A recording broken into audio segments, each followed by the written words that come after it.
toward the wall. Dominguez turning around. That one is on that top shove, maybe. That is gone. That's a home run. That got over the red line, and a home run for Rafi. Red Sox take a 2-0 lead. His 15th home run. Yeah. No, this isn't WEEI. This is 95.7 The Game in San Francisco. That was Dave O'Brien on the call for NESN's Boston Red Sox. RAFAEL DEVERS, ladies and gentlemen, is a San Francisco Giant.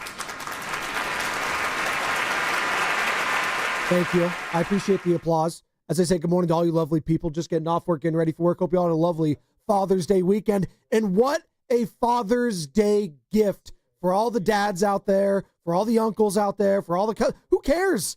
Hell, all the moms out there that are Giants fans. Everyone was celebrating yesterday. And I don't care, Joe, that you lost the series to the Dodgers, which always sucks. You don't want to lose the series, but you did. I thought they fought.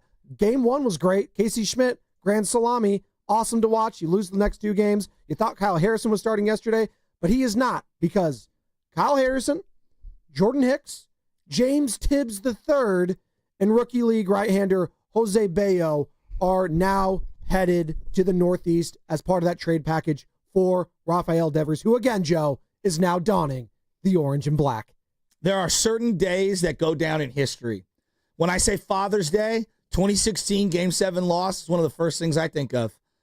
And now it will be the day that not only did my truck get completely destroyed in the morning, a story I will get to in a second, the RAFAEL DEVERS becomes a Giant? Are you kidding me?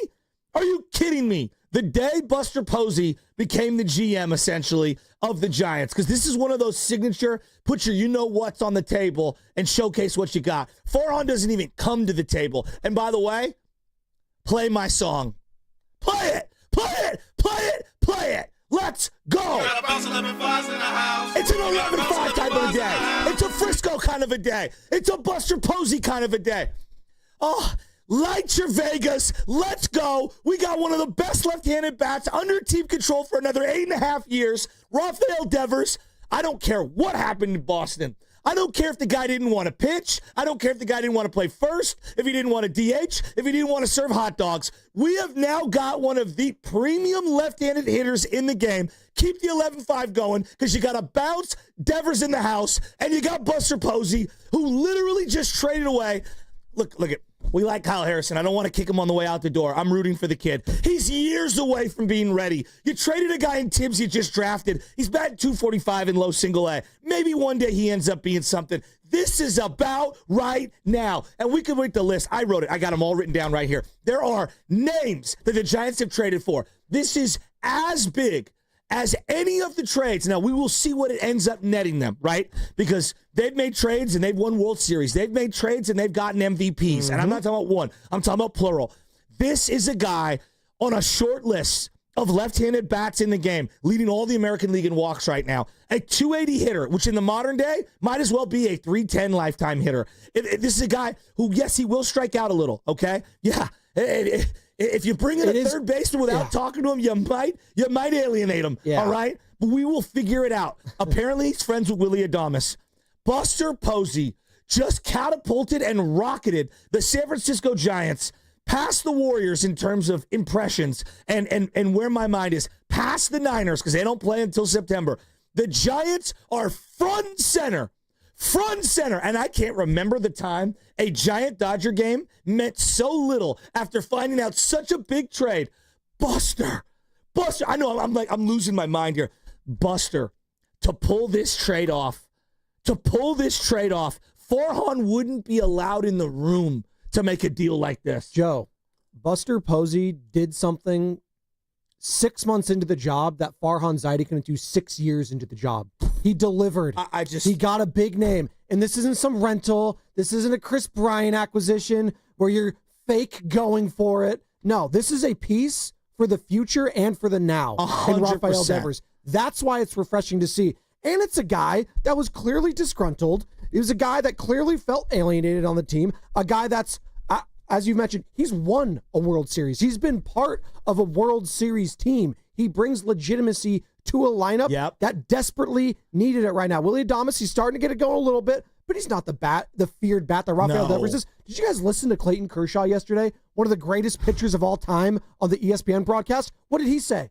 Oh, yeah, at worst, RAFAEL Devers is a top 10 hitter in the game. That's Clayton Kershaw saying that. My jaw dropped. Yeah, that makes you feel pretty damn good considering I feel like half the top 10 hitters in baseball are in your own division. And we saw it over the weekend when Shohei Ohtani's hitting 2 jacks. By the way, Shohei Ohtani's going to be pitching for the first time in a while today, so that's going to be interesting. We'll all be rooting for him.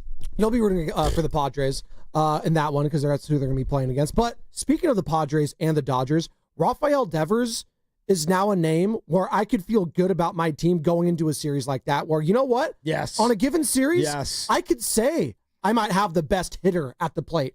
I couldn't say that whenever we played the Padres or the Dodgers. Now, those guys still have multiple-time MVPs. You got the Machados of the world. You got the Tatises. But Devers belongs right along those guys, beside those guys, Joe.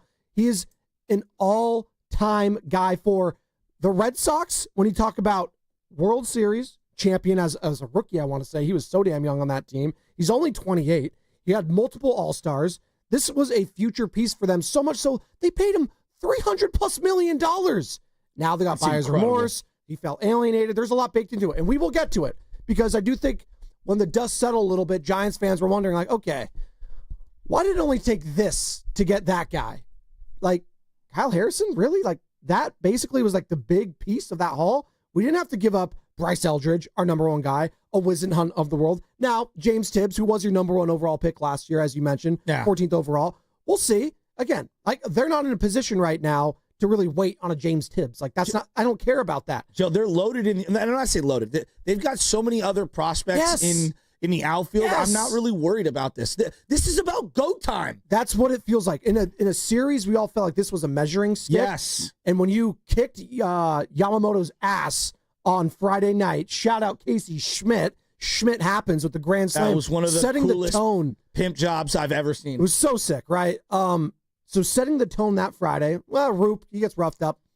I think we all kind of saw that coming. It just is what it is. The Dodgers are that freaking good. It sucks. Listen. I didn't want to see that coming. You didn't, but were you shocked? Well, if that was the final straw that broke the camel's back to make the deal, it sounds like they've been working on this deal for weeks, months, whatever. So a singular game moment is not going to like push you over the edge. But let's say hypothetically it did. Thank you. Yeah. Thank you. How refreshing is it to just, you weren't in, like, it wasn't leaked. And none of this was leaked. First and foremost, the guy who Giants, posted it, I didn't believe it. Right? I'd never heard of him. Right? I mean, Sam threw it in the thread, and I was like, there's no way that's real. Who was it? Robert? I don't even know. Robert Murray, right? Robert Murray, Jesus MLB Network. himself could have came down from heaven and told me that the trade was going down, and I wouldn't have believed him. Shout out JC. No, it was, Robert Murray, MLB Insider. I don't even know who that is. Exactly. You don't need to. I'm not even hating on him. I'm not hating on him. I'm saying I didn't think it was real. It wasn't Jeff Passan. I thought it was. I thought I got MLB sent held. And in fairness, one of these huge trades happened in the NBA with Shams, and none of us still believed it. So we don't even want to believe anything that's right in front of our face. But as I say all that, and I'll give you your time here in a second, Joe, like the fact that this was so under wraps, the fact that there wasn't any leaked reports, the fact that we didn't come out weeks later after the deadline saying, oh, well, the Giants came in second for Devers. No. They came in first, they got the guy, and nothing was leaked. That tells me all you need to know about this Giants front office. They mean business, and Buster Posey means business. You can change his name, by the way, to Blockbuster, if you will. You like that? Wow. Yeah, that's a 5 this morning. While you're there, Buster. I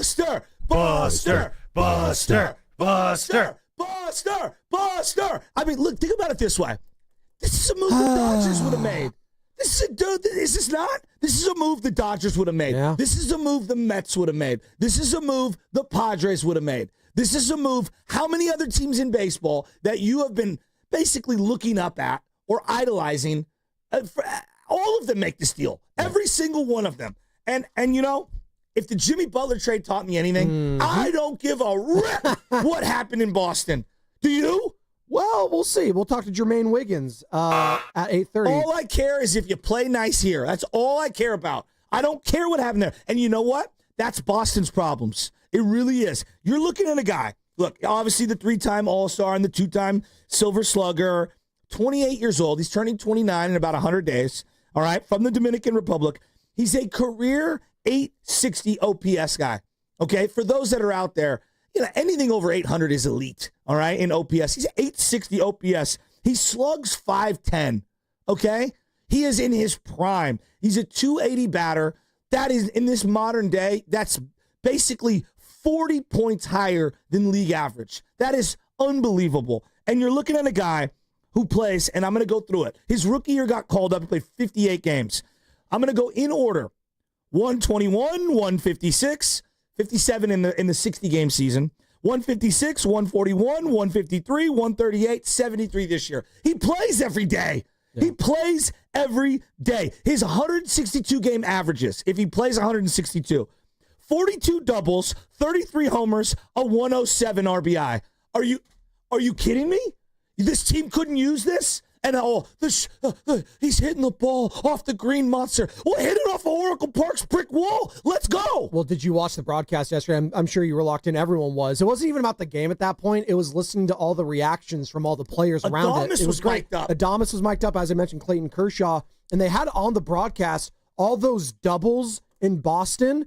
A lot of them would have been home runs at Oracle Park. Well, no, they did. Like, I know the graphs, overlay. All of but that. What they don't give you is like the how far layer, the ball travels. I know. So it's a cute graphic. They extrapolated like the distance of all those doubles in Fenway Park and how they would have compared had they done it at Oracle, and a lot of them would have been home runs. So it is what it is, and he's got the power and the beef to back it up. We know that. This isn't just about the player. It's about how the organization now operates. That's the thing for me. Now, we're just now all of a sudden we're in on everyone. Let's go. Like, we're in on everyone. The days of waiting for this, honey baked ham to come out, 7 years later after, 6 gazillion innings in the minors, they might one day be ready. Like, look, Kyle Harrison, local kid, we're all pulling for him. We're going to be rooting from afar. Even the biggest Kyle Harrison fan in the world would admit he's probably multiple years away from being ready. Even if he develops into the guy they hoped he would become, I don't know if you're the Giants that you don't do this deal every single day of the week. Yes, not even It's a close. middle-of-the-order guy for a guy who pitches once every 5 days. What is the one position of strength this organization has in the minor leagues and in the bigs? Pitching. Yeah. Jordan Hicks was the odd man out. He had no role. You signed him as a starter. He's a bullpen arm. And right now, your bullpen, Ryan Walker, not being said, is a strength. Okay, Tibbs, look, I don't know. Maybe one day he ends up being something, Joe. But again, you've got all these guys, and I still think another trade is going to happen. Luciano, who knows what position he is? He's in the minors. You got Grant McCrary. He's in the minors. Wade Meckler, your outfield is so loaded, he's taking ground balls at second base at AAA, right? You got Luis Matos. Now, where's Tibbs fit in? Into a massive deal for a guy who's ready to go, who's going to play in the All-Star game this year. He has potential to be your first, and not this year because he played half the year with the Red Sox, 30 home run guy since Barry Bonds. You do this deal every day of the week. And you pray to God, Adames and Buster and the Brain Trust does everything they can to find out, hey, look, we got Chappie at third. Do you want to win? Yeah, I want to win. Can you play first base for us? You'll be our everyday first baseman for the time being. We'll figure out the rest later. We're here about winning. Do you want to win? Did you see what A-Rod did when he went over to the Yankees? They had Jeter at short. He moved to third, even though he was the better defensive player, because they wanted to win. What did the Astros do and the Dodgers do? Like Mookie Betts played shortstop over the weekend. Yep. Not his best position. Why is he there? Because they have other guys that can play other positions, and they want to win. And so I would sit the guy down and be like, you are so important to us. We need you in the lineup 155 days a year. I want to play you at first base. I got Chappie. When Chappie's not there, even though he plays a lot, we'll throw you in over there. And I'm throwing this out. No one's even, are we ruling out second base down the line for one or any of these guys? Yeah. Great teams take the talent. They figure out the rest later. And shout out to those watching on YouTube, brought to you by First Norcross Credit Union. For a low rate auto line, apply online, or just ask for First Norcross financing at the dealer. We want to hear from the people today. 888-957-9570. Start lining them up. Your thoughts on RAFAEL DEVERS being a San Francisco Giant. Giants parted ways with Kyle Harrison, Jordan Hicks, James Tibbs III, and rookie league right-hander Jose Bello in that trade. And by the way, the Giants, they're going to cover the remainder of Devers' contract, which runs through 2033, Joe. they're going to be paying him more than $250 million. So you paid Willie Adames $182 million, at least that was the full length of the contract, a couple months ago. So now $250 of Devers' contract. That, checking my math here, that's over $400 million allocated to two players. Yeah, you can get that cheap moniker off of San Francisco when it comes to paying star players. The Giants are doing that right now. Buster Posey, he's putting his money where his mouth is, right? Did you see Buster Posey in the commercial last night? Which one? The Town 2, where Buster robs the Boston Red Sox blind of their RAFAEL DEVERS bank account. Did you see that? That's Him good. and Ben Affleck with ski masks? Not bad. Who else was in that? Was that Jeremy Renner in that Everyone's one? in that. Okay. Everyone from Boston's in that. Was that the accountant, too? Is that the one you're talking about? Buster Posey, in a short, quick swoop, has done more to give this organization a complete face wash and change everything. My view of them, A, are you cheap? No. You're spending money left and right. Locked up Chapman, locked up Adames, swung a massive deal for RAFAEL DEVERS, okay? Brought in veteran Justin Verlander, made the tough decisions to put Camilo Duvall back in the closer role. Didn't lose their minds on Duvall in the offseason and trade him away. And that's what bad teams do, is they trade guys away when they have little value, whatever. Like, right now, you got rid of Jordan Hicks? I don't even know what he is. I'm rooting for the guy. He was like a huge dark cloud. I mean, he's like kicking police officers in the bullpen. Kind of a jerk move. There's a lot of things going on with him behind the scenes. He obviously couldn't get him five. I forgot about the police officer kicking. No, but like these little things, like just don't be a jerk, dude. Yeah. Like, go 5 innings. Can't even go 5 innings as a starter. You're clearly not one of our best relievers. Like, you're a one-time through the lineup guy. That's what you are. And you're on the hook for 2 more years. Like, get at it. Bye. See ya. Kyle Harrison, I'm rooting for him. He needs a lot of seasoning. A lot of seasoning. All right? James Tibbs, look, maybe one day James Tibbs ends up being that guy. All right? Maybe he does. We don't know. Some guys come out of nowhere. All right? We were talking about Mike Piazza last year. Right. Came out of nowhere. He's like a 40th round pick in the draft. So talent can come from anywhere. Bayo, the kid, the reliever that they got rid of, they signed him 2 years ago. They shined him up. They got rid of him. We have pitching. We dealt from a strength in our hand, okay? You have a bunch of aces, you move an ace, right? So you can get yourself a king because you want that royal flush. I'm looking at it right now, and I'm saying to myself, the Giants had gobs of money to be able to use at their disposal, and they had pitching. They utilized both tools to get them what they desperately have been trying to get forever, a left-handed, middle-of-the-order power bat under team control. Joe, how can anyone not love this deal if you're a Giants fan? I was walking to get my coffee this morning, and there's a huge accident on Sutter, and this guy opens the door, and he's yelling at me. I take my headphones off. He goes, how about them Giants? I go, I can't remember the last time somebody said, how about them Giants? And it was in a positive way. Let's go, Buster! We are coming to you live from the Laughing Monk Studios. Laughing Monk, righteously brewed in San Francisco. You can also check out their locations in Sunnyvale and also Scotts Valley. Jermaine Wiggins at 8:30. Our Boston guy over there, obviously co-host of the Greg Hill Morning Show on our Odyssey sister station at WEEI. Get his thoughts on all this and what's going on and what went on with RAFAEL DEVERS in Boston. I know Joe's saying, I don't really care what happened over there. What's happening now in San Francisco? I want to find out. We want to find out. I don't care about, the baggage. Exactly. I understand. Once he puts on a Giants uniform, I don't care. You know what I care about? What number is he going to wear? And I do think there are some similarities and parallels with the Jimmy Butler trade a few months ago when Jimmy came from Miami to Golden State. But even saying that, you got rid of a player from the Warriors' perspective that still had value. Andrew Wiggins has value around the league. He is better in his sport right now than Kyle Harrison is at his. And I'd say infinitely better, like inconsistently better. Okay, but there's the potential aspect because he's 23 years old. You have to project. Correct. And do all that. But I think it was very telling.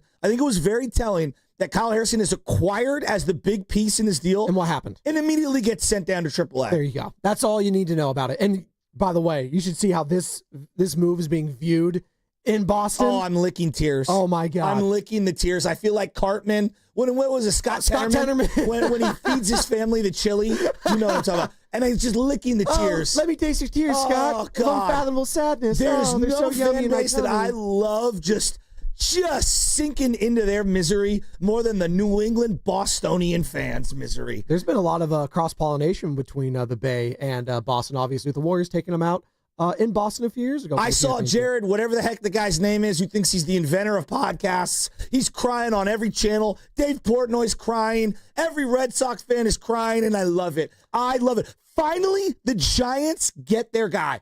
Finally. We're no longer the bridesmaid. Today, we're having the wedding. We're at the altar, and you know who's the master of ceremonies? Buster freaking Posey. And we're going to be talking about that all morning long. We want your participation. 888-957-9570. RAFAEL DEVERS is a San Francisco Giant, people. How are we feeling about that? And the price point of giving up Kyle Harrison, Jordan Hicks, James Tibbs, all this. Like, it feels like a swindle. It feels like, really? We got this guy for that price package? Really? Well, let's get into it. 888-957-9570. That's what's coming up in the game. And it's going to be brought to you by Safeway.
Devers.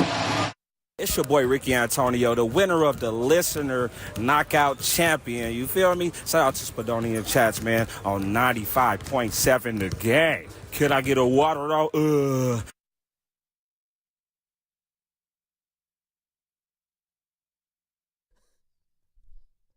Oh, it's so good. It's one of the all-time South Park episodes. By the way, shout out Father's Day yesterday. Randy Marsh, you grow up saying, like, that guy's the funniest dad ever. Then you actually become Randy Marsh at some point in your life, Joe. I think we all have a little Randy Marsh in us as fathers these days. And by the way, shout out Jason Benetti on the call right there for Fox Sports. RAFAEL Devers, if you're just waking up, ladies and gentlemen, you've been under a rock the last 24 hours. Yeah, RAFAEL Devers is now a San Francisco Giant. Former Red Sox, now a San Francisco bleeping Giant. It's pretty crazy, man. Like, I don't think you could have asked if you're a Giants fan for a better Father's Day gift. As you alluded to, one of the all-time heartbreaks in Bay Area sports history came on Father's Day back in 2016. Cleveland, this is for you. We don't need to get into it. But now we have a blockbuster, as I go again, blockbuster Posey trade on Father's Day just 9 years later. And RAFAEL Devers is a part of it. World Series champion, multiple-time All-Star. The guy is legit. They call him Rafi Big Stick. That's one of his nicknames, Joe. You know why? Because he hits bombs, and he gets on base, and he hits the ball. Like, that's what you need in San Francisco. He brings legitimacy to a lineup that desperately needs it. In a lineup that doesn't have Matt Chapman right now. A lineup that has Willard Dibs, who's been struggling these first few months. He's getting a little better late, but he's been struggling for the most part. A lineup that's really relying on Elliot Ramos and Wilmer Flores. Like, they need RAFAEL Devers, and Devers needs them. Whenever someone becomes available in any sport, there's usually reasons why, right? There are no perfect players. Even Patrick Mahomes is one of the greatest players of all time, right? I'm sure people that follow all of the film and everything, that they will look into the nuance and they will find whatever the flaw is. There are no perfect players. No, you saw in the Super Bowl that was a flawed Patrick Mahomes. The pressure got to him, and he got happy feet, and that's what happens even to the greatest of all time. You've seen it with Tom and everyone, yeah. So when guys become available, typically their flaws become, for whatever reason, expendable by the teams that are getting rid of them. Let's just go back to some of the bigger trades the last couple of years, right? Move Devers to the side. CMC. Why did Carolina move CMC? They didn't need him anymore because they were rebuilding. And he made too much money as a running back. And injuries. Right? Like I don't think it's any one of them. I think it's all three of those. I would agree. And I'm sure that he was a consummate professional and they liked him or whatever. They were at a different spot in their franchise. But when the Niners made that deal, it's almost laughable today to even suggest, like, yeah, they thought he was like on the wrong side of the age at running back, at the worst position. They didn't think he would stay healthy. They thought he was too expensive, and they were rebuilding. They wanted the draft picks, right? They shorted the player in CMC. Why did Jimmy Butler become available? Malcontent, couldn't stay healthy, getting older, making a lot of money, want a new contract. Those are all the reasons. Right? Yes. Right. Now, from the Warriors' perspective, it's like, you're getting rid of that guy, and it's only going to cost us, Wiggins and some other guys. We'll do that deal all day. When guys become available, there is always a reason why. No one wants to get rid of Aaron Judge. Why? Because Aaron Judge is awesome. You know what I mean? Like in every facet. So I look at the Devers deal and I ask myself, why is this guy available? Right? And I've been following this very closely. I watched that Red Sox doc from the year before. He was their third baseman. He's been playing third base for a while. They gave him a deal multiple years ago, the Boston Red Sox, basically because of two reasons.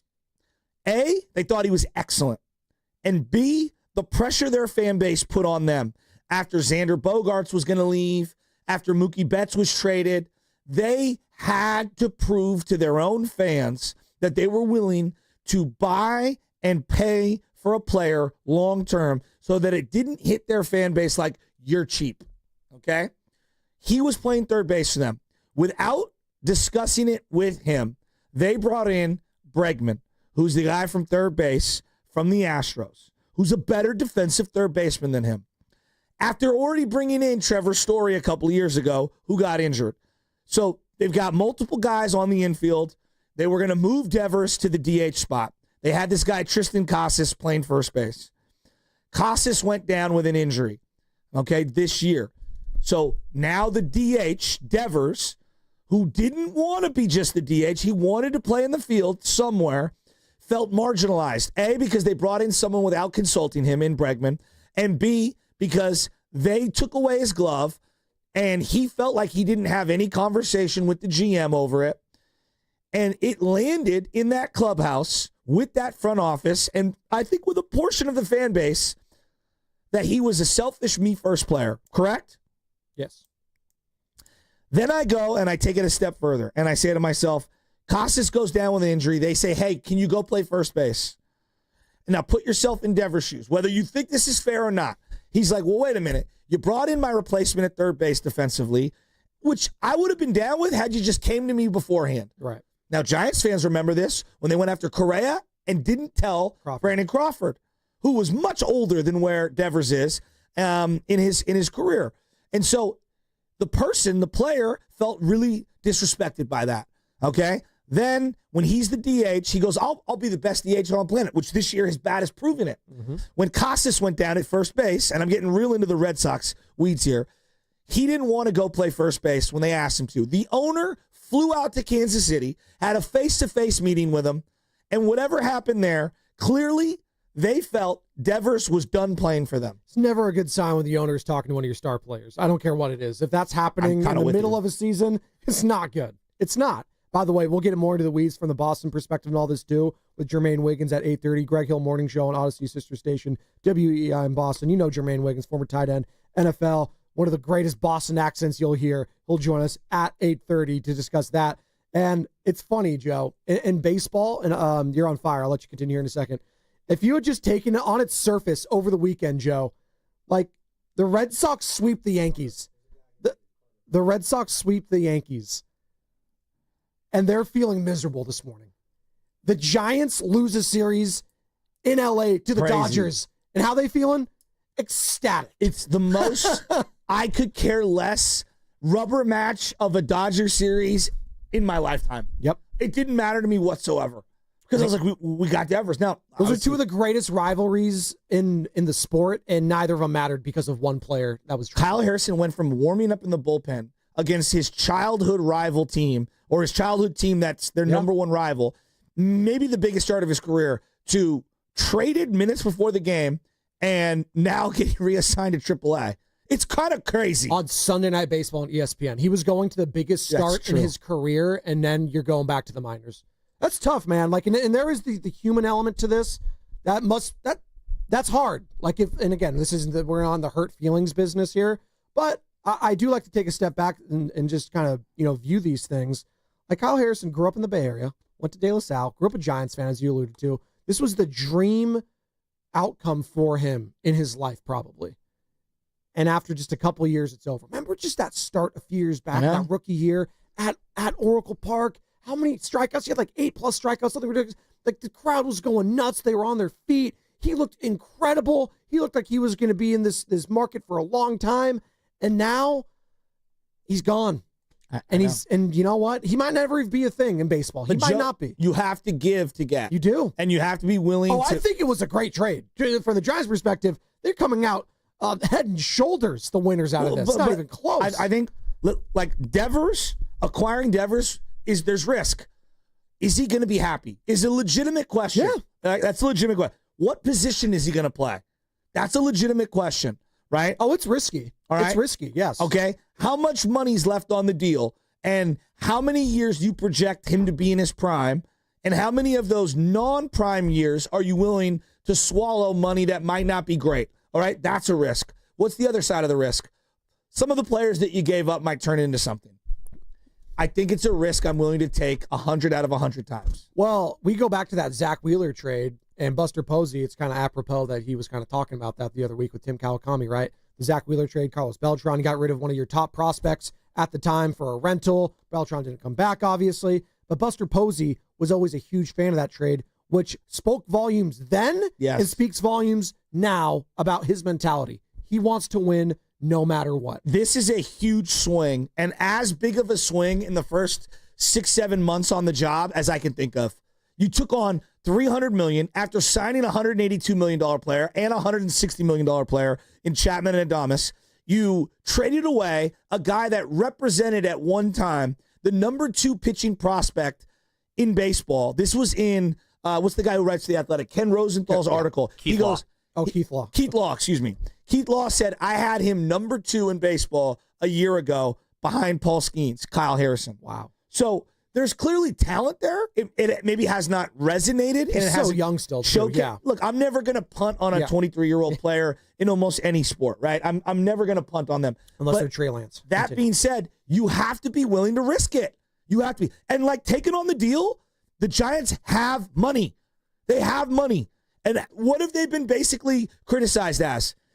Cheap. Kind of cheap. Which is crazy. Because as we've referenced, Joe, they have 2 contracts now between Willie Adames and RAFAEL DEVERS. Over $400 million invested in both those guys. It's absolutely insane. $400 million. But now you have the left side of your infield set up for at least a couple of years. And now you have a middle-of-the-order bat for at least a couple of years. You know, my mind starts going all over the place. What happens with Eldridge? Is second base an option for one of these guys? Any of these guys? Are they done dealing? Right. Where does this leave the rotation? What happens now to Wisenhunt, who's in AAA? Like, 1,000 things pop into my head. What number is the guy going to wear, and when's he going to play? Like, can we get this guy a La Taqueria burrito immediately, some Dungeness crab, and like some Mazzetti's from Pacifica, a slice of cake? Get this guy a whole pass to all of the best restaurants in the city. Call up Mr. Dugan. Get Original Joe's on the phone. Give him my booth. Let's go. House of Prime Rib. Are we going to take Devers there too? I'll take him wherever he wants to go. We have got to find a way. When this guy comes, I want standing ovation, Oracle Park. Parade. Let's go. They're playing the Red Sox this weekend, for crying out loud. Could that have been better? Chef's kiss. There you go. Let's pick that conversation up on the other side. 888-957-9570. I want to hear from the Giants fans. You've been talking nonstop for years about this team making a splash, and they do, and the phone lines are crickets. Come on, man. 888-957-9570. That's the number. It's brought to you by Fremont Bank. Here for you, here for good.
jerk, the drunk driver who hit my freaking truck, and the Tesla in front of us picked up the video footage. The guy lost his wheel. It's just insane. Chalk went up to Elon for that. There you go. Yeah, honestly, yeah. Like, thank you for the high def, like 5-layer cameras. But like, it honestly broke me. My truck is literally on the side of the road, completely 3 axles broken, just destroyed by a drunk driver. So everything that could go wrong this weekend emotionally for you went wrong. I was an emotional mess. Yeah. And then we had a nice lunch. I was still like so distracted by all that. We got back to the house. We're watching the U.S. Open. It's on a rain delay. JJ Spawn is in the lead. I'm like, no, but can this U.S. Open be any worse? No.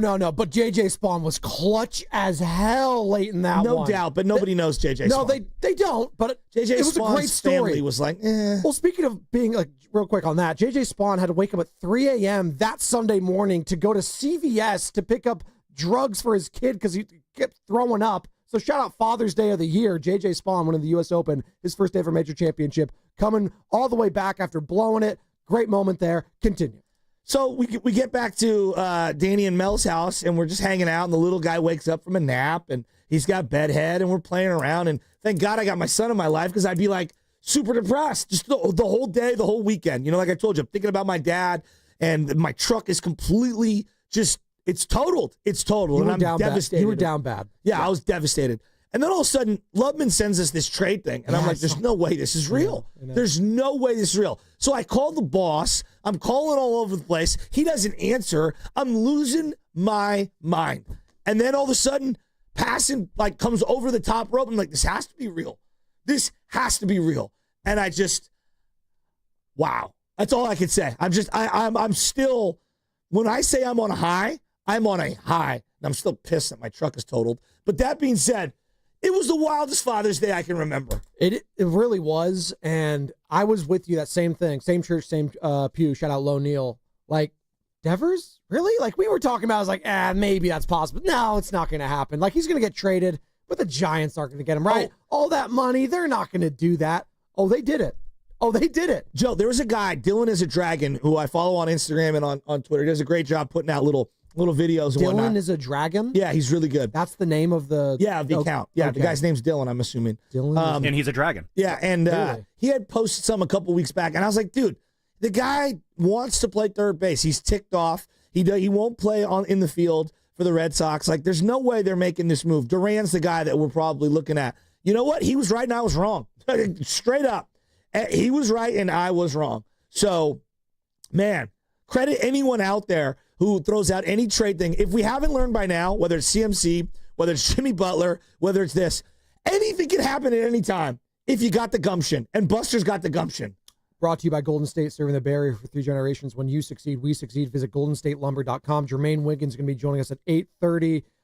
He is co-host of the Greg Hill Morning Show on our Odyssey sister station, WEEI in Boston. So we'll get the Boston perspective of all this as they are crying themselves to sleep over the weekend. And that's hard to do. When you sweep the Yankees and you're still upset and mad, yeah, means you probably effed up. And I think that's what they did in this situation. Now, they're not going to tell you that. I'm sure they're going to be selling, it was a lot of money and we needed to, get better in certain other situations, other places. And Jordan Hicks, is he really, that's the guy? Joe, the haul that they got for this guy back tells me that this was financially motivated and simultaneously the owner was done with him. Mm-hmm. We're not done with the people, though, because I want to get the people's perspective on this. Let's start off with Dave in San Francisco, 888-957-9570. Giants fans, you've been wanting that big, sexy name for so damn long, and you finally got him, and it came on Father's Day, and you really didn't give up a whole hell of a lot. How are we feeling about this? Should be fired up waking up this morning. I don't care that you lost to the Dodgers. You won the weekend. Overall, people, you won it. Dave, San Francisco. What's up, Dave? RAFAEL Devers is a Giant. How you feeling about that?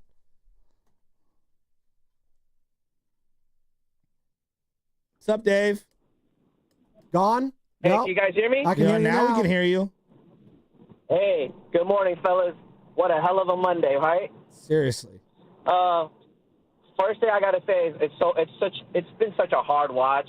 Used to be one of those guys catch almost every game, and man, it's barbecue season and Buster cooked. I mean, he just pulled this fan back from like the depths of like the abyss. Start watching the Giants. I'm gonna be tuning into every single game from here on out for the next couple of years. I mean, Buster's cooking. I don't even think we're done. Wow. So, I don't either. Hell of a Monday. I mean, look, if you're Thank a Giants you, Dave. fan this morning, Stock up on Buster. think about Posey. this. Jung-Hoo Lee, okay, leading off. Willie Adames in the 2-hole. Who do you go? Do you go Ramos or do you go Devers? Ooh, I might go Devers here. I'm going to go Devers. I might go Devers. I want to go there. lefty, righty, Yeah, lefty, righty. yeah. So then I'm going to go Devers, Yeah. and then I go Ramos. I mean, I haven't even brought up the name Chapman yet. Yeah. Well, do you go Wilmer or Chapman? Probably Chapman. I think I go Wilmer. Oh, there you go. See? But again, Yeah. like, we're having great conversations. When was the last time that you actually had names that you liked in 3 or 4 different spots in a Giants lineup? I couldn't tell you. It's been 5+ years, maybe a decade since they've last won a World Look, Series. this is no disrespect to this individual, okay? So we get down to like 6, whether you Jung-Hoo, Adames, Devers, Ramos, Chapman, Wilmer, before the name Yaz gets brought up. Yeah, I was going to say. And I'm not trying to rip Yaz. No. I'm just saying, like, him in the 7, 8, 9 hole, like, literally that's what we've been asking for 4 years. Kind of like when we had Brandon Crawford when the team was so stacked and he was hitting like 8th or 9th, right? It's like, great.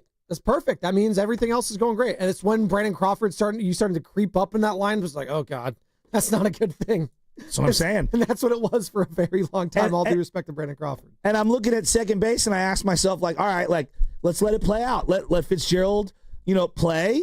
But if Casey Schmidt's going to push him while Chapman's out, well, then so be it, right? Like, so be it. You know what I love about this as you're talking the lineup?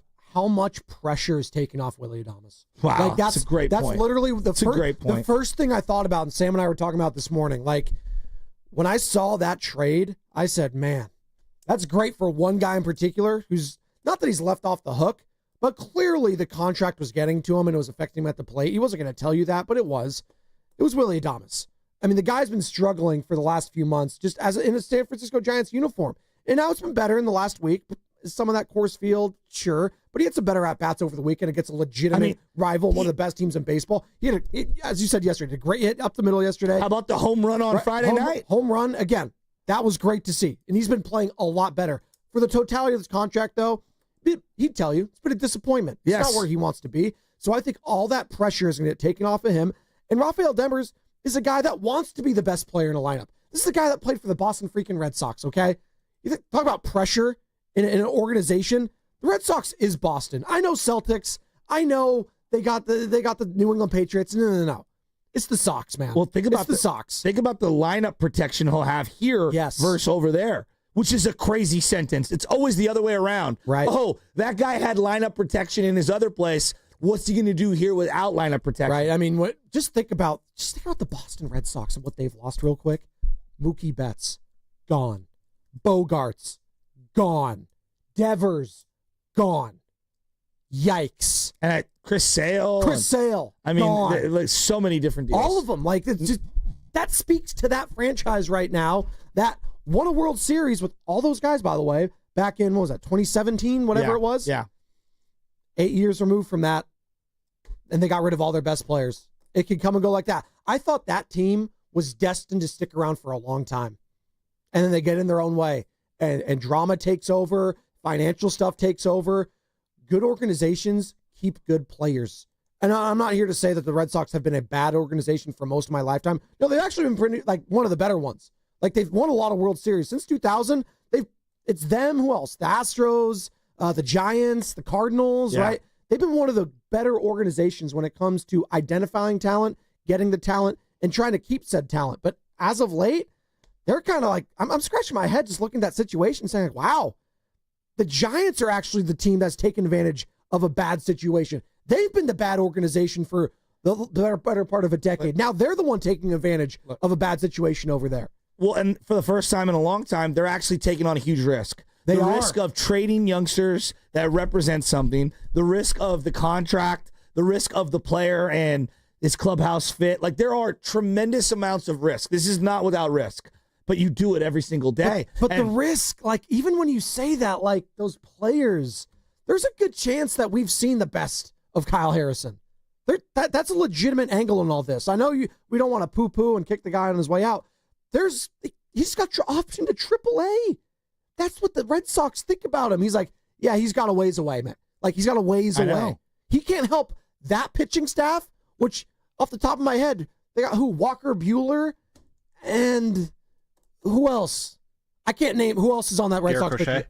There you go. Crochet's their best player. Okay, exactly. But I even said he's not a household name for a lot of people. And they traded their catching prospect for him. That's what I'm saying. They got Anthony Roman or Roman Anthony. I always forget. Roman Anthony. There you go. It's a great name. And a bunch of other young guys. By the way, you're listening to 95.7 The Game, KGMZ FM and HD1 San Francisco and Odyssey Sports Station and the home of the Golden State Warriors and Valkyries. Always live on the free Odyssey app. Coming to you live from the Laughing Monk Studios. It is Spadoni and Shasky. 1 hour down. This show is flying by today. You know why? Because RAFAEL DEVERS is now a San Francisco Giant. We're going to be reacting to it all day long. We want your participation. Call, text, the YouTube chat, 888-957-9570. Joe, let's go back out to the phones. I've got a list in about 20 minutes. I'm just going to give you what I deem to be 7 or 8 of the best trades in Giants history. And you're going to go Giants history, and you know what? We might look back and just say Bay Area sports history because within the last couple of years, we've referenced them already. But Christian McCaffrey, one of the best at his position, San Francisco 49er trade. Jimmy Butler, one of the star players, one of the clutchest players in our league, traded for just a couple months ago. And now RAFAEL DEVERS, as Clayton Kershaw said yesterday on the broadcast, at worst, a top 10 player, or top 10 hitter, I should say, in the game right now. Take a listen to this. Clayton Kershaw yesterday on ESPN's broadcast, one of the greatest pitchers of all time. Yeah, he means business. Buster's really doing it. Not only Buster Posey's really doing it over there. Good for Buster, man. He's going for it. I consider Rafi one probably, top 10 hitters in the game at worst. Right. So he's definitely a game changer. It'd be interesting to see what position he plays over there. I know they have a big prospect at first base coming, so it'd be interesting to see if he plays first. Obviously, they have Matt Chapman, who's one of the best in the game at third. So even if he's just DH for however long that contract is, I don't even know what they gave up. I know Harrison was supposed to pitch today, so exactly. And he's a good one. And he's a good one. That was him. She's cute. That trade has a great personality. Great personality, or great smile. Wow. I mean, the way he talked about Devers was like, yeah, you make this deal every single day. Right. Actually, listen to that. Clayton Kershaw might be a good analyst, going forward, when he hangs it up. He might be a legit guy. If I'm ESPN, the way he broke that down was very tapped into everything. And one last thing on Kershaw. Seen him pitch in City Connects at Dodger Stadium just didn't sit right with me. You missed the pajama ones where they were just the blue on blue? Yeah, the blue on blue. I mean, whatever. But, it's just, I don't know, man. This whole City Connect thing, we're going to, the Red Sox wore the City Connects the other day. It might have been yesterday. I don't hate those ones, though. The yellow they're ones, so the different. Boston Marathon ones. Well, they're green now. Well, no, that's top. the green. They have green two. Monster. Oh, so they have two now. They have two. I like the green monster ones. They're okay, but it's the Boston Red Sox. I know. Red is part of the color scheme, right? Richie's in Queens. What's up, Richie? Rich, they did it. Richie, you got to be so pumped. Did it. And they took it from the Sox, Rich. Yeah, amazing. Guys, we talked. I was on last week and said that they had to make a major deal. Kershaw was great because they brought up some minor leaguers. He said, I don't care about minor leaguers. He said, but Hicks is okay and Harrison. He said all the right things about Posey. I guess they're going to DH or DH him. There's no doubt. First base will be Flores and Smith because he's done a good job. I was thinking at times Schmidt's going to have to go to second, I think, eventually. I love Fitz. I think he can add so much, guys, but he's been horrendous with the bat. He has. And you're right. I think Adames will pick it up. A guy like Devers, and I think, the clubhouse issue, we've always had positivity in the clubhouse. Guys have come over here and have always expressed how this team, especially with a Posey in charge, I don't think that's going to be an issue. I think he's going to hustle. I think he's going to be an unbelievable asset. And, real end of it, when I think of the big deals, I think of the negative. I go back a little bit before you guys. When Willie was traded in 73, devastating. When Jack Clark was traded in 84, I was really upset about that. And my favorite player of all time, Will Clark, because they gave a contract to Robbie. I love Robbie Thompson, but they didn't sign Will. So to get him at this spot where they are 10 over and their offense has shown little signs and their pitching has been solid, I think Verlander will be back. This is unbelievable. This is something that I don't see any negative thing about it. It's going to add juice to the fan base, and it's going to add juice to the offense that is absolutely necessary for them to carry it on. So, and Joe, I feel bad about you yesterday. You'll find that nut job that hit your car. Good luck with that. I appreciate that. Enjoy, all right? I appreciate that. Rich. One thing I will say for anyone that's out there that's listening, we saw another accident down the street on Sutter over here. Now, I'm just going to assume it's drinking and driving because the videos that I've seen are erratic. I have zero tolerance for drinking and driving on 50 different levels. I'm not telling you how to live your life. I'm telling you what our community is demanding. And it's like, hey, look, you can catch a Waymo or an Uber anywhere. I have zero tolerance. Had that been my kid out front for whatever reason, like they could have been killed. Anyone could have been killed. The driver could have been killed. A bunch of girls came home. They lived down the street. That's where I got the video footage from on Tesla. They came home 8 minutes later in an Uber and literally were in the spot where the car came flying by and came out of the Uber. What if they're getting out of that Uber and that happens? Anyway, so just my little PSA. I'm not trying to tell you how to live your life. I'm telling you what our community is demanding. Stop drinking and driving, people that are out there. Drive a little slower. Come on.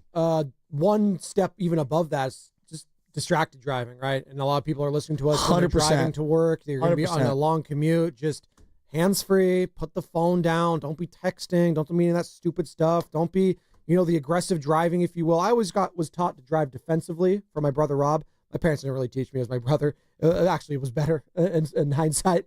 But just be a defensive driver. And you know what? Always be looking a step ahead. Don't be distracted from anything.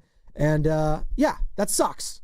That sucks. And I'm sorry that happened. But again, I mentioned that in the text when he told me. I'm just glad you, Michelle, thank God. baby boy, everyone's okay. That's first and foremost. That's what's most important. You can fix a car. You can get a new car. You can't get a new life. You can't fix a broken life. So no one wants that. So you're okay. And you know what? It's okay.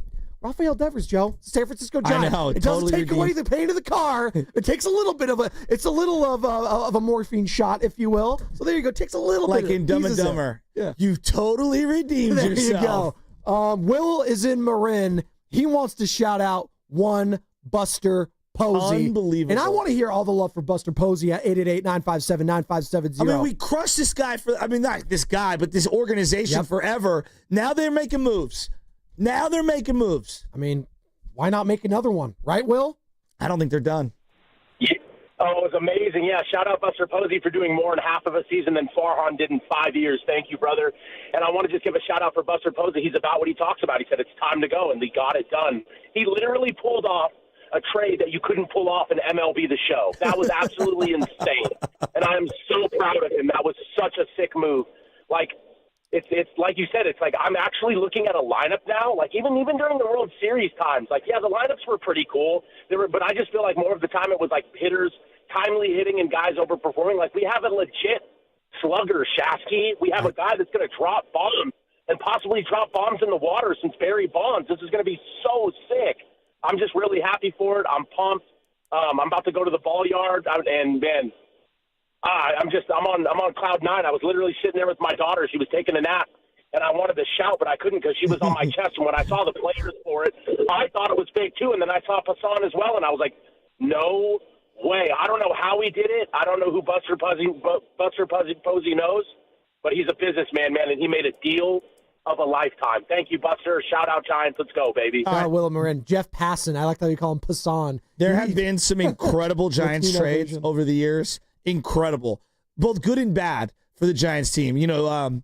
I would like to go through all of these trades and what they did, and then, like, where does this one rank today? We haven't seen anything, but where would you rank it today? That's a great one. And where would you rank it in the Bay Area, just within the sports teams of the last, decade, if you will? Now, we haven't even seen the guy at bat yet, so that remains to be seen, obviously. Hell, Christian McCaffrey went to a freaking Super Bowl as Offensive Player of the Year with the 49ers. Jimmy Butler helped lead this team to the Warriors, that is, all the way to the Western Conference semifinals. Like, these are some big boy performances from those guys. And I know how it ended with Steph getting hurt, but I think we need to have some perspective of all this. We've had some pretty freaking good trades here in the Bay.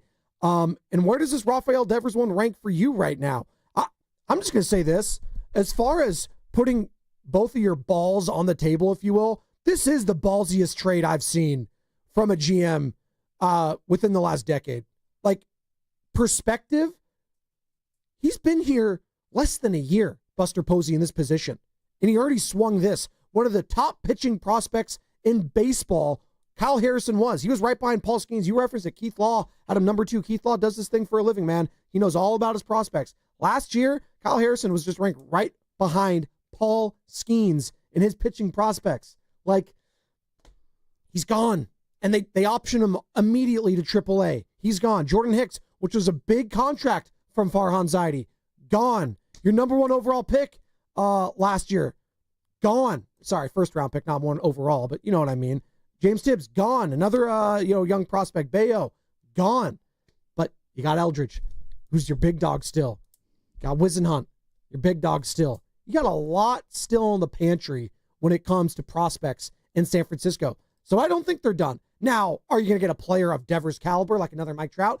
Probably not. And then you're talking about like $600 million or something ridiculous dollars. Probably not going to do that. But bullpen arms, maybe a catcher, we shall see. One thing I do know is Buster Posey could talk the talk and he can walk the walk, Joe. We're going to do that as well coming up on the other side. Your top 10 Giants trades, top 7 or top 10? How many trades we got there, Joe? Well, I've got about 10. About 10? All Give or right. take. Let's get into that on the other side. This is going to be brought to you by Cache Creek Casino Resort.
and carry and went into the Crawford boxes just to the left of that corner out there where the seats jut out.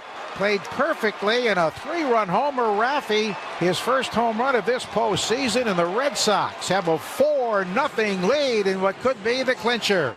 What's up, Roasters? It's Sam from Laughing Monk Brewing, and you're listening to the Morning Roast with my guys, Spadoni and Shasky. Spadoni, you better hit those brakes, buddy. Doing it, Sammy. Certainly am. Shout out Laughing Monk, where you can go watch some Giants games and watch RAFAEL DEVERS don the orange and black. That sound courtesy of Red Sox Radio Network back when Rafi Devers was balling on that ass against the Houston Astros and won Justin Verlander in the ALCS back in 2017? 2018. 2018. Oh, my God. Oh, it's incredible. That's right. He's got a World Series, folks. He's got multiple All-Stars. He's got Silver Sluggers. He brings legitimacy to a lineup that was getting better.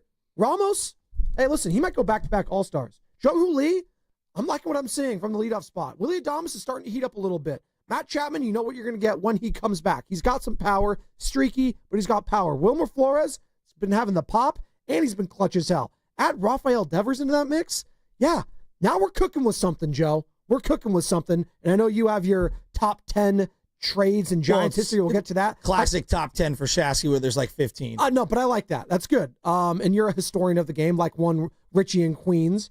So we'll get into that. Plus, in about 10 minutes, we're going to play, as we were playing the South Park sound, let me taste your tears, Scott. We're going to taste some Boston tears in about 10 seconds. Not 10 seconds, 10 minutes, because you know what? They're freaking out over in WEEI in Boston, our sister station. They're freaking out.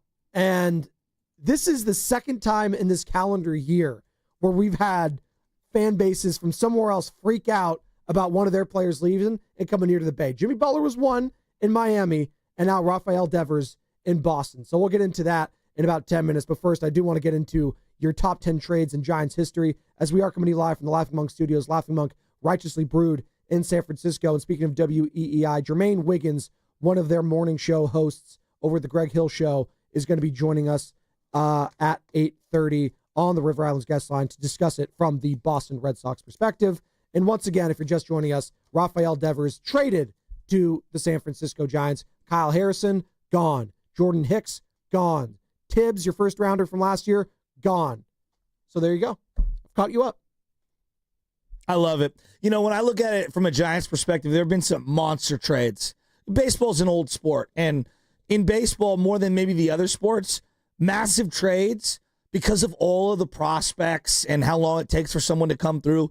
Like, there's always been a lot of money going back and forth, just in the history of the game. Whether it's the Red Sox got rid of Babe Ruth for money reasons, or whether we're talking about them trading Devers right now, the Red Sox, that is. There's always like a lot, like so many different reasons why you get rid of somebody. All right. I just went like, hey, about 15 or so Giants trades all time, big ones, massive ones that have happened, good and bad, because there's been some good and bad ones. Richie and Queens referenced one of them. Willie Mays getting traded, from the Giants to the Mets, which signified the end of his run here, and whatever. He ended up going actually to the World Series with the Mets, and it's not one of the greatest deals of all time. He was traded for a pitcher and some cash money. Yeah. The Giants were cash-strapped at the time. Yeah. He ended up playing in the World Series against your ace, which you're talking about, May 11th, 1972. Not the greatest, not the worst trade. There have been some bad ones. The Giants have been on the other end of some bad ones. I'll give you a couple bad ones real quick. Giants trade away George Foster. He only hit 350 home runs. That happened in 1971. Same year that they traded away Gaylord Perry. All right? Well, probably the worst one of all time is going to be getting rid of Orlando Cepeda for Ray Sadecki. Ray Sadecki goes 32-39. He did have a 3.5 ERA. But Orlando Cepeda goes on to win the MVP the next year. Yep. Oh, and while we're at it, they won the World Series, the St. Louis Cardinals. He went on to be a Hall of Famer. Yep. Now, why did they trade him away? Kind of similar to this Boston situation. They had Willie McCovey and they had Cepeda. They both were first basemen. They tried both of them in the outfield. Neither could play the outfield. They were both first basemen. So they had two guys, one position. There was no DH. It was the 60s. It was probably one of the worst trades ever. All right. Another bad one, because people still argue about it to this day, but I don't think it's a bad one. But the Zach Wheeler deal is going to get thrown in there for Carlos Beltran. Let me give you some good ones just for the return Giants. on investment. I think what it signified is why you still love the trade, because what it meant and what it signaled to the organization. Yeah. It's just like Buster Posey. Like, that's why I love these kind of trades, because you know what? They might not work out, but at least you went for it, right? And that Wheeler trade signified that. That's what this Devers one, quite frankly, signifies. But it's not a rental. That's why this one is so much more special. All right, so the one that's also very controversial to people of a certain age, Jack Clark getting traded away. Now, I actually think this was a good deal. Now, we know Jack Clark went on to play for the St. Louis Cardinals, and they had great success with Whitey Herzog. They got Jose Uribe in the deal. He was your shortstop on a World Series team. The uncle of Juan Uribe, who played for the Giants and won a World Series in the 2010 season. Jack Clark, by the way, with one of the all-time unibrows. Continue. Jack Clark, dude. Jack the Ripper. You talked to Giants fans back in the day. Jack the Ripper went at it with Frank Robinson, right fielder. I mean, he was an absolute beast. They tried him at first, not necessarily good. That was kind of a neutral trade for me, even though Jack and Frank Robinson didn't want to be here. He hated Candlestick. All right, some of the good ones over the last few years, all right? Freddie Sanchez for Tim Alderson, 2009. Freddie Sanchez, batting champ, great trade for the Giants. He ends up being your starting second baseman for multiple years. You won a World Series with him. It's a great trade. You do that every day. The Sanchez. One of the great batting stances, too. Of all time. Had a club foot as well. Yep. All right. Jason Schmidt. Jason Schmidt traded to the Giants in 2001. Let me read you off what the Giants gave up. John Vanderwall was the headliner. Okay? Mick who? Yes. That's who they got as well. Yeah. They gave up Armando Rios and Ryan Vogelsong, who ended up coming back to the Giants. Exactly. Armando Rios and Ryan Vogelsong. Well, you remember what happened with Rios in his first game as a Pirate? I don't know if you remember this, Shasky. He got hurt in his first game as a Pirate, which was in San Francisco. Look at that. It all came full circle immediately for them, too, and not in a good way. Jason Schmidt went on to have some monster years with the Giants. He did. Monster years. It's a great trade. JT Snow for Alan Watson. Alan Watson was a left-handed prospect who wasn't very good, and you got a multi-time Gold Glover who ended up being one of the best first basemen defensively the franchise has ever seen. And more importantly, one of the great guests here on the Morning Roast, friend of the program, JT Snow. All right. Let's go a little more recent.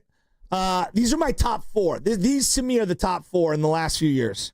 Hunter Pence. The Giants on July 31st, 2012, trade with the Phillies.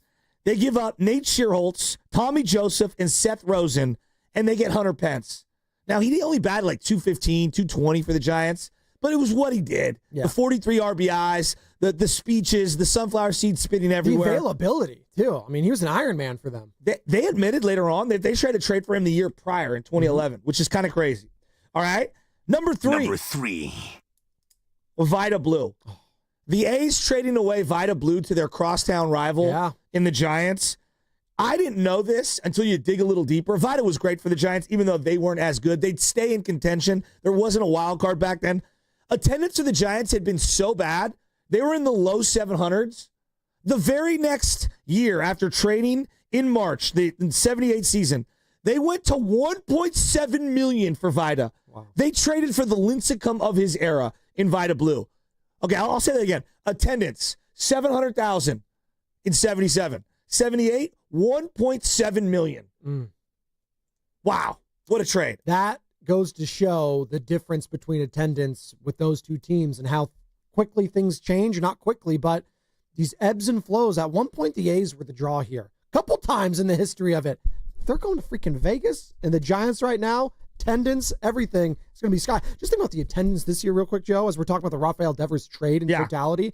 Like, if it was already the place to be this year in the Bay, going to a Giants game, it's going to be sold out left and right, I feel like. Like, this trade does so much for everything. The legitimacy of this team, doubling down on it.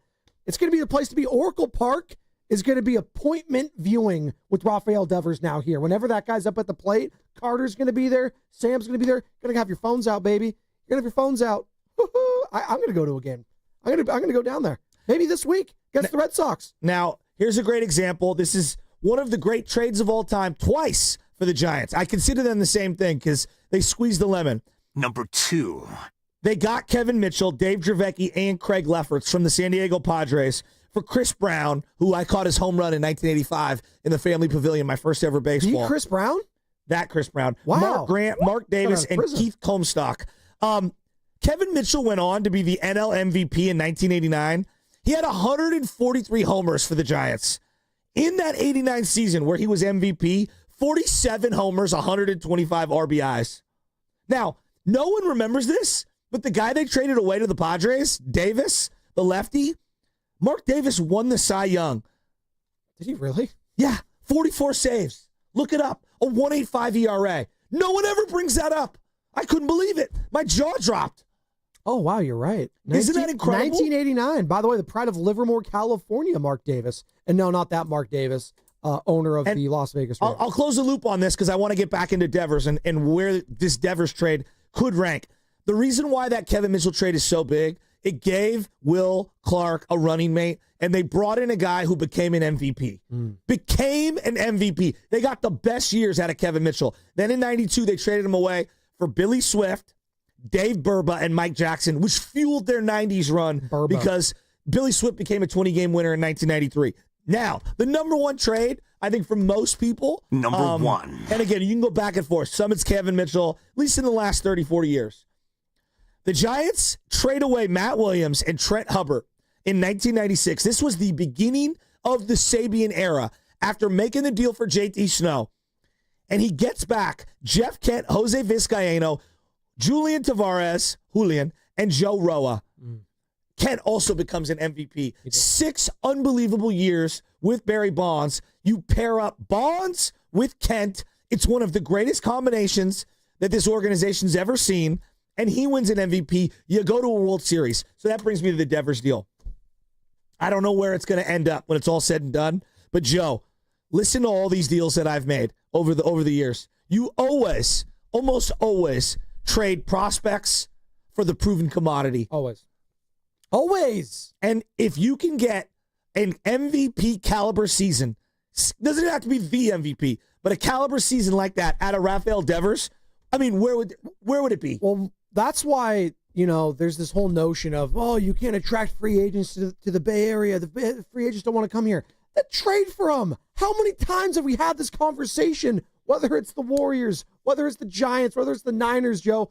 I don't give a damn if you can't attract free agents. Go trade for them.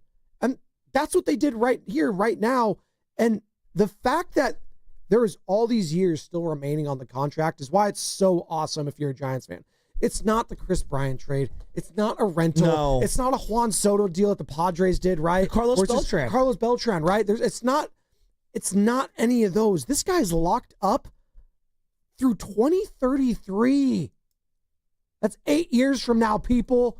8 years from now. I'm going to be 40. You're going to be 50 almost, Joe. Or 50? Yeah? It's going to be there. It's okay. It's a state of mind. Doesn't matter. 50 is the new 40. Everyone knows that.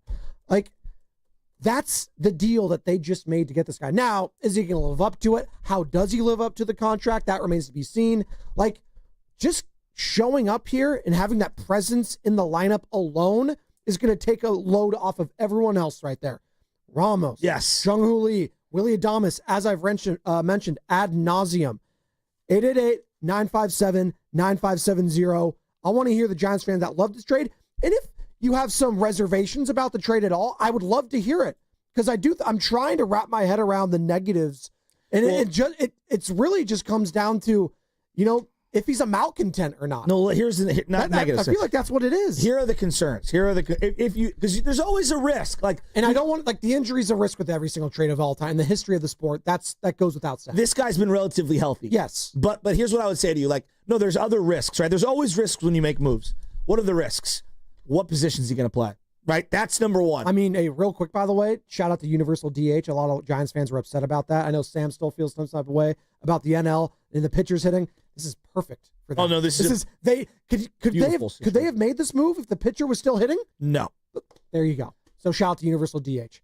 It's official. All right. It's official. It's why it was so difficult to pull the trigger on Pujols and Vlad Guerrero way back in the day because you couldn't offer those extra years on the back end saying, you'll just be a DH. Exactly. JD Martinez when they missed out on him a few years before I think he ended up with the Red Sox. Yep. So there's a lot of guys where they could have gone after and given extra years to, and you're a little more reluctant when you were a National League team. And now you got the universal DH in the NL, and you can get a guy like Devers. And again, this isn't like the end-all, be-all. He could have a spot. Hell, he could be third baseman for all we freaking know. Probably not going to happen because you got a platinum glove winner there. But you know what? Chapman's not there for another month. And let's say Devers goes to third base, Joe, and he looks pretty freaking good. And he's hitting well, and everything's going great. Are you going to mess that up? Well, I'm throwing out, like, are we sure that, like, one of these three guys isn't maybe going to try out second base in the next year and a half? I mean, I'm just throwing that out there. Like, right? Like, obviously, Devers is a little bulkier than these other two, but, like, are we 100% convinced that Adames and Chapman and Devers are going to stay where they're at and not one of them might consider a second base move? We got three made men here for the foreseeable future in the infield, at least. We know that for sure. Matt Chapman, Willie Adames, yes, RAFAEL Devers. Everything after that, I don't know. Pick and choose your spots, and we'll figure it out. I'm and with that's you. the next question, right? And that's going to be the answer for Buster Posey, Bob Melvin, Manazian, all those guys to figure out what combination is the best going forward. And they got time to do it. So what are some of the other risks? Like, what position is he going to play? That's a fair one, right? Sure. Like, that's a fair one. What attitude does he have coming into this clubhouse? Does he feel valued? That clearly is a part of what really drove the divide between him and Boston. You didn't come to me and let me know that Bregman was coming here. Like, I think he felt that he wasn't given the amount of respect needed. And I think that Posey would have a better way, I'm hoping, of bringing it head on. And I think I do believe there's a difference when you move teams and you go to a team that already has a Gold Glover as opposed to I'm the third baseman and you bring in a Gold Glover and you don't talk to me. I do think there's a difference. The whole thing with Boston these last few years, ownership, the GM, it's all been very strange. I'm shorting them as an organization. Yeah, no, I'm putting this more on Boston, if anything. But the proof is in the pudding. Like, Mookie Betts is gone. Xander Bogaerts is gone. Yeah. RAFAEL Devers, like all your main pieces to winning a World Series a few years back, hell, more than a few years, 7 years ago, 8 years ago, whatever the hell it was, like, that's on the Red Sox organization more so than on those players, as far as I'm concerned. I would agree. But if from, like, again, going back to what other risks are there? Harrison might end up one day becoming the guy that you thought he was going to be here. I mean, no, I'm laying out the risks, okay? Are we like regretting the Zach Wheeler thing? I don't. I don't. I mean, but there are people out there that do. I don't. Now, that was for a rental. This is a guy under team control. It's all about like perspective of where those Giants teams were at. So when Zach Wheeler ended up actually being good, there was no other good pitchers around him for him. Like the end of Madison Bumgarner, I guess, like great. He wasn't good till 6 years later. Exactly. Okay? And it didn't matter at that point for the Giants because they were turning a new leaf. If Kyle Harrison has a Zach Wheeler-like career arc, I don't think anyone here is really going to be that upset about it. Well, and let me just tell you this. Unless you are Pedro Martinez, almost always I am going to take, like, there's the elite arm, which I will hold out, right? I'm talking Lincecum, Pedro, like Verlander in his prime, Paul Kershaw, right? Okay, like, that's what you're hoping. But yeah, almost always, if it's between like a number 2 starter and an everyday player, I'm taking the everyday player. Absolutely. Like, and we saw this with the Cespedes, Johnny Lester trade. It's one of the all-time blunders. You lose your middle of the order guy for a guy that's going to pitch every 5 days. I'm always going to lean lineup player. And as we're talking about this and how hard it is to attract like good hitters, like it's not hard to attract good pitchers here. Yes. This is a pitcher's ballpark, as we alluded to last week. And a lot of people kept calling in for the this or that. Do you want like the home field that caters to the hitters or to the pitchers? A lot of people are calling in, no. I want the pitcher's park. Okay, so you're going to attract pitchers no matter what. Robbie Ray, let's see if he re-signs this year, right? You got Logan Webb locked up. You're going to be able to get pitching here. What you can't get and what's been hard to get are bats. And you just got one of the top 10 hitters in the game, not my words, Clayton Kershaw's words. And your surplus currently is where? Pitching, right? Yes. So you're dealing from a position of strength that you already have, which is a good thing. So, but you have to be willing to live with, hey, Kyle Harrison might develop into something. And I'm willing to live with that. Great. Are you? Sure. Yeah, exactly. You might. But as you've mentioned, I'm taking the everyday player 10 times out of 10 over the guy that's going to pitch every 5 days. I'm 100% with you. All right, so next one. You have to live with the fact that maybe James Tibbs develops into something. He might. And that might hurt if he ends up being like a perennial all-star. All right, but is he going to, right now, you taking him over Ramos in left? No. So, like, Ramos is my guy right now. Jung-Hoo Lee signed under a big deal. We're really talking about one position. We're talking about right field. Yeah. Okay? And, like, maybe 3 or 4 years from now, he becomes that guy. Like, this team's trying to win right now. Exactly. It's go time right now. Go time is not 2 years from now. I've been waiting for way too long. I'm okay with it.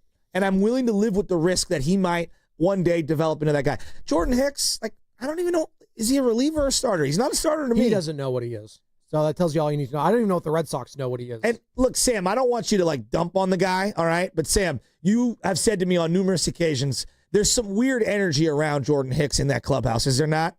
I mean, at times, yeah, I kind of felt like, he was kind of doing his own thing at times. I would say that, yeah. Yeah. So I'm okay Marches with it. to the beat of his own drum. Yeah. There you go. Which is fine. Not everyone has to fall in line, but you're not that good. Well, I was going to say, you don't have to fall in line, but you also have to like produce if you're going to be that dude. And if you're not going to be that dude and you're not producing, then yeah, you can kick rocks as far as I'm concerned. Now, I don't need any negativity in my clubhouse right now. Not when I got Willie Adames. Oh, cool. There you go. Here's another risk that I think is fair. Like Bob Melvin and different personalities in the clubhouse. That was a problem in San Diego. You bring in some high-priced guys, they start feeling themselves. Now, is that the personnel, specifically the clubhouses in San Diego? Is that Juan Soto? Was that Bob Melvin? Was it a combination of them? Like, I do think that it's fair to wonder, how's this mix going to work? Now, Adames says that he's known him for 10 years. I trust Adames. I think we have pretty good leadership currently. Wilmer and Adames are great leaders. Chapman is a great leader in that clubhouse. I'm hoping that RAFAEL, DEVERS, and everyone can get along. But that's a risk. Would you agree? Yeah, I'm actually looking right now at Alex Cora, obviously manager for the Red like Sox. Alex Cora. I do, and I'm just looking at, this was from Mass Live from a couple days, June 14th, so literally 2 days ago. Why is Red Sox RAFAEL DEVERS taking grounders before games? Alex Cora gives definitive answer. And then he just gave an answer saying, we talk, but he's my DH, Cora said. Let's leave it at that. And then asked if expected DEVERS to only be at DH for the rest of the season. Cora said, yes. And that's it. But DEVERS was clearly not wanting to do that because he was taking grounders before games still. This has an NBA feel to it. It's very... This is, I'm done playing for you. Yeah. Does it not? Yes. It's very Miami Heat, Jimmy Butler-esque. Now... But this guy's in his prime. And Jimmy Butler as a personality, just so much different than RAFAEL DEVERS, obviously. And DEVERS being from the Dominican Republic, obviously. There's layers to all of this. But the fact that let's just be honest, he's their best player. Like, he is their best player. Hands down. Hands down. And he didn't feel appreciated there. No. And he wanted to leave. Let me ask you another element of risk. Where does this leave Bryce Eldridge? Is he a first baseman? Is DEVERS your first baseman? Are we just accumulating talent and figuring it out? I kind of like let's just accumulate talent, figure it out. Does he go to the outfield? Does this stymie him in any way? It's a great problem to have. How about I answer that? I agree. Just figure it out. You know what? If the bat's working, and let's be honest, if JT Snow was saying like he needed to work on his defense, Bryce Eldridge, maybe he is the DH going forward. Who cares? Again, in today's baseball, just hit it, and I'll figure it out. I'm with you. Like, there you go. Shohei doesn't even play in the field. He doesn't need to. He's so good. Well, and also he's Shohei. I hate him so much. He's also Shohei Ohtani. He's going to be pitching again today. Guy's incredible. And better not bet on himself. No, well, always bet on yourself, Joe. Bet on the over. And he had 2 home runs over the weekend, 2 in one game. He's pretty incredible. But you know what? The Giants got their guy now to go up against the Shoheis, the Manny Machados. RAFAEL DEVERS brings legitimacy to this lineup that desperately... When's the last time you looked at a Giants roster, or an opposing fan base for that matter, looked at a Giants lineup every day and said, wow, I actually kind of have to fear that guy? Like, when's the last time? When Buster Posey was there? Posey. That's it. And let's call it what it is. Buster's an all-time player. DEVERS is a better hitter in terms of power than Buster Posey. Yes, and there's Buster batting average was a very good contact guy. Yes. Hit those I want Buster on my team every day. But Buster's a Hall of Fame catcher, and how I view offensive production from that position is different. DEVERS is a Hall of Fame hitter. Yes. He's that freaking That's good. the kind of bat you're looking at. And he's a lefty.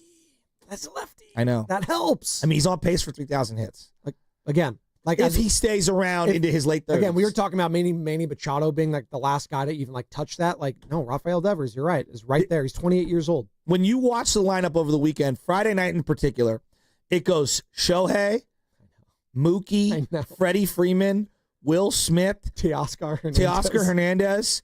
What's the other guy's name? Come on. Pajes. Max Muncy. I mean, yeah.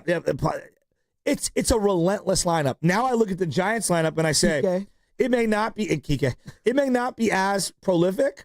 Jung-Hoo Lee, Adames, Devers, Ramos, Chapman, Wilmer. That's a freaking great six. It is. That's a great six. They all have the potential to go deep too. Now, if like hypothetically in this world, as we talk about Bryce Eldridge, let's say he does come up at some point. There's like no pressure for this guy. None. Like none. Jung-Hoo's got more pressure. Adames has more pressure. Devers, Ramos, Chapman, Wilmer. I mean, God, we're sitting in a position of strength right now. This could not have gone better if you're a Giants fan. Oh, it could not have gone better if you're a Giants fan. It could not have gotten worse if you're a Boston Red Sox fan. Why do you say that? Because they're upset, to say the least. You know, Boston, they're sports fans. We got a taste of it a couple years ago when the Warriors took them out in 6 at the Garden. You were there, Joe. You were loving every single second of it. You know that fan base. Oh, yeah, they're the worst. Let's hear it. Second only to Philly. Hey, Giants fans, you want to taste some Boston Red Sox tears this morning? Well, here you go. What are you trying to show these younger guys? Just brought up these 2 rookies here. You really want them around Devers in that whole situation right now? So I get it. People are fired up. People are upset.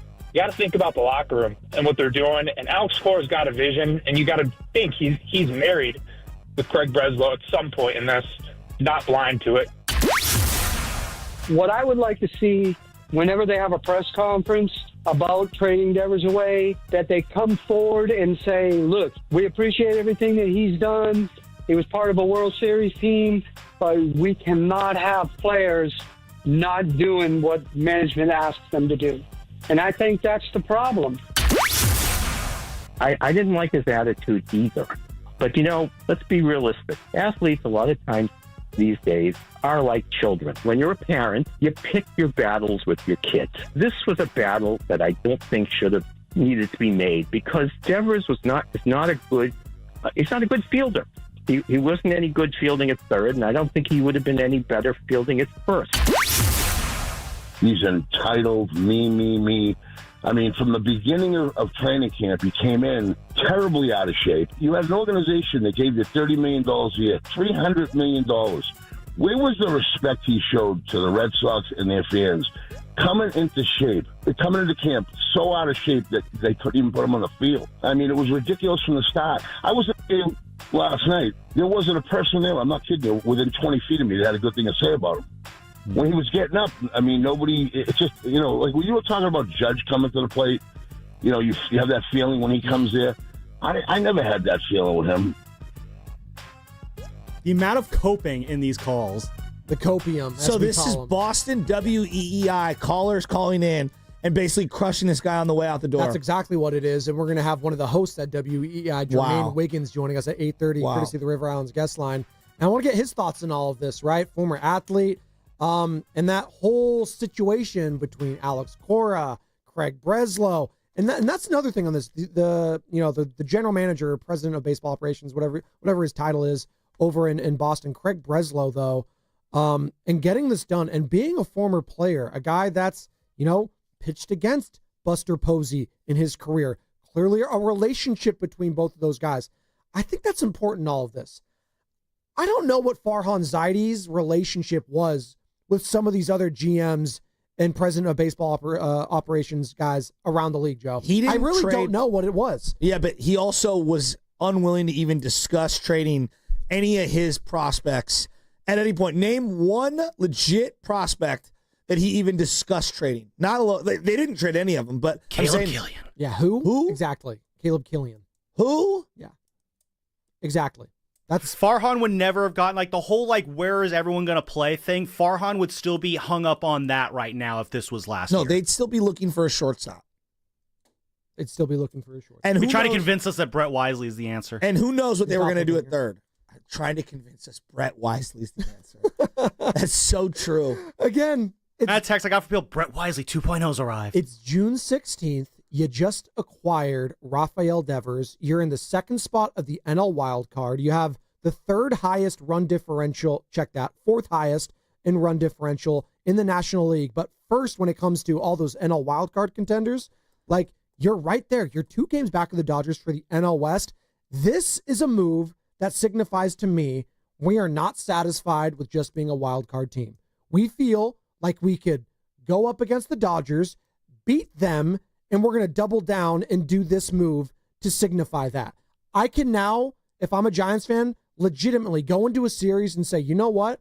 I have the bats to compete, and I know I have the pitching that is more often than not better than the opposition's pitching 100%. in the division when it comes to the Padres, when it comes to the D-backs, and when it comes to the freaking LA Dodgers, who we even referenced their injury report on Friday. There's like 10 guys on that injury report pitching.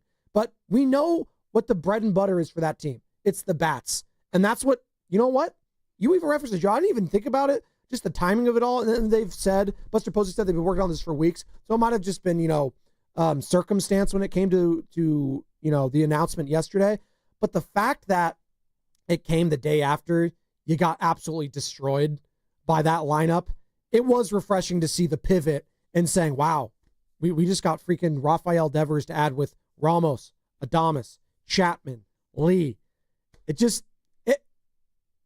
sends a signal to the fan base, to the clubhouse, to the region of belief. There's belief in this team from Buster Posey, and it's refreshing to see because I never felt like Farhan ever believed this team. I just never felt it from a fan's perspective. No, I totally agree. This really feels like, to me, like at the end, I don't know if you remember, but 2018, they went after Giancarlo Stanton, the Giants. And was he Mike then? You can have this guy, but you can't have that guy. Well, maybe do this and maybe do that. And the Marlins didn't want any of their pieces. And it was all about, like, how much money you're going to take on. And look, if you look at who the Yankees traded, they lost nobody. They lost no one in the Giancarlo Stanton trade. Very different players, but, like, if you're the Yankees, you do that deal every single day and then some. Yes, because they're the Yankees. They're expected to do that. Absolutely. This deal reminds me of that deal in the sense of, like, you had pieces that they wanted, you executed the deal, you took on all the money. This is what the Yankees would have done. This is what the Dodgers would have done. The NL West is loaded. Honestly, has a just Western Conference feel to it, to do an NBA analogy, where you need to have a star. No, Joe, it feels like the NFL. No, it feels like the NFL. This division feels like the NFL, meaning everyone is all in every year. Well, no, for sure. But more so like... You're talking about stacked division. I'm talking about stacked division and just doing... Thank you. And every the San Antonio Spurs and of the world. Rockies. I know. You got to have the Kings. You got to have there. the Utah Jazz in there. Yeah, like that's the Jazz. That's exactly what that is. I was thinking Sacramento Kings, but I use that because I am doing like the Jimmy Butler comparison to all this because the Warriors knew they were in a conference. Well, that's not the East, where I couldn't be an Atlanta Hawks or a Miami Heat and just skate by and be 8 games under 500 and still have a wild card. Yeah. No. I'm the 10th spot when I'm 500, and if I don't win here these next few weeks, I'm going to be out. And then all of a sudden the question starts to come, does Steph want to be here? Like, that's the back of everyone's minds. And the fact that you went and got Jimmy Butler, if you're Mike Dunleavy, it was a signal to the fan base and to the rest of the team that says we have belief in this core still, and we're doubling down on the Kerr, Draymond, Steph, Jimmy Butler era now with these next 2 years. Now, I got Willie Adames locked up for the next 5 years. We got, Chapman, either 5 years. Like, I think it's like at least 5 years for me. That's where I'm sending this whole thing. Like, there is a future now I can be excited about. If you're a young kid 3 years ago, we would say, whose jersey would you get? You got Jung-Hoo Lee. You got Adames. You got Devers, Ramos, Chapman. Webb. I haven't even gotten to Bryce Eldridge. I haven't gotten to Logan Webb. Yeah. Well, Eldridge will still, I'm always, the prospect of me is iffy. Yeah. That's like 6 guys. And 3 years ago, there wasn't one guy who you'd say, I would buy my jersey for my son. Right. There are 6 guys for them to choose from. I know. It's going to be fewer number 5 jerseys in the stands now. Number 5 is Yastrzemski. Correct. Oreo Cookie is in Oakland, wants to join in the conversation. Oreo, how are you feeling about this Giants trade? Hey, what up, fellas? Thank you guys for taking my phone call. Coming out of hibernation here, man. I don't like to call during Giants season. I'm an A's fan. Y'all know that. I roll up Conseco-sized joints in my throwback jersey. You feel me? Right. But I am an A's fan first and a baseball fan second. This is a great trade for Buster Posey. I had to call in to give Buster his props. He stole the guy from him, man. Like Boston, I wonder what the other deals were, man. This one really wasn't much to think about, man. They gave up some prospects, and I think what it came down to is the Giants coming up with the rest of his cash. I think that's what probably did it. But I'm just curious to see what other trades were out there that Boston was saying no to. And real quick, Spadoni, you're an A's fan. I know you put your A's card. Hold on, Oreo. Hold on. I was an A's fan. They left. I don't know anymore. I am Rob Lowe wearing the baseball hat. All right? I'm a fan of the game. How about that? Hey, I feel you, man, but I've been hearing you say we a lot. So that's why I call it an hold on, I'll back up. Back up, Oreo. Back up. Let him finish. I'll let you finish, Oreo. I said if I'm a Giants fan this morning. Okay? All right? I'm a fan of baseball. And you know what? Hypotheticals. And you know what? Honestly, like, I don't even care if you are an A's fan in all this. You just got to respect the move from Buster Posey's perspective, as you're doing, Oreo. Yeah. And I appreciate the call because we're up against it. We got the injury report coming on here. Like, if you're just a fan of the game, like, even from a Red Sox perspective, I know the fans are all upset about it. I'm sure they're getting callers saying, we only got that? We just got swindled from a guy that's been the president of baseball operations for 2 seconds?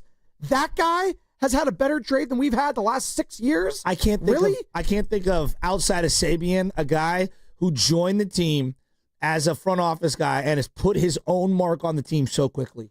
It took John Lynch a couple years. Like Dunleavy, like he did make a trade that he was forced to in a way, trading away Jordan Poole and bringing Chris Paul. That was a deal where people looked at it like, seriously, like that's the move. You got Chris Paul. So it was a different kind of trade, but it was a trade that got everyone's attention saying, whoa, like what? But not to this level. He just brought in the best player on the team. And that was a glorified salary dump that they were doing. He just brought in the best player on the team. Yeah. This is very Jimmy G-esque with actually a track record. That's a good one. Jimmy Garoppolo, yeah. Where does it rank in the Bay Area trade? I'm as shocked with this deal as I was about the CMC deal. Like, the shock is the exact same level. What was more shocking to you? It might be more, but you know what? It actually might be more, and the reason why I say that, because I just didn't think the Giants could pull off one of these deals. I'm going the one it's more in this calendar year. What was more shocking to you, the Jimmy Butler one or RAFAEL DEVERS? 888-957-9570. We'll get into that on the other side. Question. Plus Jermaine Wiggins at 8:30, co-host of the Greg Hill Show, WEEI in the morning. We want to hear from the people here. 888-957-9570. Call, text, hit us up on YouTube. How are we feeling about RAFAEL DEVERS being a San Francisco Giant? And do you have any trepidation about it and how things ended up in Boston, how it got so bad? People were questioning the weight, all of that. Are you questioning this move, Giants fans? Are you? I'm not questioning the injury report, though. That much I do know.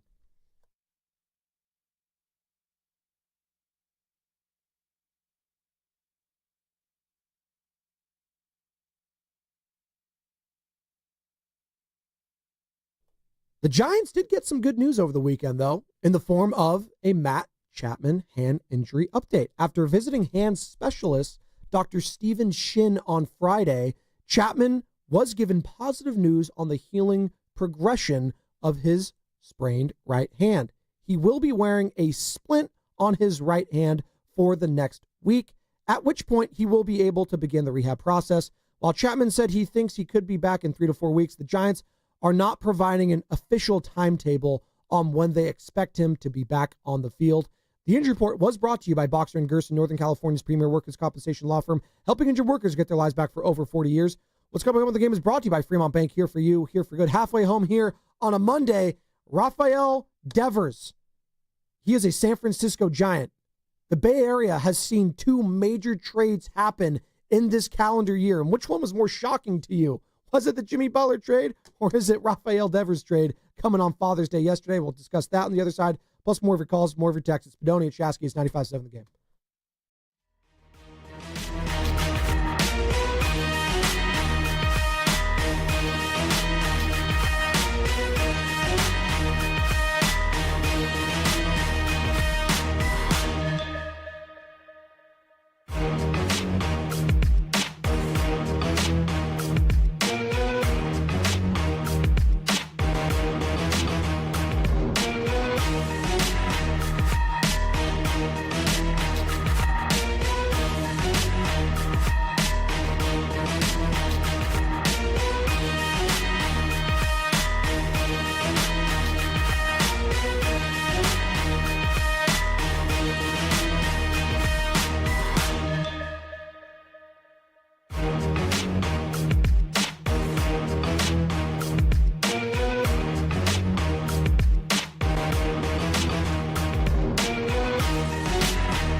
Let's go, Filmo.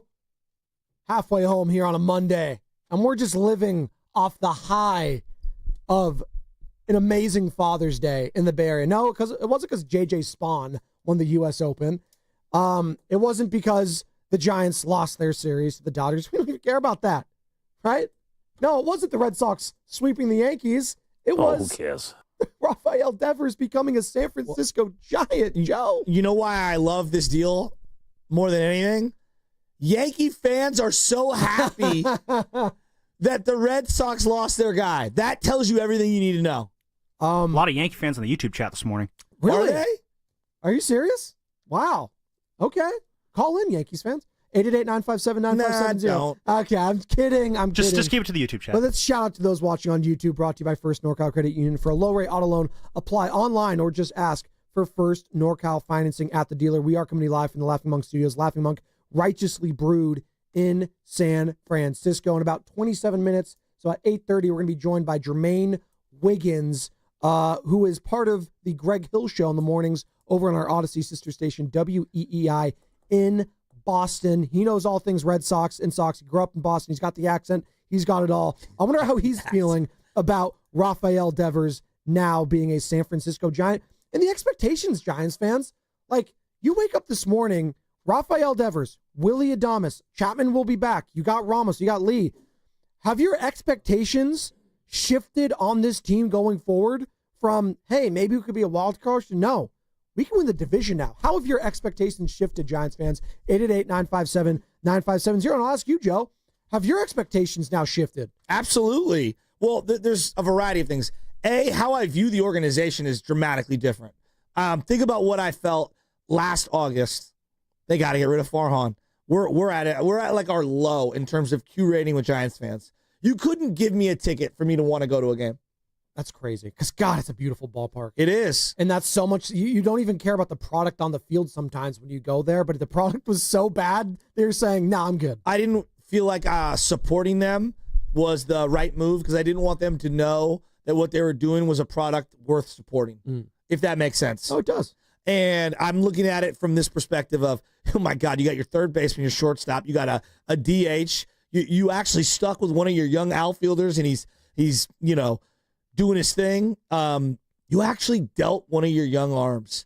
You had the guts to be able to pull one of those deals off, and you had the ability to close a deal. I can't remember the last time the Giants closed a deal of this magnitude. Oh, my God. They've been in second place a decade. For so long. So long. The amount of the Morosi's of the world, the Nightingales of the world, the Passan or Passan, however you want to pronounce it. Like, all those guys saying, oh, the Giants are right there. The Giants are right there. Aaron Judge, Arson Judge, oh, it's there. Like, really? Really? Juan Soto, oh, Shohei Ohtani. They finally got someone, and it was through a trade. Yes. It was through a trade. I know. And you didn't even give up all that much. Like, of all the names, like, I legitimately thought, when I saw the trade, Joe, I thought it was, oh, Eldridge must be a part of it, right? Like, that's like. You really thought that? I thought that. I thought that was one of the him or Wisenhunt. No. I didn't think Harrison, like, because maybe I'm just so, like, I see at the starts and I've seen so much of him. I was like, that's the big piece in all of this? Harrison? It almost feels really? too good to be true. That's exactly how it felt at the time and how I still feel about it. Now, what's the baggage there? What kind of player are you getting? We'll talk about all that again with Jermaine Wiggins at 8:30. MLB has on right now, MLB Network, a graphic that says players with a 500-plus slugging percentage in the last 5 years. Each of them. There's three guys: Aaron Judge, Shohei Ohtani, and RAFAEL DEVERS. It's good company to be a part of. That's incredible. So you're telling me he's one of the three best hitters in baseball. If you're comparing Judge and Ohtani, the reigning MVPs, you're saying Devers is right there with those guys, is what you're telling me, Joe. As far as at the plate. That's what they're, it's slugging percentage, yeah. Ohtani doesn't even play in the field. So I know. There you go. Well, and I can't believe Buster pulled this off. I mean, there were so many people like, Buster's just a figurehead. He doesn't know anything about running a team. Right? How many people came in with well, actually, Buster's not going to be good at this. How good does Buster Posey look now? I do think him being a player involved in all this. It's unreal. Trading with a guy, Craig Breslow, who is the Red Sox president of baseball operations, former pitcher who's pitched and played against Posey in his career, There's clearly a relationship there. Yeah. There's clearly something there. And you know what? And I go back to Farhan Zaidi. I don't know what his relationship was like with some of these other GMs and presidents around baseball. I don't know what it was like. And clearly, whether it was him, whether it was the other party, they could never see eye to eye on anything.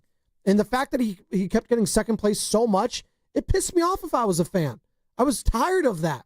Like, that's like when Arizona, when the Diamondbacks feel more competent in their, operations in baseball, it's one thing for the Dodgers. It's, the Dodgers are one-upping everyone in baseball. Okay, that's fine. But the Diamondbacks getting the likes of like Corbin Burns of the world, and I know he's a free agent. It's not like for like the same thing, but I feel like they were getting bigger names than we were getting. They were. The Padres, who have been a doormat of a franchise my entire life, they've been getting everyone. And yes, has it translated into World Series for them? No, but it's translated into their Q rating being at an all-time high and the perception of them. And what has been the perception of the Giants? That they're going to come in second, third, and fourth place. That's the worst place you could be. And I know they're not this, because if you look at the payroll, they're not this. But there was a level of cheapness. Like when it came to some of the contract structures around there, that came off as like, ugh. Yeah, it was a bunch of, let's call it what it is. Opt-outs. No, let's call it. It was a bunch of Michael Confortos. Yes. Who is not even a guy that you even think of when you bring up the Dodgers. And now you have got two players on your books worth more than $400 million, and Willie Adames and RAFAEL DeVers. Pretty insane. Now, we'll see how those players are in Giants uniforms, but the fact that you're doubling down on those two players, those days of finishing in second place are over. And you brought up the Corbin Burns. Not only did the Giants come in second or third there, they did the same thing with Zach Greinke like 7 years prior, 8 years prior. I forgot about that. That which led them to do what? To pivot to go to guys like Samardzija and Cueto. And those were overpays as well, right? So what happens when they miss out on these deals? Like, think about it. When they missed out on Aaron Judge, what'd they do? We're gonna go get Mitch Haniger. Yep. they did. They pivoted and they got excited for Mitch Haniger and Conforto. Two bad contracts. Very bad. By the way, this was you. The Giants had you down so bad, Joe. This was you literally either a year. I think this was a year ago. Approximately. This is last summer? This was last June 24th. Wow. This is almost my a year sister's to the day. birthday. Wow. This was you. I am rooting against the Giants. That was you. The team that Can I hear the full thing? No, you can just hear this. I am rooting against the Giants. That's all you needed to hear. That was you. Was I alone? No, it was you. It was your co-host. Your co-host totally was saying pivoted. this. I mean, come on. I would rather be the White Sox. Come on. I'm rooting against the Giants. I would rather be the White Sox. That's where we were a year ago. I love how he had to one-up me. I said I'm rooting against them, and he picks the worst team in the history of baseball. He had to one-up me. Now he's a I am Rockies rooting fan. against the Giants. That was you. I'd rather be the White Sox. And then all it took for a lot of people was either Farhan saying bye-bye, you bring in Buster Posey, you signed Willie Adames, you got Matt Chapman back here, Robbie Ray's balling, right? Verlander you bring in.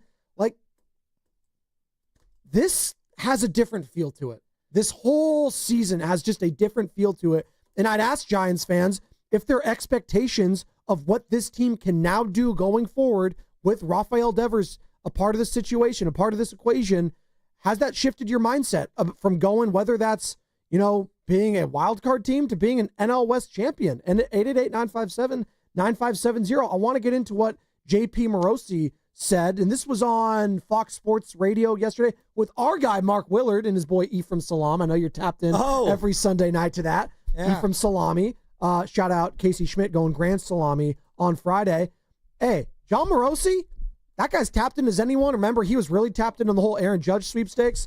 Like, he even didn't see this trade coming. I did not see this coming. We insiders, we love to say, we've got this all figured out. We anticipate things. No. This was a complete surprise here on Father's Day. What wasn't a surprise was RAFAEL DeVers in his situation, though, and how disgruntled he was. His days were clearly numbered there. I think you talked about it. I talked about it. Chris Rose has talked about it for a long time. Friend of the program here, John Boy Media. The writing's been on the wall. I just read those comments with Alex Cora, who's very short. No, he's a DH all season, as Devers is taking grounders before every single game, whether that's him being defiant or not. There was something not right there. It wasn't working. We all knew that, right, JP? We knew that all harmonious in the Red Sox universe, going back to spring training about the position move for RAFAEL DEVERS. And we're going to get into this, I'm sure, in greater detail, because one of the issues on the Boston side of this is that Alex Bregman can opt out after this season. He can opt out. So you might now be in a universe where you have neither Devers nor Bregman in 2026, and you're basically now really relying on the likes of Roman Anthony and Marcelo Meyer and this young group of players. You really hate to see it from the Red Sox perspective, but you really love to see it from the Giants perspective. That's really this whole thing. As he's saying right there that Alex Bregman could leave too. On top of it, yikes! And by the way, I think we have a burrito bet on Alex Bregman's contract. I think it's somewhere in our. You said he's not going to make more money. There's a contract stipulation we have in the chat somewhere where I think he's going to get paid handsomely if he balls out this year and opts out. He's betting on himself, and he said it was. He's hurt. And he's hurt. But we'll see. I will see because I'm going to win this bet. We'll see. It's a burrito bet, so it's okay. We're still waiting on that House Prime Rib visit with Sam, myself, and Bonte Joe. But it's okay. In certain circumstances, we're not going to be pressing on that going forward. The House of Prime Rib. Verducci's in Lake Tahoe wants to join the conversation. Might press it a little bit. That's so I'm going to let you know this right now. I'm not giving you anything. All right? Just like, I hope you hear these words that are coming out of my mouth, young Sam Lubman. Wait, you're not going to live up to the bet that you made with Bonte? No, I am now going to pivot out of that deal like I'm the Red Sox. Well, there we go. You're trading it to Carter? You're trading it to Carter for... Carter could buy the House of Prime Rib. Do a McDonald's breakfast to be named later. Verducci in Lake Tahoe. And he's in Lake Tahoe right now. So first of all, you're loving life. And now the Giants just had Devers. Incredible. And you're going to be a father soon, Verducci. What a weekend for you. Yeah, I was going to say, for it to be Father's Day yesterday and then me driving down to North Lake Tahoe, getting the news, almost driving the car off the road, just like my wife's like, what the heck's going on? I was like, oh my gosh, we acquired this incredible player. And let me tell you, he said it last week. Giants fans, wake up. He said he's going for it. It's go time. And that's what I love about Buster Posey. He didn't come all the way from Georgia to come back a loser. He was going to build something special. And now just imagine you add Bryce Eldridge to that lineup when he's ready to come up. Oh, my gosh, I don't have a voice right now. I've been screaming, running around the cabin this whole time, just fired up. I mean, this is what we needed, Giants fans. We needed a kick in the butt. I'm tired of finishing second or third and hearing about the Dodgers. Now we're standing right next to them now, right next to them. And now we have the pitching, we have the depth. And you know what? What's going to happen is Posey is going to start investing in our minor league system. This is the reason why San Diego and the Dodgers have been able to pull off those trades. It's because they've had the depth in the minor league system. So now you're going to see Posey invest in that, and then to make these kind of trades. It's going to be hard to convince people on the free agent level to come here, but now you can make trades, get them here, make Devers fall in love with San Francisco, and now we have our core. So Giants fans, wake up. It's Monday. Posey went for it. Let me hear you. In 95.7, I love you all. There you go. It's Verducci in Lake Tahoe, not the El Dorado Hills. He's loving life. And it's funny. He said something there where he's like, my wife was like freaking out. What happened? And he doesn't even give the name because he knows she's not going to know who the name is. Giants just signed a really good player. They just traded for a really good player. That's it. RAFAEL DEVERS, if you watch baseball, you know who he is. That is a name. Well, and I would say this. They're like, oh, my God, what will Adames do in this division, in this park? That's a real question. Yeah. Like, what will they do? Just a little small sample. RAFAEL DEVERS against the NL West last year. 275, 3 homers, 9 RBIs, 6 runs scored, only 15 games. That was last year. Okay, well, what does he do as a career? What's he done in his career against the NL as a whole? Right. A 293 average, so up almost 15 points, 217 hits, 47 home runs, 144 RBIs, 127 runs scored in 196 games. So he's basically better than his 162 averages against the NL. Very interesting. 8 games against the Dodgers in his career. Give it Not to a me. very large sample size. Give it to me. 233, 7 hits, a home run, 2 RBIs, 4 runs scored. 8 games. He hasn't really played against the Dodgers very much. Go back to the 2018 World Series. I was going to say, go back. I would love to know what his numbers were in that one. Well, let's see right here. RAFAEL. I was against the Dodgers. Devers versus Dodgers playoffs. There we go. That's not San Francisco Giant. Has a career postseason record of 214, 3 hits, 2 ribbies, a run scored in 5 games against the Dodgers. First full season. Second. Exactly. So again, that's not the sample size. But the NL West one is way more important to me as far as I'm concerned. And you know what? The fact that RAFAEL Devers is going to take a load off of all those other guys that we've been mentioning all morning. Willie Adames, first and foremost, he doesn't need to be pressing as much. Like, he's going to be taking so much of that attention away from Willie, from Ramos, from Lee, from Chapman, and Devers wants to be that guy. Like, for as much as Willie Adames and I like the presence, the poise, and all that, we knew he wasn't that huge thumper in that lineup. He can get hot. He can be at times. He had a home run. He had some bombs over the last week against the Rockies. He had one against the Dodgers. Like, yes, he's heating up a little bit, but Devers has shown the consistency year in and year out as a top 10 hitter in baseball. Joe, if Willie Adames is a table setter, this guy sits down and clears the table. Yeah, he does. He's the cleanup. Yes. Right? He eats it all. Yeah, absolutely. Who's my guy who's the hot dog eating contest? Joey Chestnut. Baby. I'm looking at this too from like the Giants payroll perspective. Next year they got $194 million on the books, 2026. $200 million. This ownership group is all in on spending whatever it takes to be able to make it work. Remember, they drew back their salaries 2 years in a row, 2022, 2023. Yep. Now it's going fly high. I love it. I mean, they're on the hook for about $275 million over 8 years for this one player. You know what's kind of crazy as we're talking about like the ramifications and the trickle-down effect and what this means, what this signifies. And yes, first and foremost, it's going to help this team on a day in and day out basis. Like, is it crazy how I feel that this trade and what it represents more, even if Devers is an average hitter going forward, just what it means for the franchise as a whole, Joe? It means you're in. It means you are in. And what I mean by in, on competing for championships. And whatever player or trade is going to make us a step closer to the championship, we're all in. That's the Niner mindset. That's the Warrior mindset. And now it's the Giants mindset.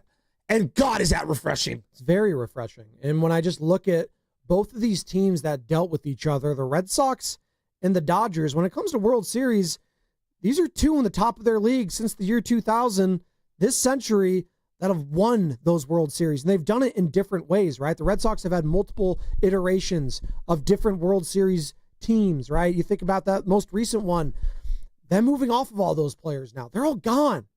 And now the Dodgers are the one on the opposite end. The Giants are the one, although the Dodgers were, right? It's actually kind of interesting now that I think about it. Dodgers getting Mookie, Verdugo being a big part of that trade piece, right? And now the Giants getting Devers and Kyle Harrison being a big deal for that. Going back to that Verdugo one, by the way, with Mookie Betts, yeah, I'd say it worked out for the Dodgers pretty freaking well, right? 2 World Series later.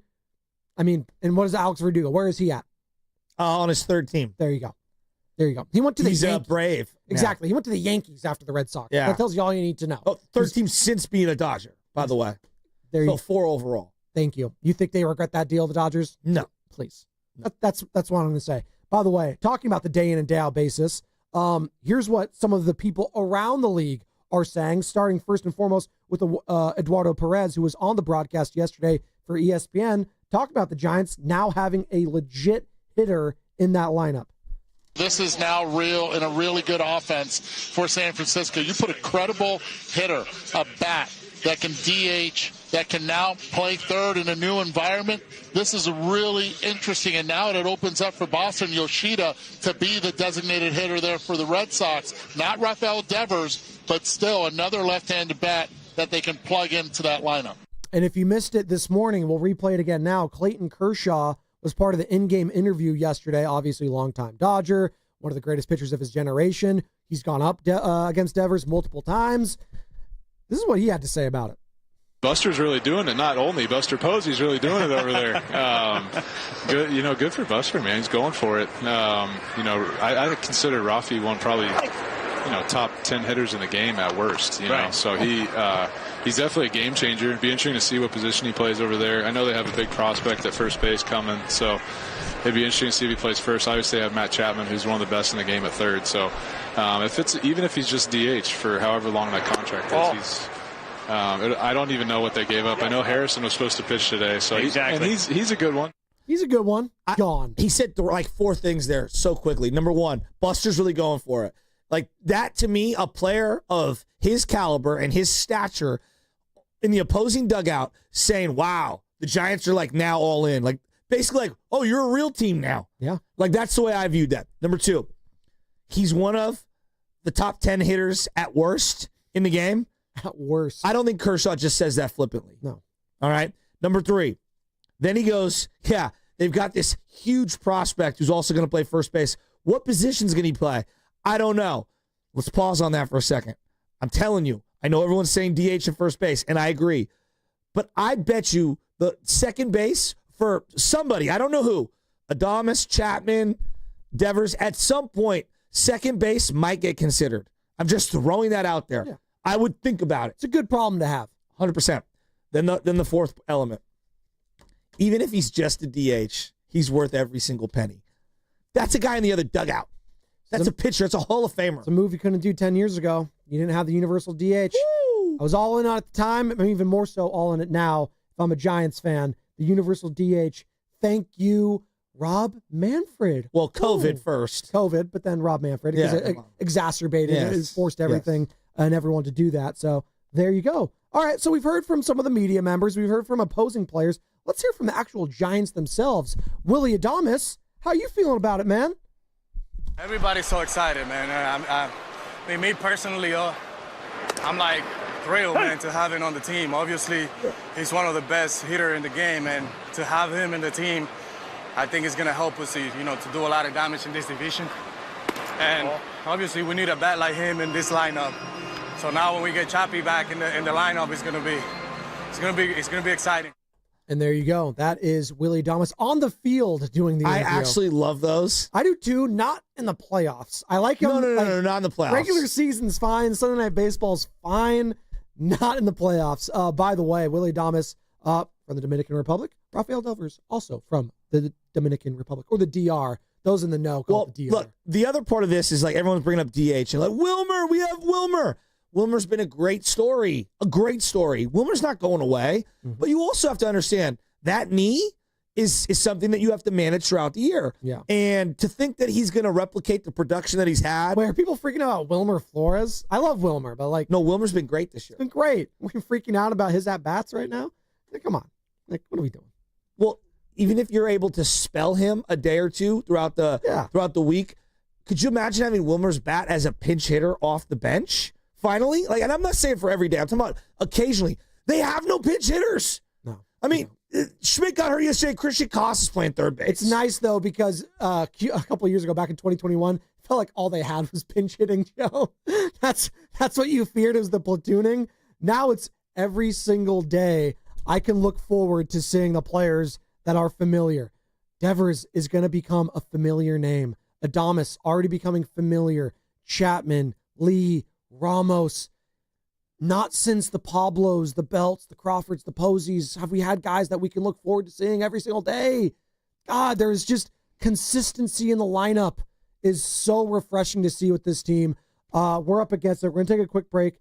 Jermaine Wiggins on the other side, because I do want to get the Boston angle in all of this. What went wrong with RAFAEL DEVERS in Boston that the Red Sox pulled the trigger on this trade really just, a year into it? What are we in? A year into this big extension? They were good off it 2 years, really. Said, nope, see you later. A guy that won a World Series there, multiple-time All-Star. It's only 28 years old. So why are they moving off of him for Kyle Harrison? We'll get into that with Jermaine Wiggins on the other side. This will be brought to you by Crystal Geyser Alpine Spring Water.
Good morning, Bay Area. It's everybody's boy, Zucci, man. And you're listening to the New and Improved Morning Roast with everybody's boy, Joe Shasky, and my boy, Joe Spadoni. What's up, Zooch? Juice WRLD. Joe. R.I.P. It's a great beat. They're in their feelings, though. This is a perfect song for Boston Red Sox fans because they are feeling some type of way. And we're going to get that fan perspective because Jermaine Wiggins, host over at WEEI, our sister station out in Boston, Greg Hill Show, will be joining us here shortly. Former tight end, New England Patriots. I watched them today on YouTube. Yeah? On the Greg Hill Show, yeah. How are they feeling? Well, there's a lot of crying. He went to East Boston High School, by the way, Jermaine Wiggins. So you don't think he's a Red Sox fan? No, this guy's a diehard Red Sox fan. He's all tapped in on everything. He was at the Red Sox Yankees game over the weekend, yesterday. Over under Mac Dre, too short E40 references. Oh, he loves all those guys. That's what he references all the time. 1,000. No. I'm putting it at 2. There you go. All right. Hit at least 2 of them right there. Jermaine Wiggins will be joining us here shortly because RAFAEL DEVERS is now a San Francisco Giant, people. And you got rid of Kyle Harrison. All right. You know, Kyle, we'll see with Kyle Harrison. He's still so young. I'm not going to write off his career, but clearly, I think it's fair to say at this point, he has not lived up to the hype that was billed before him. And there was a lot of hype. Listen, when you're talking about a guy you're not trading for the likes of Juan Soto, some Giants fans were saying that. I had a lot of expectations for Kyle Harrison. He didn't meet him. He had flashes. He was good, but we'll see. The fact that Red Sox already optioned him down to AAA tells you all you need to know about him. He's just not there yet. Jordan Hicks, gone. Didn't really work as a starter. Reliever was an adventure. Just didn't work. James Tibbs, your first-round pick last year, we'll see. And then toss in Jose Bayo. I don't even know. I can pick that guy out of the lineup. I don't know who he is. We'll see. So that was what you gave up for one RAFAEL DEVERS. And now, do we have him on the line? We do. Jermaine Wiggins joining us now on the River Islands guest line, as all guests on 95.7 The Game appear on the River Islands guest line. Isn't it time for you to discover the islands? River Islands in Lathrop. Jermaine Wiggins, former NFL tight end, Boston diehard sports fan, obviously host on the Greg Hill Show, our Odyssey sister station on WEEI. He looked sad this morning when I was watching him on their YouTube page. Are you sad, Jermaine? What is your emotional state right now as a diehard Boston Red Sox fan now that you moved off of RAFAEL DEVERS? So, Wiggs? I feel like a Dallas Mavericks fan right now. What the hell are we doing here? What the hell? You trade away, arguably a top 10 bat when it comes to hitters right now in Major League Baseball, and you get back some big league chew and some some bases. I mean, we didn't even get bat and balls back that we can use. When you look at what San Francisco was able to get from Devers, I mean, you're going to get a legitimate bat in that lineup right now. And for us, the Red Sox fans over here, we were making our move. We were able to sweep the Yankees. We took 2 out of 3 from them about a week or so ago, and we took 2 out of 3 from Tampa. We're right in the mix when it comes to wild card, and then you trade away your best offensive weapon for ultimately nothing at all. All right, let's. You kind of referenced like he's a great, top 10 offensive player. What exactly? We'll get to what happened because I watched that Red Sox doc, but what exactly is he as a player right now? What was he doing this year for the Red Sox? Well, I mean, he's leading your team in home runs. He's leading your team in RBIs. When you look at, 200 he's leading your team in batting average. So he's your best offensive player.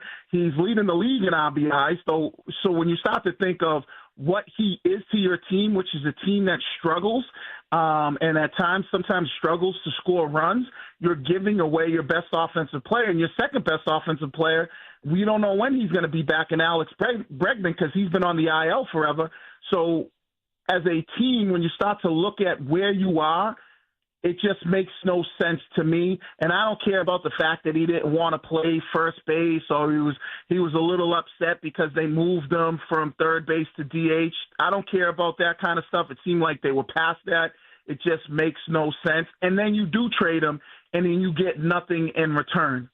So where did this go wrong? Because I watched the Red Sox doc on Netflix. I thought it was great. I honestly, because I'm not a Red Sox fan. You know me, I'm kind of anti-Boston sports, but I really enjoyed it. Duran became somebody that I just like him. Like, I'm rooting for the kid. He's not perfect, but I'm rooting for him. Alex Cora, I thought, was a great communicator. Like, that's what came across from me. Devers was not really a part of that doc a lot, more of like an ancillary player.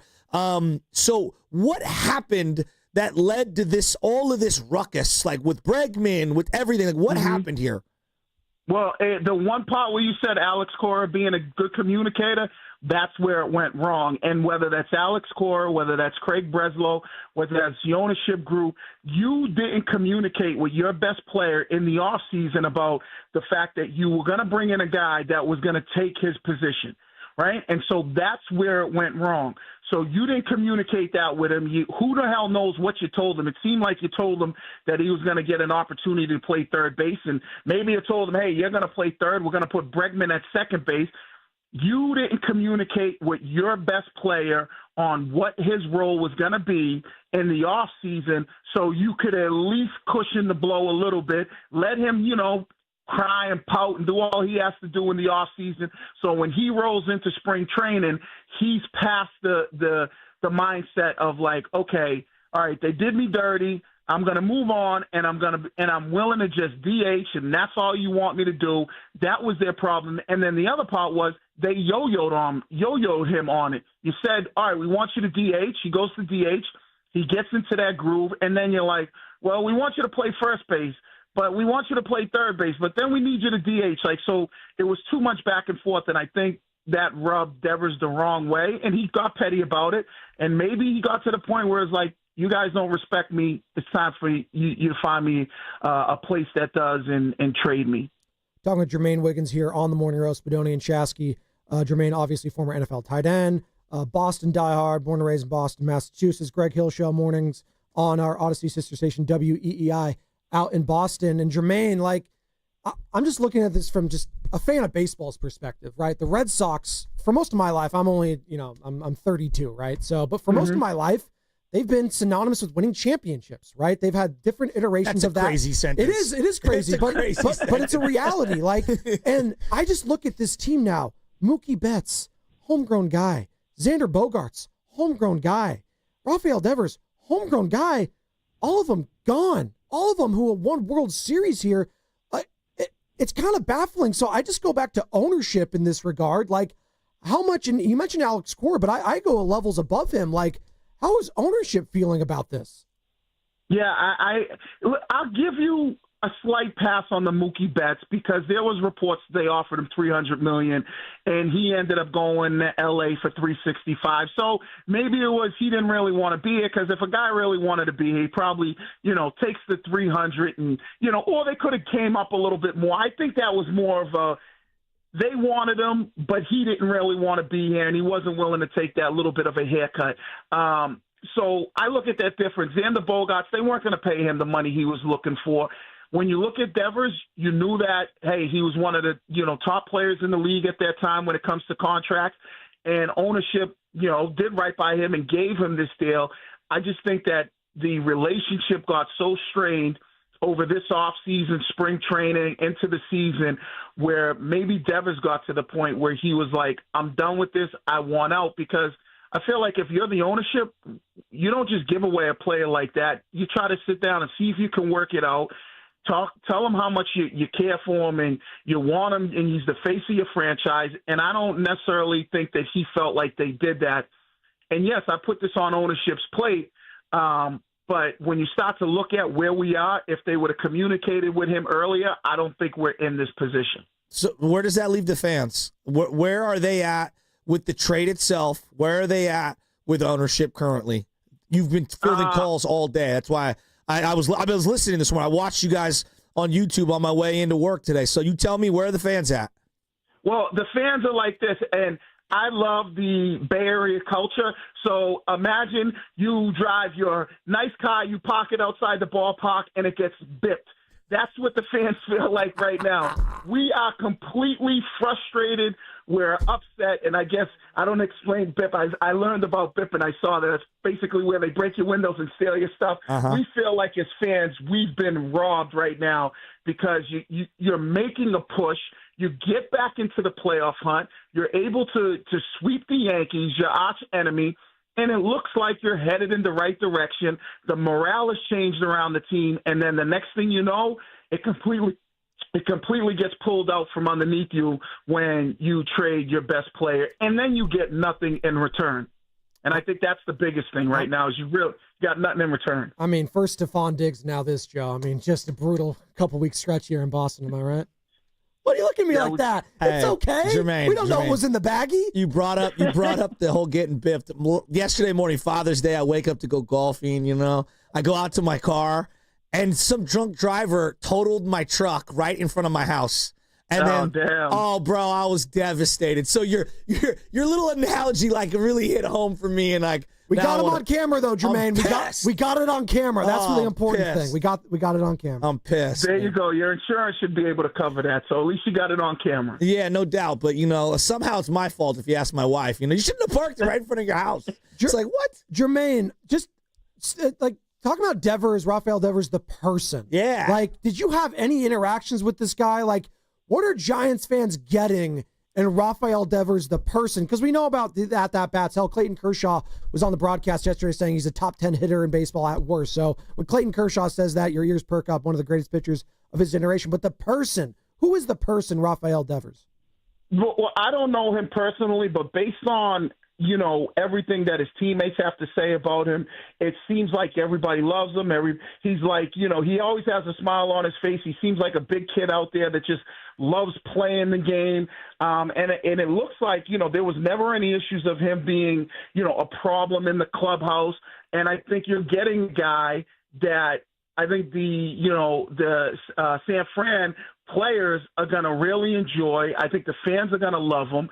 He obviously knows what his role is going to be there, and I think that's the biggest thing that, really made it go sideways here is once he settled in on the DH, every time, whether it was the front office or the manager asked about him playing other positions, it was kind of too much of a wishy-washy, where if they would have just said, he's our DH, that's all we want him to do, we don't want him to do nothing else, we'll figure out first base and third base, but he's our DH. I think he knows that going into San Francisco, obviously, because of Chapman and what they paid him to play third base over there. So it seems like he's going to DH, and that's what he's going to do as a Giant. He's going to go out there, and I think he's going to know that. And the players are going to love him, and I think the fans are going to get a guy that every time he steps up to bat, you're getting one of the best hitters in baseball. I know. I mean, he's got name recognition. He's got swag. I mean, this is everything we've been looking for. Well, let's say he does play some first base, because we saw it with the Miami Heat when Butler got here and he was playing nice with everybody. Oh, it drove the Miami Heat people crazy that Jimmy Butler was playing nice and doing all the little stuff with the Warriors. If Devers plays first base and he does it well, how's that going to land with everybody in Boston? Yeah, that's going to be really a thorn in our side if he happens to go out there and play first base and does it well. I would be shocked if he did, because it seems like he does not want anything to do with first base. He's never played the position. And, some guys, they don't want to go out there and they don't want to be made to look the fool because it's a position that they may never play. But if he does, and he does look at it, we here as Red Sox fans, we are not going to like that one, believe me. Yeah, and one last thing on this one, because, there's always risk, right? Like you guys, trade away somebody who had a lot of money left on the deal. There's a lot of money, and we know the back end of some of those $300 million deals don't look so good. What are the risks, if there are any, from the Boston fans that you're hearing right now? I heard this morning some people reference, hey, he came in at camp out of shape. So what are some of the risks inherent with the contract and with the player? I don't think there's any risk. I think what you're getting is you're going to get a guy you got for the next 8 years that he's going to DH, and all you're going to need him to do is hit the ball. He's only 28 years old. So, I mean, you're talking about a guy who's going to be, 36, 37 years old as a DH. Now, granted, it'd be $28 million you're paying him, but at that point in time, $28 million, dollars for a DH, I know it's a little bit expensive, but if the guy is, leading your team in home runs and RBIs, isn't it well worth it, especially when your team is sitting there, second in the AL West and is a World Series contender? I know this from being in Boston. I am putting my money on the San Francisco Giants to win the World Series, because the last time we traded a player this year, we traded Brad Marchand to the Florida Panthers, and it looks like they're going to win the Stanley Cup. So I'm going to put my money on it that anytime a Boston team trades a player, whatever team he lands on, that San Fran wins the World Series, and I wouldn't be shocked if Devers isn't World Series MVP. Hey, Jermaine, Oh dog. my God. Jermaine, dog, I love you. Stop saying San Fran. Oh, it drives me crazy. It's Give it a all right. Frisco or something. You know, like San Fran. Oh my God. Come on, now doggy. you want me to go for? I don't know. Is it the Frisco thing? I told you I like the Bay Area swag. I know you do. So if it's the Frisco thing, then hey, guess what? He's going to bring Frisco a World Series, and I'm there for it. Just like I was there for the movie Freaky Tales, and I'm there for Too Short's new album coming out when he said he's going to bring it back to the 90s, Too Short. So I'm there for all that. There you go. Hey, Jermaine, we appreciate the time this morning, man. Good Tell stuff. Greg Hill to smile every now and then. Who was the guy in the back saying it's the worst trade ever and the team is dead to me? What guy was that? That's Chris Curtis, but the sky's always falling with him, though. So is with Shasky over here. It's the same thing. I feel that, though. This is literally, hey, Jermaine, before you go on, I love you, brother. This was Joe this time last year on the Giants. This is a drop we have at the station. I am rooting against the Giants. That was just a year ago, and now he's on the bandwagon. So there you go. He's back on. Devers will do that. Devers will get you back on. Let's go. Hey, thanks, Jermaine's Jermaine. got me fired up. Let's go. There he goes. That's Jermaine Wiggins, host of the Greg Hill Show. I love mornings that guy. on our Odyssey sister station on WEEI in Boston. Jermaine is the man. You set the over-under off air on Bay Area rap references. Yeah. I think it's like 1.5. Pay the under there. Just one too short reference, but we'll take it. There you go. Hey, he started off the interview saying it was like the Luka deal. That's how they felt about it. Hey, that is insane. He is, and he's gonna put his money on the Giants to win the World Series. This is the way I view Or a spite Jermaine. bet, actually. Yeah. Jermaine is he's kind of like the Tom Tolbert of Boston radio in the sense that he's a guy who loves the region.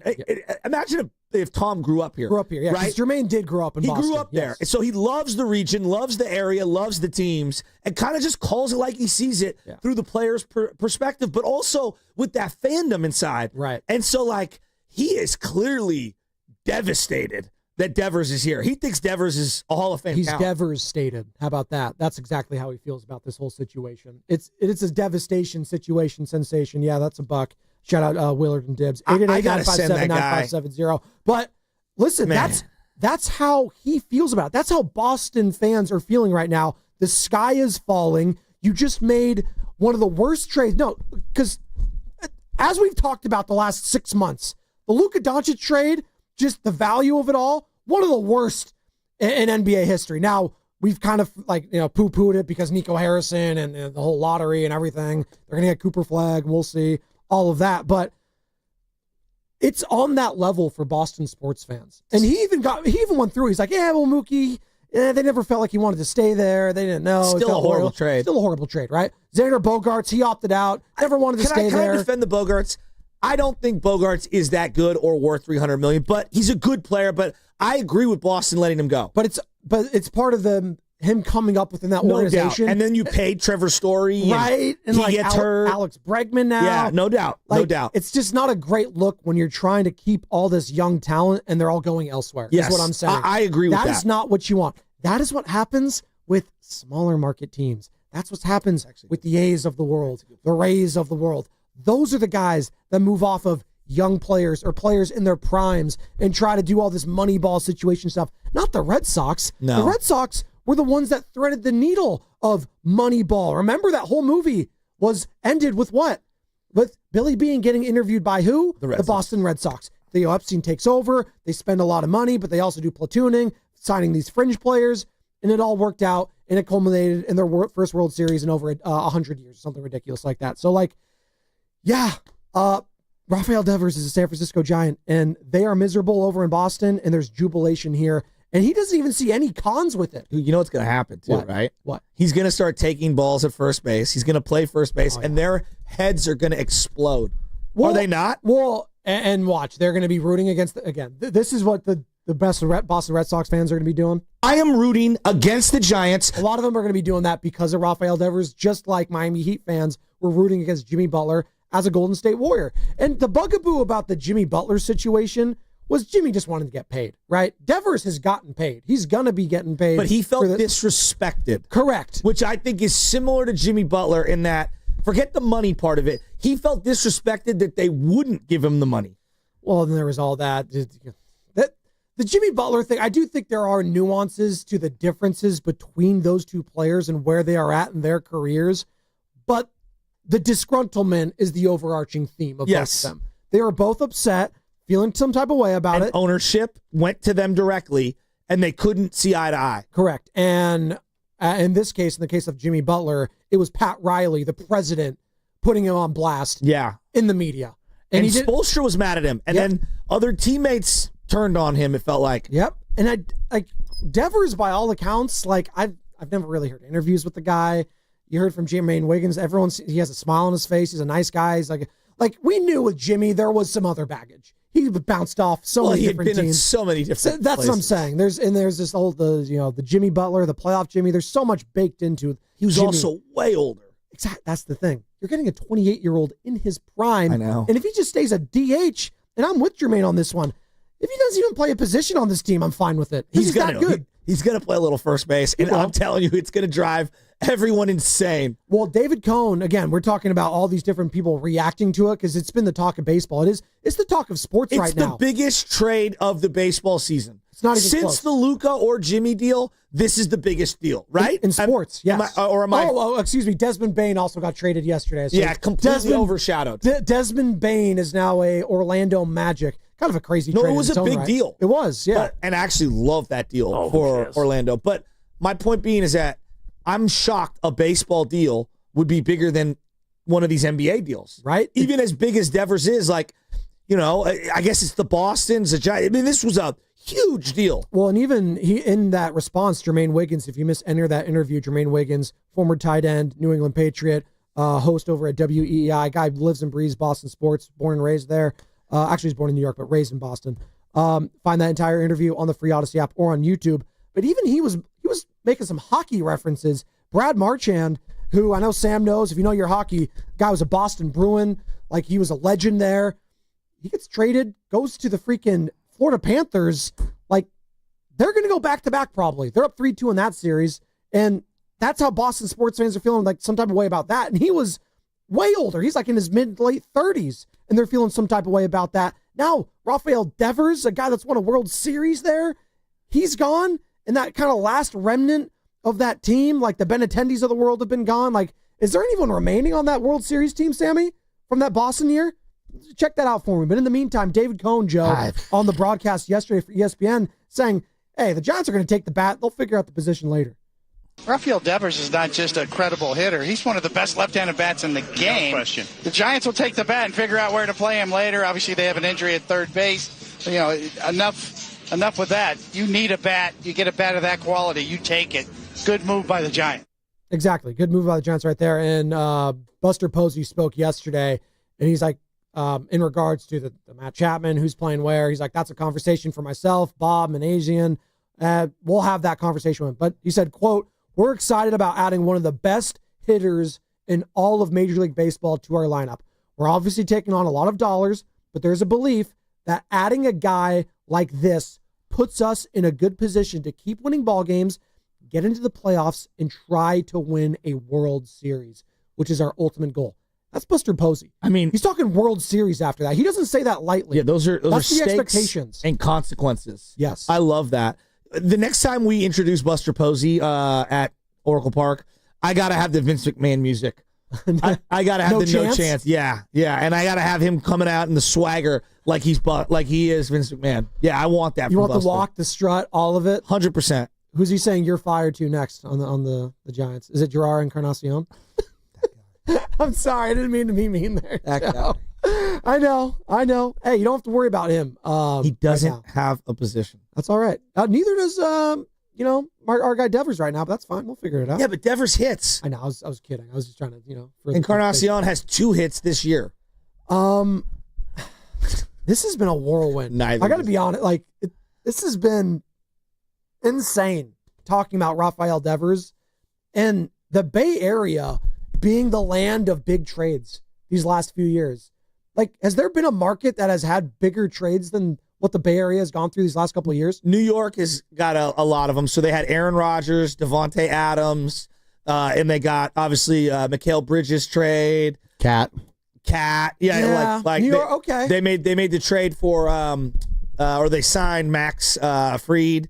They made the trade for Juan Soto. Juan Soto. Okay, so they've been up there. New York's been there for a while. But they're always going to be there, right? Like, they have like 50 teams. I'm asking, okay, and you're answering. That's fine. No, that's fine. You're playing the game. LA. I appreciate it. Okay, what are the LA Glass now? They traded for and extended. Luka Doncic. They signed Shohei. They obviously before that signed Freddie Freeman. Don't count in the trade scenario, but okay. So LA. Mookie was traded. They signed Yamamoto. The Lakers traded for Luka. Yeah, exactly. So so that's one. Okay, and then don't forget that they also signed Devontae Adams. Okay, they had traded prior. Those are signings. Matt Stafford. We're just doing the trades because Christian McCaffrey trade. He's here. Yeah. Best player at his position outside of Saquon Barkley. Jimmy Butler traded here. Best player at his position? No, but one of the stars in the game still. I would still consider him a star player. A little more diminished after what we just seen, probably, but a star player. And now RAFAEL DEVERS, like one of the best bats, top 10 bat in baseball, World Series champion. And you just gave me the OPS numbers. It's who? Him, Shohei, and Judge. Over what, the last 5 years? Was that OPS or was that slugging? Slugging. Doesn't matter. Yeah. Guy's one of the best hitters in baseball. And the fact that he's a part of those conversations with those players tells me all you need to know, man. Like that, Bay Area's a place to be right now. Like I know the stock was down when it came to people and being able to, can we attract free agents here? Can we attract, the Shoheis of the world, the Aaron Judges? You know what? To hell with attracting them. If I can just trade for a player, just do that every time. Force them to come here. And you know what? Show them the love. Show them the gratitude. Ask and you shall receive. And Buster Posey pulled the trigger. And you know what? I want to go back to what Buster said the other week with Tim Kawakami, Joe, and I think this was very important. At some point, you will have to be uncomfortable. There's no such thing as a comfortable risk, right? That's like it doesn't translate. A comfortable risk? No. You have to be uncomfortable. And there is risk with this Devers contract. If he gets hurt, you know what? It could blow up in your face. If he's a malcontent here, maybe it blows up in your face. There's risk, absolutely. But you have to live with that risk. If you want, like, the Dodgers live with the risk of the Mookie Betts deal because they saw potential there. And they saw a guy that they could market and be a face of the franchise. And boy, has he been that. RAFAEL DEVERS could be the face of this franchise for the next 5, 8 years, decade, whatever, if he translates and he hits. Here's Buster Posey just the other week with Tim Kawakami talking about at some point, you got to pull the trigger and be uncomfortable. It feels like 10, like this pitching staff is getting you to a point where maybe you take a risk because you want to validate that. Is that some part of the conversation too? Yeah, I think it's fair. I think it's all part of the conversation, and ultimately, I think to get a deal done, it's like any type of deal you do. It doesn't matter if you're buying a house or a car. Like at some point, you're going to be probably a little bit uncomfortable with it to get it across the finish line. So keeping that in the back of our mind as well. And that was obviously during the negotiations with Boston at the time this was recorded. You got to think this has been going on for a couple of weeks. That's what Buster Posey alluded to yesterday, right? So there you go. Got to be uncomfortable. And by the way, you're listening to 95.7 The Game, KGMZ FM and HD1 San Francisco and Odyssey Sports Station, in the home of the Golden State Warriors and Valkyries, always live in the free Odyssey app. And we are coming to you live from the Laughing Monk Studios.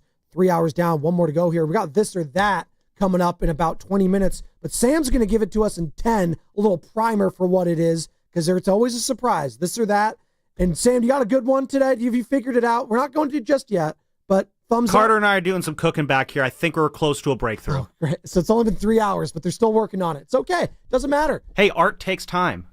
Thank you. Well, some people just paint masterpieces no matter what. Next question. The world, Jackson Pollock. BPA is a guy that paints a lot of pictures with his words. Oh, he's an artist, if you will, on the airwaves. Okay. He has thoughts on this move. Brian in Palo Alto, long time no here. I kind of want to sit back, eat a Dorito, and put my feet up and listen to what a mensch like BPA has to say about this. We're two very intelligent individuals right now on the phone, BPA and Joe Shasky. Oh, my God. Brian, good morning.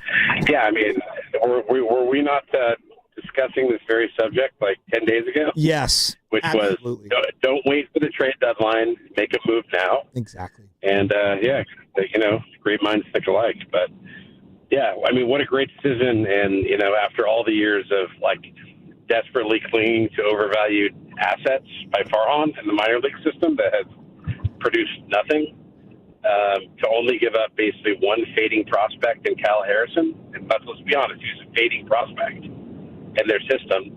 It's an incredible move to get, a hitter that they have under team control for, 6-7 years. Incredible move by Buster. And, thank God he's here and Farhan isn't, So I would say that. I mean, I'm being real when I say this. Thanks, Brian. The only other time that I can say that the Bay Area has had this big of an upgrade is Cohen over Joe Lacob. Ooh, that's a good one. As an ownership group. Yeah. Okay. Or Kyle Shanahan immediately after Chip Kelly. And John Lynch. I do them as a tandem, right? Over Trent Baalke? Over Trent Baalke. It's not even close. I mean, Buster taking over for Farhan is it's literally like replacing, and I'm going to say this, and you guys, it's like putting Joe Montana in over Steve DeBerg. Wow. Well, Steve DeBerg, the quote by Bill Walsh was, he's just good enough to get you beat. And that's literally the definition of the Farhan era. Just good enough to lose. He had that one magical season. And after that, it was a whole bunch of mid. That's the most fugazi thing that ever happened. It was mid. I mean, give me a break. Mid. 2021. I get angry when I hear about 2021. 888-957-9570. Have your expectations shifted now with RAFAEL DEVERS as a member of the Orange and Black? Not the Orange and Black Weekend Rap, which is on fire this weekend, Sam. I was listening, you and E-Dog, breaking it all down. You'll talk about it next week. There's some sound that Carter and the boys put on the board that I was looking at here on the phone that he texted me, and it's specifically him after the game yesterday, Joe. Buster Posey on the message of the moves, time to go. That quote that we keep discussing. Here's what Buster Posey had to say. I have it. Yeah, I mean, it's time to go. I mean, I think we all believe that we're better than what we've been with the bats the last 2.5, 3 weeks, and it's time to go. It's time to go. And then he also brought up, which I love that it's time to go, like Brian Sabean and Bobby Evans, and kind of just the experience of learning from them. One of the seminal things that Brian Sabean did when he was early on in his tenure, the Giants were coming off of an awful 96 season. That offseason, he traded for JT Snow, and he made the crazy trade to get rid of Matt Williams. He put his imprint on the team right away, and it felt like they were in it's time to go mode from the beginning. He referenced what he's learned from Bobby Evans and Brian Sabean, and I just thought it was really important. Look at you throwing to sound.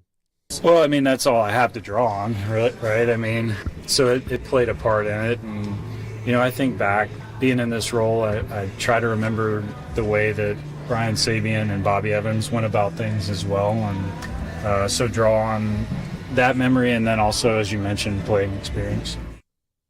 Hey, we got a special guest on the hotline. Did you know that? Who is it? Oh, let's go to him. I'm not gonna. It's a surprise for you. Mystery guest on the hotline wants to talk about RAFAEL DEVERS now being a San Francisco Giant. Reveal yourself, sir. Pretty big weekend for garlic fries and baseball guys. Am I right? Is this the Mark Willard? Whoa! Hey, I wanted to say Happy Father's Day to both of you, and Shasky. Other than your car, that was a pretty great day yesterday. I mean, other than the fact that my prized possession, my Butte, got completely demolished, that was incredible. I mean, when it went down, Mark, Sam texted us, and I looked at it, and I go, who the hell is this reporter? This can't be real. There's no way this is real. And then it was like, a couple other people were tweeting about it. And then the next thing you know, Jeff Passan is tweeting about it. I go, oh my God, this is real. I couldn't believe it. I'm still kind of stunned. The disrespect to Robert Murray, Mark. I mean, the great I'd never heard Murray. of him. I'm not trying to be a hater. I've never heard of him. Robert Murray will get some every now and again. You got to give him the love. But no, I'm glad I was listening to you guys about a half hour ago, And I know that, Wiggins in Boston kind of likened it to the Luka trade, and it's not that sort of surprise and magnitude, but it's kind of it's a baseball poor man's version of the Luka trade, because nobody saw this coming. And guys, how good does this feel? How good does it feel to have a middle of the order? How good does it feel to not have to have that vibe, that thing that we can't describe, that's in our guts when they're playing the Padres and the Dodgers, where it just feels like, oh, we have to play this different brand of baseball and hope to grind something out 2-1 at the end of the game. And by the way, as far as what's like new about this, this is the first time in years I've felt this way about Giants ownership. This was their moment to sort of like let us know that they are on the up and up. And to me, that's a great feeling as a fan. Absolutely. Mark Willard joining us on the Willard Islands text line. The River Islands. I kind of like that. Willard Islands. I was thinking about it in my mind, but I kind of like that. We've got an In-N-Out burger. It's the Willard Islands guest line. Mark, but like something to be said though too, right? About the fact that I got players now baked into the lineup every single day that I could be excited about and know that they're going to be there. Jung-Hoo, Adames, Devers, Ramos, Chapman, Wilmer. That's a crazy lineup. That's what I'm saying. Like, isn't it crazy? I mean, didn't we learn this in Warriors season, what one player can do? One player can change everything around. And obviously we got to see it now. We got to see it starting tomorrow night. But we saw that in Warriors season, and I feel the same way about this one. Even though, right, Adames he's got to get it going, but there's a lot to be said for protection in the lineup around these guys. So now to see that, to know that every time that lineup turns over, you're actually looking at 5 or 6 real threats that are coming at you that can, like, create runs, put balls in gaps, put balls over the fence. My God, McCovey Cove is alive again. McCovey Cove might actually have some action again. This is an awesome day. Real quick, Mark, we're up against it. I know you are too. Yeah. This or that. This is our segment today. This or that. We do it every single day. And Sam Lubman put this one in my box. So we'll ask you first. What trade had you more excited at the time it went down? Is it RAFAEL Devers or Jimmy Butler? This or that? There's no question. It's RAFAEL Devers. I was wrong about the Jimmy Butler trade, but when it first went down, I was like, "Oh, that's your big move." Like that didn't feel great in the moment. There was such a build up to it, and we thought he was going to Phoenix and all of that stuff. And he's 35 years old. Yeah. I was wrong, but it didn't feel great. This one feels great. I hope I'm not wrong again. Mark, this one reminds me of the Kevin Mitchell deal in many ways. Like, it's similar in the sense of, like, you're trying to squeeze an MVP-like year out of this guy over the next couple of years, and you're pairing him up with someone. You had Will Clark. You had Robbie Thompson. You just needed that other guy. You know what I mean? That other dude. And, God, I feel like they struck oil with this one. This is a monster deal. Monster. Yep. Jeff Kent won an MVP in this town because of who was next to him in the lineup. Exactly. We all know it. This is going to have that same, I hope, that same ripple effect. I love you, boys. Happy Father's Day. Hey, happy Father's Day to you, too, Mark buddy. Willard on the River Islands guest line. Good stuff there. You can check him out every single day, Monday through Friday. Willard and Dibs, which starts actually 150 with the crossover with Steiny and Guru. I'm sure he's excited. You just heard it right there. He's so damn excited. And that's the this or that question today, Joe. 888-957-9570. What trade had you more excited when it went down? Was it RAFAEL Devers to the Giants or Jimmy Butler to the Golden State Warriors? We'll discuss that on the other side, and it's going to be brought to you by Life Source Water Systems.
Yeah, Roasters, what's happening? It's Chewy Gomez from 102 Jams. I got you covered every afternoon from 3 to 7. And you know my boys Joe Spadoni and Joe Shasky. Well, they got you all morning long right here on the Morning Roast.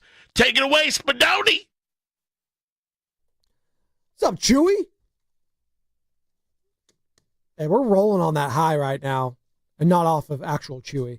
But just RAFAEL DEVERS being a San Francisco Giant. Smoke Chewy like a... I know, right? Got a grand bag. The second thank you. Smoked open your apple all the time. Real quick. My first show as the host here on the Morning Roast, alongside you, Joe, was back in February. Okay? Okay. You know what happened that weekend? I don't know. I came in and was awesome. You were amazed at how great your co-host was? Yeah, I don't remember that. I remember Luka Doncic.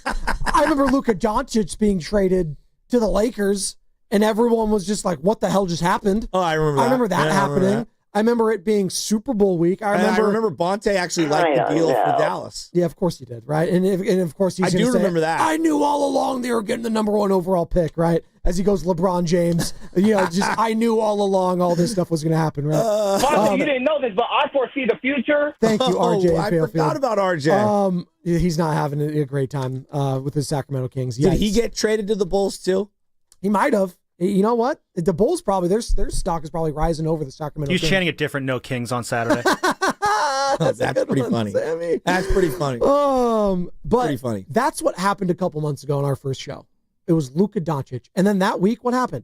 Jimmy Butler became a freaking Golden State Warrior. When you thought that it could have been Kevin Durant, when we had Anthony Slater, talking about big trades over the weekend, right? Or big moves. Anthony Slater going from The Athletic now to ESPN. I don't know if that's official, but that's what I saw from, over the weekend. It's official. I texted him. Is it? Okay, it's official. Yeah. Well, good for him. Well, he started out there anyways. He went from ESPN to The Athletic, now to ESPN. Doesn't matter. He's still our 95.7 game insider. So it's a big acquisition for them. There you go. Well, they got Shams. Now they got Slate. So it's big time for Anthony Slater. But, that week culminated in just craziness in our first week together. Now, all of a sudden, the Giants make their biggest trade since, as you referenced, maybe Jeff Kent. Right? Or Hunter Pence, maybe. Joe, trades are hard. Forget even being a Giants fan. From the 510, as an ex-A's refugee fan without a home. I love that phrase. Refugee fan is intense. 510, as an ex-A's refugee fan without a home,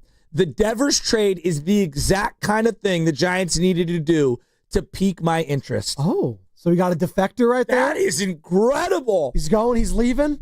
He's going. He's going to the orange and black. Hey, there's plenty of room. Is this the time to jump on the bandwagon? Oh, you ever seen the Muppets when they're going through Paris and they're all driving? They just hop on the bus, doggy. Let's go. I do not remember that. The Muppets is all time. No, dog. I know a Muppets Christmas Carol's all time. That's like the Muppet style sightseeing kind of thing. Yeah. Okay. Not bad. Dude, the Muppet movies they touch me in my soul. Yeah, little Jim Henson action. I look like. Come on, man. I look like Gonzo. 888-957-9570. Gonzo's a great character. Make sure you are subscribed. Gonzo is what Devers is. Make sure you subscribe to Garlic Fries and Baseball Guys podcast. Sam Lubman, Steven Risotto, and maybe even one day Joe Shasky bringing you the best. I'm like Devers. I refuse to in play. the whole world. Catch the next episode where Sam and Risotto will offer their thoughts on the Giants trade for RAFAEL DEVERS and the amazing future that Buster Posey is building at Oracle Park. In the meantime, do we have the open ready? Fuzzy Bear? Fozzie Bear. Is that what we're hoping that I know I'm well aware. Are you? That's what they had when they had Pablo Sandoval and he was busting his belt. Waka waka. Busting his belt? What does that even mean? You don't remember that?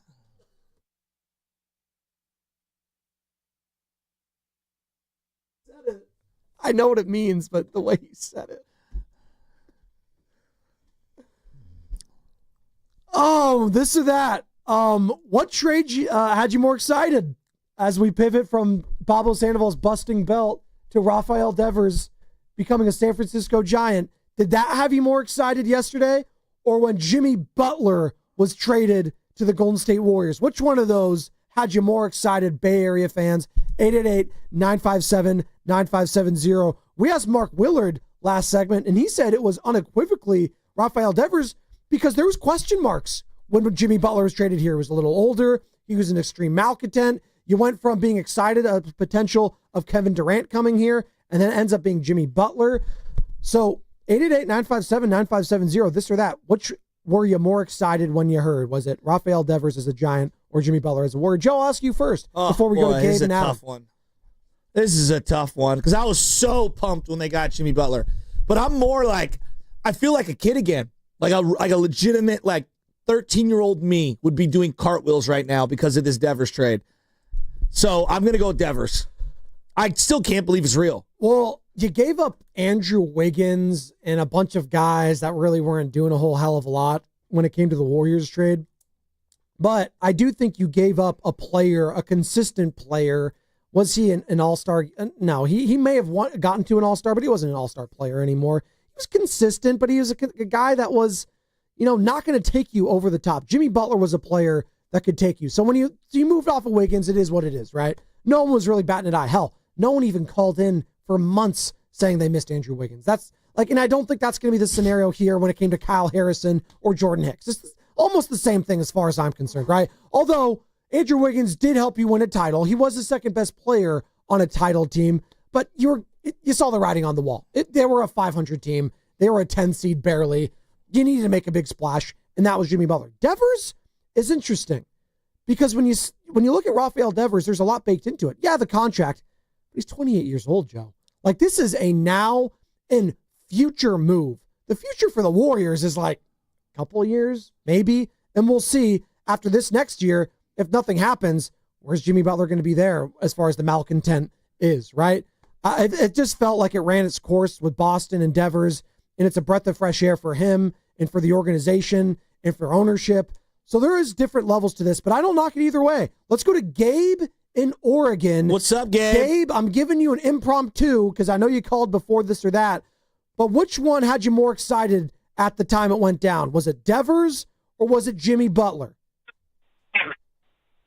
Look, hey, good morning, guys, but no offense to Jimmy. He helped save the season. Devers is way more exciting for me. While Steph's still on the team, I feel like we owe that to Steph to always try and make a run for the NBA Finals, be it anybody. But Devers, I don't know, man. I was too young when Barry Bonds was chasing the record, so I know ESPN was always talking about the Giants, or not even the Giants, but just Barry Bonds. But yesterday during the game, they wouldn't shut up about RAFAEL DEVERS. They weren't even paying attention to the game, it seemed. It's just RAFAEL DEVERS this, RAFAEL DEVERS that. I feel like it's time for all the Giants fans to stand up, and this is such a shock in the sports world right now. I mean, just want to give a little example. I don't know if you guys are familiar with a Mets YouTuber named Giraffe Nick Mark. No. No? Okay, yeah, well, he's a Mets fan anyway, so who cares? But he was irritated. He was irritated in the sense, I mean, the Giants are still not getting their flowers, and we just pull off this move. He was irritated in the sense that seeing what we traded for, if this was just a money move, he wanted the Red Sox to be more open, and he said, why couldn't we include the Mets or teams like the Mets, teams like the Dodgers, as if Juan Soto wasn't enough. Just goes to show you what impact this is. People have been laying the Giants off for a long time, but now we're finally going to get back in that spotlight under Buster Posey. And you know what? It's time that this team, they live up to the opening lines in their fight song, okay? When the Giants come to town, it's bye-bye, baby. You guys have a good rest of your morning now. Thank you, Gabe in Oregon. I'll say this, and he said something interesting there. He's like, oh, well, why couldn't the Mets be in on that? As we've learned from the Luka trade, relationships matter when these higher-ups are making these trades happen. Our guy, who was it, Pelinka in L.A., clearly had a relationship with Nico Harrison that went back to their Nike days and when they were agents, and that came to fruition because of that relationship. Now, I don't know what the relationship is between Buster Posey and Craig Breslow, but there's something there. They've obviously played against each other when they were players in their career, so their paths clearly crossed at some point. Is that the end-all be-all? I'm not sure, but it probably helped that they had familiarity there, right? So it's interesting when these kind of deals come to fruition, and oh, why didn't this team get on that wall? Why didn't my team get on that? Well, maybe you never know, really. And sometimes it's as simple as a shared pass. Sometimes. Or just being decisive. Yeah. Like, hey, okay, we'll give you Tibbs just to throw it over the top. Okay, we'll give you whatever it is you're looking for. Like, sometimes you have to be uncomfortable to make these deals. Right. And, boy, it doesn't feel like anybody's uncomfortable this morning as Giants. I feel like the initial response is more universal on this deal than Jimmy Butler. I was going to say, I don't think I remember a deal like this, a trade like this, that has been more universally loved CMC from everybody. Okay, Christian McCaffrey. But even McCaffrey was an interesting one because I remember people... Running backs don't matter. Well, the injuries. That was a legitimate concern there. Not for so much for Devers, but Christian, you're getting a guy that, and running backs making a lot of money, and it's just like, can we rely on this guy? He gave up some draft capital. I don't know. Like, so there, even, I know, it wasn't a very loud minority. It was a quiet drumbeat. But there was, I think, Mark Willard, a guy that just called here. I don't think he was very thrilled about the move. I think he had some question marks on it. And again, there you go. That could be a segment, by the way, for them, Mark. I'm just letting you know. Question mark. That could be a segment for you going forward. Question mark. There you go. They like the Willard Island. Out here producing lines. here. I know. I do that. I do a little bit of both. Adam in the city, who was at the game on Friday, Joe, down at Dodger Stadium. Adam, you got to spell it with a D and an M. What's up, buddy? Why are you doing that? I do it because Why are you doing that? He had me the other day about me dropping DMs. Right. Hey, guys, it's totally all right. Started with the D and an M, and Shasky's the guy that plays knockout and gets knocked out in the first round. It's all good. So, you know. Get him, Adam! Boom, roasted. Had to hold that one. No, you That's guys. right. I just want to give a credit that as much as like we hate like the Dodgers as a team, the rivalry, everything. I had a very pleasant experience at Dodger Stadium. Just like honestly, like watched a good game. Not like zero smack talk. I was surprised. Saw a couple Giants fans, kind of scattered around, but no, it was fine. Like the experience was fine. People were warning me about wearing my Giants jersey to a game. I'm like, it can't be that bad, and it wasn't. So. What a game to watch. It honestly kind of just okay, so this or that, we're getting into this. Jimmy Butler, that was a move the Warriors had to make. It was at the deadline. They couldn't get Kevin Durant. Jimmy Butler didn't want to sign an extension here, and we eventually got him. And then to what the last caller just said, Gabe, that he did save our season. Like, I can't wait to see what he's going to do for us. Next year, it's going to be great. All that being said, the Devers move was completely unexpected. It's a blockbuster deal. The Giants haven't had a hitter like this probably since Posey that's this good. I mean, it's exciting. The trade just basically made me completely wipe away the fact that we just lost the series to the Dodgers. But it's like, you know what? We got Devers coming, and we're excited here.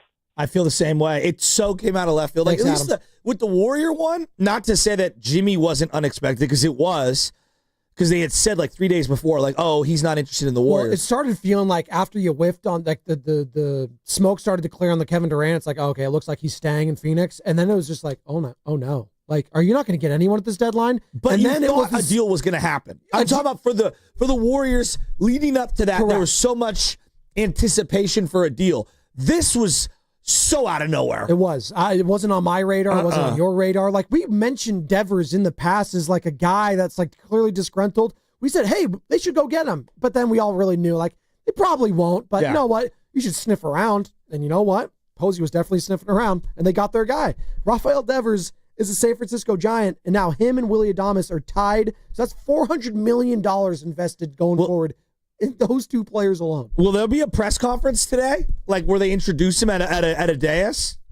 I have not seen anything from the Giants announcing such a thing, but I'll keep an eye out. Keep an eye out, please. Maybe that's tomorrow when they're back at the ballpark, right, Sammy? Is that I don't know. I would think that he flew last night, red eye, back this way, and I would assume that they're going to have him at a dais at some point in the early afternoon, lifting up the Giants jersey, hugging him. I mean, there's going to be... Do they do that for trades? I mean, it's been a while. Yeah, I mean, like for Hunter should. Pence, when Hunter Pence came here, did they do No, Hunter that? Pence was literally police escorted from the airport to the game. You don't remember that? And the NBC Bay Area was following the cameras. Were following like the actual route from the SFO to the ballpark. You don't remember that? No, okay, but did they have him at a dais afterwards? No, he literally went straight to the game. Well, there you go. Amadeus. Gene is in Oakland. It was a day game, I believe. Gene, it's this or that. Maybe it was a night game. Are you feeling more excited Definitely about sunny. the Devers to the Giants trade or the Jimmy Buckets to the Warriors trade when it happened. Good morning, Gene. Good morning, guys. The Devers for sure. I was very much against the Butler trade in the very beginning. I mean, shortly after that trade, I began to realize it really was something they needed to do, but there were so many questions surrounding, the Butler trade at the beginning. I don't see too many questions here. Questions I had, frankly, were about, well, what is he going to do when he comes here? I thought his problem was he wanted to play third base, and they wouldn't let him because of Bregman. But your guest, Wiggins, I think he kind of answered that question, for me at least. It sounds like they just didn't treat him right. I mean, they treated him disrespectfully, and he realized, I don't want to be part of this organization anymore. So I think the GM kind of let his own ego get in the way of that one. The other question I still have, though, is why didn't they get something more for Devers than they got from us? Because this seems totally one-sided. So. Gene, $300 million. That's why. Yeah, money. I think a lot of teams were. You have to remember, there's only so many teams at the top of the market that have money that are willing to actually spend it.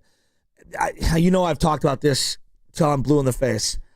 The amount of teams that don't have a local television deal that is worth what it was just 5 years ago, it's too many. So like all the 10 bottom teams in terms of their contracts and their television deals, they're not giving them the revenue to be able to have payrolls that are reflective of what it should be for $1 billion corporation. Jeff Passan, ESPN, their top baseball insider, he talked about that, Joe, yesterday on the overall impact of this trade on the Red Sox. In the short term, certainly, RAFAEL DEVERS, since Alex Bregman has been hurt, has been the Red Sox best hitter this season. And after he struggled over the first couple weeks of the season, he's been one of the best hitters in baseball. So in the near term, this seemingly makes the Boston Red Sox a worse team. And let's not remember all of the trauma that exists still in Red Sox Nation after the trade of Mookie Betts. When you have a player of that caliber, he's the sort you tend to want to keep around for the majority, if not entirety, of his career, particularly when he's a homegrown guy. But at the end of the day, I think the Red Sox have just grown a little bit tired, and RAFAEL DEVERS the same. There you go. It was just a relationship that it's run its course. That happens in any walk of life, right? A marriage, whatever. It doesn't matter. We've seen it here in the Bay Area. Klay Thompson and the Golden State Warriors, it ran its course. It did. Well, this happens in every sport. Like, famously, obviously, Dave Winfield and Steinbrenner went at it. Yes. But this has happened throughout the history of sports, whether it's Aaron Rodgers and Green Bay and them drafting his replacement and him not being happy, Tom Brady wanting Jimmy G out of the door. We see this in every sport. It only took 20 years for Tom, right? And then eventually he did go to Tampa Bay. He did. Exactly. It was too much. You see this probably more recently in basketball, but this has been happening forever. Forever, right? Here's more from Passan on the overall message of the Devers trade and what it means. Carl, I think it's very simple. RAFAEL DEVERS, after all that had happened with Boston this spring, the move from third base to DH, then them wanting him to play first base, did not want to be in Boston anymore, and the Red Sox saw this as an opportunity to get rid of more than $250 million that he was owed, and the San Francisco Giants are taking on every penny of his remaining contract that runs through 2033. At the same time, the Red Sox in Kyle Harrison and Jordan Hicks get a couple of arms. They're also getting James Tibbs, the first-round pick from the San Francisco Giants last year, 13th overall out of Florida State, as well as one more prospect. Regardless of the mechanics of this deal, Carl, it is a shocker. The timing is shocking. The magnitude of the player is shocking. And again, RAFAEL DEVERS was supposed to be the guy that Boston was building around in the future, and now he's going to be a San Francisco Giant. Jeff Passan yesterday on ESPN Sunday Night Baseball. He did not have a no-trade clause, but it's kind of known that, like, wherever he was going to go, they kind of needed to know on the front end that he was going to accept the trade there. Right. So clearly this had been in the works, I think, for weeks, if not months. And again, him and Willie Adames have a relationship. Yeah. Both from the Dominican Republic, playing on the national team together. They are tight. And that's a big deal in all of this because there's familiarity. Had Willie not been here and it was like, like Chapman's the guy, right? And it's just like, I don't know what his relationship with Matt Chapman. I don't know. Who knows? But the fact that he is tight with one of the leaders on your team and the guy that's playing out there, because Chapman's on the IL right now. He's not going to be out there. That's a big deal. And you alluded to Bob Melvin earlier on in this show, Joe. Bob, there was clearly something going on there when Bob was down in San Diego when it came to some of the egos of some of the players, some of the high-paid guys on that team. Tatis, Machado, Soto, all of those guys, right? It just didn't work. Devers going to be a part of this. Let's see how it happens. But I do know this, that the Giants, like from a leadership perspective, from top to bottom, I got a lot of faith in them. It starts at the top, first of all, with Buster Posey, one of the greatest leaders the team's ever seen when it can just come to the stoic, the quiet confidence. He's going to get on you when he needs to, but he's going to do things the right way, and he's doing that now at a level that we've never seen before. And quite frankly, we questioned when it came to Buster Posey, the president of baseball operations, what kind of experience does this guy have? None.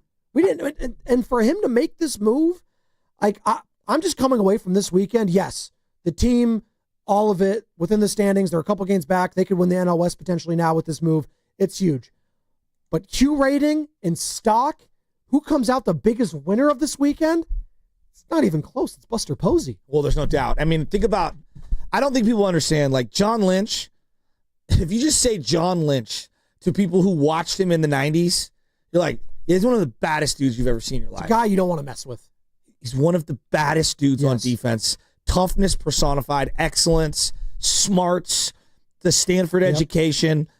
He was an unbelievable Hall of Fame player.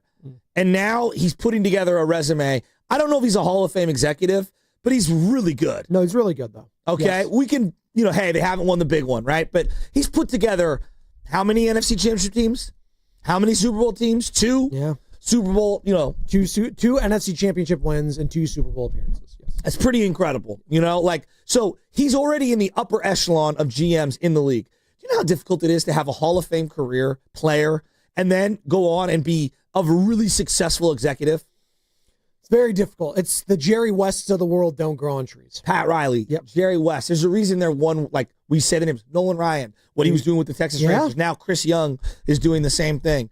It's really difficult. And I think in baseball more than any other sport, they went so far in the nerd direction because of a couple other people. Like the reality is like, baseball guys can still make a lot of great decisions. For every, Jerry West, as you're alluding to, the John Lynches of the world, right? There's a Magic Johnson in there. There's a lot of Magic Johnsons. Chris Mullen. It doesn't work out. Like Chris Mullen was okay. It's okay, exactly. You know what I mean? I'm not putting him on the level of Magic. No. But I'm saying like there's a lot of guys that are more like that in terms of like they're just okay or not good enough or whatever. Steve Kerr. There you go. Steve right? Kerr's a great like there you go, example. Phoenix. Like that. It's very Great difficult example. to be both the great businessman and also the player. Like it doesn't work. Could you sometimes. imagine if they get to a World Series with Buster Posey as the de facto president of baseball ops?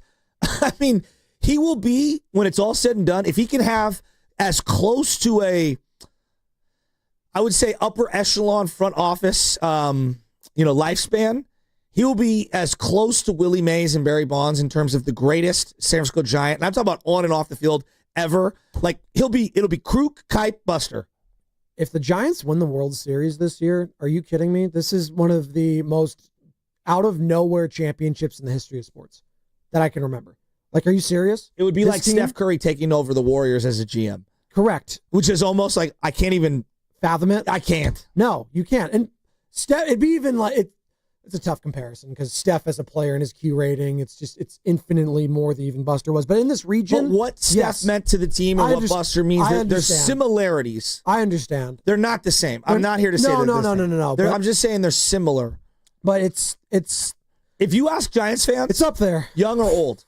Does anyone hate Buster Posey? No. There's not one person. I don't think who hates Buster Posey outside of Dodgers fans, and even in their heart of hearts, they don't hate Buster. No. Like, it's just like, why do you hate that guy? I don't even hate him. I don't even hate Kershaw. I'm watching him on Saturday, and it's like, can't stand the guy, but I don't hate him because I respect him too much. And he respects what the Giants did absolutely yesterday. Buster's really doing it. Not only Buster Posey's really doing it over there. Good for Buster, man. He's going for it. I consider Rafi one probably top 10 hitters in the game at worst. You know, so he's definitely a game changer. It'd be interesting to see what position he plays over there. I know they have a big prospect at first base coming, so it'd be interesting to see if he plays first. Obviously, they have Matt Chapman, who's one of the best in the game at third. So even if he's just DH for however long that contract is, I don't even know what they gave up. I know Harrison was supposed to pitch today, so he's a good one. This trade is so universally loved that you got like one of the all-time Dodgers saying it was a good trade. Joe. Oh, my God. Joe, 3 weeks ago, we were arguing about Lamont Wade Jr. at-bats. Gross. Think of how far we've come. Huge. Lamont Wade Jr. at-bats. I don't know who you are. Who was someone arguing in favor of them? I'm just saying, like, in general, Giants fans are just arguing with each other. 888-957-9570 is the number. So it was universal for this or that. It was everyone saying they feel just so much more excited about Devers. I do think everything that was around the Warriors at the time, there was this sense of dread. And I do think there was some skepticism. I was like, all right, you've dug yourself such a big hole. Like, is Jimmy Butler really going to be that guy? And I think there was some acceptance from the fans saying, like, this season might just, he might not do anything this year, but it's for, like, the next year. The fact that Devers, it's June 16th and you acquired him, and you have all this time remaining. Incredible. It's incredible. And they got an everyday player. I mean, it's just, they finally did it in his prime, under contract. Their best avenue has always been through the trade. Farhan could not do this. I don't think he's even negotiating. What? And you got rid of Farhan's guy in Harrison. You got rid of Farhan's guy in Jordan Hicks. You got rid of Farhan's final guy in James Tibbs. I mean, this could not be any more about Buster putting his imprint on the team. Like, it's incredible. It's a shift in philosophy, is it not? 100%. This is a massive change in the structure that is the San Francisco Giants going forward. And Buster Posey is at the helm of it. Who better, and what a better face for your franchise at the executive level than that guy, right? Like, we knew it at the time. He brought a level of respectability and, like, we knew that, what he brought to the table.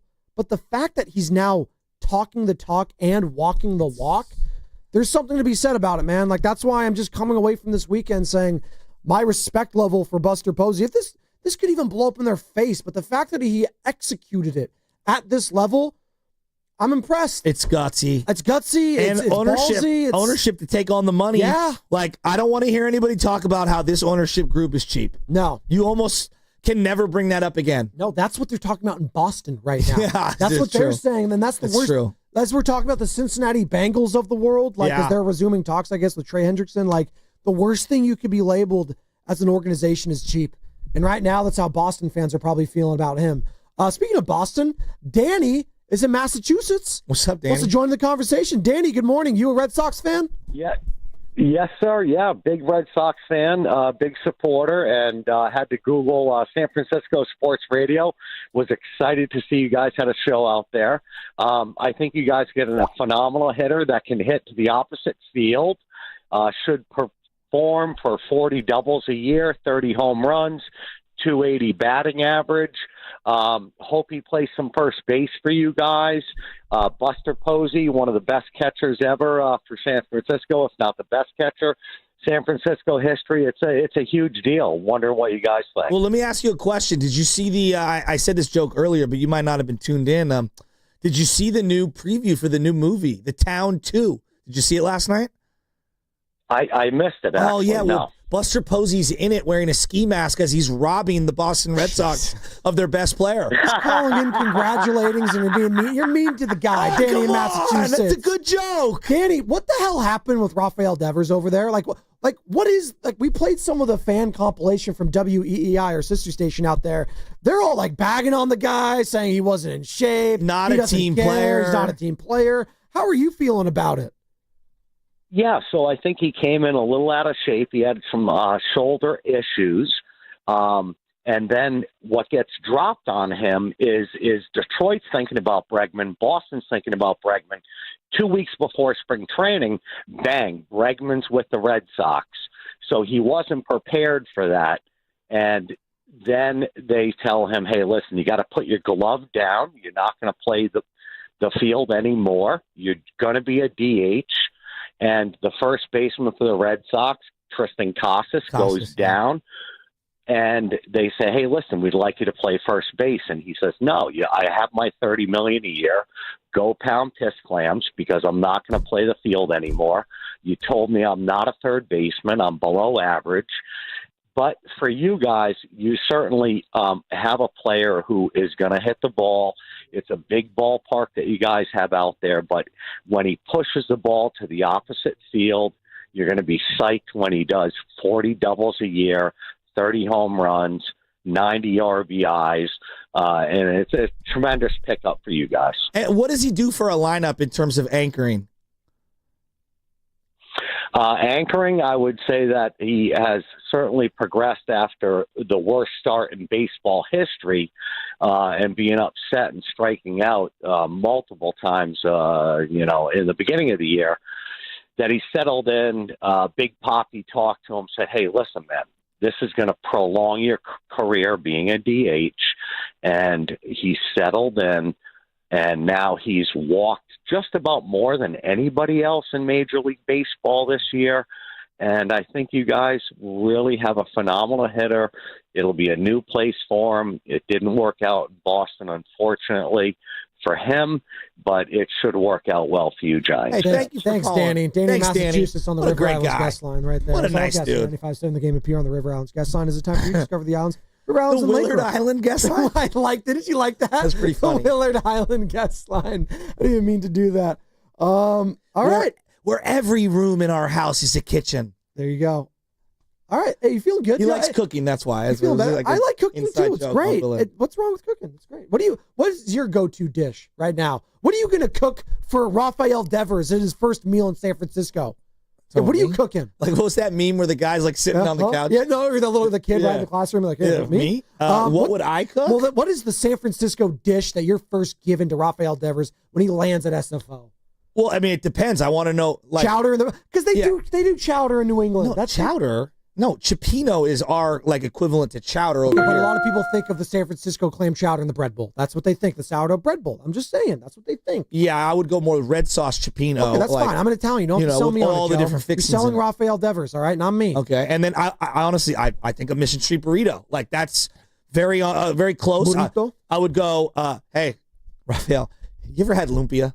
Okay. Because I'm going to take you to some bomb lumpia spots. Okay. Do we have any Dominican Republic, like Dominican restaurants here? Dominican? No. Well, I would like to hear some. know. Maybe in the East Bay. Doesn't matter. We have great Salvadorian food, though. 888-957. Pupusas. I love some pupusas right there. I also love me some fast I'll take five. him to Tams in Pacifica. Okay.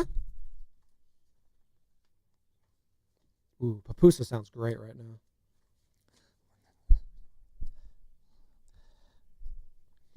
All right, our final thoughts here as a show. RAFAEL DEVERS, the San Francisco Giant. We're going to see him in action tomorrow against the Cleveland Guardians. Woo-hoo!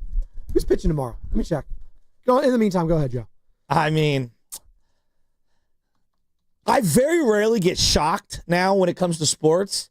Yesterday was shocking. Shocking, A, that I had never heard of the individual who was reporting the trade. Shocking that that trade was real. Shocking that they gave up so little to get a player as good as he is. Shocking that it actually felt like the Dodgers were like, damn. Like, that was like the players, Mookie Betts, Kershaw, all basically, without saying it, you could tell, damn, they got Devers? Like, that was a shocking day. And now the Giants are looking to shock the world and win the NL West.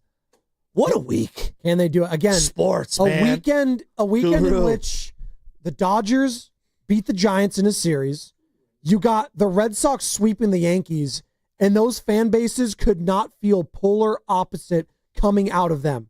Red Sox, their fans are in shambles, and then you got the Giants, jubilation abound in the Bay Area. That's just great. All is right with the world, right? We had Jimmy Butler coming here. We got RAFAEL DEVERS coming here. Who knows what the 49ers are going to do? But they got Brock Purdy. Everything's great right now in Bay Area sports as far as I'm concerned. There's no drama. Drama-free. Isn't that nice, Joe? Well, Ryan Walker. Well, we'll worry about that some other time. You know what? You have enough time to make another move. How about that? If you want to shore up the bullpen. Do that. Carter, what you got? I don't think we're done. I want to shout out some listeners that I've just met around town and been very sweet, and they love the show. I met some some buddies over at Kezar Pub on Friday. Bill Sr. and Bill Jr., my guys over there. We had a great time at Kezar. They bought me some drinks. They were really sweet. And then my guys up at the Fairmont Hotel, Juan and William. My two dudes up there that do the door, very sweet to my mom. They always listen to the show. So shout out to you guys, man. Thanks for listening. You guys eat up there? Yeah, my mom's lives right next door, so we eat there. Yeah. So did she go to Nob Hill Cafe a lot? She loves Nob Hill Cafe. Michelle worked there forever. Oh, we got a link. Yeah, forever. Yeah, the old San Francisco Twins used to be in the window all the time. Oh, yeah. Oh, yeah, I love that place. You guys done the waxing carbonara? There you go. The carbonara. The pizza's hella good there. You get it. Okay, Yeah, it is. It's a very good restaurant. Yeah. Nob Hill Top of the Cafe? mark for a drink. There you go. Wow, you're good. Come on, man. It's like you're from here. Hey, come on, man. A little Biltmore action.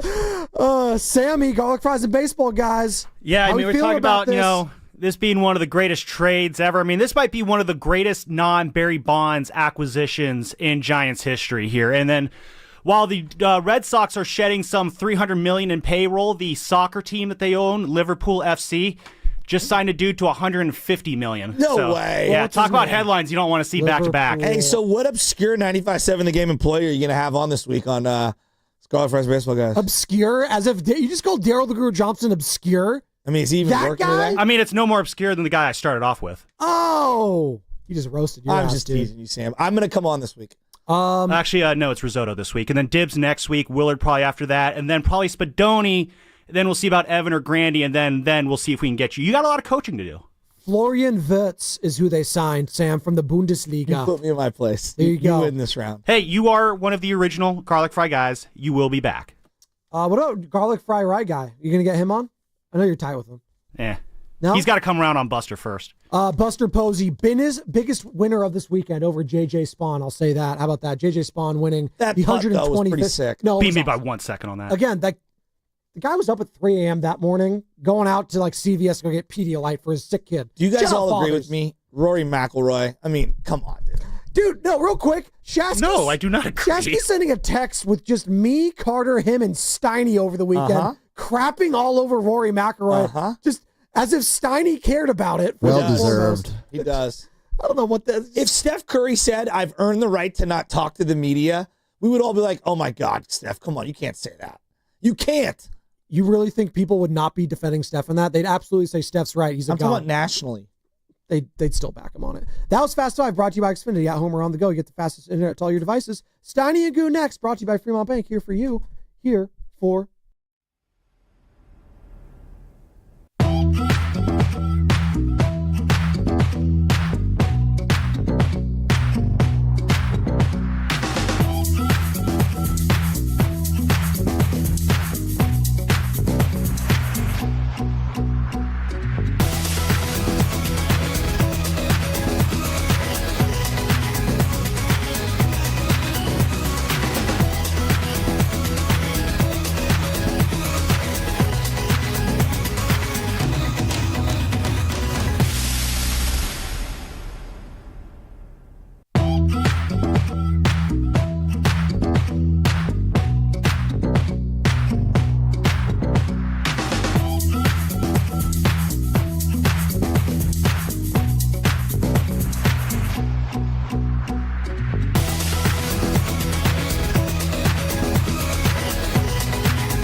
Yeah, I think they both have great points. Get off me, text line. He's truly one of a kind. That is wow. Oh, my God. And he's doing a great job. I need you to man up and say what you really want to say. Diamond, you're doing a great job. Let me tell you something. This guy is a ball player. They're Steiny and Guru. Yeah. On 95.7 The Game. Well, got some big news. Do we? Yeah, RAFAEL DEVERS, that's a big boy. Trust me. Me. What about him? Good player. Where's he at now? He's with the San Francisco Giants. Man, the world stopped for your partner yesterday on Father's Day. What is it? Because of a trade. Yeah, but the team that was involved, because the Giants, trades are hard. I know they're not the author of that. Shout out Joe Lacob.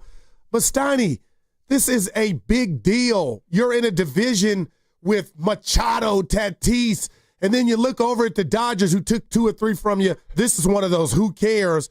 And you got Ohtani belting 2 home runs Saturday night. And you got everything with Betts and Freeman. Now Buster delivered something like that. Now you went and got something from the high-end jewelry store.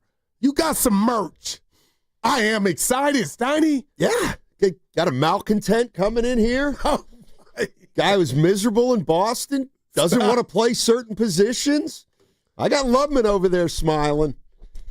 Loveman's giddy.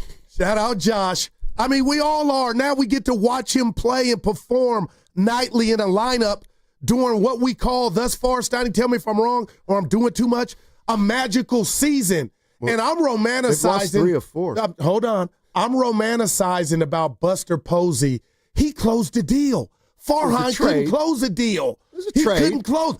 Judge, Ohtani. Well, Bryce those are free Harper. agents. But this was a trade. It don't matter that he got her done. Larry the Cable Guy.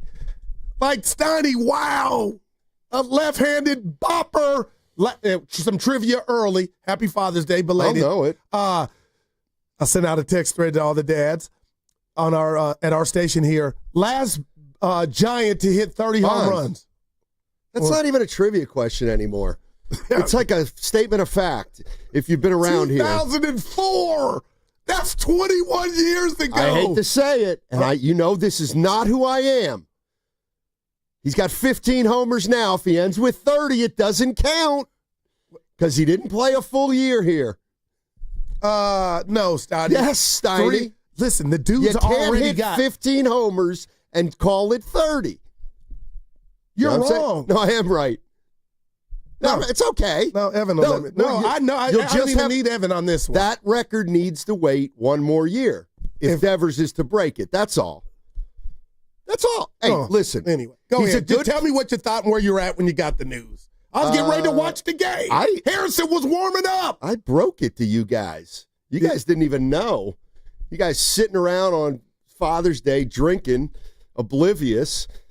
I'm up on the baseball news because I'm following it, and I said DEVERS. And if you guys were like, what?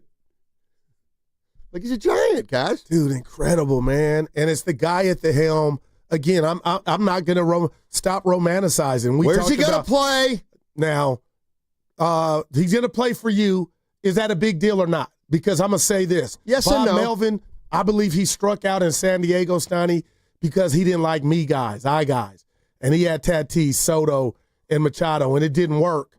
Do you think DEVERS is one of those dudes? Or I look at DEVERS in the situation in Boston that was so one-time beautiful, I look at it like the Jimmy Butler. Just new scenery, he'll be a different guy. But he ain't one of those head cases. No, if you say so. They wouldn't trade it for him. Well, I mean, obviously there was stuff going on in Boston. Yeah. And if you haven't heard, he was a third baseman. They got Bregman. He wasn't crazy about that. Started the DH, got off to a very slow start. But obviously come around. He's having a good year, 15 homers. But then they talked about maybe having him play first in Boston, and he was like, no, sorry. Played the field all Not year. Not going to do that. Yeah. So, obviously, when Matt Chapman's healthy, he's the Giants' third baseman. Wilmer Flores plays a lot of first base. Devers can DH, of course. Maybe he'll want to play first base at times here. I don't know. They've got to figure that out. It was interesting. Buster Posey pretty much made it clear he hadn't really talked to Devers, which leads me to believe that the issues supposedly surrounding Devers aren't of too much interest to Buster Posey. Right, no doubt. I mean, they're confident. It feels to me like he looks at Devers and said, that guy's too good of a player not to acquire if we have a chance to get him, and now he's a San Francisco Giant. Yeah, and Steiny, I got to put respect on what Harrison and Hicks have done for the Giants. Which has been very little. Yeah, no doubt. So it's almost like I just keep going to the Butler thing, like you didn't give up the farm for this bat. It's like the two last trades here in the Bay Area for the Warriors and Giants, they were a byproduct of situations just, going sour, going bad, and now you put that bat in this lineup, again, with this bullpen, the rotation. I mean, this is incredible. It's going to be fun to watch. And you gave up what? A prospect I hadn't heard of, Steiny, James Tubbs, and a right-handed pitcher, Jose Bello. Tibbs. Like, what is it? James Tibbs. Yeah, help me. I need my readers. But, man, how exciting are Giants? I mean, this is crazy. And Buster did this 6 weeks before, 6 weeks before the deadline. Damn. I mean, they gave up some pitching depth. There's no doubt about it. Verlander's scheduled to come back relatively soon. But Harrison and Hicks, they gave that starting pitching staff some depth. At least to start the season. Hicks didn't last as a starter all year last year, but the point is they feel like they have pitching to give. They needed hitting. We talked about another bat, and they got one. I mean, Devers is a heck of a player. There's no doubt about it. 888-957-9570 is the number. Giants fans, you've been talking about a bat for a long, long time, and obviously, when you acquired Matt Chapman, that was an upgrade. When you acquired Adames, that was an upgrade. It does feel like Devers is more of an upgrade, at least at the plate, than those two guys. So we'll see what he does the second half of the season. He's got to get here. He's got to figure out the area. They got to figure out where he's going to fit in the lineup, all that kind of stuff. But I think it's pretty obvious that Posey felt like this guy's a good enough player that if he comes with any baggage, it's something that they can deal with and come out on the positive side of. No doubt. And, Steiny, you just tell me that they're my thoughts, right? But I just want to run it by you because this move it's kind of funny and uncanny that the Farhan era we're in on guys, and I'm not trying to throw any shade at Farhan, but the bottom line is they couldn't close anything of substance. And now Buster, not even a year on the job, pulls this off, and you feel like this shot in the arm is going to do wonders for everybody, including Willie Adames and everybody in that Giant lineup. But what about that clubhouse? And again, I kept talking about the Zach Wheeler trade for Beltran and Buster going on record and saying, what that did for a clubhouse he was a part of. Just imagine, partner, what this signals.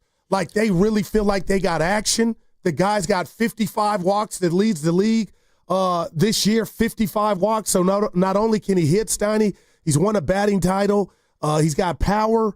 I mean, this is a big deal for me. Yeah, I mean, let's not talk to me. Farhan signed Matt Chapman, and he signed Blake Snell. And Chapman now is a cornerstone of the team. So you got to give him credit for Chapman and then Buster re-signing him. So, to me, I make a distinction between, signing somebody as a free agent and making a trade.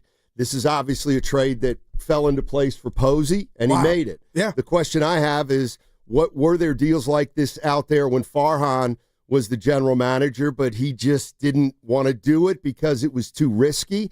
I don't know. I was we were talking, the three of us together before today's show, and I wonder, is this a deal that ownership would have let Farhan make? Or is this a deal that Farhan maybe would see in front of him and say, I just don't know. This is a lot of years for Devers. It's a lot of money. That's how I feel he thought. It feels risky. Yeah, I don't know. I mean, I also think that when Buster Posey takes over as the president of baseball operations, he probably's got some clout, and he can say to the ownership group, look, if there's a deal out there and it's going to cost us money, but I think it's going to be a positive move, I don't want to hear you guys saying we can't do it. So I don't know what the dynamic is in terms of, how much more clout Posey has with the ownership group than Farhan did, but it doesn't really matter at this point. Devers is San Francisco Giant. 8.5 years, $255 million left, and Buster said, let's go. Steiny, I do love this.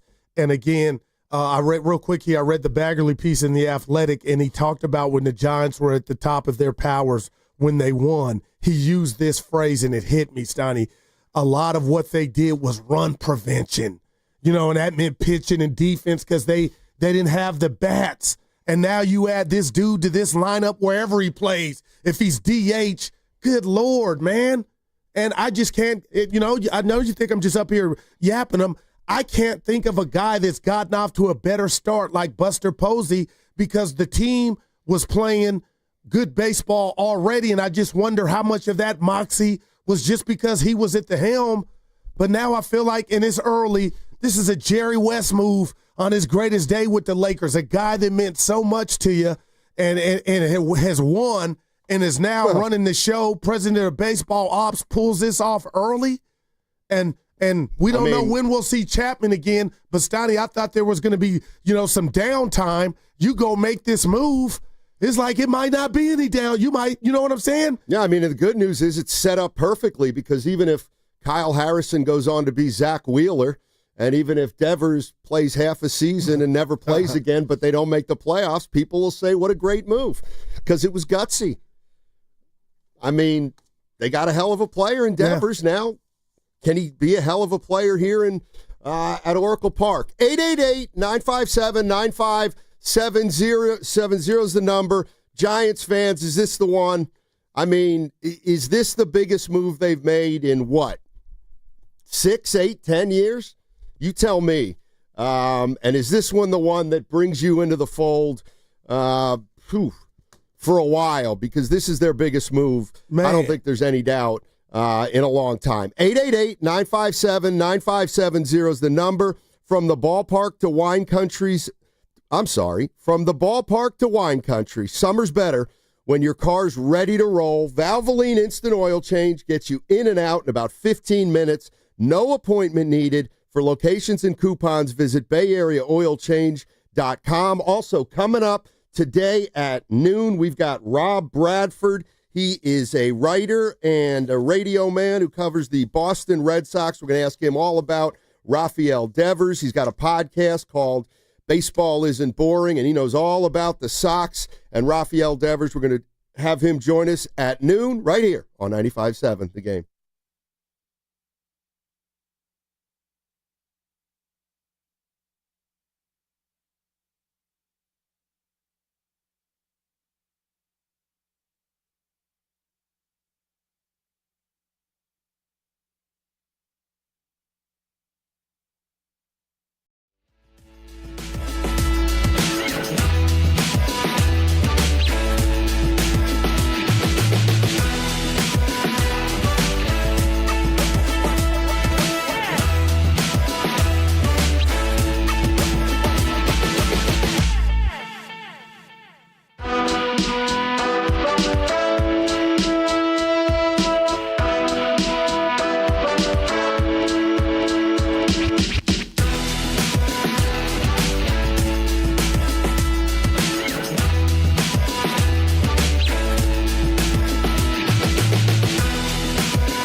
Yeah, I mean it's time to go. I mean, I think we all believe that we're better than what we've been with the bats the last 2.5, 3 weeks, and it's time to go. Now back to Steiny and Guru on 95.7 The Game. All right, that was Buster Posey, president of baseball operations of the Giants. It's time to go. 2 weeks ago, and since then the Giants have been going. Little bump in the road here. They've lost 3 of 4, but they've also just traded for RAFAEL DEVERS. And there's no doubt, partner, I'm saying this, put it in the cap. I said my goal for this team was hopefully they can make the playoffs. But Steiny, they will make the playoffs. That was solidified with this move. Okay. And what makes you so sure? What they already had brewing without him, and now he's coming to a team, DEVERS that is, that already has an identity with his pitching, its bullpen, its sound play. But there's something going on with Buster Posey just at the helm that I can't put my finger on it, but I'm going to call it good juju. And now you add a guy that's hit 30 home runs 3 times in his career. It can walk with the best of them and get on base. I can't wait to watch this iteration of the Giants and where he bats and the ramifications, the domino effect, Steiny, on the other hitters. That's what's exciting. 888-957-9570 is the number. Giants fans, my question's pretty simple. I mean, is this an absolute winner of a trade? Is this one that regardless of kind of what happens, you see what Posey was thinking? He's probably seen enough over the last, not just his tenure as president of baseball operations, but the previous 10 or 20 years. And this deal also, to me, has the feel of a general manager and a president of baseball operations that knows he probably isn't going to be able to sign big hitters in free agency. So if you can't get big hitters in free agency, then you got to try to make a trade for them and see if you can get them to like it here. And DEVERS has 8+ years left on this deal. He's 28 right now. So there you have it. I mean, I'm interested to hear, he's coming to Oracle Park. It's not known as a hitter's park. And yet I've already read some things that I think it was in The Athletic, Baggerly saying they think that there's similarities between Fenway Park and Oracle, and Devers hit a lot of balls to left field, even though he was he is a left-handed hitter, and they think he'll be able to lift the ball out to left field and be able to hit for power the opposite way. And then, of course, there's McCovey Cove in right field. And I don't know, Good, is that something that you put into the equation with at least a little bit of not fear, but concern? Well, actually, I go the other way because it was what we talked about and had some fun with last week, Steiny, in regard to StatCast. And they talked about all the balls he hit off the monster. StatCast was saying they would have been homers here at this park. So when you look at it from that vantage point, we'll be able to see what happens. But, Steiny, I'm looking at a guy that in 2019 had 32 dingers, 2021, 38, followed that up in 2022 with 27, and then 33. Like in 2024, Steiny, what do you have? 28 homers. Like that, he's going to get it out. He's a thumper. So I'm just juiced. And if I'm a Giant fan right now, man, you asked about the trade. Like, what's the drawback? And you're going to miss, Hicks and Harrison. Like you said, you got contributions from them. But, man, Buster, I'm wondering how many Major League Baseball teams are kicking themselves in the fanny that they didn't pull this off or thought this was feasible. We'll never know, but I'm looking at it from that aspect of it like, damn, Buster, you guys were in the lab. Yeah, they obviously were monitoring the situation in Boston, and things weren't going great between Devers and the organization. And maybe Buster Posey was making calls with them for weeks because this isn't something that just popped up in Boston. Now, what about the part that you mentioned, Steiny? They haven't talked to him yet about where he's playing. Are we going to get and I'm assuming the Jimmy Butler, yeah, you guys maybe look like a malcontent in Miami. It was bad, but just the fact that I'm going to greener pastures, just new scenery, I'll be fine. What do you make of them we're going to have the talk after we have them? Well, that leads me to believe that Posey isn't overly concerned with either his reputation or the fact that he told Boston he didn't want to play first base because he didn't feel like, he feels like he's a third baseman. They asked him to DH. Now they wanted him to learn a new position, and he basically didn't want to. So we'll find out. Maybe that was an organizational issue. Maybe he'll be willing to play first base here. The question that I asked Evan and you before the show was, is there any way that they put him at third base till Chapman comes back? Evan why not? Yeah, Evan didn't think that was a great idea because – you're asking him to go back to his original position for 20 more games or so, and then eventually Chapman's coming back, and we all know what'll happen then. But 888-957-9570 is the number. And, the other thing is, I'm looking at Adames' home run numbers too, and they looked great before this year. So I get Devers is a great player, but let's obviously keep an eye on those home run totals and whether he can continue to hit them at the same pace here that he hit them in Boston. Yeah, and you know what? I give you that, Steiny, but there's other ways to score too. It's just about the RBIs and what I'd mentioned earlier, the domino effect, hitting the ball in the gaps, driving it, just keeping the line moving. The Giants now, again, the Dodgers, you look at what we saw, and we saw it, especially Saturday night. But, man, now you got a guy that's of that caliber of the dudes that make me hate the Padres and the Dodgers. Now you have a dude. You have a stud with the bat. And Giant fans and myself who watch this team every night, Steiny, finally feel like the drought is over. I have a new favorite Giant, and I'm not ashamed to say it. His name is RAFAEL Devers. I can't wait for tomorrow. Let's go to Scotty in San Francisco. Hey, Scotty, how you doing, man? How you feeling? Scotty. Hey, how's it going, guys? Can you hear me? Yes, sir. Happy work week. Dude, I am so juiced for this trade. Spadoni said it earlier, blockbuster Posey, baby. And not to mention, Rafi has the sickest batting stance in the league, and now he's going to be doing it at Oracle hopefully hitting over 90 ribbies a year. And, yeah, dude, Giants fans, I mean, how could you not be juiced on this trade? I'm with you, Scotty. How can you not, Steiny? If you're the only man that I think could come close. No, I mean, it looks like a good trade. I mean, obviously, this guy can hit.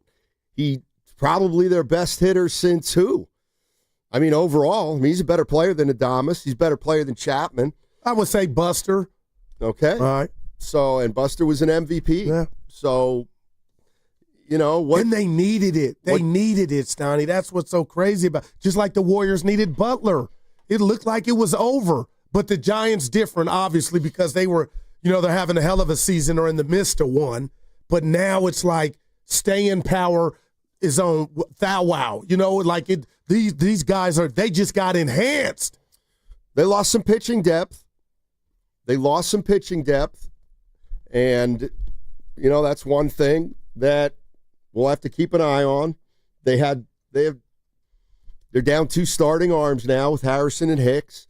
Although I don't consider Hicks like a full-time starter. And that's what I was about to say. He has started. And clearly Harrison was a guy that they envisioned at some point to be, in their starting rotation, pitching every 5th day. Whether that was this year or not, I don't know. But, Harrison was obviously somebody that they had plans for. And now you got to kind of keep an eye on his career and what happens in Boston. But it doesn't seem to me like there's any downside to this deal, at least if you're a Giants fan. This one feels like if you're a Giants fan that it's pretty much a no-brainer. What about, have you given thought about Eldridge if somehow Devers does take over first base? Would this kind of, quell the excitement about – well, the only reason we got excited about Eldridge to me, Steiny, is he was something the Giants didn't have a lot of, and he represented the threat, power. Now you got a guy that's done it on this level multiple times, made the All-Star game. I got to believe, now we'll probably see him in September when they normally call up, but it's not urgent. Yeah, I mean, I don't know. I could be wrong. Then what happens if Devers is, willing to play first? Well, and Wilmer Flores is now your full-time DH, and maybe you don't need Eldridge this year. No doubt. I mean, obviously they're teaching Eldridge first base, when he's going to be ready to defend at that position. Not sure, but they certainly got a bat. Man, sure. They did. A player. Let's go to Doug in Berkeley. Hey, Doug, how you doing? Hey, guys. I'm doing good. How are you guys doing today? Doing well, thank you. Yeah. So what's not to like about this trade? I mean, the only variable is, will he be willing to play a position that he's asked, when things kind of sort themselves out. But this from the person who made the trade all the way down to the player, this sounds great all the way around. It shows I have a new old favorite Giant to kind of paraphrase Goo, and it's Buster. This is really good. I want to say one other thing about Farhan, because we knock him a lot for the triggers that he didn't pull. Yep. I grew up back east, and they're saying he couldn't close the deal on Judge. I grew up in New Jersey. There was no way ever that Judge was going to take off the pinstripes. He was using the Giants and anybody else who expressed some interest to get the best contract that he could get from the Yankees. It's New York. It's the pinstripes. He was always going to be there. So don't come down on Farhan for not making that particular trade. And give him a little credit. We won, 105 games one year. That's not bad. But about this trade, this is great. I'm excited and looking forward to seeing what shakes out here. Thanks for taking the call. Thank you, Doug. Appreciate it. Yeah, Doug, my man. And go ahead, Stein. No, Doug is right. It's not about what, and I get what he's saying about Farhan, But the bottom line is, forget Farhan for a second. It's what the Bay Area and the fans went through in regard to what looked like a real courtship of Judge. The same with Ohtani. I can just keep Harper, Stanton. You know, Giant fans had blue balls. We all got excited, and it wasn't Farhan's fault, you know, all of it. But the bottom line was, you're saying there's a chance, a possibility, and out of nowhere, year one, not even halfway through, Buster Posey pulls this off. And Steiny, I keep going to the Jerry West model or somebody that's looked upon that had a successful career as a player that is now running the show. And Steiny, it makes it feel better, even before this trade, that Buster's at the helm when one of yours is running the show. And to pull this off on Father's Day out of nowhere, 6 weeks before the deadline. And the other day we were just talking about, give me some names. Who do you think? And I damn sure didn't have Devers, you know, anywhere remotely close. This has to feel good for Giant fans. It just has to. Yeah, I mean, I look at things. I split up free agency and a trade, and I don't believe for 1 minute that Judge, Harper, Stanton, or Ohtani would be a Giant had Buster Posey been the president of baseball operations before this year. I think that was one that was out of Farhan's league, and I think it was one that was going to be out of Posey's league. You weren't going to get one of those guys to come here simply because of Buster Posey. Now, the trade to me is something different.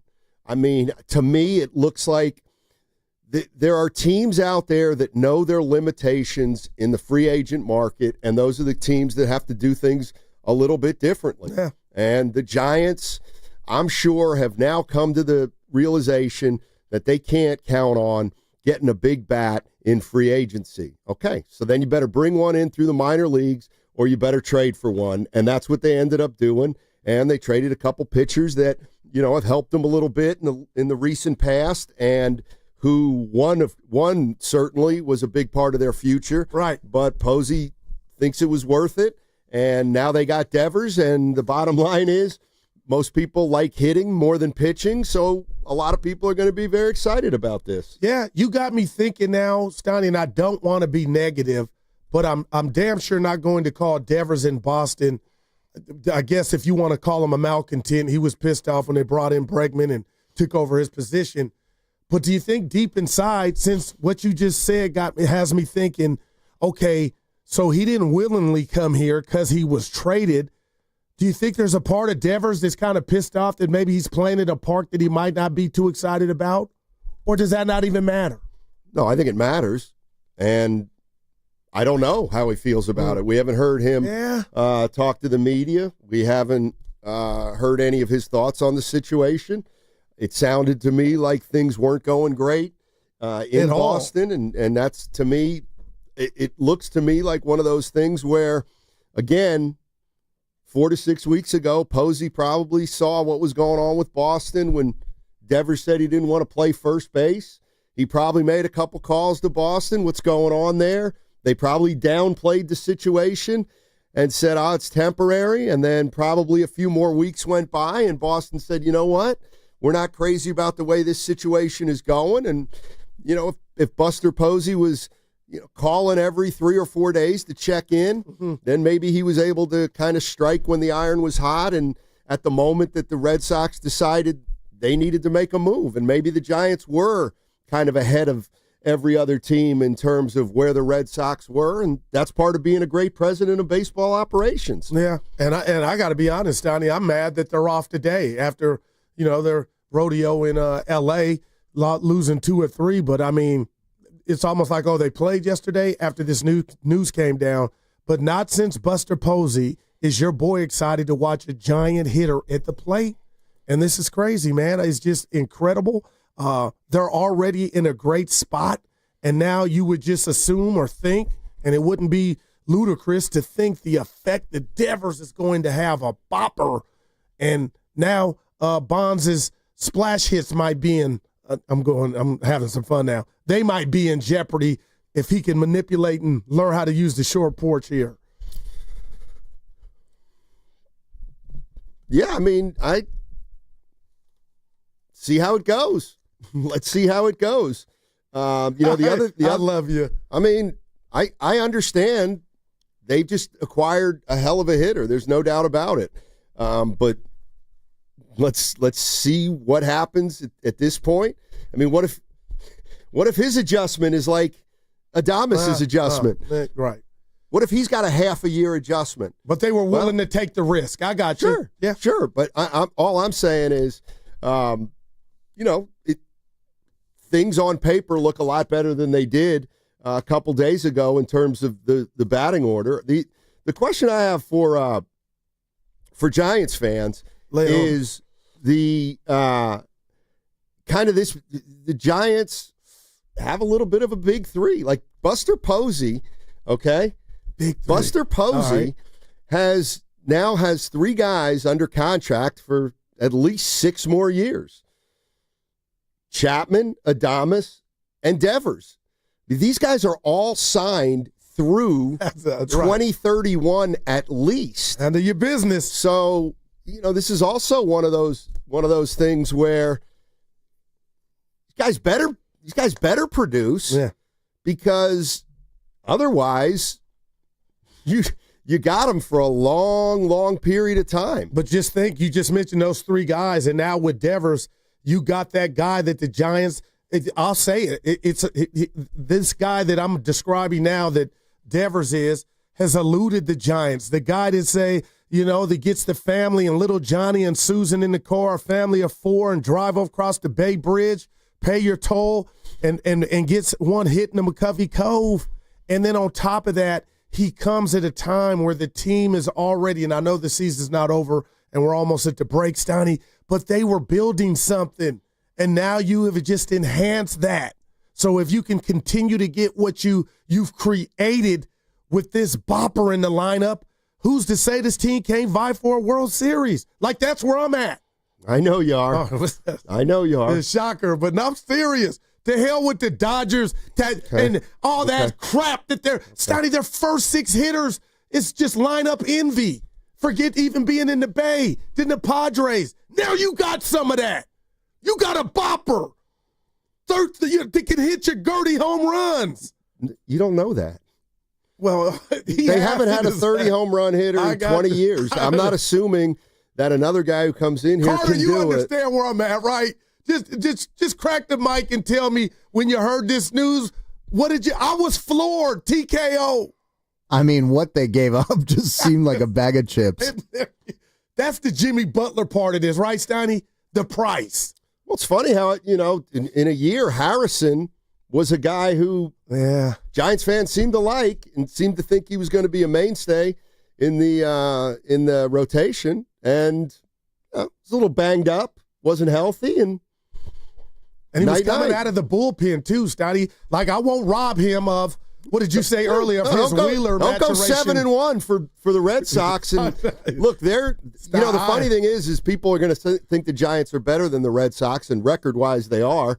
But the bottom line is both these teams are in the exact same spot in terms of the wild card. They're both the second or third wild card. The Red Sox might be the fourth, but they're like a half game out. The Giants might be the second, but they're only 1 game ahead of the team in front of them. So both the Red Sox and the Giants are actually in pretty much the same place when it comes to the standings, even though the Red Sox have just gone over 500. Yeah. But they're in the same spot in terms of But now you standings. feel like the Giants, the Red Sox were already who they were. They're whole. They don't have a thumper like the Giants have to add to where they're at. And now if you want to talk to me about the Giants winning the division, when you look at the Dodgers, you know what I hate, Steiny, real quick? All their star pitchers are hurt. And, oh, by the way, shocker, they're still in first place. So they're worried about October. They're assuming they're in the playoffs. That's how filthy they are. But Buster went and got it done. And I'm just giving credit, and rightfully so, to Buster because he's at the helm. He has done something that has not happened here in a while.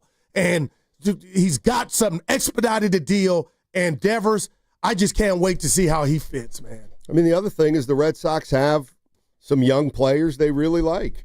This guy Roman Anthony supposed to be the real deal.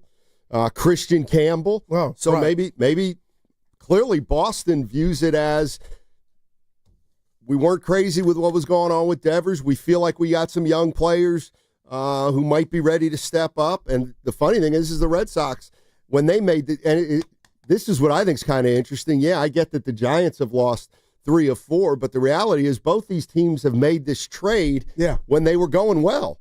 The Giants have been playing terrific since middle of the Padres series, and the Boston Red Sox had just won 5 of 6 against the Yankees in the past week, and I think we're 8-2 in their last 10. So even though both teams were playing well, both organizations felt like a change needed to happen. Yeah, and it did. Change shall come. 888-957-9570 is the number. Wow. The San Francisco Giants have traded for RAFAEL DEVERS. Where he plays, we don't know. Where he bats, I think you can plug him into the number 3 hole. Yep. Adames 2, Devers 3, Chapman 4 when he finally gets healthy. Will he play DH? Will he play any first base? Could he play third base while Chapman's still out? That all remains to be seen. But where are you, Giants fans, and how good do you feel about this trade? And A, is there any downside to this trade that you see at this point? 888-957-9570. Also, coming up at 12 o'clock, we're going to get a Red Sox perspective. We got Rob Bradford. He writes and talks about the Red Sox for WEEI in Boston. He also hosts the Baseball Isn't Boring podcast. That's an Odyssey podcast. So Rob's got a lot of understanding about the Boston Red Sox. He'll be coming up at noon, so don't go anywhere. RAFAEL DEVERS, a San Francisco Giant. What's coming up on the game is brought to you by Fremont Bank. Here for you, here for good. That segment also brought to you by Life Source Water Systems.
I never drunk around my kids when they were looking.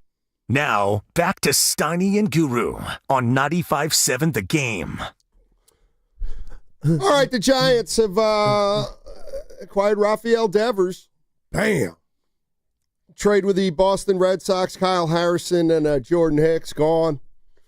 And the Giants get a bat. Where he'll play, we'll find out. But he's their best hitter in a while. There's no doubt about that. I'm with you, partner, and I can't wait, man. Assuming he comes here and doesn't pull a Willie Adames. Now, why did you have to do that? Because, remember what your dad told you? Just because you can say something, son, doesn't mean you have to. Somebody's got to fight back about, on this. What? Well, now he's going to hit 42 homers here. That's not the way baseball works. No, but what you're missing, Steiny, is offensively for the last few years, even when we won 107, I said when they won 107, they were bringing Carter a knife to a gunfight. Now they got a bazooka. Okay. Now I think they're better than the Padres. They already, standing-wise, and now I feel like this team, Steiny, if everything goes right, can win the World Series. If you got health and this pitching is what it is, they can win it all. Like, I believe that now. I know you do. I know you do. Dude, get your ass, dude. I know you do. No, seriously, Steiny, that's what this represents. And Buster did it. If he can have the impact, Devers, that Jimmy Butler had, oh my gosh. Now, I know the teams are at different junctures because the Warriors it was going bad, quick, fast, and in a hurry. The Giants have something brewing, but you just got to think, Steiny, is like me saying they can win the World Series right now. Are you like, goo? That's what you do. I'm sorry. But as far as the crazy meter, I don't think you're looking at that like that's a 10. Might be a 2.5 now. Okay, it's a 2.5. I just knew it was coming. Right. I knew it was coming, which is fine. But here's the other thing is like you said, and this is well, if he can be the Butler trade, it'll be a great move. No, I don't know that the Butler trade is a great move yet. Well, as far as in season changing where they were headed. Okay. I don't think the Warriors were making the playoffs. Okay. And then there were days before the playoffs started, Steiny, where the world took notice and said the Warriors are a problem. We lived that. Right. Now, it ended up being different. Exactly. But his impact was Clint Eastwood. Right. But sudden. Don't think for a minute that over the next 2 years it will absolutely positively be smooth sailing with Jimmy Butler. Who knows? Oh, no. We don't know that. No doubt. But and Devers has Steiny. 8.5 more years. Yeah. I think it's, what if he's not the hitter in San Francisco that he's been in Boston? You deal with it when you cross that bridge. Right. But I guess just from a fan standpoint, Steiny, that's the exciting part of it. That's life. You don't know, how things are going to work out until you get into it. So I'm with you on looking at, and what we're doing right now is I'm glass half full, you're glass half empty. They're both valid. I'm not glass half empty. I think it's a good move. Obviously, they needed a bat, and they got rid of two more. If he didn't hit, then you'd be like, oh, boy. I just know there's no sure things. Well, there's no sure things. Death in Texas. And, on a smaller scale, when the Giants signed Adames, there was excitement like this, and he's hitting 200 right now. So they told me to relax. It's like here's the other thing. Here's a guy switching leagues. This may not happen right away. We heard Harold Reynolds of the MLB Network talking about Adames saying, look, he is getting used to this ballpark, and it takes a little while. And maybe the same thing's going to happen with Devers. I don't know. Now, Devers has plenty of time to figure it out. And I've had Devers on my fantasy team for 3 years. He's great. Yeah, I got him on mine this year. He's great. Yeah, won me a title. We know for a fact that he's great in Boston. But we also know that there's something about this stadium that's a little bit different. And so it's not unrealistic to expect that maybe his production won't match what he did in Boston, but it'll still be a lot better than the person he's playing for or who he hits for here in San Francisco. Yeah. So, but Steiny, don't get me wrong. Every game is not at this park, but there's doubles, there's triples, there are base hits. So it's not just the home run derby. So I know I keep mentioning that because when I think of Devers, I think of a guy, I won't call him a Tony Gwynn. God bless the great Tony Gwynn. But the bottom line is he's just not feast or famine. He can do it all, and the numbers back that up. So let's just say he comes here and doesn't get up to the greatest start, knocking it out the park here. Can you get on base? That OPS? Can you draw walks? And he leads the league in a year that, he's not happy with the club with 55 of them. Yeah, I mean, here's the way I usually look at it. How many games over right now are the Giants? 9? I should have 9 or 10? They are currently, Steiny, 10 over, 41-31. Okay, so they're 41-31. Yep, 72. All right, so if they go 500 from this point on, they'll be 86-76. So certainly you want this team to win more than 86 games at this point. You would expect that this should be a 90-win team now, right? No doubt. Okay. I love that number. All right. Yep. So there are standards now. I mean, they have been, but Steiny, again, it's a good pressure, but now all the Giants, they kind of did what they've done the last couple of years, kind of run out of gas. It's kind of cute. Oh, man. But nah, not now, Steiny. Posey went all in, and what's his phrase? I'm waiting for the T-shirts. Let's go. That's what it is. Now the players got to do their part. 888-957-9570 is the number. Giants, they acquire RAFAEL DEVERS, one of the best hitters in baseball. Great player. There's no doubt about it. He'll be coming to Oracle Park, and the question then becomes, what kind of a hitter is he here? This is what he did yesterday. He'll hit a high fly left field back toward the wall. Dominguez turning around. He's on that top shelf, maybe. That is gone. That's a home run. That got over the red line, and a home run for Rafi. Red Sox take a 2-0 lead. His 15th home run. All right, so Devers homered yesterday against the Yankees in their win. Mm-hmm. And, I'm hoping he's in the lineup tomorrow. Sometimes these things take a day or two, but we'll see. He sounded like the ball coach. We'll see. Hey, Marcy, I got to tell you this, Steiny. There is no downside. This is how giddy I've been all morning, and I'm going to be for the rest of this season. But I do got to tell you, I wish I was a fly on the wall, because now you got me thinking just minutely, is he happy to be here? Like, that's got to mean something. And I know Buster said, we'll talk to him. That's fine. But is there any scenario to where he's not happy that he's here hitting in this park? Half of that's the one in grid. Like, we hadn't heard him. I can't wait, San Francisco. I can't wait. So, and you talked about switching leagues. Or he's just happy like Jimmy Butler to get out of there because it was bad blood. He felt like he got stabbed in the back. Nothing to see here. I mean, I hope he wants to be here, because if he doesn't, then that might be an issue. I mean, man. I mean, I don't want to be negative. I'm just thinking about that. Look, the one thing Posey opened himself up to was he made it clear he hasn't talked about what position Devers is going to play, if he's going to play in the field. He hasn't talked to Devers at all. This is Buster Posey seeing a guy that he thinks is a hell of a player, knowing that stuff's going on between him and the organization, and him just saying, you know what, this guy's too talented. Let's go get him. We'll get him in here, and then we'll figure it out. And we'll see what happens. Wow. Let's go to Nick. Nick in Berkeley. What's going on, Nick? How you doing, man? I'm doing good, man. Happy Father's Day, man, to you guys. Hey, so check it out. Is this the biggest trade since Carlos Beltran? Because Goo and Steiny, to your point, man, I'm fired up, man. I'm super fired up. And it may take, a couple of games for him to get acclimated or whatever. But, man, throw him in the lineup tomorrow at first or whatever, man. I don't care. I don't think he's a malcontent. I mean, I'm sure the change of scenery does people good.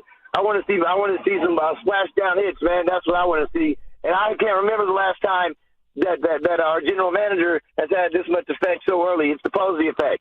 It's always rosy with Buster Posey, baby. And I'm like, nice. Because the Giants are about to put it down. The Giants, like I said earlier, man, like we keys to victory was not giving up a home run. a reliever came in, gave up a home run yesterday, cost us the bubble game, and I was really pissed about that. But the trade, man, it didn't even really matter to me because the trade has me fired up, and the fans should be fired up. And I just want to see the electricity that's going to be jumping off at the stadium, man. It's like, man, I'm raring to go, bro. Wow, raring to go. And hey. I've been this excited in the last 3-4 years because I banned the Giants for a year after the little strike they had to open up the season, and then I couldn't just support the Farhan, whatever, because he was like out there experimenting with our team. You can't be experimenting in major leagues, man. You got to pull the trigger on moves. And I don't care. This guy's put up numbers, and I don't care what the rest of the youngsters are projected to do. He's actually doing it. So it's neither here nor there. It remains to be seen. But I think it's the biggest move since Carlos Beltran. What do y'all think about that? Well, hopefully it's a bigger move than that. Yeah, go ahead, Steiny. Because Beltran had played 44 games here. So there you go. You'd like to think Devers is going to be here for a while. He is one of your guys now. You're listening to 95.7 The Game, KGMZ FM and HD1 San Francisco, on Odyssey Sports Station in the home of the Golden State Warriors and the Valkyries. Always live on the free Odyssey app, coming to you live from the Laughing Monk Studios. Laughing Monk, righteously brewed in San Francisco. It's always rosy with Buster Posey. Wow, Nick in Berkeley. JP Morosi, MLB Network, was talking about this deal, and the first thing he was asked about was what was going on with Devers and the Boston Red Sox. We knew that all was not harmonious in the Red Sox universe going back to spring training about the position move for Rafael Devers. And we're going to get into this, I'm sure, in greater detail because one of the issues on the Boston side of this is that Alex Bregman can opt out after this season. He can opt out. So you might now be in a universe where you have neither Devers nor Bregman in 2026, and you're basically now really relying on the likes of Roman Anthony and Marcelo Meyer and this young group of players. All right, that's JP Morosi talking about it from Boston's standpoint. Yeah, you better hope Bregman doesn't opt. My goodness. But it ain't about, we ain't there, we're here. Steiny, I would just love to see Devers go take first base, and now you have your corner infielders, Chapman, who can hit with power, and your boy Devers, man. It starts there. Just man, if somehow that can be his position, that's what I'm rooting for. Let me bring in Evan Giddings, our producer, because he sent a text out to the group, and I'm going to ask him to explain it rather than just say it. You had an interesting text to the Vine that said the Giants just acquired Jimmy Butler. Well, I thought you'd like it. Yeah. So it's my job to help you understand these deals. So I thought You asked for it. You asked for it. It's not an apples-to-apples trade, but there was a lot of the Giants and the Warriors both were able to acquire superstar-level talent within the last calendar year by basically plucking a player from a team whose relationship had eroded. No doubt. And Devers at this stage in his career is in a better place than Jimmy Butler is, but both the Giants and the Warriors were willing to eat a massive amount of money in order to get a player that could change the trajectory of their season. I would argue the Giants were in a better position than the Warriors were when they got Butler. Yeah, no doubt about it. Well, I would argue that Devers is probably a better guy than Butler, all things considered. Yeah, you don't know that. No, I don't, but I know. Speculations, Donnie. Well, it's not. It's based on a track record of Jimmy Butler being at 4 places and having problems in 4 places, and Devers only having 1 problem in Boston. So, like, Butler at least has a track record. So, but the fact that Devers and his relationship has become untenable with the Red Sox in a place that he was homegrown, rewarded with a big contract, won a World Series, that would also raise red flags to me. But that's obviously something that Buster Posey thinks he can put behind him, and in that case, it's a massive get. And the other thing is, Devers is 28, and Jimmy Butler 35. So obviously, Devers, you'd like to think is going to contribute a lot more than Jimmy Butler's going to contribute to the Warriors over the course of time. Yeah, I mean, am I wrong, guys, saying he's the face of the franchise now? Like 8.5 years left for $255 million. Evan, when I hear San Francisco Giants right now, I think of Rafael Devers, and I don't think there's any problem with that. You could insert whatever name you want, but the bottom line, Steiny, is let's just think about Devers real quick, his psyche. So you win a World Series, you're an all-star, and the team goes out and gets a guy to play your position? Like, take the knife out my back. Like, this is one of those, I could see him getting pissed off. Even if the Red Sox said our analytics and everything said we want to replace you, Steiny, I could see him being sour as all outdoors. And like Evan said, and I said it earlier, these two teams in the Bay, the Warriors and Giants, benefited because relationships went sour. Like, man, right place, right time, I guess. Right, but to me, you never judge a trade until it's all there's no doubt. This looks great if you're the San Francisco Giants. And the Jimmy Butler trade that the Golden State Warriors made paid dividends in year one. I think we'll agree with that. But, this is Buster Posey going all in, too, on a big three of Chapman, Adames, and Devers. These guys are all going to be here for a long period of time. And now let them play baseball and see how good they can be. Big Smooth's in Oakland. Our man. What's up, Big Smooth? How you doing? Hey, Steiny, we're not actually saying he's Jimmy Butler. It's just a comparison about the excitement, man. Ease up, Steiny. We're not going tits. It's not an apples to apples comparison. We're just saying, man. Excitement. Let it loose a little bit. Here's what I want to say. You know what? As sports fans, I love the fact that we are entertained by stars. Bring us some stars, man. Yeah. That's all we're asking for. And if we don't win it all, that's fine, but we got stars. Let's stop being bean counters and accountants as fans. Well, the cap is over. Forget all that. Bring some stars in. This may be the second biggest free agency sign since '92. Barry Lamar. I'm just saying. After Barry Lamar, that we don't know. Steiny, I get it. We don't know. We have no idea. But the trajectory of what Devers can possibly do, it looks pretty rosy. And Giants fans ought to be ecstatic. No doubt. Now, I'm a Dodgers fan, so, I'm just saying. Even they took notice, Big Smoothie. I appreciate the call. But like Steiny, there's nothing off the table right now in regard to Rosie, what this team can do. Like, if you tell me you got Giants on your list, anybody out there to win the World Series, I know we got a long way to go, but now I feel like they got some substance, and it was about pitching and defense. Now you done mixed in some, just like a great thing of jambalaya, a dose or a pack of bats and runs, you would think. This is also J.P. Morosi on the Giants' new middle of the order that should be around for a while.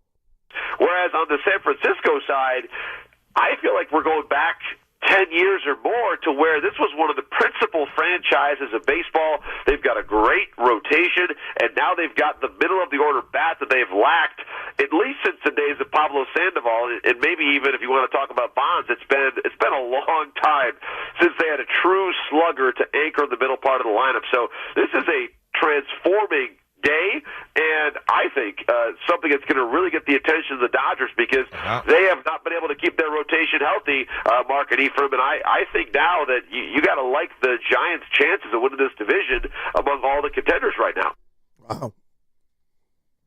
Wow. Yeah. I'd have to ask J.P. Morosi, Bubba, you want to bet? Oh, man. I mean, winning the division.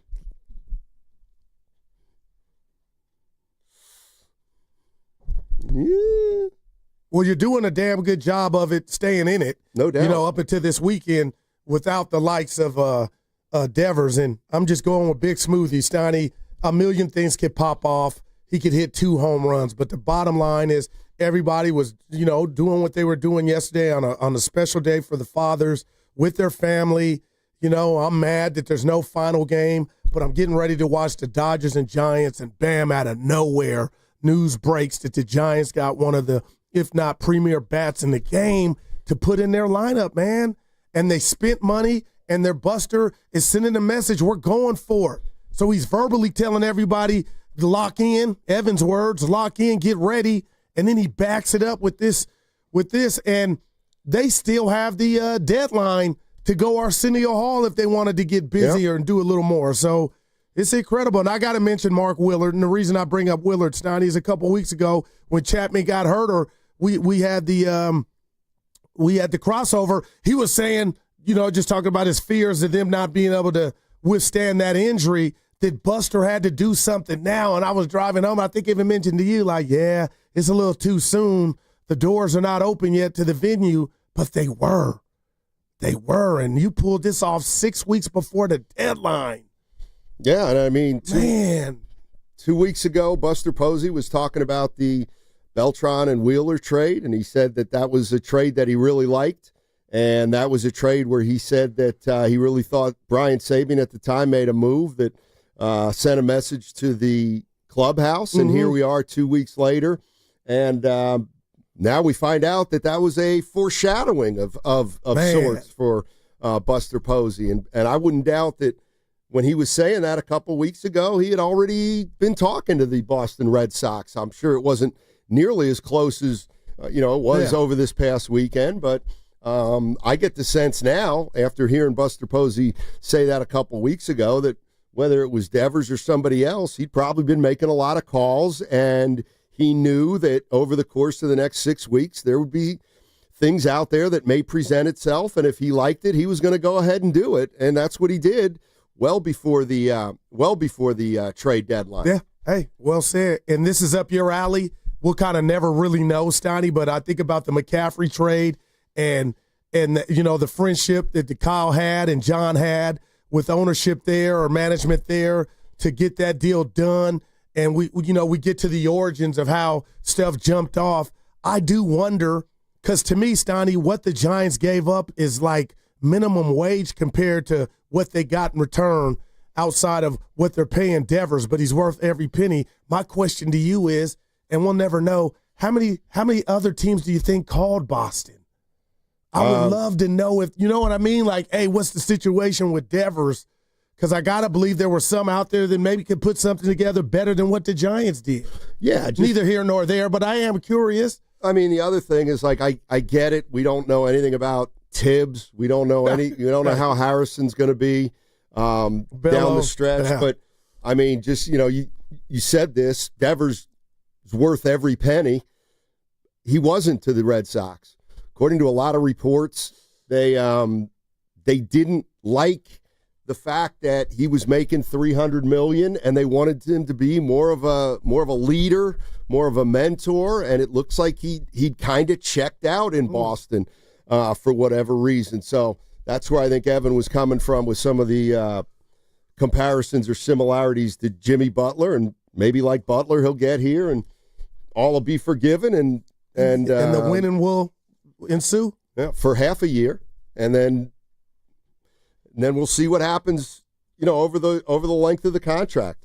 888-957-9570 is the number. Giants fans, here's the other thing. If you're a Giant fan that was, kind of watching this year with some ambivalence, wanting them to get better, but not thinking they would, or thinking that they might not be able to, well, now you're sitting with RAFAEL Devers. Anybody out there going to be buying tickets? This guy's probably the best hitter they've acquired in a long, long time. There's no doubt about it.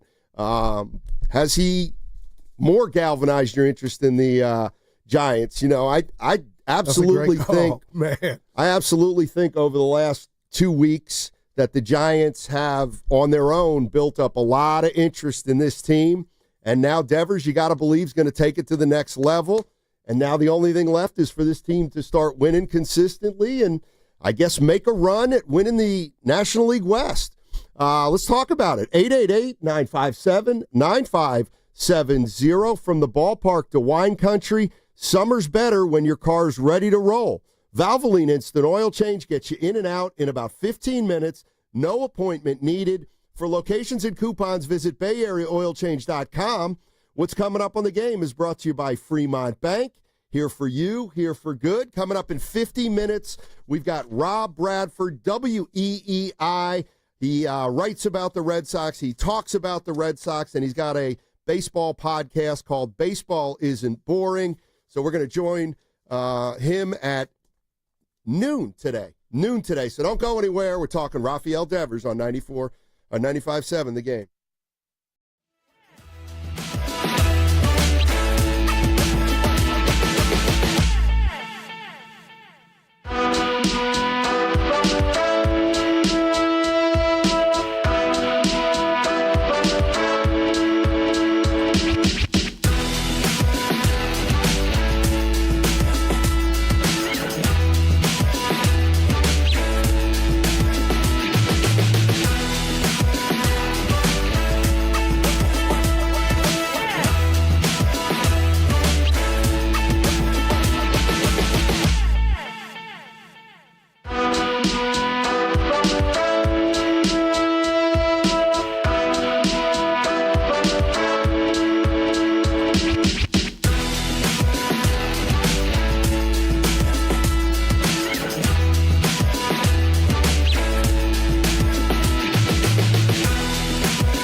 I have a new favorite Giant, and I'm not ashamed to say it. His name is RAFAEL Devers. Now, back to Steiny and Guru on 95.7 The Game. Well, it's not surprising. Guru's got a new favorite player, RAFAEL Devers, and the Giants have a new face of the franchise, RAFAEL Devers. You said he's the face of the franchise. Yeah, I got some pushback, but I'm like, who? It ain't Adamas, and I ain't mad at Willie. It ain't got nothing to do with a slow start, but you talk about 8.5 years left on a $255 million deal. He's your best all-around player to me. Well, I got to slow down there now because we don't even know where he's going to be in the field. But what about this? During the break, I found out, Steiny, how cruel sports and life can be. So yesterday, before Sunday Night Baseball and this trade, Harrison, Kyle that is getting ready to start. Gets traded. Okay, where am I going? Boston. Then they option him to AAA. So just think about, I'm getting ready to start and throw. Now I done went back to the East Coast and to the AAA. So you're saying he should be thankful that he didn't have to face the Dodgers and his ERA would have jumped up by 3 runs. I was actually looking forward to it, but no, I didn't go there. But damn, shout out to Kyle. Man, I know that stinks. Where is Devers going to play? This is J.P. Morosi. What about first base, where he didn't want to play in Boston? We're going to see RAFAEL Devers playing some first base for the Giants, and probably sooner rather than later. I just, to your point, Chapman's on the IL right now, so he could play third, I suppose, in the near term. But it was Devers' opposition to playing first base in Boston, at least as it was explained to me, was less about him not being able to handle it athletically or from a positional standpoint, and more about how he felt that he was communicated with respect to the Bregman signing, moving to DH, and then, of course, moving on to first base, they hoped, but he blocked that. J.P. Morosi talking about RAFAEL Devers and what happened between him and the Boston Red Sox. J.P. Morosi, MLB Network. Yeah, and it's not to tell me if I'm being overzealous or I'm doing too much, but just imagine you are RAFAEL Devers and you think you are the Boston Red Sox or you're a big part of what they do. You've won at the highest level, and then they bring in Bregman at your position. Wouldn't that, you know, I'm not giving anybody any passes. It doesn't matter, but at the end of the day, wouldn't that get your goose? Would you be upset? I know I would with management. I mean, yes and no. You haven't played in the field all year trying to stand on business. Yeah, I mean, yes and no. I mean, yes, because that was your position. No, because Bregman's a much better fielder than you. Yes, because you're bringing in a guy, again, who's taking your position. No, because you'd like to think Bregman would make the whole Red Sox team better. So I could see it both ways. But clearly he wasn't happy with what was going on in Boston. And yet, I mean, I think the good news is he was still having a pretty good year. Yeah, man. He's still having a real good year. Yeah. Let's go to Dennis. Dennis is in San Francisco. Hey, Dennis. How you doing, man? Hey. Good. Good morning, guys. Yeah, how are you? Yeah, I like the trade. I think Buster did a great job there, you know, especially pulling the trigger now because, as you know, when it gets to the trade deadline, you're probably going to end up paying more because you're going to have more competition going after these players. So I'm hoping that maybe he's not finished. I hope he goes out and gets a couple more players because I think, quite frankly, with their pitching, that they're, they can contend. You know, they have good starting pitching. The bullpen's been great. So hopefully, I think Devers, whether he just DHs or plays third until Chapman gets back or first, wherever it's going to be, it's a big bat in the lineup that we've needed for a long time. Somebody that can, get you 30 homers and 100 RBIs, consistently. We've needed a guy like this, and we got him. And, it's funny how we can never leave the Warriors out of this. We're comparing it to the Butler trade. But one thing I like about it, this guy's only 28. Yeah. Instead of Jimmy's going to be 36, and Jimmy's going to be 36 in September. And I think the Warriors, unless they make a move, they're in a world of trouble next year. Anyway, good talking to you guys. Yeah, thanks, Dennis, as always. Appreciate it. It works both ways. Butler's 35, and he's not going to play too much longer. Gotcha. And Devers has 8 more years, so he's got to play at a high level for 8 more years, or at least 6 of them or so. So that always comes into the equation. But how's he going to hit in San Francisco? That's the other. That's the other thing.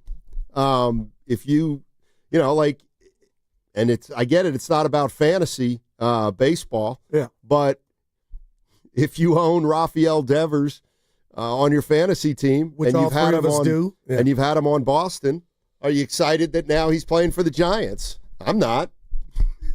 I'm not. I mean, he's probably not going to put up the numbers that he put up in Boston. Now but you can still drive in runs. Oh yeah, you can do it all. Slugging percentage. You can do all those things, and I'm not saying the guy's got to be a power hitter. I'm just saying he's got a great eye. Yeah. Walks don't win you fantasy baseball, though. Oh, well, you're talking about that. But as far as what the Giants are trying to do, Steiny, not only qualify for the offs, win a division and a World Series. I mean, man, and you still got we still got the deadline to kind of look forward to. So you're going to get 6 weeks of this newness to kind of see how it plays out. Now, the one thing, the rat on the table brought to you by Atco Pest Control, and I shouldn't even call it a rat, Steiny. It's just you kind of wish Chapman was back so you could see it now, and we got to wait for that. So patience is virtue. But, damn, I just wish we could see, all this thing together at once. This is Jeff Passan of ESPN. He was asked about where he thinks Devers will play, where Chapman will end up, and how this is going to all shake out in San Francisco. Matt Chapman is a Gold Glove caliber third baseman, and he is going to be the long-term option there after signing a 6-year extension last year. RAFAEL Devers has 2 options at this point. Either he's going to move into the designated hitter role, which Wilmer Flores has played a majority of the time this year, or perhaps we see that transition to first base, though with Flores there and with Dominic Smith, the Giants have plenty of options. All right, that was Jeff Passan of ESPN, and the reason he didn't know is because Buster Posey doesn't know where Devers is going to play. He didn't want to play first base for the Red Sox. Will he want to play first base some for the San Francisco Giants? Will he simply be a DH? Probably not going to play third as long as Chapman's here, and that's something that Buster Posey's got to figure out, but I don't get the sense he's overly concerned about it. He's more concerned with the talent level of the entire squad, which just got better. Yeah, and it has all the ingredients. If Devers was going to pull, I'm not happy here move, then everything, was messed up. So I got to believe Buster and company made the calls and got some background information on RAFAEL before this season, because up until this point, Stein, he's been a model citizen in regard to a clubhouse guy. But, man, oh, man, I'm just looking at this team, and I was like, do they got staying power? Can you afford to kind of, just the torture that was Giant baseball offensively, the stretch of, 2 or 3 runs forever? That's over, you think, because now you got a bopper, man, to just like a brand-new car, fully loaded, Steiny, no miles. That's what Devers is to this lineup, and I can't wait to see it. This is this is Carl Ravitch on ESPN calling out the trade. This is when it was announced. And all of a sudden, this incredibly spicy rivalry just took another major step forward, as within the last 5 minutes, word has broken that the San Francisco Giants and the Boston Red Sox have made a massive deal, sending RAFAEL Devers, Boston's third baseman, who signed an 11-year, $331 million deal. He'll go to San Francisco. Jordan Hicks, Kyle Harrison, who was supposed to start tonight, is also reportedly in the deal. This is an earth-shaking move by both of those organizations. Hey, Carl, you didn't lie. Well, I don't know why he said Boston, but like you said, they're one game over 500. I just feel like what they got back, and I could be proven wrong, was not, maybe it's addition by subtraction, obviously, but they didn't get a Devers back, I mean, No, because they got off that money, but they got a lot of young players, so hopefully a couple of them will establish themselves in Boston. 888-957-9570. Giants fans, when you heard about this trade, what did it remind you of? This team hasn't made a move like this probably since 11 with the Beltran deal. Devers, God, I mean, who have they had over the last 20 years that you could say is in Devers' class of a player or somebody that has proven it over the long haul? I mean, Buster Posey? And I think it stops there. Obviously Bonds back in 2004, but outside of that, I'm not sure that the Giants have ever acquired a name like this who'd already been established. And obviously I'm not talking about a pitcher, a batter that came up through their farm system that we kind of heard about outside Posey, who became an MVP. But, the Giants went out and they've got themselves a big-time name. Man. In RAFAEL Devers. And just think about the exercise you just tried to do, Steiny, or you did in regard to how far you went back, and there were just a couple of names after Bonds. Like, just think about that. And Beltran, 44 games, so it didn't work out. You now got what the Padres got a plethora of. You now got what the Dodgers got a plethora of. Like, it feels good, man, finally. Shout out Tony. It feels good. And whatever adjective I was using to describe the Giants, Steiny, and I said it last year, they were a bit boring offensively, but it was working. It was Frank Sinatra. They were doing it their way. But now you got to believe, adding a caliber player like Devers, I mean, it's on and popping, man.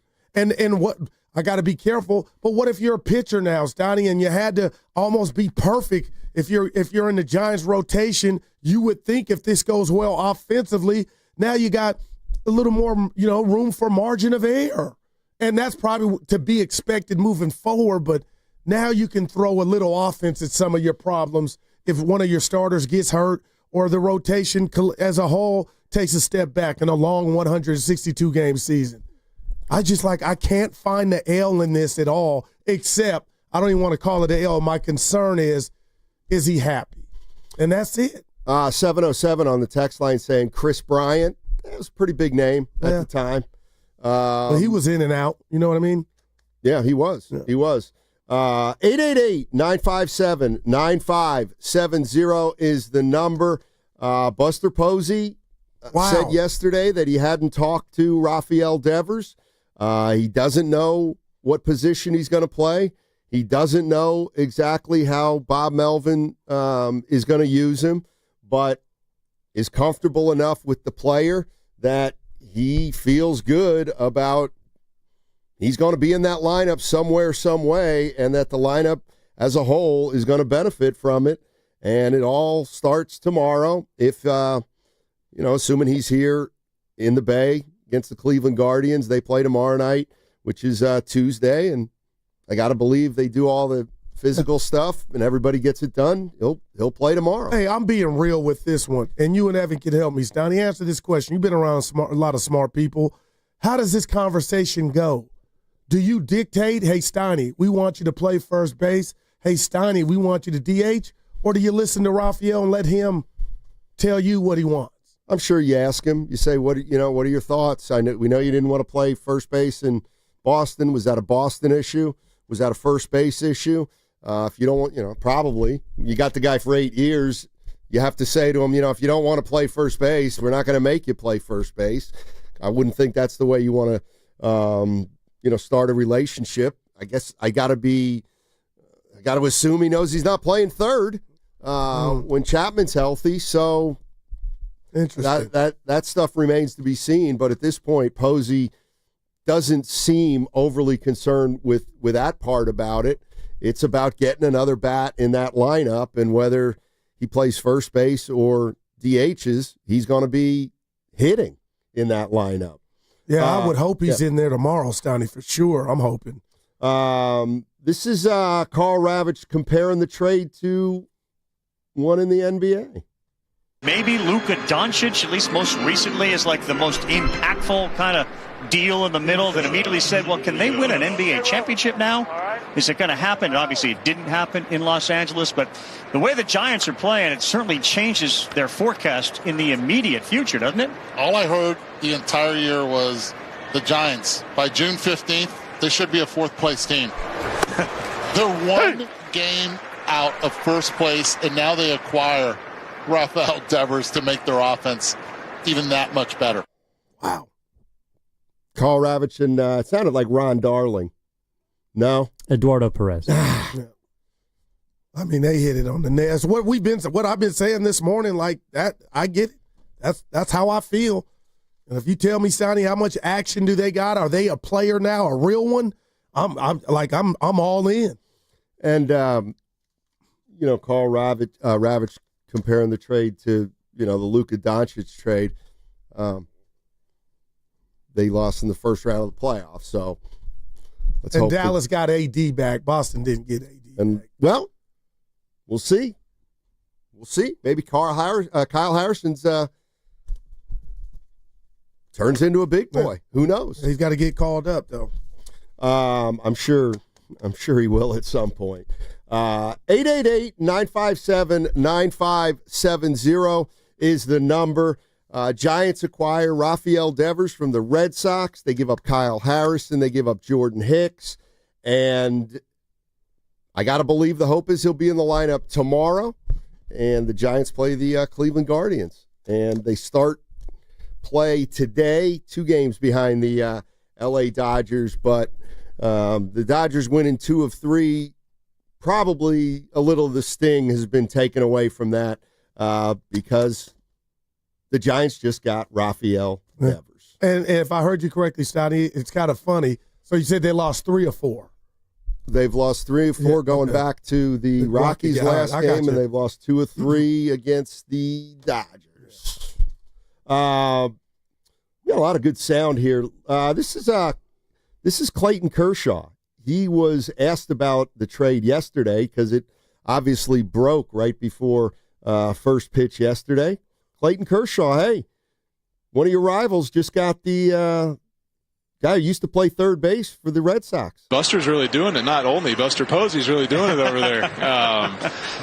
Good for Buster, man. He's going for it. I consider Rafi one probably top 10 hitters in the game at worst. Right. So he's definitely a game changer. It'd be interesting to see what position he plays over there. I know they have a big prospect at first base coming, so it'd be interesting to see if he plays first. Obviously, they have Matt Chapman, who's one of the best in the game at third. So even if he's just DH for however long that contract is, I don't even know what they gave up. I know Harrison was supposed to pitch today, so exactly. And he's a good one. So that was the in-game interview with Clayton Kershaw, and he didn't sound worried, but he sounded like he thought the Giants got better. Oh, my gosh. And what about the praise? He said top 10 hitter at worst. Like, I'm feeling that. So you just added that to your repertoire. Steiny, I do wish I knew what it was like to play any, pro sport, but I do wonder what it's like getting ready for that game like the Giants were as a whole, and news like that breaks. Wow, how hard is it to concentrate? And then the started pitcher gets yanked, Yeah, I'll bet you this trade in a crazy kind of way wasn't as emotional as when they DFA'd Lamont Wade, because Wade had been around for a while.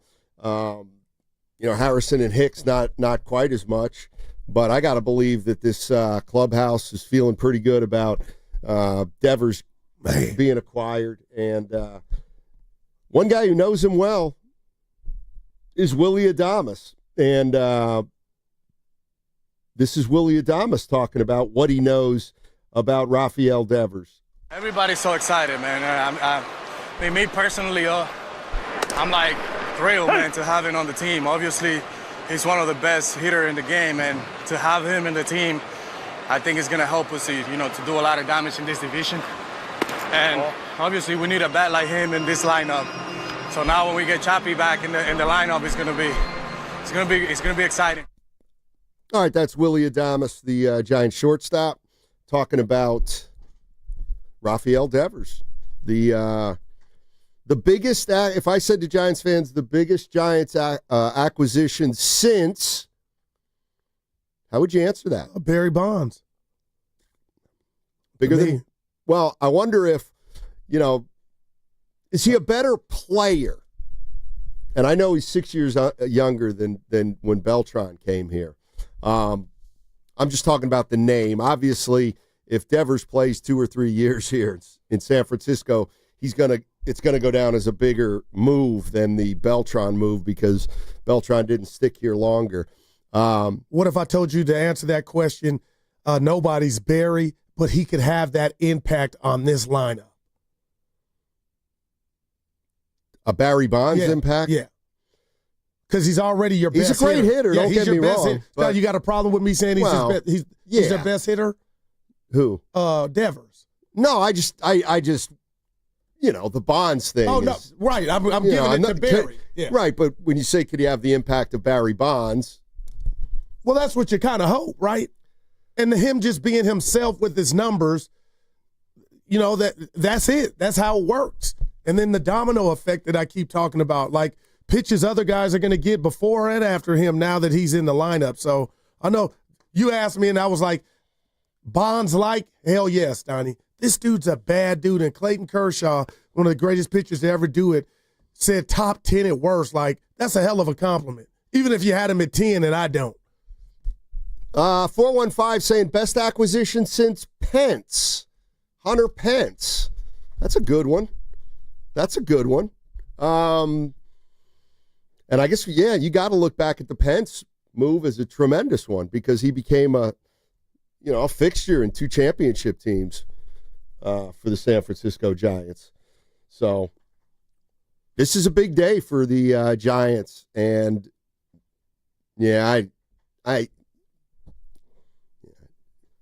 Bonds that's a big boy. He might be the best player in baseball. And I said I would take Bonds. I'm talking about impact. I don't understand what you don't get. The guy. Well, he's not going to have the impact of Barry Bonds. Why would you ask the question? I didn't ask you. You did ask the question. You brought up Bonds. Silly. No, but he won't have that impact, Bonds. Willie. I don't think he'll have that. You're playing with words, making me sound like I'm saying something I didn't say. I don't get it. No, I just don't. Now you're stuck on it. He can have a Bonds-like impact. No, he's not Barry Bonds. I think that's strong. That's just me. Well, no, all I was saying is he's the best hitter, and you agreed on this Giant team now. This is Jeff Passan on the overall message of the Devers trade to Giants fans. What is your signal? Carl, I think it's very simple. RAFAEL Devers, after all that had happened with Boston this spring, the move from third base to DH, then them wanting him to play first base, did not want to be in Boston anymore, and the Red Sox saw this as an opportunity to get rid of more than $250 million that he was owed, and the San Francisco Giants are taking on every penny of his remaining contract that runs through 2033. At the same time, the Red Sox in Kyle Harrison and Jordan Hicks get a couple of arms. They're also getting James Tibbs, the first-round pick from the San Francisco Giants last year, 13th overall out of Florida State, as well as one more prospect. Regardless of the mechanics of this deal, Carl, it is a shocker. The timing is shocking. The magnitude of the player is shocking. And again, RAFAEL Devers was supposed to be the guy that Boston was building around in the future, and now he's going to be a San Francisco Giant. Jeff Passan from ESPN talking about all the machinations of the trade. The Giants have acquired RAFAEL Devers from the Boston Red Sox for Kyle Harrison and Jordan Hicks. A couple other minor leaguers, and ideally he'll be in the lineup tomorrow. Where he'll play, we'll find out. But the San Francisco Giants, they have acquired their best hitter since whom? I'm hearing Pence. I'm hearing Carlos Beltran. 888-957-9570 is the number. Giants fans, how excited are you about this trade? And coming up at noon today, Rob Bradford. He writes and talks about the Red Sox for WEEI. He's also the co-host of the Baseball Isn't Boring podcast. He's going to join us at noon. That segment was also sponsored by Safeway.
Raffy hit a fly ball to deep left and then struck out looking. The pitch. And he swings and hits one in the air to left field pretty well. Back goes Kemp. Back toward the wall. Looking up. And this ball is gone. 3-run homer. Raffy Devers. 4-0 Red Sox. It kept carrying and went into the Crawford boxes just to the left of that corner out there where the seats jut out. Now, back to Steiny and Guru on 95.7 The Game. That sound courtesy of Joe Castiglione of WEEI, the RAFAEL Devers homer. He is Raffy. Yeah, he is the newest San Francisco Giant. And where's he going to play? We'll see. Where's he going to bat? We'll see. But the Giants have upgraded their offense. Man. You would think. Go ahead, Goo. You want to do run silly something stuff down? I like doing, Steiny. So this is the lineup I would run out if I were Bob Melvin, okay? Leading off, playing center field, Lee. Batting second, Steiny at shortstop, Adames. Batting third, newly acquired Rafi Devers. First base. Third base, Matt Chapman when he comes back. After that, Ramos in left. Flores at DH. Yaz in right field. Fitz at second base, batting eighth. And then Bailey batting ninth. I'm trying to get... That's a nice little lineup. I'm trying to get this... one name added to it. Baggerly. Here we go. All right, so give me that lineup again so I can go through it. Okay, I got Lee leading off in center. Is this specifically, is it against a righty or a lefty or anybody? Just anybody. Okay. Okay, so I got Lee leading off. Adames batting second. Devers third. Chapman fourth. Ramos fifth. Flores sixth. Yaz seventh. Fitz eighth. And Bailey ninth. That looks pretty similar to what... Where's he got Devers?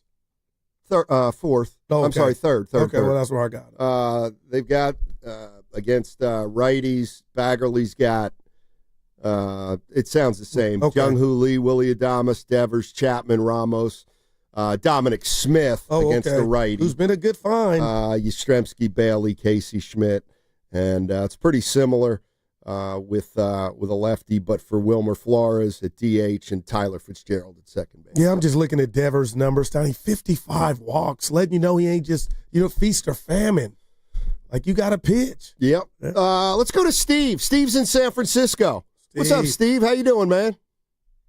Hey, guys. How you doing, man? Thanks for taking my call. Sure. I appreciate it. Yeah. So I just wanted to say, comparing Barry Bonds to, that's ridiculous. Barry Bonds is a once-in-a-lifetime acquisition. Had we gotten Aaron Judge or, say, Bryce Harper or Shohei Ohtani, then maybe I could entertain the thought of comparing them to Barry Bonds. But other than that, no way. And I think this acquisition, though, is fantastic. It's going to help the Giants big time. They needed that so badly in their lineup, and I think this is going to do it for them. And the last thing I wanted to say was last Monday I was doing this same trip, and I listen to you guys all the time. The word is quibble, Goo, with two B's, quibble. I don't know if you remember that. I remember. Yeah, I got you. Right. Cool, but I knew what you meant, man. I knew what you quibble meant. Quibble, whatever. Yeah, cool. All right, guys, thanks a lot, man. I appreciate it, Steve. Thank you very much. Help me get out of this vortex that you created of me saying Rafi is Bonds. I did not say that. It don't matter. We can't steal the joy that is now here in the Bay, the greater Bay Area when it comes to Giant baseball. You talked about the impact of, you brought it up, you don't even know you did, the fans. But Steiny, they were drawing so great. Like, how much room is there for this thing to grow as far as the fans? They were bringing them out already. This can grow a lot. This can grow a lot because the Giants are still nowhere near where they were in 14 or 16. And the only way they're getting back to that is if they win a World Series or they look like a surefire World Series contender. I actually think they're pretty far from getting back to where they were 10 years ago. But they're also more equipped to win right now probably than any time in the last 10 years, and I'm even throwing that 2021 team in there because like I was talking about last week, I mean, there is something brewing here with you go out to the ballpark, who are you going to see? You're going to see Chapman if he's not hurt. You're going to see Adames. You're going to see Bailey. You're going to see Ramos. You're going to see Flores. Now you're going to see Devers. So you're slowly putting together. Actually, it hasn't happened that slowly. You're putting together a lineup that you think is starting to get more and more competitive with the Padres and the Dodgers, and a lineup where you can match up at least to some degree with some of the offenses in your division. There we go. Yeah, and no doubt. You're starting to look at this. I don't know if you looked at it lately, Steiny, the NL West. People scoff and laugh like the Diamondbacks didn't a couple years ago go to the World Series. But if you look at it right now, they're one game over 500. So you got 4 teams in that 5-team division with winning records, and I think that's going to be a constant moving forward. I mean, the question I have for some Giants fans is, all right, so yesterday, before you get Devers, you're 11 games over 500, and in essence, you've been playing probably your best ball of the season. Right. And you're right atop the wild card, and you were tied for first place in the NL West on Friday. So you're having a heck of a year. And now you get Devers. When I looked at this team 2 or 3 days ago, the goal was to make the playoffs and then see what happens.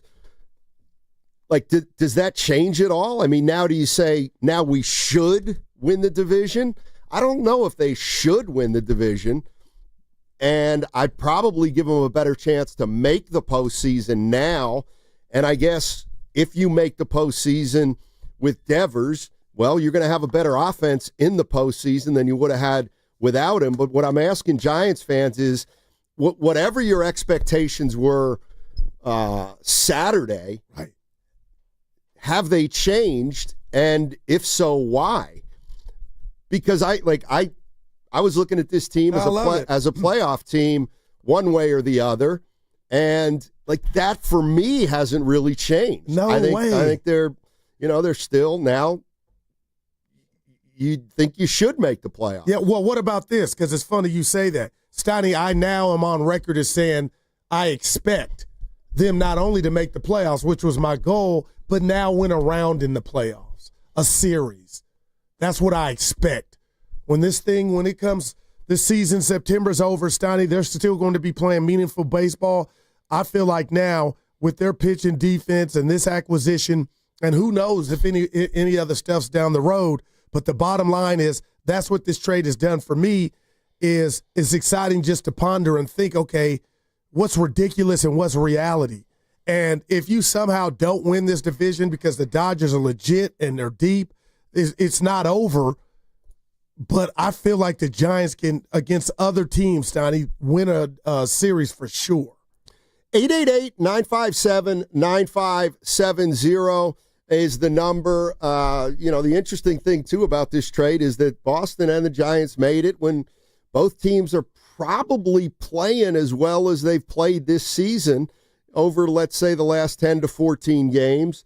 Obviously, the Giants have put themselves into the race to win the division. The Boston Red Sox have finally gotten over 500 after winning 8 of 10, and neither team felt like they liked what they were doing to the extent that they would just sit pat and keep playing. Yeah. It's kind of funny. Now you got me thinking, Steiny. Help pick me up. Just pick me up. 888-957-9570 is the number. Old age. And we got a good guest coming up in 3 minutes. I want Boston fans got to be mad, right? Yeah, Rob, we'll find out. Rob Bradford is going to join us from WEEI. He writes and talks about the Red Sox. He also has a podcast, Baseball Isn't Boring. And I got to believe that, if you're a Red Sox fan, you're probably not happy. But I'm looking forward to talking to Rob about, some of the words we've been using to talk about Devers. Has he been a little disillusioned? Is malcontent a little bit strong? Yeah. All those kind of things. This from Jean St. Ange. This is a super chat on the YouTube chat. If this goes as we hope, Devers takes us deep into the playoffs for multiple seasons. While the trade goes down as one of the worst ever, probably for the Red Sox is what he's saying there. So, unless Harrison and Jordan Hicks emerge. We got again Rob Bradford coming up momentarily. We can squeeze in a call here. Let's squeeze in Kevin in Oakland. Hey, Kevin, how you doing, man? Good. How you doing, guys? Good. Hey, just also real quick, too, happy belated Father's Day to all the papas out there. So I just want to drop that in real quick. Thank you. Yeah, I think the expectation here, pre-trade, I expected the Giants to make a pool for the postseason. And I wasn't thinking division. I was thinking, okay, wild card team, but they've been close within the division chase, so that was in the back of my mind. But now that we've made this trade, I don't think there's any hesitancy to think we can make a run for the division. No doubt. We got the pitching. Starters are doing well. I think maybe one more starter could be made a deal for before the deadline. We've got time. Bullpen is top of the league, but we needed that bat, and Buster is showing that he's going to make a move for the players that we need to be a contender. I mean, it was a move that certainly not only caught the attention of the clubhouse, but also probably the entire baseball is talking about how this was a big move. This from Rossi, Super Chat. Goose 3 All-Star bet now looking good. That's from Rossi on the Super Chat, talking about the San Francisco Giants and how many All-Stars they may have this year. 888-957-9570 is the number. We're efforting Rob Bradford. He works for WEEI. He writes and talks about the Red Sox, and he also hosts the Baseball Isn't Boring podcast with Odyssey. So we're going to get his perspective, at least from the Boston fan perspective, and then he'll give us some insight on what we should expect from RAFAEL Devers out here. So let's welcome him in, courtesy of the River Islands guest line. All guests on 95.7 The Game appear on the River Islands guest line. Isn't it time for you to discover the islands? River Islands in Lathrop. Rob Bradford writes and talks about the Red Sox for WEEI. He also hosts the Baseball Isn't Boring podcast. That's on the Odyssey Network. Rob, thank you so much for joining us. Really appreciate it. Man, it's my pleasure. It's great talking with you. And, a little bit of chaos in both of our worlds. Wow. Yeah, let me start by talking about Boston and the fans of the Red Sox. Are they disappointed as a whole? Yeah, I think that it stings, man. Like, it stings. I wrote this. They should be angry. They should be angry at Devers. They should be angry at the Red Sox. They're still angry about the Mookie Betts thing. That you're basically doing in a far different way. You just traded away another guy in his prime who'll probably be in the Hall of Fame at some point. So, and you didn't get much back. And so that stings for everybody involved, especially factor in that they won 5 in a row. They're finally sort of right the ship here. But everybody knew it was 2 different conversations, right? Yeah, Devers is a really outstanding hitter. Devers is part of the solution when it comes to winning games. But then there was all this chaos and all this controversy and all this stuff behind the scenes that was sort of the cloud that was hanging over it that led to this point right now. So I think everyone understands that. It's a complicated scenario. But that, I think, no matter whether you're mad at the Red Sox, mad at Devers, if you're a Red Sox fan, you're just mad today. You're listening to 95.7 The Game, KGMZ FM and HD1 San Francisco, an Odyssey sports station in the home of the Golden State Warriors and Valkyries. Always live on the free Odyssey app, coming to you live from the Laughing Monk Studios. Laughing Monk, righteously brewed in San Francisco. Yeah, Rob, I don't got to tell you, everybody out here is excited because we were like, man, what could this offense use? And all kind of names came, but nobody had Devers. My question to you is, as excited as we are, Buster Posey said they need to have a talk with Ralphie about his position and how they'll use him.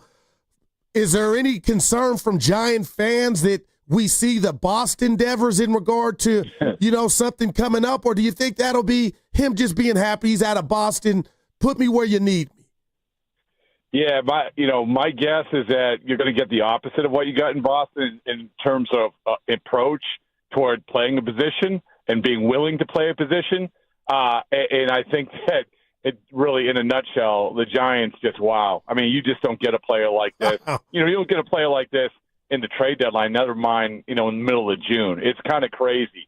He's an elite hitter. And is he a good fielder? No, he's not that great a fielder. He's not disastrous, but he's not that great a fielder. Now, when it comes to him not playing in the field, it was a soap opera. I mean, you go back to, it really started with their lack of communication that when they were going to sign Bregman, them broaching it with Devers right before spring training, Devers taking offense to it and saying, no, I'm only a third baseman, not understanding that he just can't really say that. And then they were walking on eggshells, and they said, all right, all you have to do is DH. And then when they need him to play first base, he kind of marks his territory and says, oh, you said I only have to DH. It just became this chaotic thing, which, I blame Devers because you should do whatever your team needs. But at the same time, the Red Sox messed up as well. I think David Ortiz said this today. It was just never going to end well. And when it's never going to end well and you have 8 more years on the contract, you're probably better off finding a way to part ways. Yeah, Rob Bradford joining us on 95.7 The Game. He writes and talks about the Red Sox for WEEI. Also hosts the Baseball Isn't Boring podcast on the Odyssey Network. We're talking about the RAFAEL Devers trade with the San Francisco Giants. The Giants play in a ballpark out here that's not considered a hitter's park. And the stereotype out here is that the Giants have failed to get free agent hitters because the big boy free agents don't want to hit here. How do you think RAFAEL Devers will fit into this ballpark? Well, I think it's a genius move by Posey. I think it's a genius move by ownership signing off on, agreeing to give the guy the money or take all the money. Because you're right. You don't want to be in a situation where you have to vying for free agency. We've already seen it with the Giants, the roadblocks that they've run into. In this case, you've locked him up. He's already locked up. You traded for him. He wanted to get out. He's probably going to be happy in San Francisco, even with the park. And I'll say this. Is he going to hit as many home runs? Probably not. But that doesn't make a difference. I mean, this guy still is a top 10, maybe top 15 at worst hitter in all of baseball. He's the type of guy where winning teams, where you need to get around that guy in the number 2 or number 3 or number 4 spot. You need to get around that. You need to plan for that guy. This guy is that guy, and I think a lot of times those are the hardest guys to find in baseball. Man, I agree with you, Rob. The Giants are having a special, surprising season thus far, and they're in a division with, Ohtani, Betts, Machado, Tatis, and we always kept saying, well, we don't have what they have. When you hear now with this move in regard to the Giant offense, Rob, is there anything that, from a Giant standpoint or perspective, that you say, the limits are endless in regard to this offense taking a jump? Yeah, I think the Devers changes a dynamic. It's a good point about bringing up those other teams. I'll say it again. Like those teams, the good teams, usually have those guys that you have to get through. And yeah, the Giants have a couple of them, but no one like Devers. Devers is next level. And if all you need for evidence is go look at the World Series last year, feel those games where when you had Ohtani and Freeman and Betts on one side, you had Judge and Stanton and Soto on the other. You knew that no matter what, you had to get through those. And what Devers does is he supplies that image, that presence, and it really is this, especially considering what they had to give up. I mean, wow. I mean, it's about as good a June acquisition I think probably baseball has ever seen. Rob Bradford joining us on 95.7 The Game. He works for WEEI in Boston. If I were to ask you, I've been reading all the stories today about Devers and the kind of person he is. How would you describe him as a person? Is a malcontent too strong? Is he a little aloof? Does he keep to himself? How would you describe him as a person and someone who's going to fit into a new clubhouse situation? No, I wouldn't describe him of any of those things, especially coming into this year. I mean, he's first of all, up until this year, he was perceived as a really good teammate. Up until this year, he was perceived as a sort of a happy-go-lucky guy. When he signed this deal with the Red Sox, they wanted him to be the face of the franchise. They wanted him to be Xander Bogaerts, that sort of presence, and he just wasn't going to do it. And they found out pretty quickly that he didn't want to be the face of the franchise, which is okay. Now it's two different things, right? You can still be a good teammate, and he will be a good teammate, I think. I think he'll be a good guy to have in the clubhouse. But did he screw up this year? Yeah, absolutely he did. I mean, when you prioritize, sometimes you prioritize feeling disrespected over common sense. The disrespect card is such a powerful thing for these guys, especially when he signed a big deal. And that just sort of encompassed him. And so he just became obsessed with they're disrespecting me, where the reality is it's okay. You got your money. Do what's best for the team. I think David Ortiz, again, come back to Ortiz, I think he said it best. He said, listen, I went through a lot of this, and when you mature a little bit, you look back and you realize you probably didn't do the right thing. That's my guess what will happen at Devers. But in terms of being a good guy, a good teammate, a guy who plays through injuries, he's still a good one. No doubt. And I'm sitting here and I told my partner and the fans, Rob, it's not like they got the Red Sox, you all got a haul back. So that makes it just doubly worse that you lose this player and you didn't get a haul. With that said, everything that you've mentioned, I just got a question, Robin, I'm going to ask you.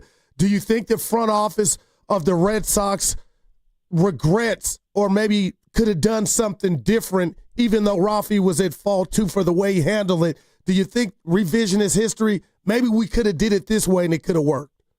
Yeah, I think you start with December. I think that's when you know you're going after Bregman, and you have to start communicating with Devers then, because you know that if you don't get Bregman, you're going to pivot to Nolan Arenado. You know that you don't want Devers playing third. You have to start talking about it then, and they didn't. And that just comes back to communication. I don't know how he would have taken it, but that's step one. And then step two is when he had his press conference in February saying, no, I'm only going to play third base. Then don't walk on eggshells. Basically, instead of just saying, all you're going to have to do is play DH. You can go at your own speed in spring training. No, don't walk on eggshells. So what I'm saying is that their lack of communication, I think, really, really hurt from the get-go. And it just sort of steamrolled from there. So, yeah, I mean, and then in terms of what they got back, this was the money, right?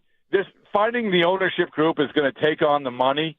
That's the biggest thing for them. Now, for the Red Sox point of view, what are you going to do with that money? That's bigger than Harrison. That's bigger than Hicks. That's bigger than any of these guys.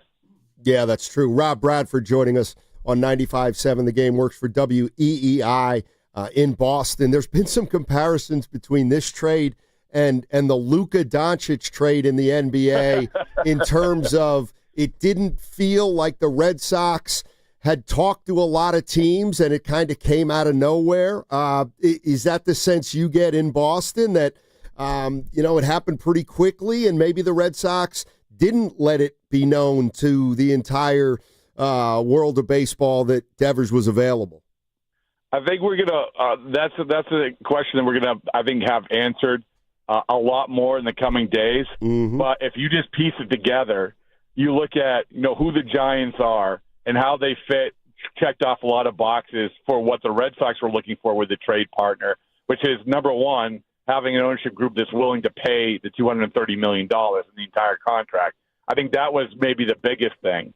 And then second of all right, we don't want to trade him to probably an American League team that's going to come back and play us a bunch and hurt us. I mean, I don't know if that was a priority, but it sure doesn't hurt that, they traded him across the country to the National League West team that they aren't going to see a whole bunch, although they're going to see him right away, right? Yeah. But it's still, I mean, I think that I think they probably identified a few teams. I don't think they put it out there and said, oh, you know what, everybody, RAFAEL DeVERS is on the market. We're going to find out probably more about that tonight when Breslow talks, but that's my educated guess on it anyway. Rob, let me ask you this. Now that the Giants have Ralphie in their lineup, what's the ceiling for this team in your estimation?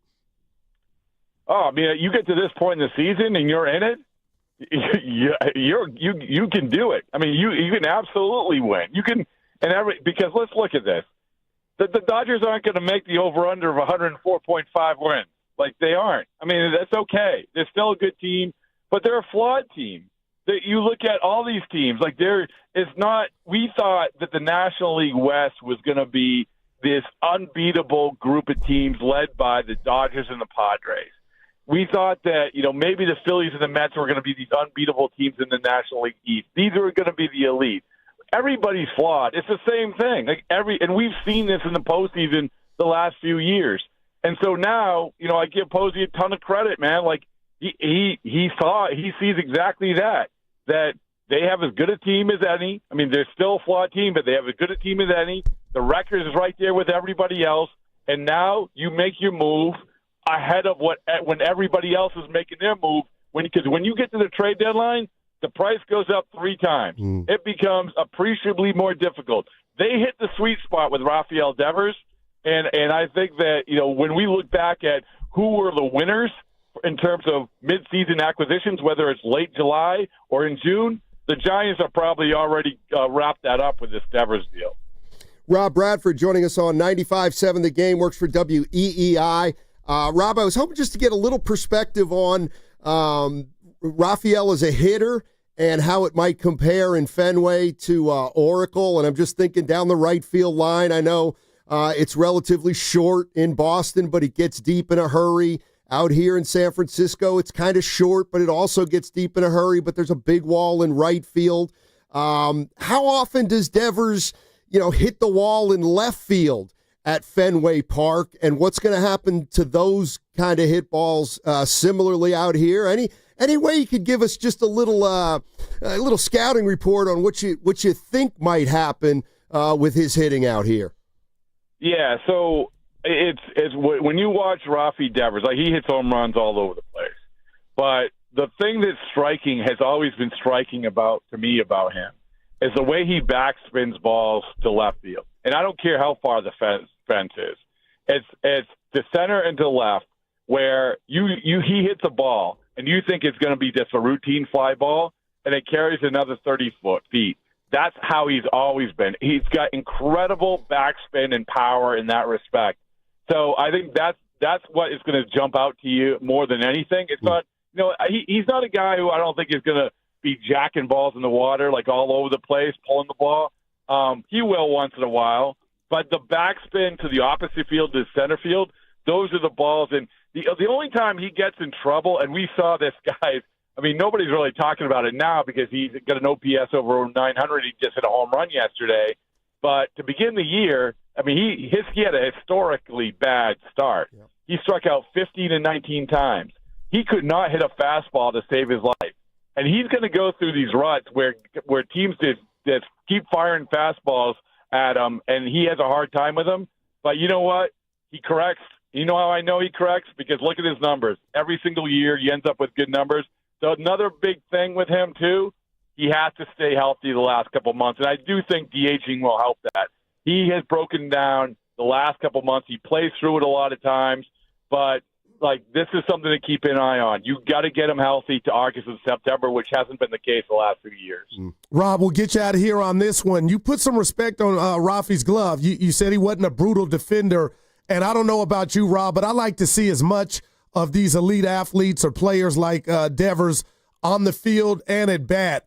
If you found out that the Giants run him out there as the everyday first baseman for the rest of the year, is that something he can handle first base? How confident are you in that switch? Yeah, I think that's ultimately going to be his position if he wants to play in the field. I mean, that's where everyone was saying when Tristan Casas got hurt, they dude, Rafi, let's go. I mean, you're going to play first probably just like Vlad moved over. And so, but because of all the things that we mentioned, he wasn't willing to do it. Now, I think he can be good, I think that he has good enough hands. But still, with first base, and we've litigated this a ton recently, the Ron Washington, how difficult, it's incredibly difficult, like from Moneyball. And so, yeah, I mean, it's going to take some time. He's going to have to go out and work at it. There's a lot of little intricacies that he's going to have to pick up. But in terms of being mobile enough, being able to do it, I absolutely think that position could be Rafael Devers for a long, long time if he just accepts it, he puts his mind to it. And just like I said, I'll come back to it. Vlad Guerrero Jr., he made the transition, same sort of deal. Hey, Rob, great stuff, man. Really appreciate it. You've given Giants fans a lot to chew on out here, and it does feel like the Bay might be feeling a little better than Boston about the trade. So, sorry about that, but it's out of my control. Oh, no, dude, listen, I always wonder what it was like to trade Luka Doncic. So and I'm sure everyone out there will want to know what it felt like to get him, because this everybody should feel good. When your front office does something like this, people in baseball, front offices forget sometimes. The goal is to win a World Series. And it seems like that's what Posey's goal is this year, and he understands that. So good for everybody there. Thanks, Rob. Appreciate it, man. Take it easy. All right. Thanks, guys. I appreciate it. Thanks. Yes, sir. Rob Bradford writes and talks about the Red Sox for WEEI in Boston. Also, you want to check out the Odyssey app. He hosts Baseball Isn't Boring. That's a podcast on our network, and clearly he is very tapped into what's going on with the Red Sox and baseball in general. And I don't know, maybe expect a lot of homers to left field. But he just amplified to me, Steiny, just how big of a get this is. Dude's a bad boy, talking about Devers. Yeah, I'm interested to see what he looks like in this stadium. He says he's probably not gonna hit a lot of balls into the Cove, but he's got a lot of power to center and left. And if you've ever watched the game at Oracle Park, you put that those lefties put backspin on that ball to left field, and the beautiful it'll get out there. They're going to see each other not too long. That's the beautiful part about sports too, Steiny. Just imagine that. Exactly. Yeah. Let's go to Dave. Dave's in Fremont. Hey, Dave, how you doing, man? First of all, what'd you think of Rob Bradford? He obviously knew a lot about the Red Sox and Rafael Devers. You like some of the stuff he was saying? Absolutely. I think we've talked about it pretty much all morning and since yesterday all over social media. This is the elite bat that the Giants have been searching for a really long time. And I think to be able to go out there and do it in a trade to not only lock up somebody long term, but to also lock up, one of, top 15 players in baseball.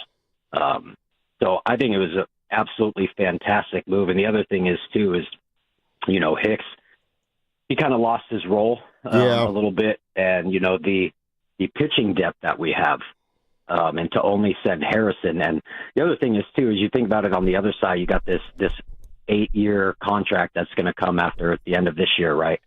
You're going to have essentially 8 years to, redraft the Harrisons, the first-round pick from Florida State last year. So it's just a smart move. And the fact that you were able to keep Eldridge as well, too, was just absolutely amazing. So great deal. The other thing is, I really believe that the player who's going to benefit from this the most is going to be Willy Adames for a couple reasons. One, it's just going to be another player that's going to be on the team that's going to have, a bigger contract. So it's going to take a little bit of that pressure off of, he's the money guy. And, now there's this other person and they're friends too. So I think that they're, going to kind of feed off that. But also the pitches that he's going to see, because I think we all kind of imagine Devers going into the 3-hole, right? That's usually in baseball. You put your best hitter in the 3-hole, and Adames should be slotted in there at number 2. So just imagine how many better pitches he's going to see, because you don't want to put, Jung-Hoo Lee, who's a pretty good contact hitter, draw some walks and stuff like that, and then you have Adames come up, and then all of a sudden you got 2 people on. Devers is up. But yeah, no, one of the things about him as well, too, is he really does go the opposite field well, too. Yeah. Which is fantastic for them. So, and then the last thing I'm going to kind of leave it on, he may not hit a lot of home runs to right field at home, but this is a guy who's going to hit a lot of home runs on the road as well, too. So, and if you look at the top 6 hitters for the Dodgers versus our top 6 hitters now, this is going to be a fantastic race, health and everything like that, being the big factor and everything as well, too, right? But great move, and just the excitement that's coming back as well, too, with the baseball scene in the Bay Area. So, thanks. Right on. Thanks, Dave. Appreciate the call. He's fired up. Yeah. Rightfully so. I mean, I'm now looking at the Giants, and so in 2021, they were a team known to platoon. Yeah. And now if you look at their lineup, 4 years later, they got Bailey, who's pretty much an everyday player if he's not hurt. Wilmer Flores plays pretty much every day if he's not hurt. Chapman, Adames. Now you plug Devers in there. Ramos is now an everyday player. Jung-Hoo Lee is an everyday player. I feel you. And it's, it feels like that's one thing that Buster Posey wanted to get back to. The problem is you can't really get back to that or do it that way unless you have guys who are good enough to be full-time players. And, I don't think there's anybody who can doubt that the talent on this team has been upgraded over the last 2 or 3 years. And go figure that they're having the season they're having thus far. And now it's just about, putting caps on it or what's the limit. And now I've stepped my game up in regard to what I expect. I expect them to make the playoffs. Not only that, Steiny, win a series in the playoffs. And they might blow past that. And who knows? Get to the World Series. Who knows? Maybe. They got to get to the playoffs, though. That's the first step, and then he can do damage from there. 888-957-9570 is the number. Giants fans, RAFAEL DeVers is now a San Francisco Giant, and the excitement, it's out there. There's no doubt about it. We've had Giants fans calling in today, and they're on cloud 9 because they got a hitter that they can put right in the middle of that lineup, probably at number 3. Yep. And if he can essentially be the same player he's been for the Red Sox, then the Giants have probably their best hitter in a long time. And we'll see how he handles Oracle Park. That's always something that's worth discussing and something that's worth monitoring. But 888-957-9570 is the number. Giants fans, the more you hear about Devers, the more excited you got to get, right? Let's talk about the Giants and now what the expectations are for him in 2025.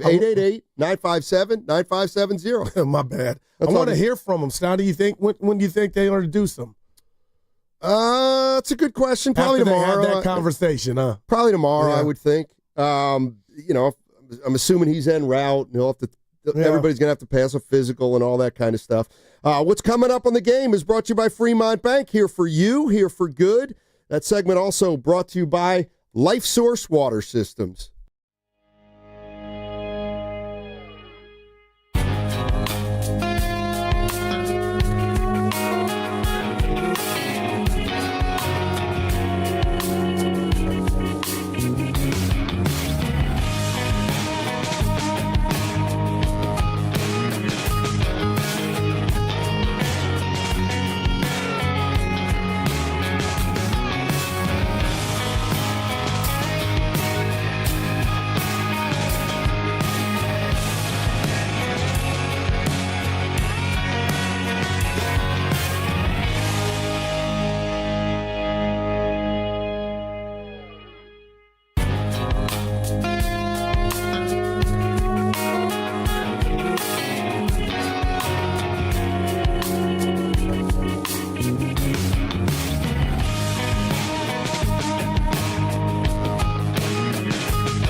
Now, back to Steiny and Guru on 95.7 The Game. All right, thanks to Rob Bradford of WEEI in Boston, talking about RAFAEL DEVERS. He had a lot of great information on him. He's the newest San Francisco Giant. They've acquired him for Kyle Harrison, Jordan Hicks, and I guess ideally he'll be in the lineup tomorrow, probably as a DH, but we'll see. Yeah. Buster Posey said he hadn't talked to Devers before he made the trade, so not exactly sure where he's going to hit or whether he's going to play first or DH or whether maybe he'll even get some defense at third base in while Matt Chapman is hurt. All that remains to be seen, but Buster Posey seeming to indicate that those are less issues than the fact that he's got a lot of talent and they'll find a way to get him into the lineup one way or the other. Yeah, a theme, and you don't even know this, of our shows last week was just how lucky we are here in the Bay Area in regard to the sport teams, the great players, the announcers. But, Steiny, I just can't keep not going back to how we felt with the Jimmy Butler trade, even though we knew the Warriors had to do something. And months later, here we are now, and the Giants go get the likes of RAFAEL DEVERS. Like, this is incredible, man. It truly is. And I am like you, because you already were excited on Friday just about where this Giant team was at, how, exciting it was to see if they could keep it up. I'm paraphrasing. But now they add this type of player, man. Like, damn. Yep, 888-957-9570. I'm looking at this on the Give it to me. text line from our good friend Jim Mole. He's a season ticket holder. He said, playoffs or not, as a season ticket holder, I'm going to go to many more games this year, and this is what I've been clamoring for. Wow. This is all I've asked for, a chance to make it to the playoffs. And whether you think the Giants had a shot before Sunday, I don't know, but you got to believe they increased their chances with the trade they made Sunday with Boston. No doubt. Let's go to Brett. Brett's at SFO. Hey, Brett, how you doing? How you doing, gentlemen? Hey. Happy Monday. Yeah, same to you. I got to tell you, this is, I was jumping for jumping jacks. This solidified this lineup so much. With Ramos now, you can put him in a different spot. With Younghoe and Adames now, you put him in front of Devers. He gets to see more fastballs hit. Chappie, when he comes back, this is a whole new lineup. And Giants fans got to be going nuts because we haven't had a power bat on the left side of the infield since Barry Bonds. And, the sky's the limit. And I honestly really feel like we gave up nothing to get him. We did take on that big contract, but you know what? It costs money to make money, and that's the cost of doing business. Thanks for taking my call, guys. Yeah, thank you, Brett. One of the realest statements ever made, Steiny. Which one? It takes money to get it. You pay what you get for. You pay for what you get. Yeah. Adames signed a contract for over $300 million, and a lot still left on it. 8.5 years. So, the Giants have really committed to three guys right now, Chapman, Adames, and Devers, and they're going to be moving forward with those three guys for a little while. Man. I don't think there's any doubt about that. And who's mad at that right now? Come on. This is Jeff Passan of ESPN on what this means for the Red Sox and why the Red Sox may have made this move. In the short term, certainly, RAFAEL DEVERS, since Alex Bregman has been hurt, has been the Red Sox best hitter this season. And after he struggled over the first couple weeks of the season, he's been one of the best hitters in baseball. So in the near term, this seemingly makes the Boston Red Sox a worse team. And let's not remember all of the trauma that exists still in Red Sox Nation after the trade of Mookie Betts. When you have a player of that caliber, he's the sort you tend to want to keep around for the majority, if not entirety, of his career, particularly when he's a homegrown guy. But at the end of the day, I think the Red Sox have just grown a little bit tired, and RAFAEL DEVERS the same. Jeff Passan, ESPN, and Devers in Boston, we're having a little issue, and the Giants stepped in and and ended up acquiring him. And you know, like I said, Evan, our producer, brought up the Butler trade that the Giants made. It looks like there's some similarities, and one of them might be that you didn't have to give up a lot for RAFAEL Devers or Jimmy Butler, quite frankly. No whizzing hunt in the deal. And when it broke, I was like, okay, he'll probably be in there. But Steiny, the fact that you get to keep him, wow. Yep, Kyle Harrison on his way out, Jordan Hicks on his way out, and RAFAEL Devers is coming to the Bay. And you got to be excited if you're a Giants fan. I mean, the last 2 weeks for the San Francisco Giants have probably created more interest than anything that happened over the first 2 months of the season. Ever since the Padres series, they split with the Padres, but it ended on a good note. Yeah. Colorado, the Braves. I mean, the Giants have been playing great baseball. Buster Posey talks about this, which turns out to be a foreshadowing. Remember this? Yeah, I mean, it's time to go. I mean, I think we all believe that we're better than what we've been with the bats the last 2.5, 3 weeks, and it's time to go. And well, look what they did. And you got me thinking, Steiny, real quick here about Farhan. If this was, his type of move, would he have said no? Was it, the money scare him away or whatnot? But we got to give Buster his kudos. And the fact is, Steiny, him being able to sell ownership on spending the bread to go get this, if that's how it goes down, but that's a win in itself. Saying the right word, just saying it like it is. Yeah, this was a couple weeks ago, and Buster Posey was talking to Tim Kawakami on Tim Kawakami's the TK podcast, and this was the first time when maybe we heard something and we started to think, maybe Buster Posey is willing to make a big move, certainly more willing than maybe Farhan Zaidi, but this is when maybe we all should have thought he might be working on something big. I love the Wheeler trade. I mean, I just think it was such a bold move by Saves. Bringing in Carlos Beltran, one of the great hitters in the game, and it was just a signal to the group that he felt like we were in a position to go out and win again. And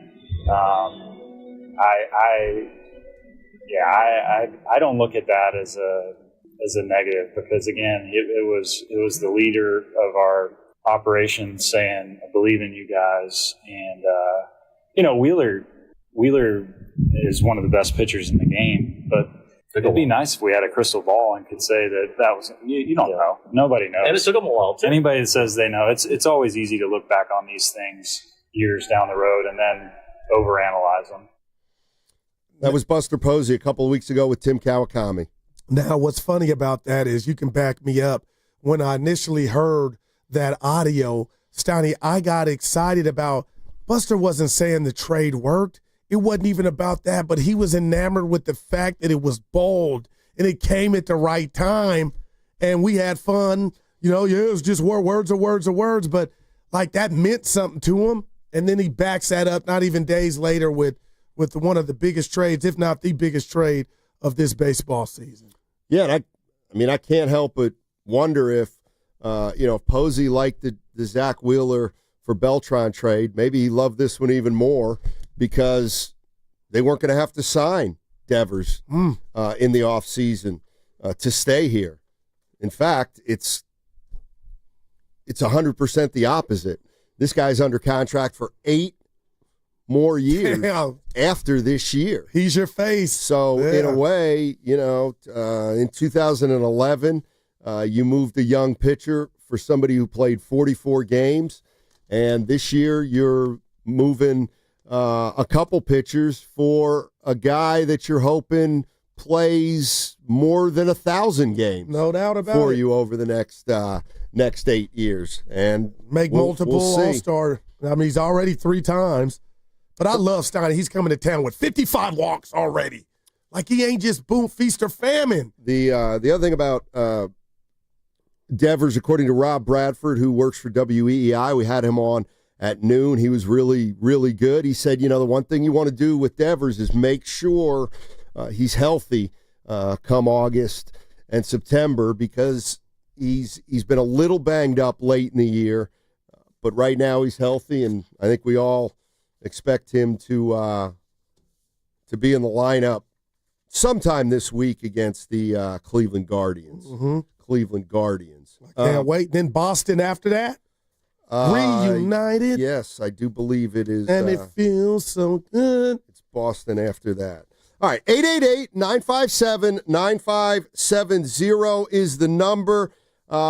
Big acquisition for the San Francisco Giants, and you can just tell it has kind of invigorated this fan base. How excited are you guys for RAFAEL Devers? Certainly a name that, Matt Chapman's come here in the last couple years, and Adames came here in the offseason, but Devers certainly appears to be a player on a different level than those two guys. And now they've got 3 guys under contract for quite a long period of time.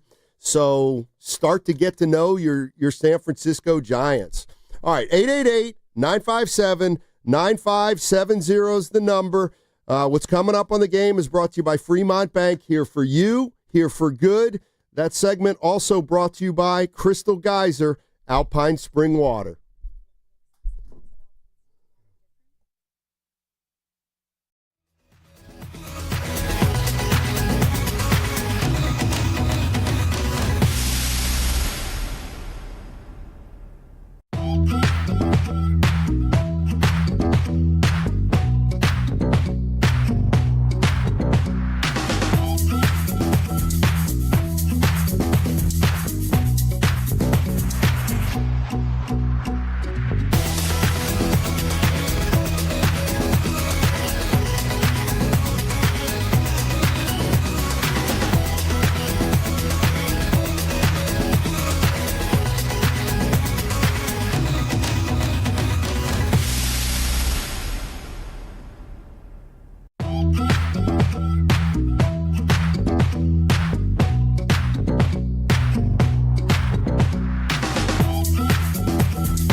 I said what I said.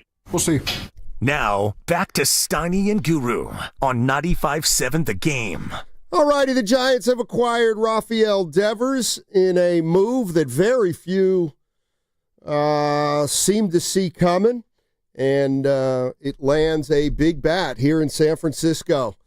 RAFAEL DEVERS for Kyle Harrison and Jordan Hicks, and the Giants, their fans, have been talking about a bat all year.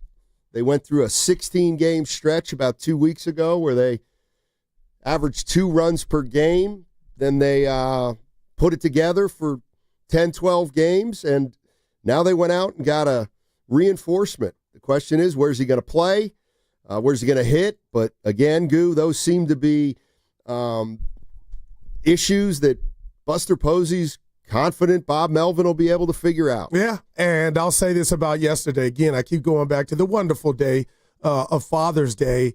I'm sitting there thinking about our show and this week and how we were not going to overreact, but Steiny, I was going to slice and dice it up, the 3-game series, and how crucial that third game was going to be so the Giants could win this series. But sometimes you do things naturally and organic, but what comes with it is the limelight. And that's what happened yesterday and still today. If you look at the screens here in the studio, every network is talking about this trade, and rightfully so. So not only did the game in a crazy way take a back seat to now the endless possibilities of what this team can do with this bat. And it's kind of funny. I brought up the 10 best trades in Giants history, and you could take a victory lap. No, or was that a caller? Number 1 is Hunter Pence. No, that wasn't me. That was that was a listener. They got Hunter Pence for Nate Shearholtz and Tommy Joseph. Then they got Kevin Mitchell, number 2, back in 1987 for Chris Brown and Keith Comstock. But Marco Scudero, number 3. But this is the one, Steiny. 8.5 years. What's the 233? What's left on it? Oh. 8.5. Yeah, I had it here. Come on, Goo. 8.5. Probably 290. No, 255. My man. 255. 255, and he's all yours. And that's why I was saying, Steiny, like it or not, he's their best player to me.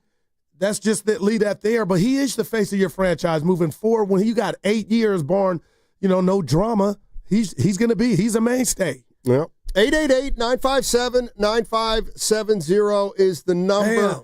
RAFAEL DEVERS is a San Francisco Giant. Happened yesterday, about 20 minutes before the Giants were supposed to take on the L.A. Dodgers. Kyle Harrison was scheduled to make the start. Of course, he didn't, and he was part of the trade. And RAFAEL DEVERS is coming to the Bay Area. A couple things I wanted to play for you here. This is J.P. Morosi, and he was talking about the Giants' shift in philosophy after this trade. And, of course, J.P. works for the MLB Network. Take a listen to this kind of big-picture thought from J.P. Morosi. Back to the future for all the right reasons. I love it because, first of all, the Giants were in there on Soto and Judge, and they were involved in all these pursuits, and it seemed like nobody wanted to go to San Francisco. Now you make a trade, and so it doesn't have the same element of choice on the player side of things. This is a very smart move. Make this move now. That way you change a bit of your branding, if you will, for the overall industry. And if after you get Adames and Chapman and then you get Devers, eventually you're going to start getting players that want to play for your franchise. And I just think it shifts a bit of the way the team is now regarded in the industry. If you can't sign the big-time free agent, trade for the big-time player. And by the way, a lesser number than Vlad Jr., than Juan Soto. It's a bit of a discount. So I love it. It's the aggressiveness of someone in Buster Posey who's going to go to the Hall of Fame as a player. He's got a lot of dirt under his spikes. I like that. I like it when you've got an aggressive guy who's not worried about the downside. He's worried about winning. And I think that was the message Buster Posey sent to the Giants and their fans. All right, J.P. Morosi of the MLB Network. Yeah, and what if, Steiny, 6 weeks away from the deadline, what if the Giants continue to, and Buster get greedy or feel like, by that time something pops up or they feel like another, aspect of their team needs an upgrade? Shout out Apple. Who's to say they're not done? That's what's crazy about this. Yeah, I think now you kind of wait and see. Yeah. And maybe this team turns it on and they win 15 to 20, and you feel less urgency to make another move, or maybe that's incredible. You get Devers and you don't really see a huge jump one way or the other, and maybe you think you got to make more than just that move. But I think for now, you probably play it out unless there's a move sitting on Buster's table that he likes right now.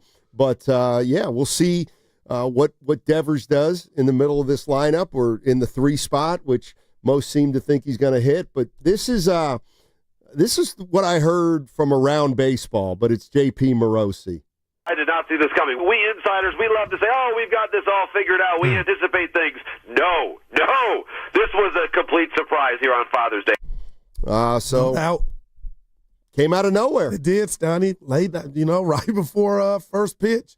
Now, again, I sometimes, Steiny, I fascinate myself because I'm talking to, I've said it a million times today. There is no downside, and this is glorious, and it is. But Bubba talked about it. You played that sound, and he was talking about the reputation that hitters didn't want to come to this ballpark. So until, and I'm trying to be proactive, we hear, the introductory press conference tomorrow, that'll be my validation from Devers saying, okay, I'm happy to be here. But that is the one component of all this that we don't have yet. Now you could be like, ooh, it don't matter, he's yours. But you know what I mean? If this is going to be an 8.5-year marriage, you want him to want to be here. And it is kind of just a little bit of, is he happy? Yeah, we don't know any of that. I mean, we don't know any of that. Right. I saw an interview with Devers, it was either before yesterday's game or over the weekend, and he was basically asked whether or not all the stuff that happened with his position, not playing third, not wanting to play first, if all that was in the past. Yeah. And he said, all that's in the past. And then shortly thereafter, he ended up getting traded. Interestingly, little tidbits about Devers. When he does interviews, he uses a translator, though his English, he does speak English, but he prefers to use a translator so that he makes sure to get his answers precise and nothing gets taken out of context. Thought that was kind of interesting, and we'll probably see that. Hopefully hear from him extensively tomorrow. Yeah, man. Like you said, and again, I'm just laying it on thick because that's how I'm feeling. Like I am, just to be from the Bay, to watch this team my whole life and to watch what they didn't have out after life without Barry Bonds, but Posey took over. But now you got a banger. You got a bopper. Steiny, this is a big deal, man. And, we talked about Jimmy Butler earlier, and I get the parallels, but you're right. It didn't culminate in, a deep run in the playoffs. They did win a round, and he's still ours. But, man, there's just something eating at me with this Giant team. If they can stay healthy and this rotation be what it's been now with their timely hitting and this addition, I mean, Steiny, the possibilities are endless. And, I mean that. This is Jared Carabas from the Section 10 podcast. And that's a baseball podcast. And he was asked, why in the world would Boston move Devers for Kyle Harrison and Jordan Hicks? What's the possible reason? Here's what he had to say. It had to. This just feels almost like a reaction to this personal beef that was brewing between Craig Breslow and RAFAEL Devers. Because when you come into spring training, you spring it on him that, hey, you're moving off third base. We just signed Alex Bregman 2 weeks ago. There was talk that he was going to be the second baseman. He was not going to be the second baseman. They brought him here to play third. They they blindsided Rafi. I think both sides were at fault there. I think Rafi could have handled it better. The Red Sox could have communicated better. But he moves to DH after a little conversation with Alex Cora. Let's calm him down. You're going to love DH. Big Poppy was great at it. You'll be great at it too. Started off real slow the first few weeks of the season. Next thing you know, he's a top 5 hitter in the American League. He was dominating DH. Then Bregman goes down, and it's like, I don't even know that we can approach Rafi about playing third. Like, we kind of ticked him off with, the whole moving to first base thing after Casas and moving to DH because Bregman's here. It was just this big mess where a lot of feelings got hurt. But to me, it never felt like it was going to come to this. It never felt like this is such an unsalvageable relationship where RAFAEL Devers needs to be traded to the San Francisco Giants. Wow. I know you and I are different color-wise and just personality-wise, Steiny, but I'm sorry. If I were running any entity and it depended on athletes or athleticism and talent, I'm sorry. Whatever we got going, I'm going to get it fixed. And if I got to bow down, I'll bow down. But we got to get it fixed. I can't let you go for peanuts. And that happened with Miami Heat, and it happened with the Boston Red Sox, and fans shouldn't be happy. But on the flip side, Warrior fans are happy. I get that. I'm happy. But I'm just blown away that they were able, the price, to get a guy like RAFAEL Devers, Steiny, in this lineup, in this organization for years to come. Crazy. Yeah, it feels like to me that the stuff with Devers in Boston obviously started before the season, and maybe Posey was talking to Boston a while ago. And then it took another turn when Boston asked Devers if he wanted to play first base, and he said, no, I really don't want to play first base. And then Bregman gets hurt, and they're thinking, well, we can't ask him to go back to third now.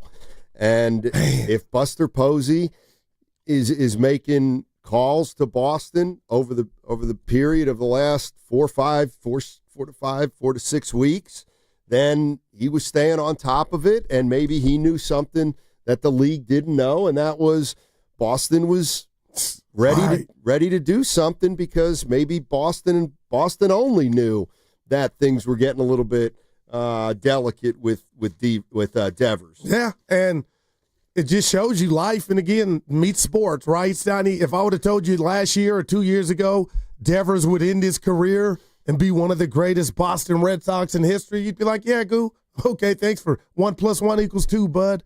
And lo and behold, he's a San Francisco Giant. Some trivia, Steiny, from the 415. Guru, have there been any splash hit home runs for the Giants this year? There's been one. Can you name the player? Ramos. Well, he's right-handed, but he I know. Okay. Didn't he hit? Yeah, I'm going, yes. April 9th against the Reds, he hit a walk-off in the 10th inning. Who hit didn't somebody hit a ball to McCovey Cove who was right-handed this year?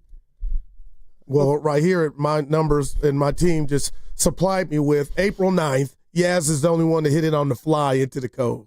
Ramos did it last year. That's a bomb. Yeah, you're listening to 95.7 The Game, KGMZ FM and HD1 San Francisco, an Odyssey Sports Station, and the home of the Golden State Warriors and Valkyries, always live on the free Odyssey app, coming to you live from the Laughing Monk Studios.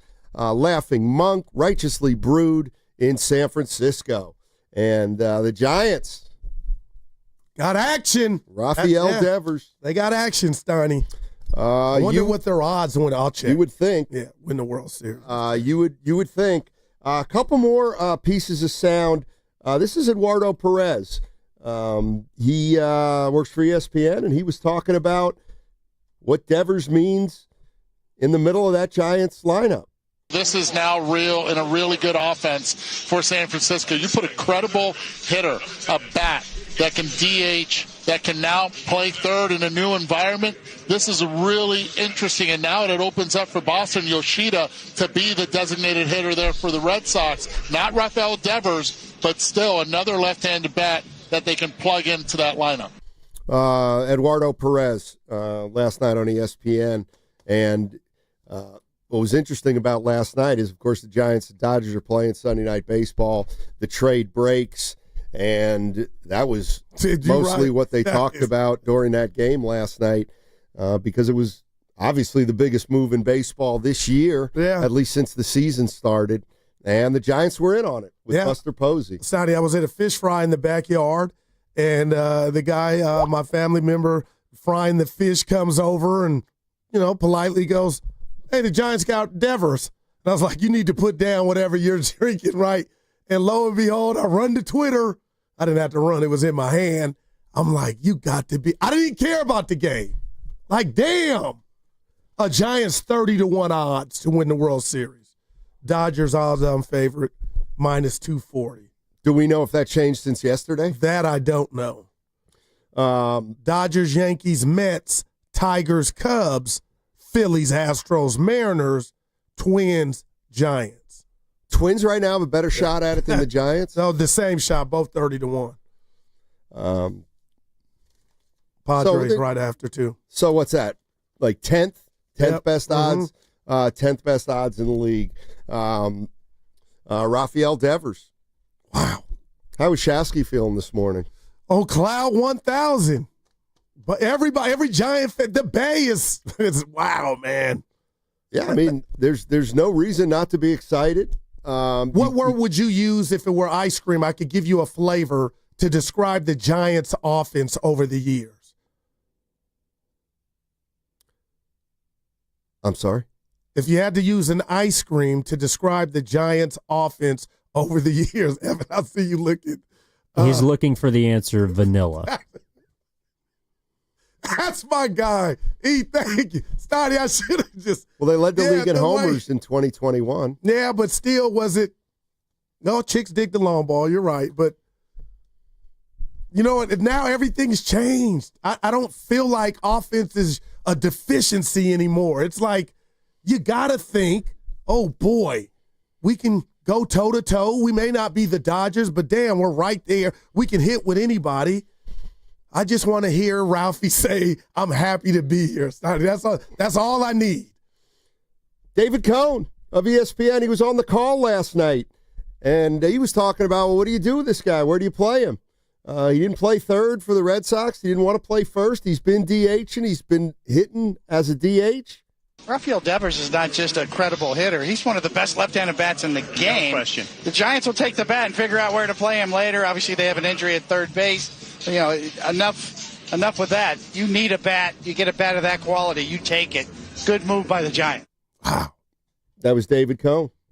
I mean, is there any human being, Steiny, that could throw any rocks or even a pebble at this move? I don't think there is. Not How yet. often does that happen? I mean, not yet. No. I mean, on paper. You're basing it on performance. Go ahead. On paper, this looks like a great trade. Man. On paper, Giants fans think that Kyle Harrison is a good pitcher, but probably a back end of the rotation starter down the line. Is it fair to say he was a disappointment, or it's too early in his career? I think it's way too early. He only had 35 starts in his career, 39 total appearances. But, yeah, there seemed to be a feeling that he wasn't going to be a number one. Maybe he's more of a 3 or 4. And Jordan Hicks kind of was who he was. They wanted, they like to use him as a starter, but you can't use him as a starter all year. And, he was a guy who had some good moments, but not anybody that you can pencil in to start 25 or 30 games a year and go,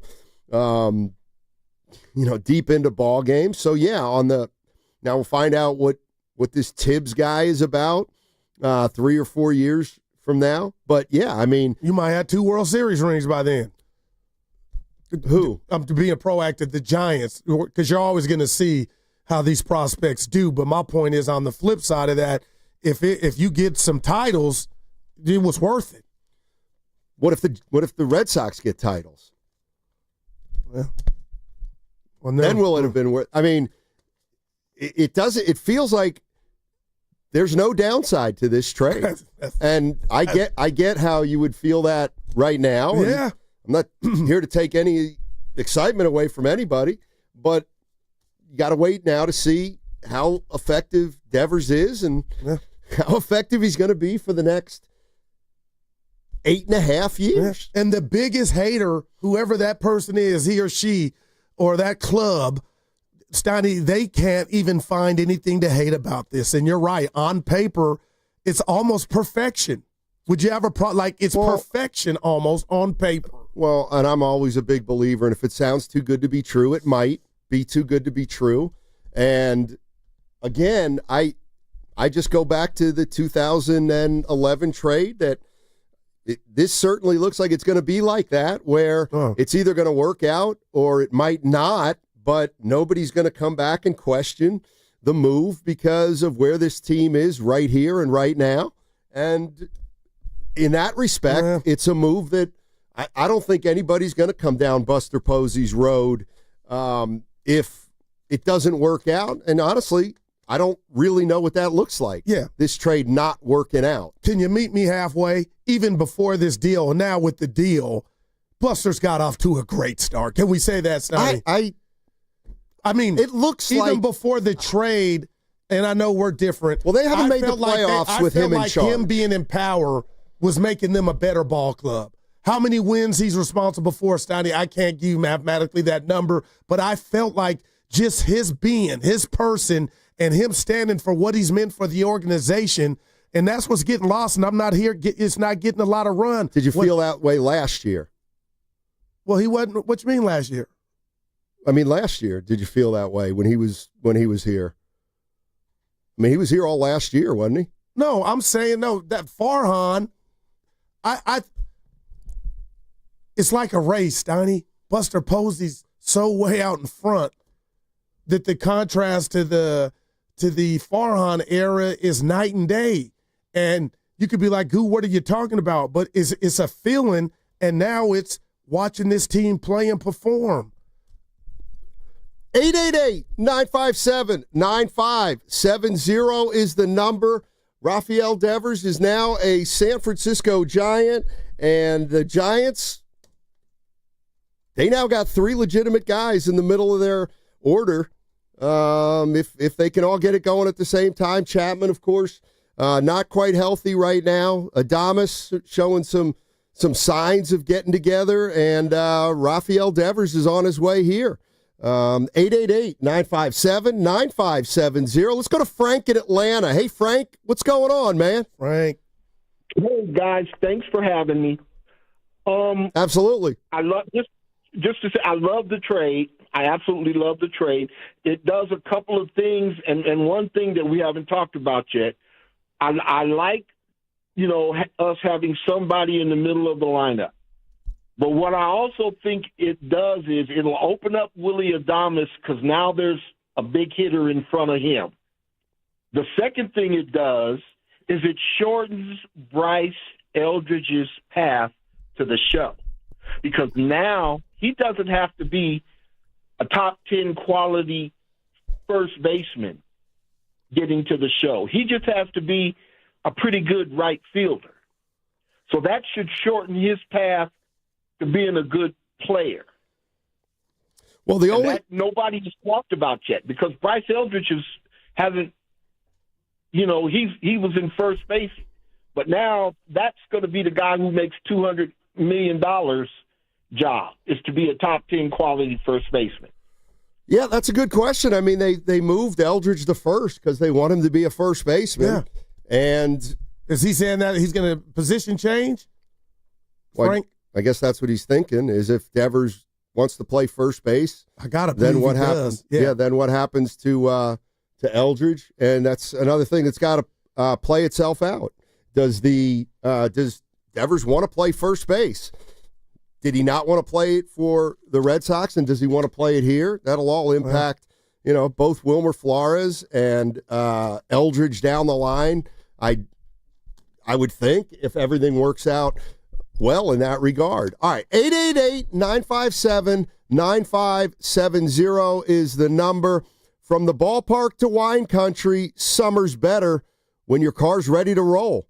Valvoline Instant Oil Change gets you in and out in about 15 minutes. No appointment needed. For locations and coupons, visit BayAreaOilChange.com. Last segment coming up before the crossover.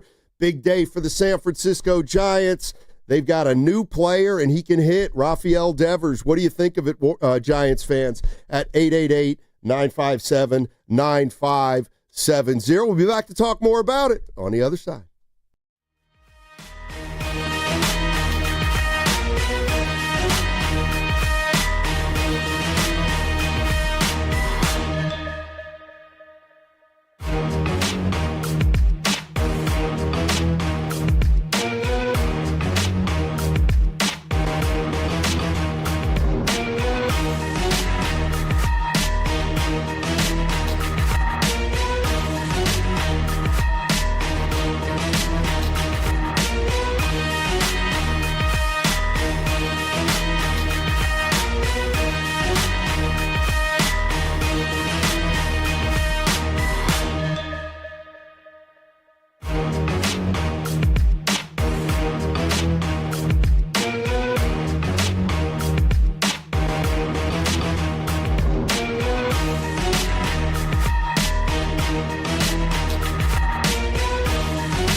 the Guru, Steiny Guru, Steiny Guru, Steiny Show. Let's go.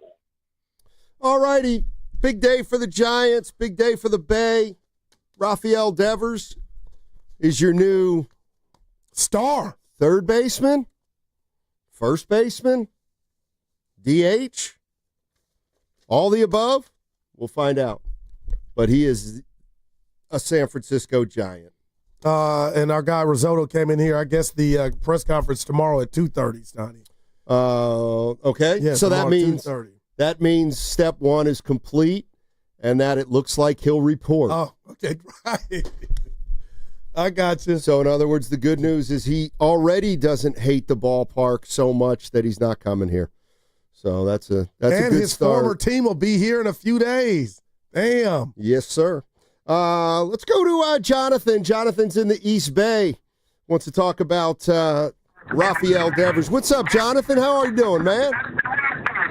Oh. Hey, good afternoon to my two favorite guys. I didn't get to give you guys a call in on Friday. A happy late Father's Day to the two of the best on the radio right now. Thank you, brothers. Thank you. I just wanted to say, man, let's go. Let's get a little Bonte. Let's go, baby. Yeah. Because this is what we've been wanting. This is what we've been asking for. The MLB is getting sleepy. We don't have any entertainment. Well, here it is, fellas. And let me tell you, Boston is upset. I listen to the radio at late night. I work graves and swing shifts. So naturally last night I was listening to the radio waves, and Boston wants heads on a platter. I love this. I can't help but eat those up. I love this. I think this is perfect for the Giants. We were saying, there's no ball player wants to come out to SF. I think that was nobody wanted to come play for Farhan. When you got Buster Posey in the office, things happen. Let's go, guys. I know you guys are excited, Goo. Let's go. I can't wait. Thanks for the call. Appreciate it, Jonathan. Yeah, we and Bonte's is baby, not let's go. It's baby. We listened to some Boston radio this morning before the show, and no, they're not very happy. And they were taken by surprise too. And I think even in Boston they were a little bit surprised at how fast things had accelerated with Devers. If you haven't heard, they signed Bregman. They told him in spring training he wasn't going to be playing third base. I'm talking about Devers. He wasn't happy about it. Came out, couldn't get a hit his first 7 games of the year, 7-10. Settled into the DH spot, started hitting like normal, and then they wanted to see if he wanted to move to first base, and he said, "Nah, I'm good. I don't want to have to learn a new position." And things started going south, and he clearly became available. Buster Posey pounced, and now we'll find out a couple things. One is whether he's willing to play first base for the Giants, and I guess then secondly is what kind of impact can he have on this lineup, not only by what he does, but how he impacts the bats around him, Goo? Yeah, and Stoney, I'm just fixated because I keep going back to what we talked about last week with Chris Webber, just from a fan perspective, when you lose something young and you lose a great player for romper room reasons, like, no, that should never happen. And it happened with Jimmy Butler. We see it all the time. But who would have thought that what was going on in Beantown would deliver the Giants maybe their next great player for the next 8 years? Like, you just never know. And, Steiny, I got to believe this. I keep going back to Father's Day. There's not a walking soul anywhere in the baseball community and on earth that I believe saw this move coming. Didn't. No, it doesn't seem like that. Not this early. This early. Certainly not this early, and that's what kind of leads me to believe that maybe Buster Posey had a better sense of what was going on in Boston because he was in contact with him when he got a sniff of people being unsettled there, I would assume. So you're halfway in basically your rookie season, Stoney, because he took over September or got, when we found out Farhan was done. But you're halfway through it, and you may have had the greatest trade in Giant history. See, that's where I got to wait. Okay. But you understand the ingredients of what I'm trying to cook up. You are right. It's contingent on dude's got a ball. But just from a wow and a holy crap, how did this happen? And we need him. It has, will you meet me halfway? It has all the ingredients for that. Yeah, I want to see what he can do at this ballpark. I've seen too many guys come to this ballpark and they're not the same player. Wow. I hate hearing that, but damn. I mean, Willie Adames has been a shell of himself. What I've heard about Devers, it looks like he's going to be able to hit in this ballpark. I'm less enamored with the home runs than a guy who can drive runs in. But I mean, this ballpark apparently has an issue because they've never been able to sign a big time hitting free agent. And so, like, that's where I give Buster Posey credit. It's like, he's people aren't going to like to hear this, but he's kind of like the general manager of the Oklahoma City Thunder. You're not going to be able to sign free agents there, hitting free agents. So you know what? You got to acquire guys via trade, or you got to bring them up through your farm system. And now they got, this does remind me a little bit of Chris Webber to Sacramento, where I don't know, I have no idea. No idea Devers doesn't want to be here, but Weber wasn't crazy about Sacramento, and then the city and the ownership and the team ended up winning him over. So this is Chris Young from the MLB Network talking about the bat that the Giants just acquired in RAFAEL Devers. When I think of this move, I say, man, every other team has to be like, man, I wonder, we didn't know he was available. We could have put together a package. This could have become a huge sweepstakes, because I had a feeling after spring training, when all of this drama started to unfold, it was a big decision to make. Will the Red Sox be willing to part ways with RAFAEL Devers in hopes of making their team better? And if they do open that up, teams are going to go crazy chomping at the bit, because you cannot find a better bat in the game that is available right now. I mean, you're getting RAFAEL Devers from a winning team right now who is in playoff contention. Normally, these kind of trades do not happen. This is huge news. No. Wow. Yeah, Steiny.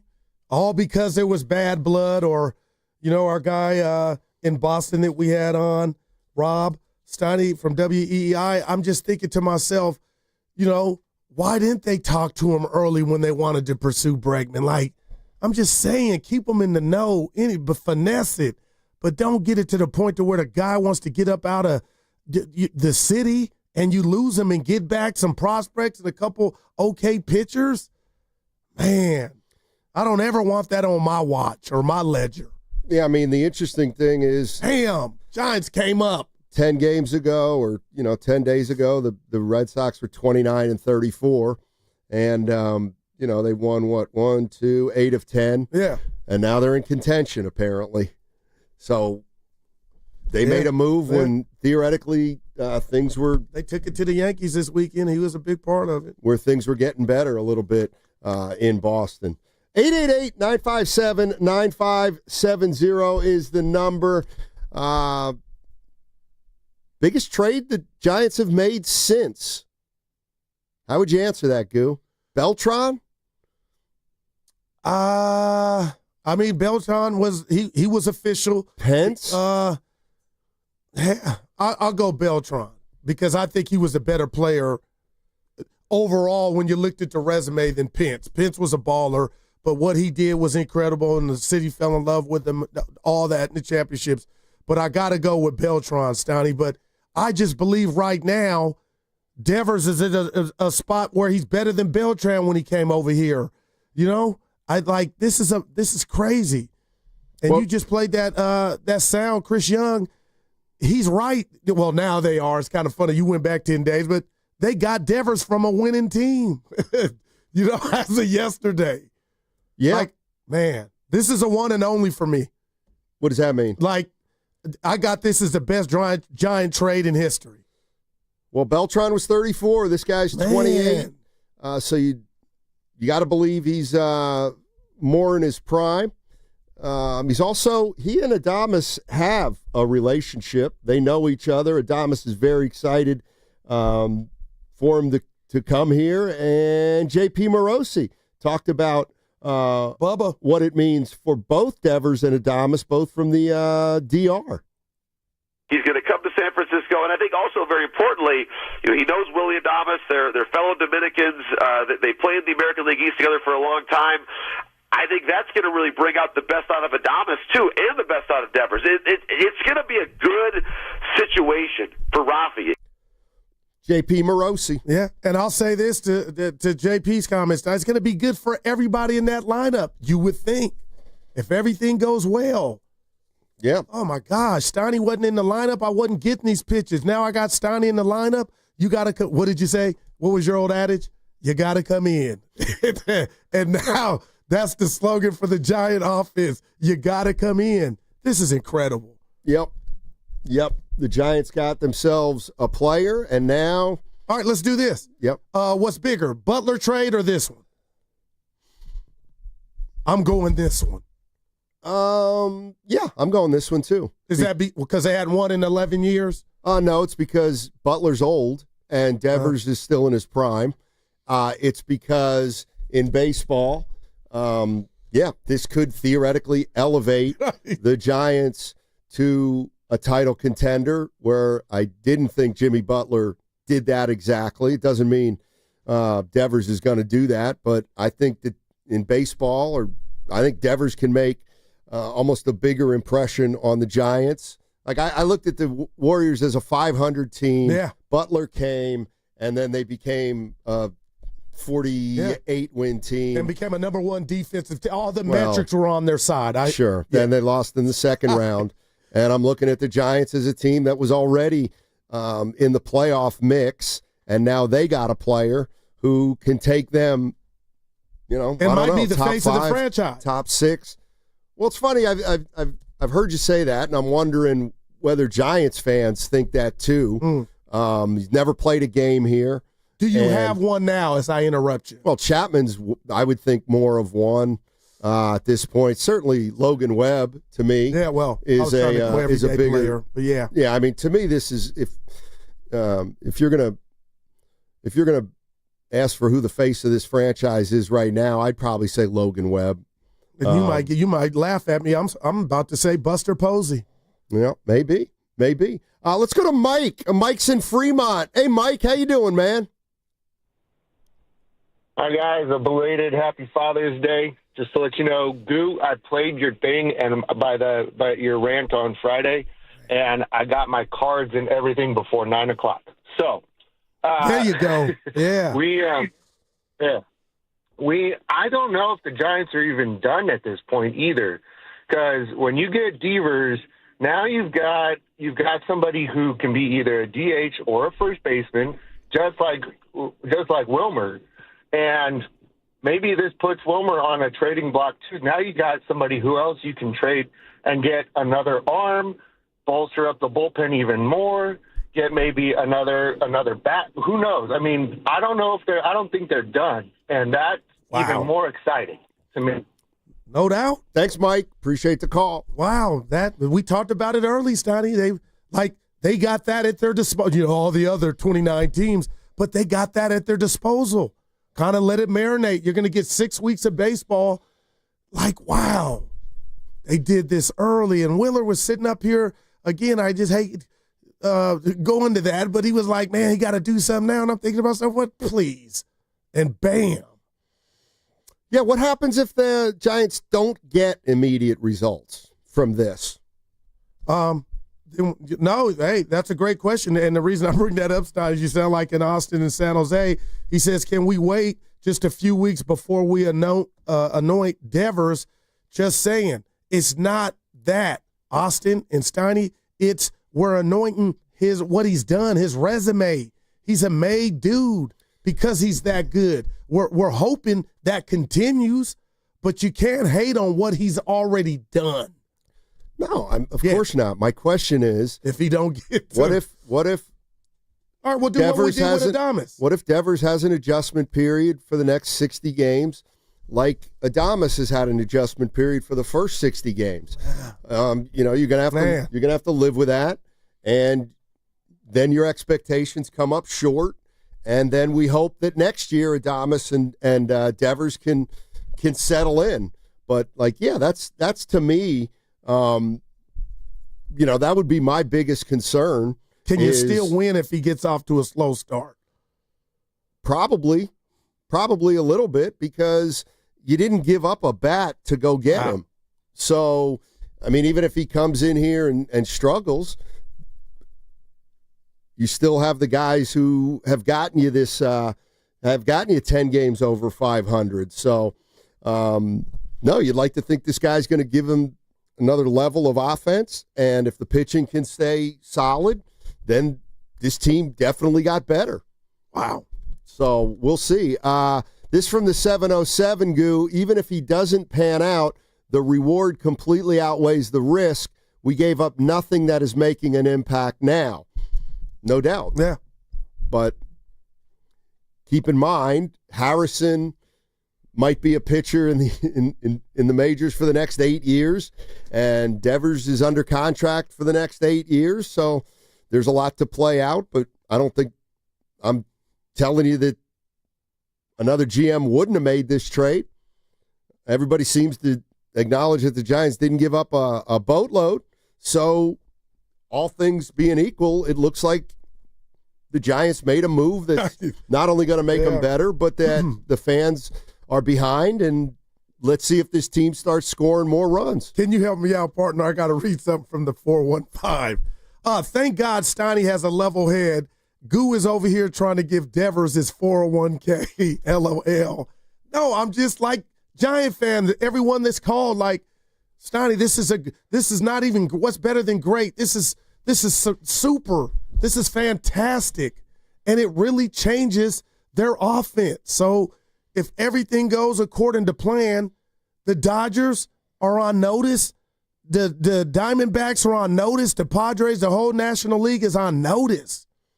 Because now you're facing a Giant team not only with the pitching in the bullpen, but now they got bats. You would think. Let me ask Evan this real quick. You would think. Because when we were talking about, the Giants getting a bat, I remember you saying, well, they get more than one bat. But were you thinking that the one bat might be Devers, or clearly somebody not quite as good as Devers? You know what I mean? No, I don't think anybody expected them to get Devers. Devers is enough? A top 10 hitter in baseball. If it's one bat, you know what I mean? Well, I don't think they got it done in June. That's the other part of this, too. Every single other deal that generally gets done is around July. So you have a ton of time to now assess where your team is in comparison to who you're competing against.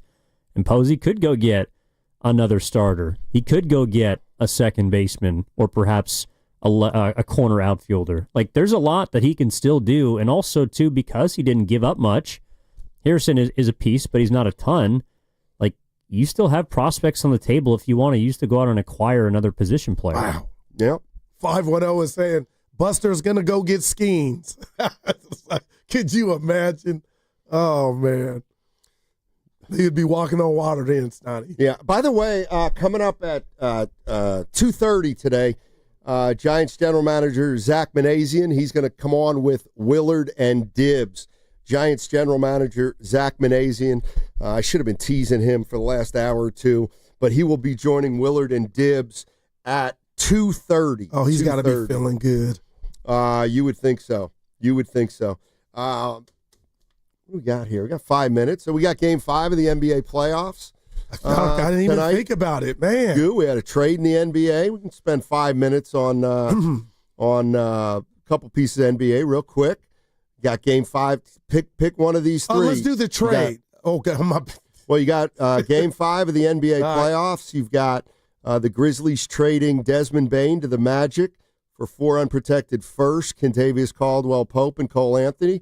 And then you also have Kevin Durant, who has 3 choices of where to be traded: the Spurs, the Rockets, and the Heat. It looks like if Durant gets traded, it'll be to one of those 3 places. Let's go with what I just mentioned, Steiny, the trade. I love Baines. He's a bucket getter with the best of them. He can get hot. But I was so happy for Orlando because they need that. They need another guy that can score but I just don't like the haul that they gave up. And now I'm looking at Memphis, who really never truly had a point guard. Now you got Cole Anthony, who I'm a fan of. KCP, he can play, but Steiny, 4 unprotected. Come on, man. Like, that's a lot for Bane. Yeah, I thought so too. I think what they're thinking, though, is, they got Banchero under contract for big money. They got Wagner under contract for big money. Bane makes a lot of money. And maybe they're thinking, you know what? If we luck into somebody that we're going to have to pay, that's going to be a problem. Or maybe they're just ready to try to take the next step right now. I'm talking about the Orlando Magic. Does anything scare you about Durant to either the Spurs, the Rockets, or the Miami Heat? The Spurs, the Texas team scare me. I don't know why. Something's going on with my radar in regard to Miami, if he could turn that thing around. But if I'm KD and I'm at his age and I want to play meaningful basketball, but I want to have youth around me at every turn, I think the Spurs and that freak of nature in regard to Wemby, I think I go to San Antonio and turn the league on its head, Steiny.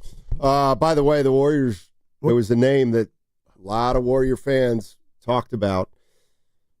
You ain't going to get Steven Adams. Well, I saw that. He re-signed with the Rockets over the weekend. Smart move. 3 for $39, so it's the Moses Moody contract. I guess you could trade him straight up for Moses Moody if you wanted to right now. Who you think's winning tonight? Oklahoma City. I do too. But that means Indiana will win. Why do you say that? Because I was having some fun with myself. Oh, because of you? Yeah. Because if I say whatever I say, the other thing will happen. And then did you see what happened in the WNBA this weekend? I was hoping you didn't bring that up. The Valkyries won. They are Saturday. incredible. They're now 5-5. 1-0 after the head coach joins our show, Natalie. Angel Reese had a triple-double. Okay, and where's the parade? I don't. Like you came in and said I would be mad. I'm rooting for her. Not mad. Well, she's not a stiff. Oh, hey, she's not. Steiny, how many minutes do we have? Plenty. So I'll give you the floor for the next 3 minutes. So this startled me. In 1962 in the NBA, Bill Russell won the MVP, averaging 19 points a game, 23 rebounds in 45 minutes. But get this, second place was Wilt Chamberlain, who averaged 50 and 25 and did not win the MVP. Help me. In third place, the big O, 30 and 12. In fourth place, Elgin Baylor, 38 points and 18 points per game. I did my research, Steiny. You'll be proud. Players voted back then for the MVP, and I got to believe for Wilt Chamberlain not to get that MVP, it was what he was doing scoring off the court. How do you average 50 and 25 and not get a trophy? What year? 1962. Did they win it? No. And it was voted on by the players. That's probably why. Because players don't know the game. 50 and 25 for a season. Players. Thank God there was no Twitter. Players chose James Harden You're over. Right. You're right. Yeah, you're right. 707. My bad. Banchero's still in his rookie deal. What I probably meant was at some point they know they're going to have to pay him monster money. But yeah, you're right. Banchero's still on his rookie deal. Wagner's the one who got paid. All right, 888. No. We got the crossover coming up next. Willard and Dibs will be in the house. I got to believe Willard is on Cloud 9. Goo, I'm going to need you to say something right now because I got to get into Evan's ear about something. Yeah. It's just incredible. I'm looking at these numbers, 50 and 25 for Wilt Chamberlain. Good Lord, Steiny. And I'm looking, Jerry West in that year ended up 5th in voting. Bob Cousy was 8th. But Bill Russell, I'm not hating on Bill. He was great, Steiny, but I'm like, man, guy averaged 50 and 25, and that wasn't good enough to get to MVP. Appreciate it, Goo. Thank you very much. What's coming up on the game is brought to you by Fremont Bank, here for you here for good. Planning a road trip, Tahoe, Napa, or down the coast perhaps? Make your first stop Valvoline Instant Oil Change. Drive in, stay in your car, and be done in about 15 minutes. Your ride will be ready before you even pack the snacks. Visit BayAreaOilChange.com for coupons.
toward the wall.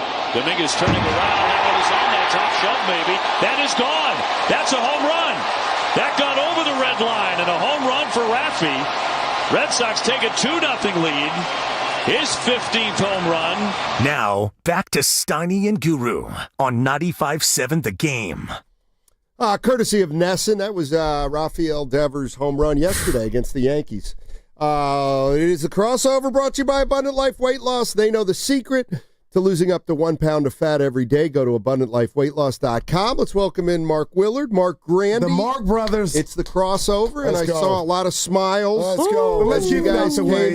Let's go. Let's get it out the way, Steiny. Let's go. Victory lap for you, Willard. Let's go. Because you said a couple weeks ago they got to do something. I'm like, it's too soon. Who? And bam, we found out who the owl was, and his name is RAFAEL DEVERS. Got to do it now. Damn, Will, take the lap. You have to do it now. I didn't know that something would be out there like this, but I didn't like the way the next 4 weeks were playing. But what a weekend! Find out. First of all, look, I know they lost 2 or 3, but I thought largely that was a great series. They held up well. Friday night's game was electric. That was awesome. Last night, good back and forth baseball game. We were joking about it a minute ago. This is the easiest loss to take to the Dodgers in the history of this organization. It was secondary. I was walking a foot above the ground. I'm like, whatever. Win, and you're tied atop the division, and we're all just like, whatever. I'm like, whatever. We're 2 games out. We got Devers. So I was like, it's all good on that front. But to look at that weekend, hold up well, get pretty good news on Chapman, and then have this trade go down. I don't know, man. Game on. Yeah. National League West is now the central figure of Major League Baseball. And I'm going to slow down, but I told Steiny and the listeners, and Grandy, I mean this with every fiber in my body. I feel like the Giants now could win it all. Oh, there's so much that goes with that, but I now have a new favorite Giant. We ain't had a bat like this since Bonds, and what he's going, the domino effect, and if they keep doing what they've been doing, they can win it all. That don't sound crazy to me anymore. I mean, you look at what the new potential lineup could be when everyone's healthy. I mean, so it's something like Jung-Hoo Lee, Willie Adames, RAFAEL Devers, Matt Chapman, Elliot Ramos, Wilmer Flores, Mike Yastrzemski.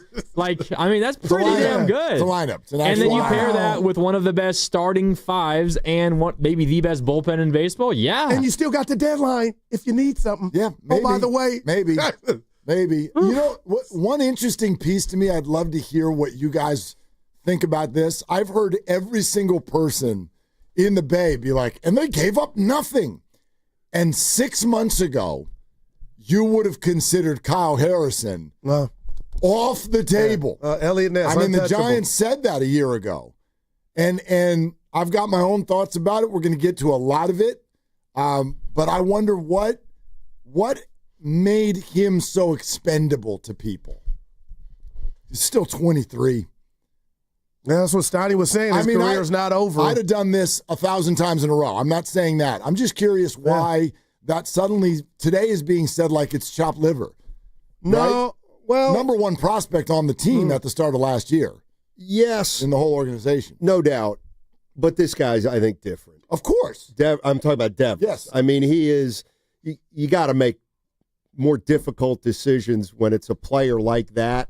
But I do kind of feel like at the end of the day, it wasn't anything that there was a lot of hand-wringing over because it made sense. Let me ask. Oh, sorry, go ahead. I mean, the other thing is they clearly were comfortable, and maybe it was an attractive part of it, the 8 more years left on his deal. That's the thing. You know what I mean? This is not a Beltran deal. No, it's not. And it's not even. This is not a Beltran deal. It's not even a guy who's got 1.5 years left. No, okay, we'll get him in here. Yeah. It's 8 years. That has some of its own risk, but completely different than the Beltran deal. And it's not 8 years for a guy that's already 32. It's 8 years for a guy who's 28. 28. Like Juan Soto signed through his 40-year-old season. End of this deal, he'll still be younger than Steph is now. Wow, sorry. Just think about that. Throw that out there. Let me ask you guys this. So of your Giants' 3 young pitchers, one of them hasn't made the bigs yet. Whisenhunt in AAA, Birdsong, and Harrison. Who would you be most willing to part with?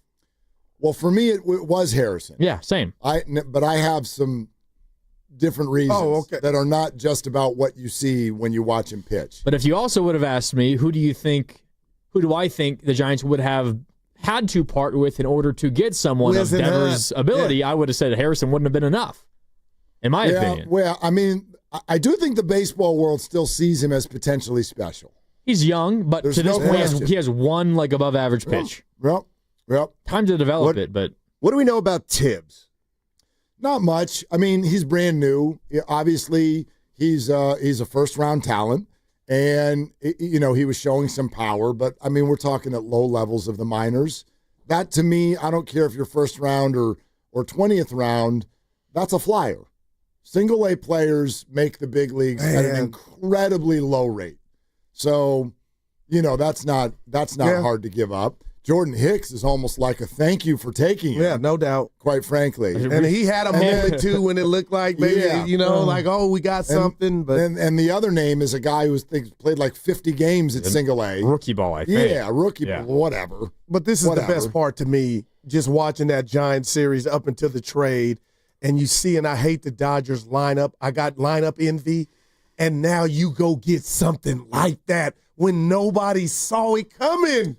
You got that now. For me, the best part of this is why Grandy and I are hopping in here, as if, we're on a pogo stick. Yeah. Like, for me, the biggest part of this, there's 1,000 pieces. The biggest part, and every Giants fan will know what I mean, that feeling in your belly when you played the Dodgers and Padres, no matter how you want to describe that, was an inferiority complex. All day. I don't care if they played well against them or not. I don't care if they won the game or not. You watched those lineups, and you had to watch the whole game with your shoulders tight because you're like, they're just throwing people at you. You can hit the ball over the fence all day.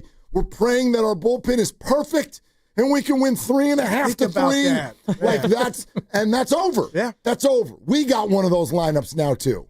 It's over. I said that as much earlier, man. And the Giants have the better pitching staff. J.P. Morosi said to us last night, he now thinks he might favor the Giants to win this division. Yeah, we just played the after this trade. Yeah, JP. Well, there are still 6 more weeks till the trading deadline. Maybe this spurs on the Padres or the Dodgers, frankly. One of the points he was making is that the Dodgers came into this year, they loaded up on pitching in the offseason because their lineup is so good, and their whole thought was, we're not going to have to do a damn thing. And he's like, now you do.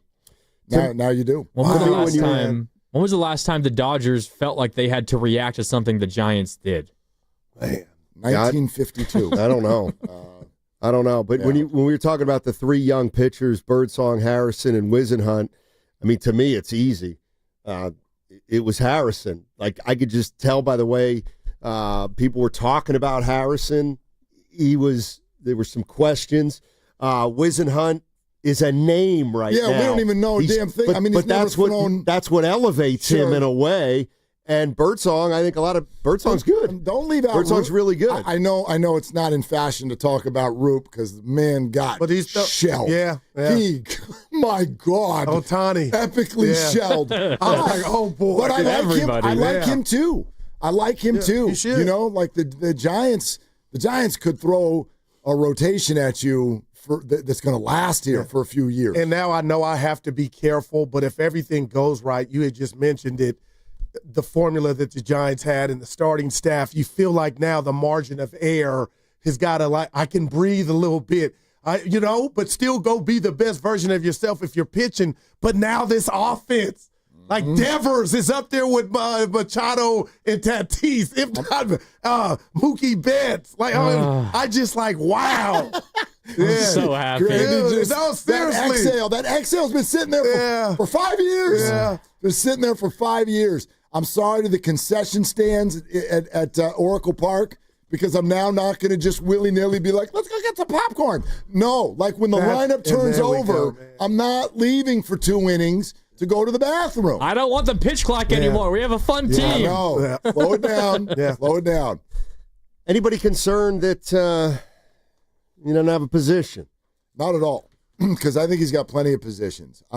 Here's my educated guess. Now, when you say that, plenty positions. Yeah, because he's a third baseman. Maybe you can use that for the next 3 weeks. Okay, especially with Schmidt. I don't know what the situation is with Schmidt when he left yesterday.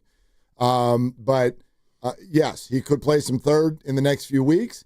I think the Giants see him as their first baseman. For those, you would think, yes, he's going to be their first baseman. And for those who are like, but he wouldn't do it in Boston, I really do think that's because he was ticked at Boston. There was a lack of communication there. I don't think he's a bad teammate. When the Giants say, "Oh, we don't know yet. We haven't talked to him yet." Sure they have. Sure they have. They don't make a deal like this for $270 million without having a conversation. The DH position is there. Wilmer Flores probably, beyond this year. Yeah. That's probably going to be it for Wilmer. He's been great for you. Yes, he's been great.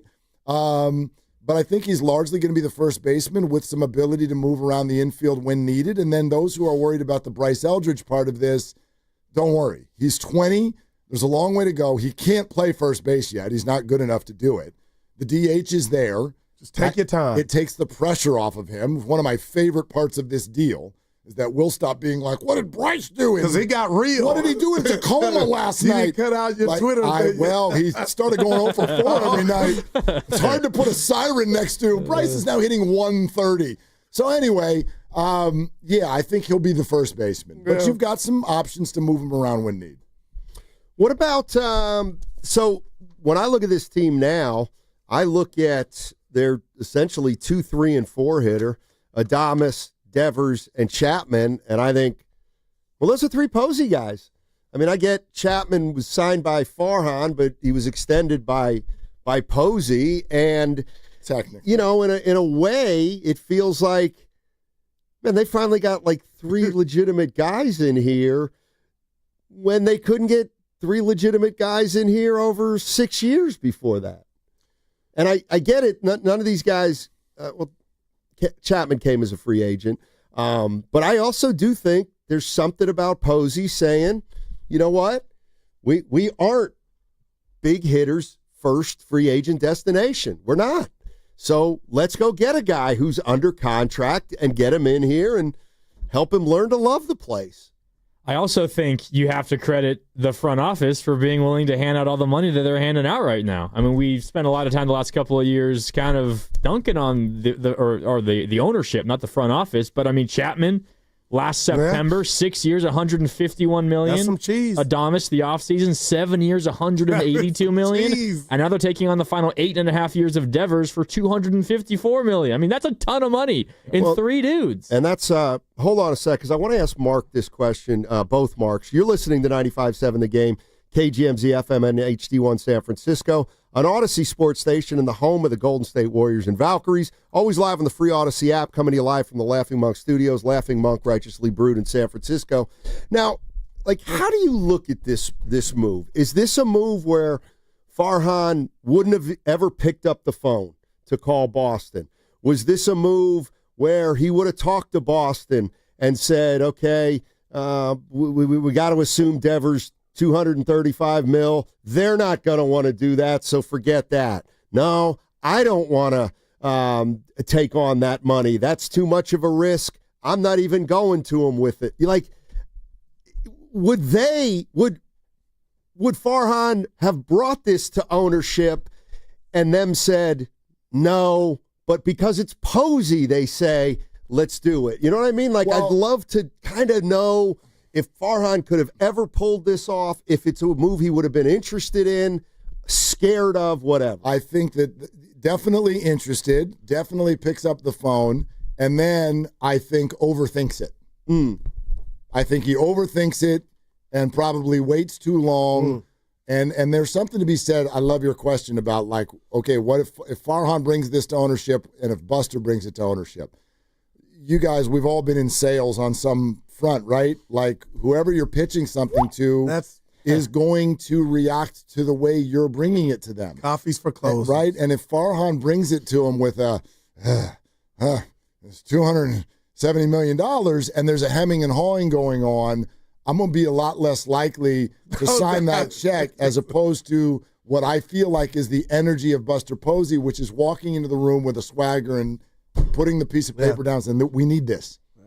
We absolutely need this. And I love that you're bringing up ownership, Grandy, because this is the first moment since Peter McGowan was not involved that I've trusted Giants ownership again. I trust them. They got your back. Well, because I like this whole thing, we've all branded Farhan as cheap, but Farhan's not in charge of the money. You're over here with the Mission Rock Project and at least making people feel at times, because everything's a one-year deal and you just Like they were classically an organization that was afraid to marry anyone. And so that made me go, well, who's actually saying no? And so I didn't trust them. I didn't trust them. But I know for a fact that even before this deal came down, Greg Johnson directly told the group, yes, you can go get a major, major contract. I think that's a huge thing for this organization. Yeah. I think to answer your question as well, Steiny, it might not even get to the point where Farhan necessarily would have brought it to ownership, because I think this is from Jeff Passan, and you see this all over the place if you're reading, who won the trade, who lost the trade. Jeff Passan, quote, "The Red Sox got out from a deal every model in baseball has as underwater." As in, the baseball people, the spreadsheet analytics think that he will not give you the return that contract suggests you should get for it. And Farhan might look at that and say, well, we're not in the business of bringing on underwater contracts, so I'm not even interested in doing that in the first place. Yeah, look at this dude, man, swing the bat. It's incredible. They got him on the screen. But what if he sucks 7 years from now, but they have a ring? Oh, or 2 rings. Oh, I don't care. Miss me. Yeah. And that's why I like the signal of Buster, like, life's a gamble. You got to be in it to win it. And you talk about Buster Posey, and tell me if I'm wrong, because this is why I'm fired up for everything about this move. The team was already playing well. Buster is like the Giants' Jared Jeter, Michael Jordan, Steve Young running the Niners. You can't tell me this is not, and I'm a sports romantic, this is more special because Buster's at the helm. Don't tell me it's not. You can't. It's like Steph running the Warriors and getting off to this good start. I know it's early, but who saw this yesterday on Father's Day, man? After, I know it's a trade. Blue balls with Judge. You guys, where did you go, Rio Linda? Where were you at? His hometown? Linden. Oh, Linden. Yeah, Linden, California. Stanton, Judge, Harper. All that stuff, and you got one. Yeah, Ohtani. It was a trade, but you got one. Yeah. And he debuts tomorrow. I mean, top 10, top 15 hitter in baseball. Dude. Not just power hitter, all-around hitter. Listening to you, don't do him like that. Was it you earlier that was doing the top trades in the history of the Giants? They had Pence and number one. You had Hunter Pence number one. He hasn't taken an at-bat yet as a Giant, so it's too early to do this. But in terms of, the size of what just took place, the tremor, if you will, I could easily argue this is the biggest trade in the history of the organization. I tried to tell Steiny, he was like, yeah, he got to take some at-bats, Goo. But I'm saying, on paper. But it's 270 or 250, whatever, $1 million. 254, yeah. And 8 years. Wow. 8 years. You don't do this in June or July. If you forget about you forget about what happened after they acquired Pence, you just look at it in the moment of when the acquisition happened. Yeah, I think I'm with you. Yeah. Hunter bigger than Pence, bigger than Beltran, bigger than Chris Bryant. The give up for Hunter Pence was hysterical. Nate Shearholtz and look at you on it. Who was Seth Rosen or something? I mean, whatever. It was what? Tommy Joseph. Tommy Joseph, the catcher. Tommy Joseph. The Hunter Pence return was absurd. For Houston or Philly or whatever the hell he came from. I mean, I also think part of what's going on here is Posey, to me, had clearly discussed this probably with ownership when he took the job. You know what I mean? Oh, for sure. There may be something come up, and I need to know that if something comes up, we're going to do it. And, there's no difference that there's no doubt he's different than Farhan Zaidi, and part of it's just got to be the natural confidence that the ownership has in Posey as opposed to some of the skepticism they had at the start of Farhan's regime, if for no other reason than you didn't really know the guy and you had to get to know him. Well, remember the vision that he pitched to ownership prior to sharing it with the public, which was, we're in the business of making memories. And I could, the minute I heard I remember that. Right? Remember when he said that? And I'm like, whew, that is the opposite of what Farhan did. Because Farhan, what he created were roster transactions. Literally, you could be standing in the clubhouse on a given day, and I'm like, I don't even know who that is. So it's the opposite of making memories. It was making forgettable things happen. It was, you're here, now you're here, now you're here on a daily basis. And so I didn't think when he said that it would be this pronounced that quickly, to go do a 7-year deal for Adames, to go acquire RAFAEL DeVers for 8 years. But that's memorable. We now know who's going to be in the lineup every day. We can remember it. We can get to know it. We can go on a journey with it. No doubt. Yeah. You know how fired up the park's going to be tomorrow on a Tuesday night? Man. And that's what I asked Steiny. I guess there's a way to gauge it, attendance. But they've been doing real good for themselves. Like, how much room was there more to grow in regard? Because it looked like all the seats, but now we got to expect, like, he's not Barry Bonds. But I just get that feeling that you're going to, whatever you're doing, stop in the kitchen. I got to check his at bat. And it's been a while for that. Yep. Ask me real quick. Steiny kind of asked you, Guru, what do you want to know that you'll never know? Guru, what do you want to know that you'll never know? How many other teams called Boston? Yeah. Or was this the what was the report? Do they have something? I heard Braves, Padres, Blue Jays inquired. Damn. I'm sure. Look, whenever you have a star that's disgruntled, to me, a GM's not doing their job if they don't give you a buzz. Like, you didn't heard from everybody. How y'all doing over there? Right. You guys doing okay? But you know what makes this like 10 times more impressive? That it got done on June 15th. Couldn't wait.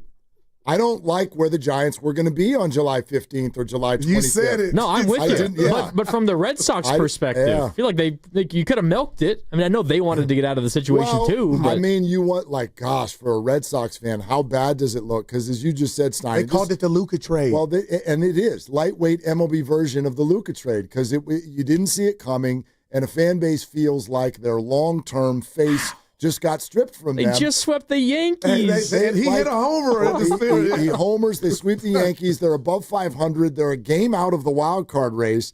This deal had to have been discussed for weeks, and my God, did it land on the wrong day for a Red Sox fan because they feel like, wait a minute, they had action. We're in it. And the key figure they acquired gets sent down. That was big. I don't know how many Giants fans know that. Harrison is not on the team. They sent him to Pawtucket. Yeah. That's a nice place, though. Right there, too. I'm sure it's wonderful this It's time Rhode of year. Island. Yeah, beautiful. So what? Are there good views? What's that? Good views? Oh, they're in Worcester now, apparently. Oh, are they? Whatever. I love y'all. But minor league baseball is kind of like college conferences. I don't know who the hell's doing what anymore. Oh, my God. Who's it? The Cal's in the Oregon's ACC? in the Big Ten. Tell me whatever you want. I'm not listening. It is, Grady. Yeah. Yes, sir. But I told Steiny, and I mean, let me be careful. No, go ahead. No, I'm just excited, and I'm happy for the Bay, and I'm happy for Giant Say fans. it. But with your chest. This is the second time it's happened today. Guys, I done forgot. Help me out, Steiny. I don't know what you're talking about. I done forgot what I was going to say. Happens all the time, Goose.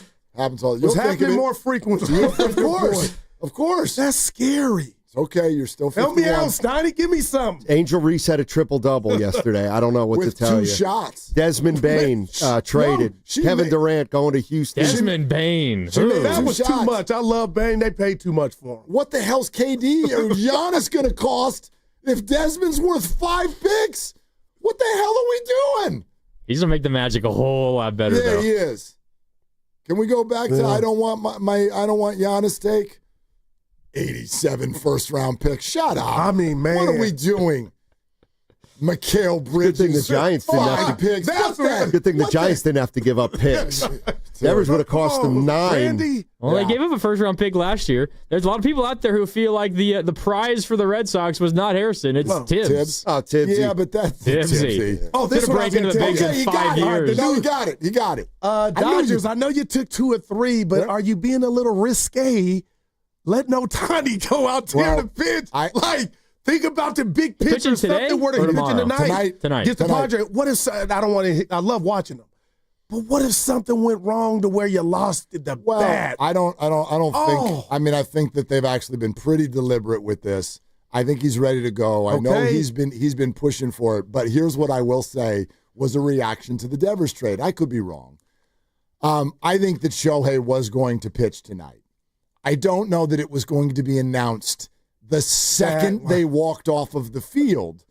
And the whole Major League Baseball on national TV, their victory over the Giants was totally outplayed by every analyst. The Giants got Devers. Kershaw's in the dugout. Holy crap, Devers is one of the best hitters in the game. Yeah, Monkey called it crazy. Yeah, I don't think the Dodgers PR staff liked that at all. So you're winning like, already. Go ahead, Dave. Hey, Dave, before you talk about this win, tell him that Ohtani's pitching tomorrow night. Man. I think there might have been a little bit of No doubt. Yeah. All right, well, you guys got a fun show listening. coming up. RAFAEL Devers, the newest Giant. GM is going to be on here in 20 minutes. Zach Manazian coming on at is coming up here. He'll be in a good 2:30. mood. 2:30. Yeah. Yes, you Have think? Great move. Yeah. Have a fun one, guys. On 95.7 The Game. Thanks, Steiny.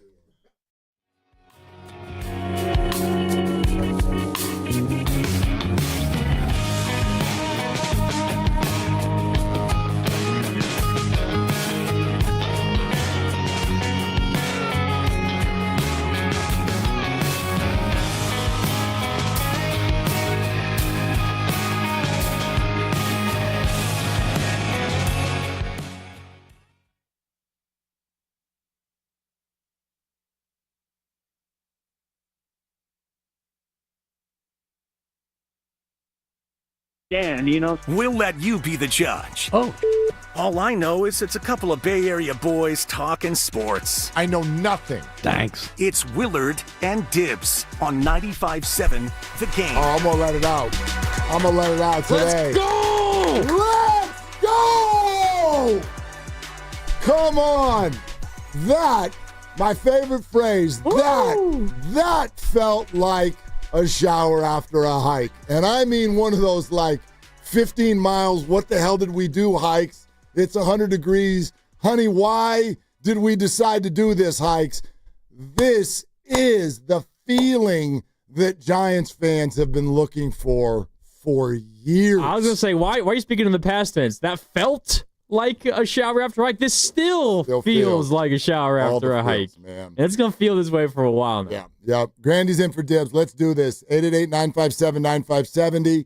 What is your emotional reaction to what the San Francisco Giants just did? Happy Father's Day to each and every one of you. I meant to say that to Steiny and Goo and everybody listening. I hope you had a wonderful Father's Day, and I hope the acquisition of RAFAEL Devers was a part of it. Zach Manazian, the GM of the San Francisco Giants, is going to be on in 17 minutes.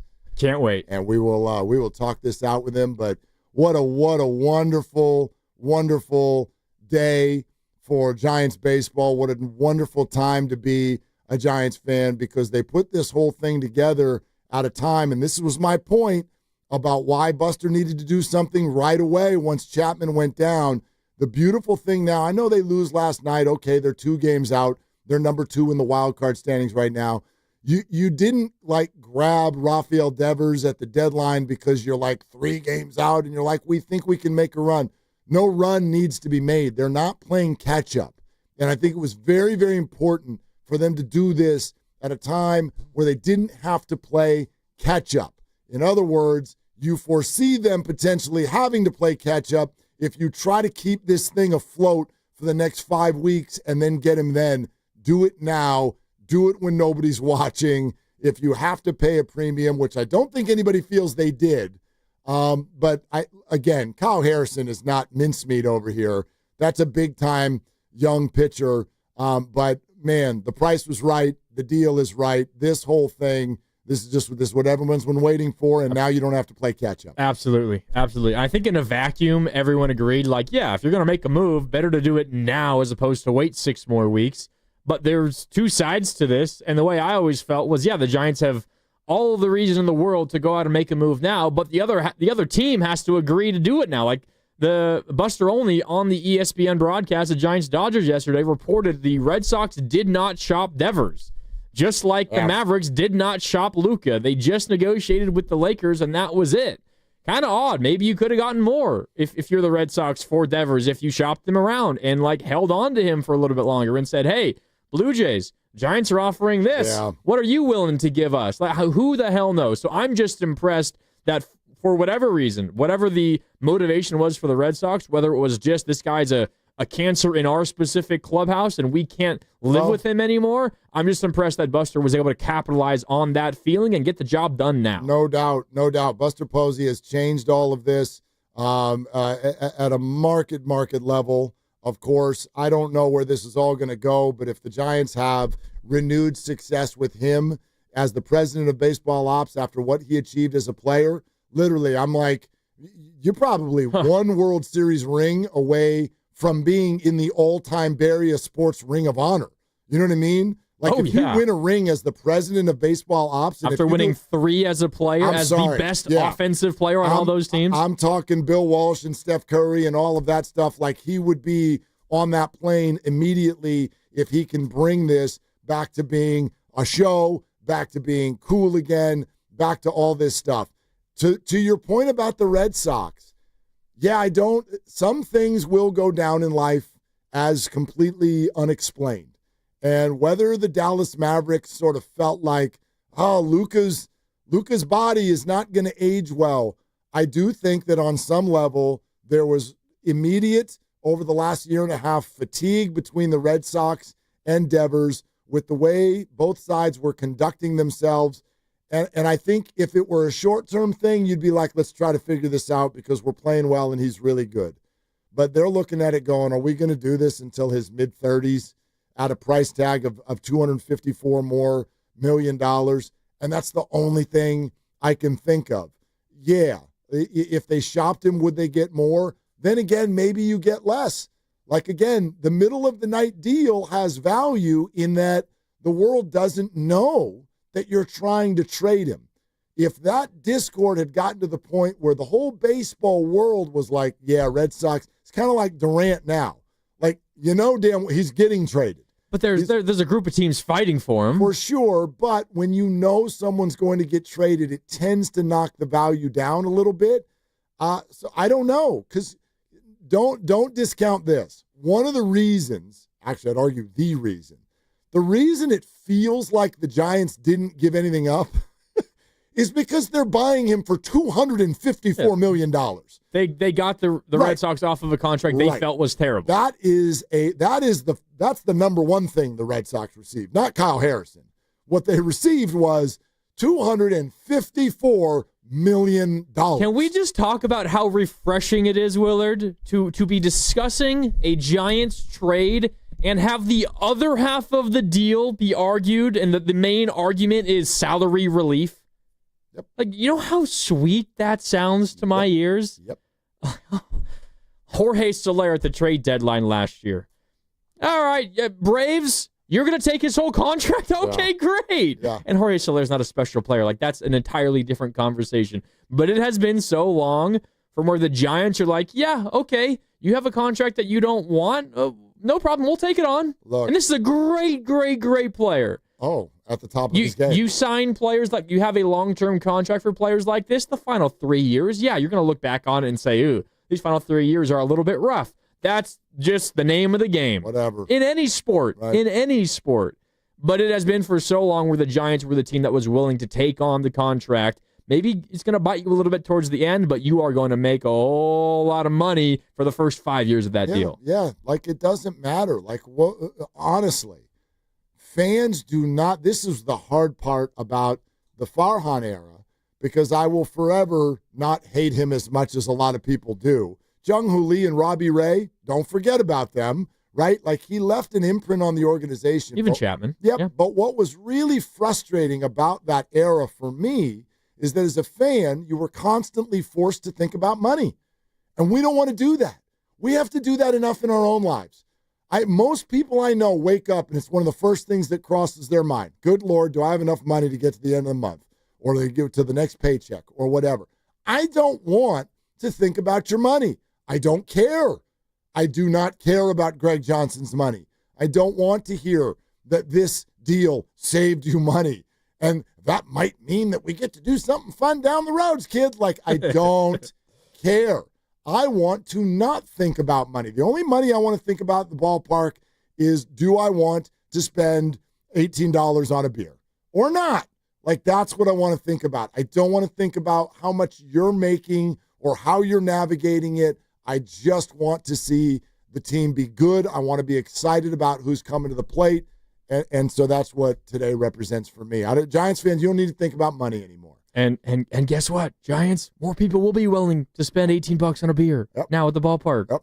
the way it works. Yep, and more people will be willing to play for the Giants because this is there's the ballpark. There was the stupid thing that we had to do for 2 years, which think that somehow the city of San Francisco was a massive detractor to people who want to play baseball at the highest of levels and make bajillions of dollars and live in whatever city they want. That thing, quite frankly, was the dumbest aside that this city has ever been through in sports.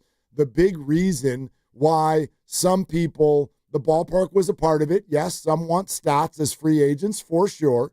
But the biggest other thing, I think, is that what players want to win. And they would look at the roster and be like, so how are you beating the Dodgers? How are you beating the Padres? Well, now, what does the next guy look at? Oh, I can see exactly how you're going to beat the Dodgers and the Padres because your roster is as good as theirs. And if someone's worried about stats, you know what else helps stats? When you have protection in a lineup. There you go. Like if you're Ohtani, would you rather be batting ahead of Mookie Betts, Freddie Freeman and company? If you're Aaron Judge, would you rather have Stanton around you? Would you rather have all those guys on the Yankees around you? Or would you rather be protected by, I don't know, Mike Yastrzemski? Like, it's a pretty big difference. Now this should really awaken Willie Adames. You would think so. I would hope. You know what I mean? Like, he's going to be here. The focus is totally off you. You're not the highest paid player anymore. The weather's getting better. You've had some time. Your good friend is here. You guys are 2 games out of first place. And while it's not perfect yet, he had I would argue, a pretty good road trip. Yeah. He didn't hit the ball great in terms of average, but what did he hit? 3 home runs? 3 home runs, 2 in Colorado, 1 in L.A. In a 6-game roadie? Yeah. Okay, I'm in.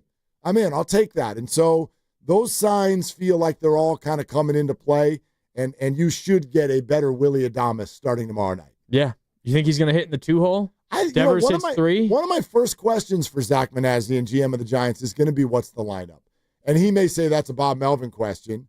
I get that, but we're going to ask. And I also what would you do? I think I got Adames 2, Devers 3, Chapman 4, Ramos 5. You're putting Ramos 5. Yeah. Okay. I could see Ramos hitting second. And Adames got moved down to the second. 5-hole? Well, Adames got moved to second because Chapman was out. Yeah. I could see now. I don't right now want Adames sitting behind Devers. I mean, obviously, it's Chapman. He's got to be healthy, so not having Chapman tomorrow changes everything. Don't forget, I know that it's not sexy, but don't forget Wilmer. Until Chapman gets back, I wouldn't be surprised if it goes Jung-Hoo, Ramos, Devers, Wilmer, Willie. And then you could even move Willie back to the 6 again and put Chapman in 5 when he gets healthy. Yeah. You could have options. Yeah. You have options. Yeah. And you have a lefty bat. Power bat in the lineup now. Come on. I know the days of going right, left in your starting lineup, maybe those have passed. But, I mean, when was the last time, Willard, the Giants had a lefty, not just a power bat, not just like a hitting for average, but all-around lefty bat like this? I mean, the first name we all think of is Bonds. That was 20 years ago almost. I mean, no, I know Pablo was a switch hitter, but he was a much better left-handed hitter. He's the... Belt had a year where he hit 29. Yeah, Belt was good in 2021. So was Crawford, quite frankly, in 2021. I mean, this name means something different now than it did in 2010. Aubrey Huff was great in 2010. But he's a better hitter than all of that. It's few and far between. Real quick, because I would love to get your voices in on this and feel the energy. Zach Manazian, the GM of the Giants, is coming on in 5 minutes. Jonathan in the city, real quick. Hey, Jonathan, thanks for calling. What's up? Hey, belated happy Father's Day to you, Mark. Thank you. I just want to say, one of the best Father's Day gifts ever, just hearing the news, and then especially hearing what Clayton Kershaw had to say about it. Hey, why do I have the feeling of this early Buster tenure is kind of like when the logo, rest in peace, Jerry West was involved with the Warriors. And then also I'm getting the vibe of the signing of Willie, kind of like the same vibe I got when they signed David Lee. And then this newest signing is, I'm getting that same vibe I got when the Warriors signed Andre Iguodala. I mean, it's very early, but you could see what credibility could do to an organization. In Buster we trust. Jonathan, great stuff, man. Great to hear from you. I agree completely. Like this for the moment, in terms of like the moment you hear about it, it rivals that best stuff. He mentions Iguodala. There's Jimmy Butler. There's Kevin Durant. There's those moments where you make that acquisition and how it makes you feel as a fan. And this for me, this is right up there with those top moments of the last decade. Going back to just Jimmy Butler because it's top of mind for me, this was, one, a bigger surprise, and two, more immediate, like, oh my God, this is a home run move. I agree completely. Me. I said that with the Joes this morning. They did this or that, and that was the exact question. And I'm like, I was wrong about the Butler thing, but in that moment, I was kind of like, it's 35. I was more into it than you. But 35-year-old Jimmy Butler. I was hesitant for sure. Yeah. There's no hesitancy at all. 28 years old. All right. Want to win a pair of tickets to see My Chemical Romance, July 19th, Oracle Park. We're giving you that chance during the 4 o'clock hour today and all week long right here on Willard and Dibs. Grandy in today for Dibs. Plus, one of the winners is going to be randomly selected and upgraded to 2 sweet tickets, courtesy of Live Nation. Just keep listening in the 4 o'clock hour. We'll let you know everything you need to know in order to win at that time. My Chemical Romance, sweet tickets. Log on to sfgiants.com/concerts. If you want to get tickets there, we're also sponsored by Cache Creek Casino Resort. The GM of the Giants, Zach Manazian, is going to join us next on Willard and Dibs.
outfield, back toward the wall.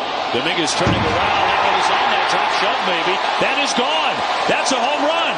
That got over the red line, and a home run for Raffy. Red Sox take a 2-0 lead.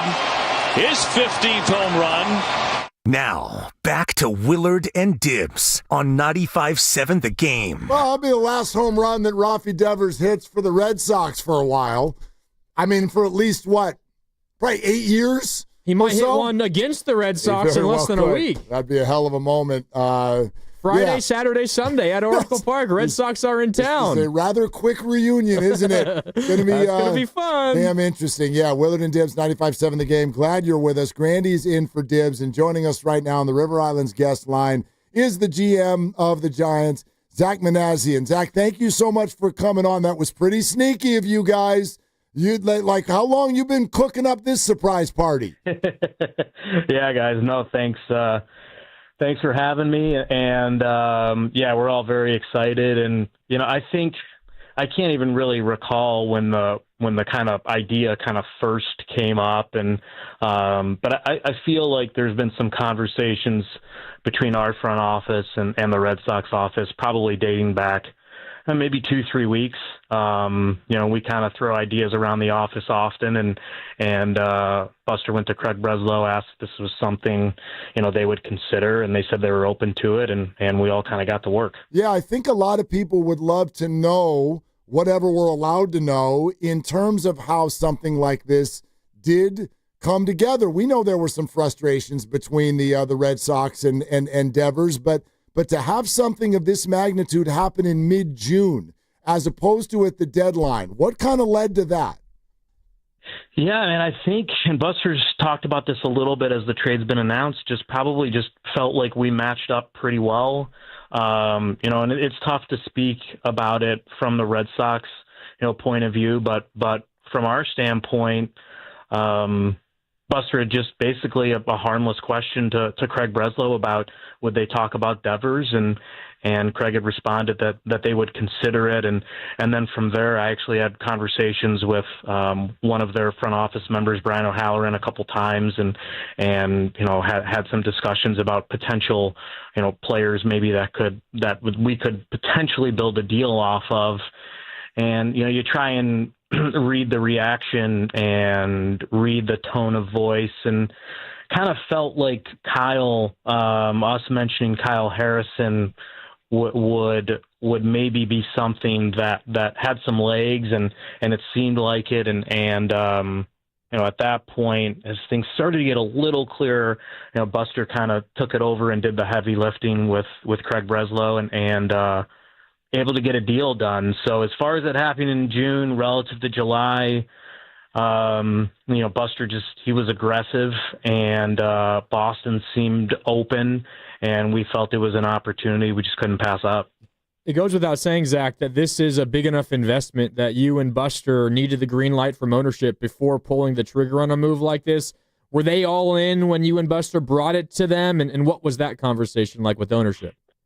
Yeah, they've been really for me, this is my 7th year at the Giants. They've just been so supportive from the first day I walked into this building, and for Buster and I to be able to sit with Greg Johnson and our conversations with the rest of the ownership group over time, he was extremely supportive, and these types of deals, they don't happen without an ownership group that's invested, that's committed, that's supportive. So it probably goes without saying, but none of this happens without Greg and the rest of the ownership group support. So we're certainly appreciative of that.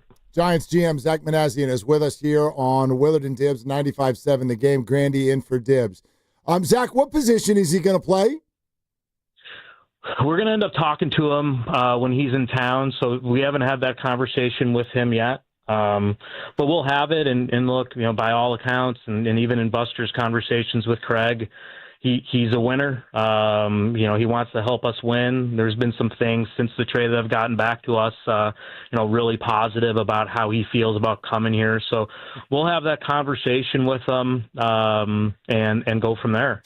Zach, I'm sure you will. That said, for $254 million, I got to figure that there had been some poking around in terms of his willingness to not play third base. Obviously, you have that position covered here, and obviously that was at odds in Boston. So I would imagine we can at least say that, right? He's going to be willing to, and the plan is for him to not play third base.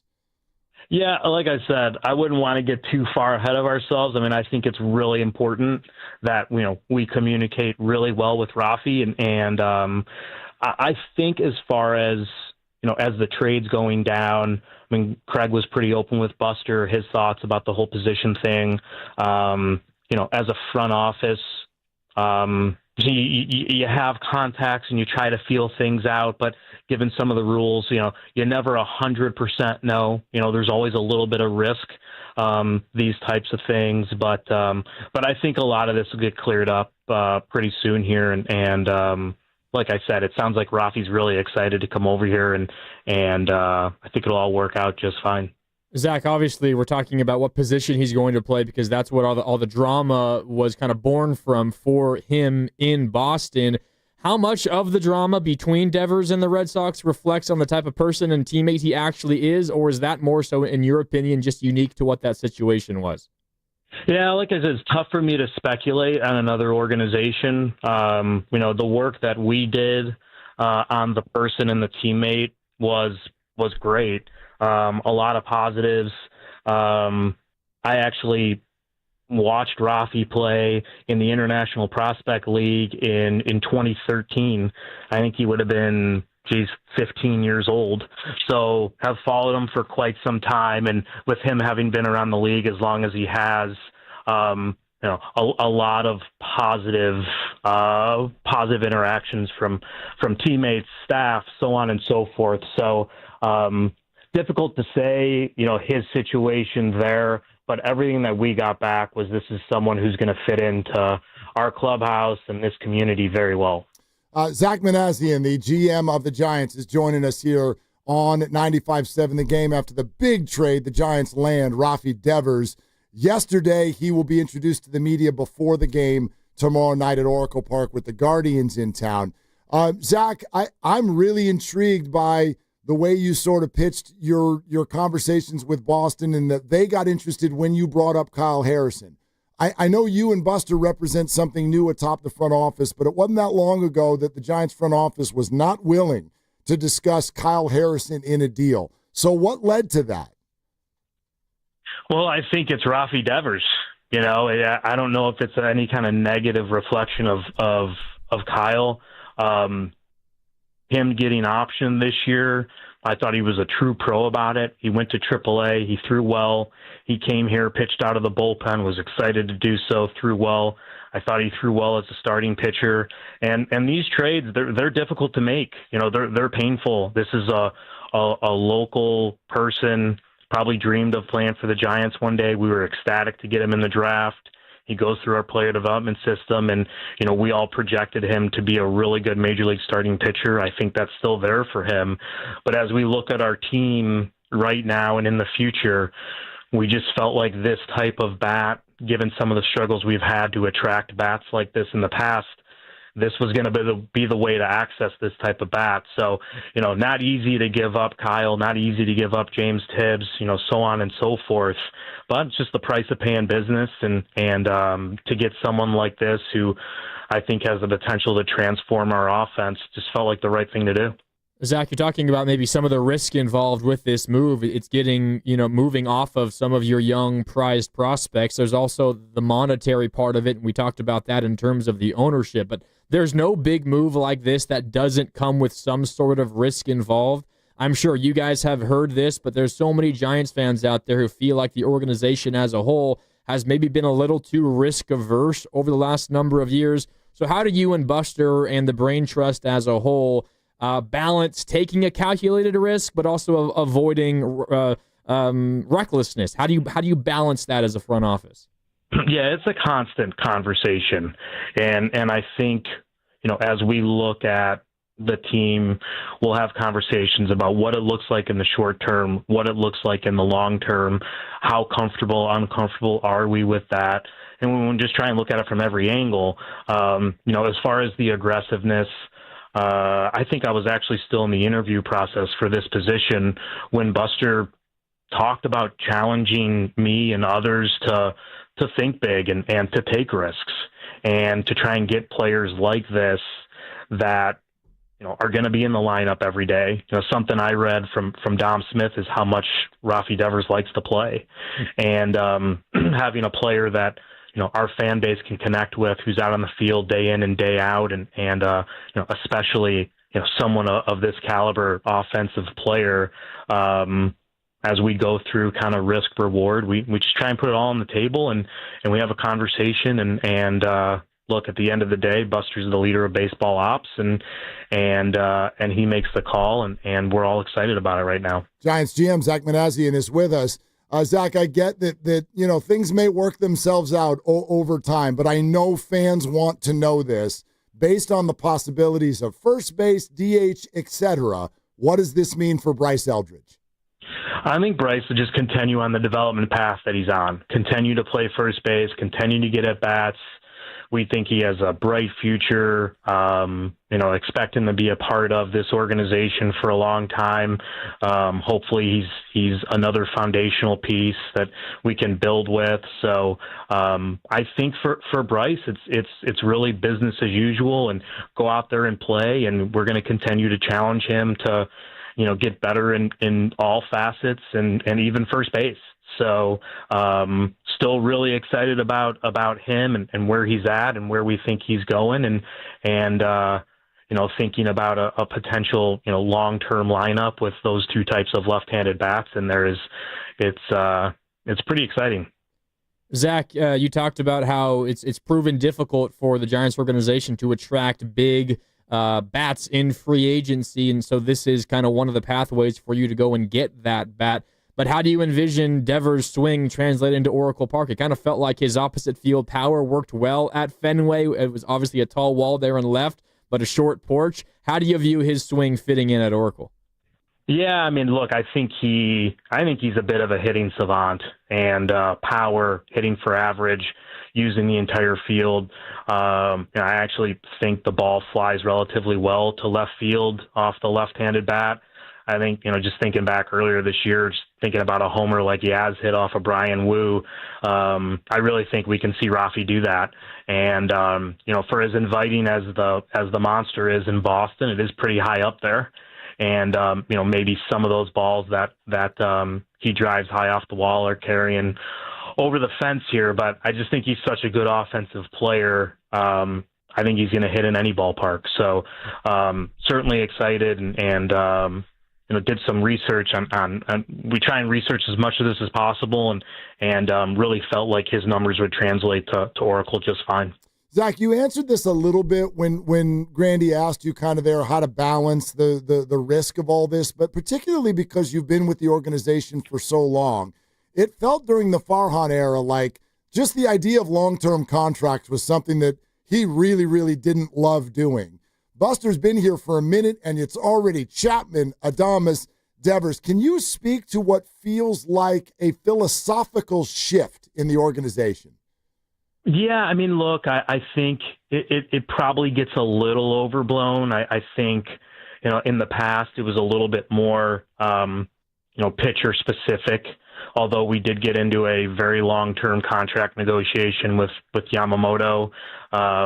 We talked about longer terms with Aaron Judge and Shohei Ohtani. And so I think, it was a little bit more on the pitching side in the past. And sometimes the opportunity presents itself and I don't know if this opportunity, if I would sit here today and say, oh yeah, I think we have these types of opportunities the past 5-6 years. And look, that's one of the reasons why you end up trading a talent like Kyle Harrison is because you just don't feel like these opportunities come along. So, I don't know if I would say as strongly that it is a philosophical shift as much as, I think we just feel pretty fortunate that maybe this opportunity presented itself and that maybe wouldn't have presented itself in the past for whatever reason. So, and obviously Buster jumped at it.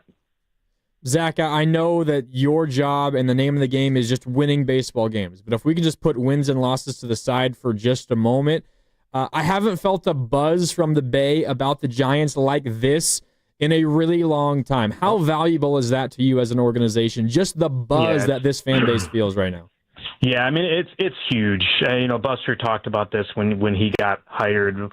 We're in the memory-making business, and look, I want our fans to be excited to come to the ballpark. I want the people who work here to be excited to come to the ballpark and think that, on any given day, they're going to see a special player, a special performance, something that they're going to remember. And I think the last homestand, there's some young kid at the ballpark with their parents or grandparents who saw Matt Chapman hit a walk-off homer in the bottom of the ninth inning, and that's exciting. That sticks with them. And I think about my experience in the game and watching performances like that and what they meant to me. So it's huge for us as an organization, and for me personally, I live in the city. I'm about a mile away from the ballpark.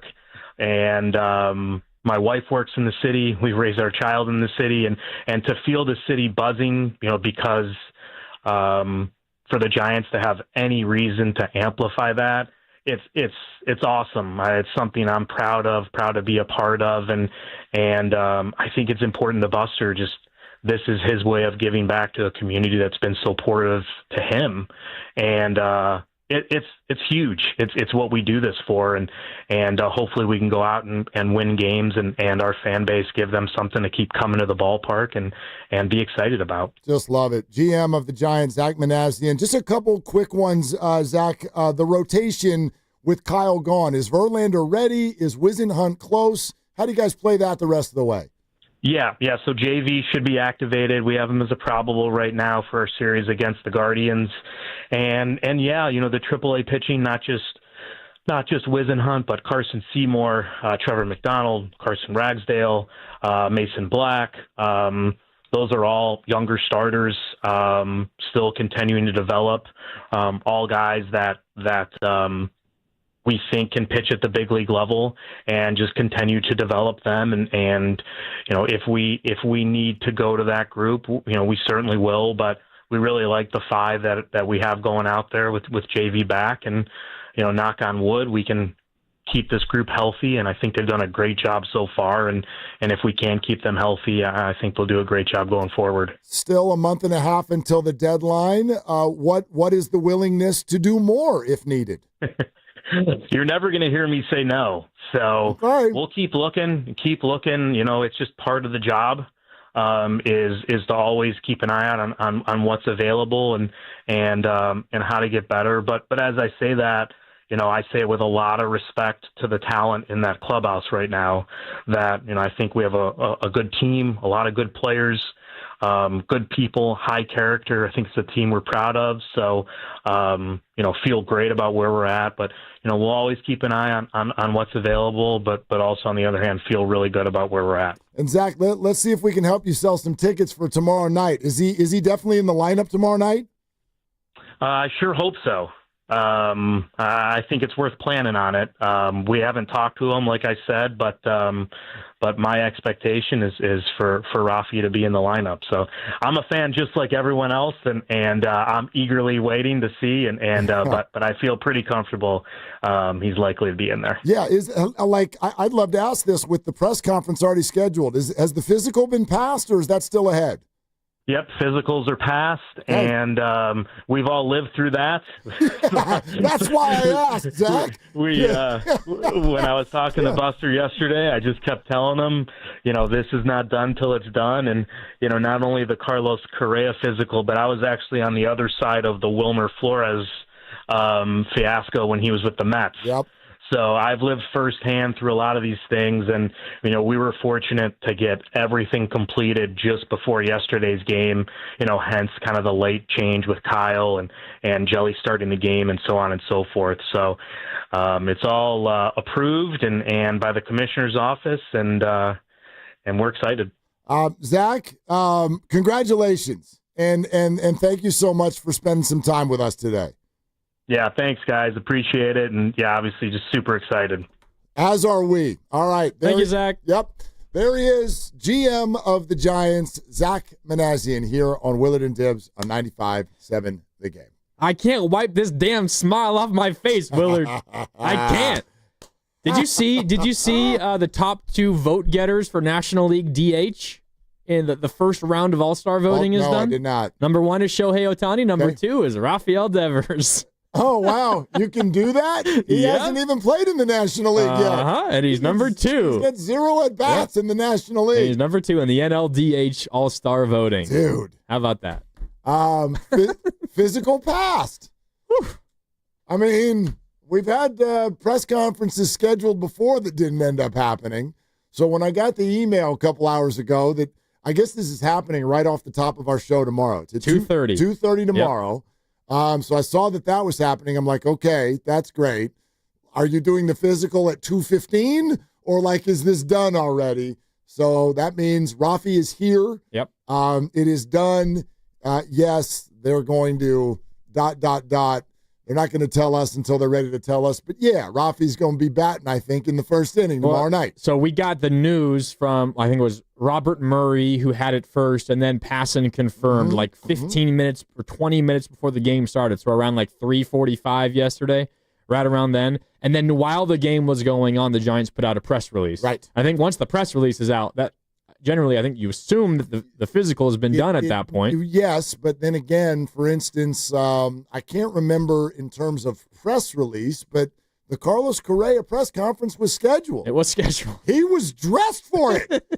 He was in a hotel and he was ready to drive down the street and go to the press conference, and then it didn't happen. So that's why I'm with you, and maybe they've even changed their process a little bit. Probably. Because of that. They're like, you know what, before we tell everybody about the press conference, let's have them That was probably a little more embarrassing than it had to be. Yeah, and a little easier to pass a physical when, by the way, he played baseball yesterday, right? And hit a home run. And he hit a home run. Yeah. So it's not like the health was in question. But anyway, I found that to be wonderfully informative, really, really energetic. The GM of the Giants, Zach Manazian, right here on Willard and Dibs. All right, back to you, 888-957-9570. That is the number. I'd like to say something very, very pointed about Giants ownership, and we will do that coming up next. We're sponsored by the San Francisco International Airport. Traveling in 2025, start your journey right at San Francisco International Airport with the most nonstop flights from the Bay Area, easy parking, live performances, tasty food. Why settle for less? Fly from SFO, where your best journeys begin. Visit flysfo.com. And we're also brought to you by Fremont Bank. Here for you, here for good. Grandy's here for Dibs. It's Willard and Dibs.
Now, back to Willard and Dibs. Absolute pleasure. Willard and Dibs, y'all take it easy. Have a good one. Enjoy the game tonight. On 95.7 The Game. Has anybody checked on Hunter Pence? Is he still in Egypt? I don't think he's got a voice left. Knowing that dude, how many woo-hoos did Hunter let go when that acquisition got made? Hey, I'm sorry, Hunter. This is the bigger acquisition than you. Yeah. I don't mean to break bad news. He's not upset. He's happy. No. He's on his 18th cup of coffee today. He's fine. Everything's fine. I thought he was the kind of guy who didn't need coffee because he was just naturally that way. You're probably right, but he loves it. I don't know. That's a classic chicken and the egg question. Hunter, does the energy come and then you just love coffee, or is the energy because of the coffee? I think for Hunter, he has that energy, and the coffee brings it to a different level. Yeah, but I just say this. I know everyone's kind of playing with that today. What's the biggest acquisition? Look, he's got to go play, and he's got to play well, and this has to become a thing. But when you talk about the noise something makes when it lands, the size of the plane, there's nothing bigger than this in history. Because of Giants baseball, you're talking about. It's not like other deals. Like other deals come at the deadline and guys have contracts that are coming up, or it's speculative.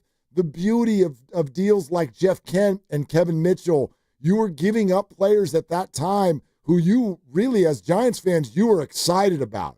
You loved some of those players, right? I mean, whether it was Matt Williams and Chris Brown and the people that were in these deals, you're like, hold on a second, wait a minute.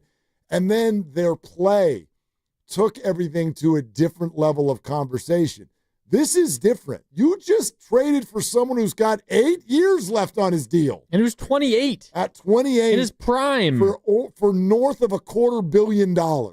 That's never happened before. One of the 10 or 15 best hitters in baseball. Yeah. And he's now a Giant. That's different. And it's not just, we hope we're going to make a good impression on him over the next 2.5, 3 months and hope that he wants to stay here. Cross our fingers. No, he's here for 8.5 years. Which is why, and I say this with all due respect to Zach, because he's speaking publicly as he has to from his position. I know where but you're they going. did not acquire Rafi Devers without having any idea if he'd be okay being here or if he'd be okay not playing third base. Fingers crossed he wants to be a DH or a first baseman. We'll talk to him tomorrow right before the press conference and meet him for the first time. No, he's got an agent. You spoke to the agent. You spoke to his family. You spoke to his right shoe and hoped that it would respond. You did your due diligence because this is a massive, massive investment. And so they know. They know that he's okay not playing third base because third base is taken here. And you're not going to take the best third base defensive player we've ever seen out of third base. Yeah. So Rafi will do something else. If it's DH, if it's first, if it's some of both, or if it's a wild card. I've heard Shasky be like, look, they don't really have second base solidified. Could he do that? I kind of doubt it, but could there be moments? I don't know. I don't know what the guy is willing to do, but I do know that they know what the guy is willing to do. Let's put it that way. No doubt. And for those of you who, there's probably not, there's, I would imagine a good chunk of Giants fans who probably don't watch a lot of Red Sox baseball and know what's happening with Devers and what has been happening this year. He's played third base his entire career. This offseason, they reportedly made a promise to him that he would continue to be their third baseman, and that's what he wanted. Then they went out and signed Alex Bregman to a deal. Bregman, longtime third baseman of the Astros, better defensively at third than Devers. So the Red Sox then approached Devers and said, we want you to be our DH now because we signed Bregman. And Devers, having the promise from them, was kind of hesitant to make that move. Ultimately, he probably was grumbling, accepted it, and became the DH. Then Tristan Cassis, their young first baseman, gets injured. I think he might be out for the year. It's at least like a 60-day IL. And they asked him, okay, you're our DH right now, but now we want you to pick up a glove and learn first base. You never played first base in your life. Can you do that for us? And he just flatly said, no, I'm not doing that. Right. First, I was your third baseman. You promised me that. Now you're making me the DH. Now you want me to be the first baseman? No, I'm not moving around like that. I am your DH now. So it feels like as long as the Giants don't promise third base to him, which of course they're not going to, then he doesn't have the right to be upset about it the way that he was upset at the Red Sox. Yeah, I don't think it's an issue. I do think this was a Red Sox specific communication issue. Yeah, that's what it seemed like. Not about his unwillingness to be a good teammate. And I think it's important to bring that up. Zach says, the word they're getting is that he's very excited to be here. He and Adames are friends. They go way back. All of his teammates say the same thing, by the way. Yeah, I don't like this idea that he's a malcontent. I think is incorrect. From everything I've heard, this was Red Sox-specific communication. My thought is that you're going to see Rafi Devers be the Giants' first baseman for the foreseeable future. I think that's what this is. Matt Chapman is your third baseman. You're having a lot of success with Wilmer Flores as your DH. Wilmer is going to continue to be your DH. Rafi can be your DH on certain nights. Wilmer either needs a night off or, there's an injury here, there, or not, what have you. I know people are worried about Bryce Eldridge. Bryce is not ready.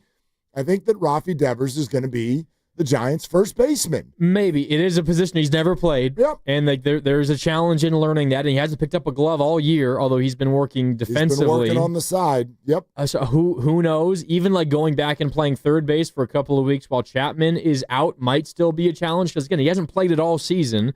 That's what he's done for his entire career. But it might take a little bit to just get him back in that groove. I wouldn't be surprised if he DHs for the majority of this season. But then you look at maybe next year he starts as a first baseman. I'm not exactly sure. But what are you doing with Wilmer Flores if he DHs this year? Wilmer could play first 2 of every 3 days. I disagree. Dominic Smith could play first the other day. I mean, again, I don't think that I'm not saying. He just never played first base before. I don't know if you immediately throw him there. I know, but if you're an infielder, that means you have pretty good hands. That means you can handle a glove, you can handle a ground ball. Again, is he playing first base tomorrow night? I don't know. Third base is probably an option to start because Matt Chapman is hurt, and I don't know if Casey Schmidt is hurt. Yeah. Quite frankly, I don't know. And if that's the case, he may be your third baseman tomorrow night and for the next few weeks. But after that, I really do believe that Devers is going to be a first baseman. They do not want Wilmer Flores out of the lineup, and they do not want Wilmer Flores playing in the field. They've made that pretty clear so far this year, or else they probably would have put him at first base already with the way that Lamont Wade was playing. Probably. So anyway, that's my sort of positional expectation. We'll see.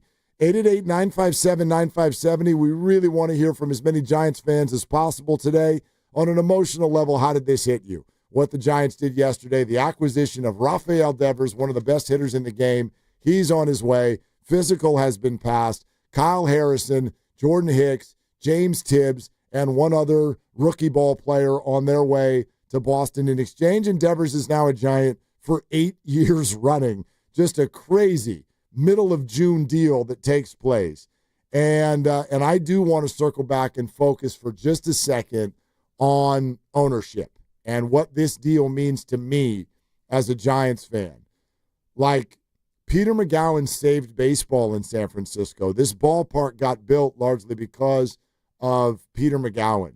And Giants ownership had been strong throughout sort of the first half of my life of being a Giants fan. You've circled now to an era post-dynasty for the Giants where there have been a lot of questions about ownership. A lot of questions. And I'm not just talking about the political donations of Charles Johnson. I'm talking about the fact that Farhan Zaidi seemingly was not doing a lot of long-term deals. He was not getting across the finish line with regard to a lot of the free agency contracts they were trying to sign.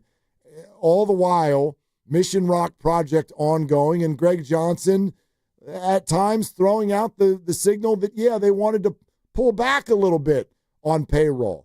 I, for the last 4 years or so, have had all kinds of problems with trusting Giants ownership. I couldn't tell you that I didn't, but I knew that I knew it wasn't unequivocal. It was not clear trust.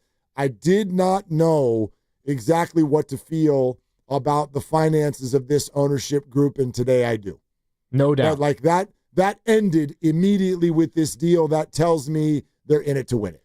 You want to know what's interesting to me about how this acquisition makes me feel? Because there's so many people are saying, well, the next 4 or 5 years, Giants going to get a lot out of Devers, but the final 3 years of this deal, man, that might be ugly. And for Devers specifically, okay, maybe that's true.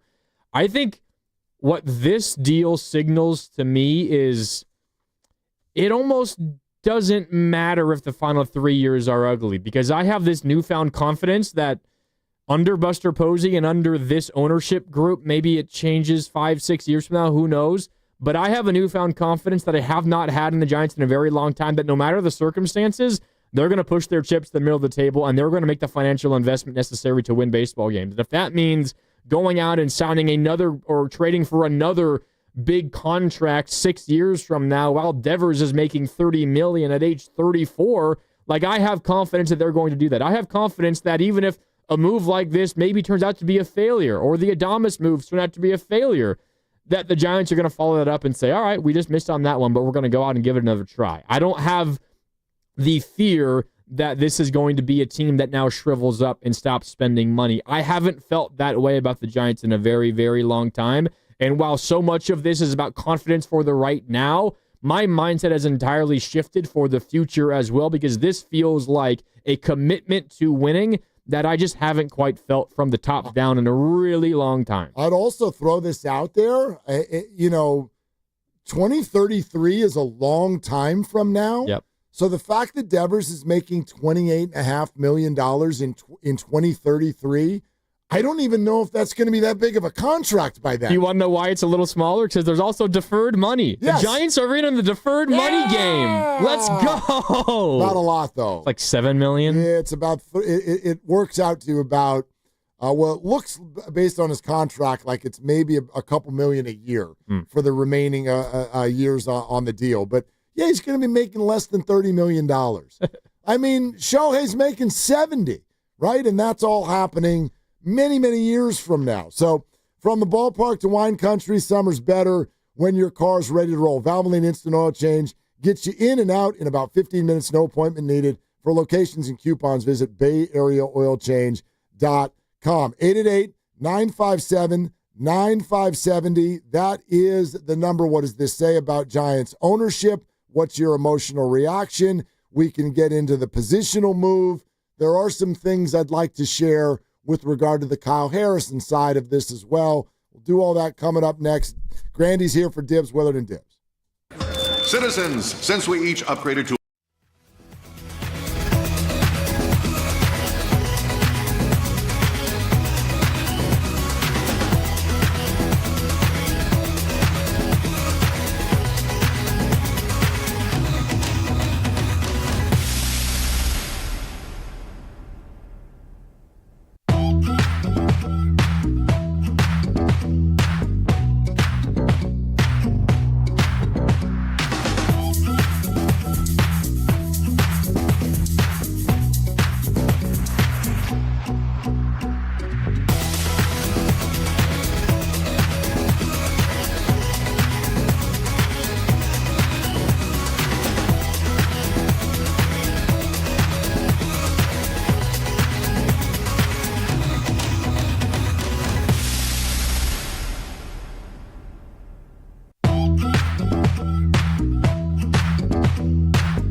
For me, this is my 7th year at the Giants. They've just been so supportive from the first day I walked into this building. And, for Buster and I to be able to sit with Greg Johnson and our conversations with the rest of the ownership group over time, he was extremely supportive. And, these types of deals, they don't happen without an ownership group that's invested, that's committed, that's supportive. So probably goes without saying, but none of this happens without Greg and the rest of the ownership group's support. So we're certainly appreciative of that. Now, back to Willard and Dibs on 95.7 The Game. Yeah, you got me now.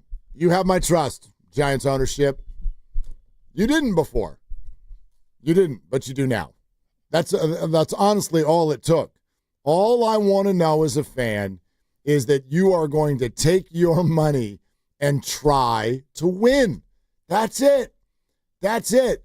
And the Giants, even this year, even with the Adames deal, they were barely on the fringes of what I consider acceptability in terms of payroll, based on who they are, based on the marketing arm that they are, based on the market that they are, based on just where their branding is within Major League Baseball. The San Francisco Giants should always be a top 10 payroll, and I think that this year they were 11 or 12. I'm pretty sure that this will vault them up a good amount into the top 10. This is where they should be. Can I read something to you? Fire away. So over the last 18 months, the Giants have either signed or agreed to acquire 4 different contracts. Jung-Hoo Lee in December of 2023. Yep. Matt Chapman in September of 2024. Willie Adames in December of 2024. And RAFAEL DEVERS yesterday. Those 4 contracts. Over the last 18 months, the Giants have agreed to extend or sign or trade for those 4 contracts worth $700 million in those 4 contracts. There you go. $700 million. Shohei's contract. That is a ton of money. Right. For 4 players. And that's all happened in 18 months. Franchise cornerstones. And because of the way baseball works, I think they've got control of Elliot Ramos until 2058 or something like that. So, add him into this too. Those are now your guys. You asked for, I want to buy a jersey. You asked for, I want to know who's in the lineup. You asked for, I want to know what the middle of the order is. You just said it. There it is. Jung-Hoo Lee, Elliot Ramos, Matt Chapman, Willie Adames, and RAFAEL DEVERS. Yeah, I mean, there you go. In some order, those guys are going to hit in the first 5 in the order, and you feel confident those guys will be Giants for at least the next 4 or 5 years. And I don't Wilmer Flores is a free agent after this year. Who knows? He might retire, and the Bryce Eldridge question starts to come up then.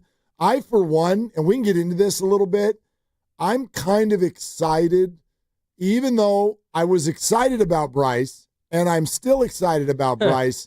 I'm kind of excited to table it for right now because, as I've also said over the last 3 weeks while all this was going on, when he got called up to AAA and hit a grand slam in his second game and all of these things, it's bordering on too much pressure on a 20-year-old.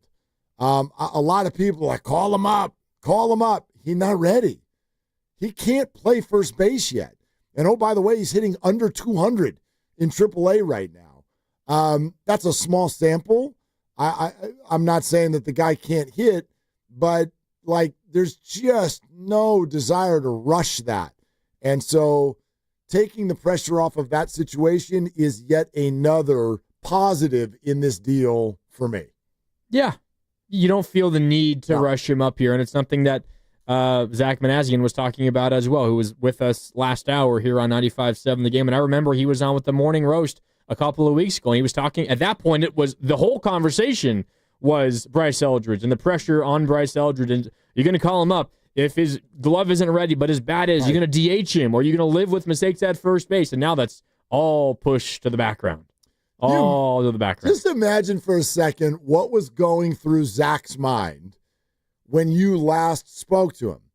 I was filling in for Spadoni that day on the morning show. Right. And so this was what? It was two and a half weeks ago, midweek will be 3 weeks. So, 2.5 weeks ago. So 2.5 weeks ago, you're talking to Giants GM Zach Manazian. There's no doubt that their conversations for Devers are already underway. Yep. They've elevated Eldridge to AAA. And here's a couple of these schmucks over at 95. Are you going to call him up? Is he going to be your first baseman? Is he going to be your DH? Is he going to bat third or fourth, Zach? And he's trying to answer these questions literally knowing, actually, we might get this other guy. Actually, we got a 28-year-old superstar who is kind of who we're thinking about for those positions that you're mentioning. I remember right now. leaving that interview thinking, I feel like you just threw a wet blanket all over Bryce Eldridge. I wonder what that's about. I wonder why. Yeah, because they don't want a 20-year-old to come up and save the season. That's not a good idea. And the Giants have action. They've got a real season. Quite frankly, right now, it does not need saving. It needs maintaining. And the prediction was that it won't maintain with this lineup. And they're right about that, by the way. And they're right. Yes. They were right, especially with Chapman missing. Yes. Even with Chapman, I'm not sure. Right, and you never know when another injury is coming. You have to be ready for that. And now they are. Now they are. The Giants have a top half of the lineup. Look, I'm not going to call it. It's not equal with the Dodgers. It's not the Dodgers lineup. I don't think it ever will be. I don't think any team in baseball has that. But you know what? It's right there. It's absolutely, it's competitive with that. And I actually think in this moment, maybe a different quick aside question. Would you take this lineup now over the Padres lineup? Padres lineup, I mean. Machado, Tatis, Jackson Merrill. Arise. Bogarts hasn't been very good. Bogarts stinks, man.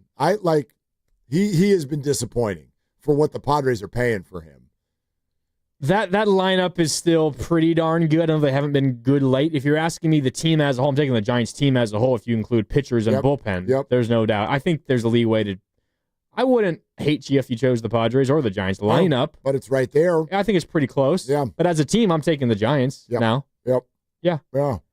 I mean, that is – because I'm not going to, dismiss – I know, again, Wilmer Flores is not sexy, but that's a good hitter. That's a good professional hitter who's really been producing. So if you're going to give me when healthy, and I don't know how they'll order it, it's going to be so interesting tomorrow night to see this lineup. Yep.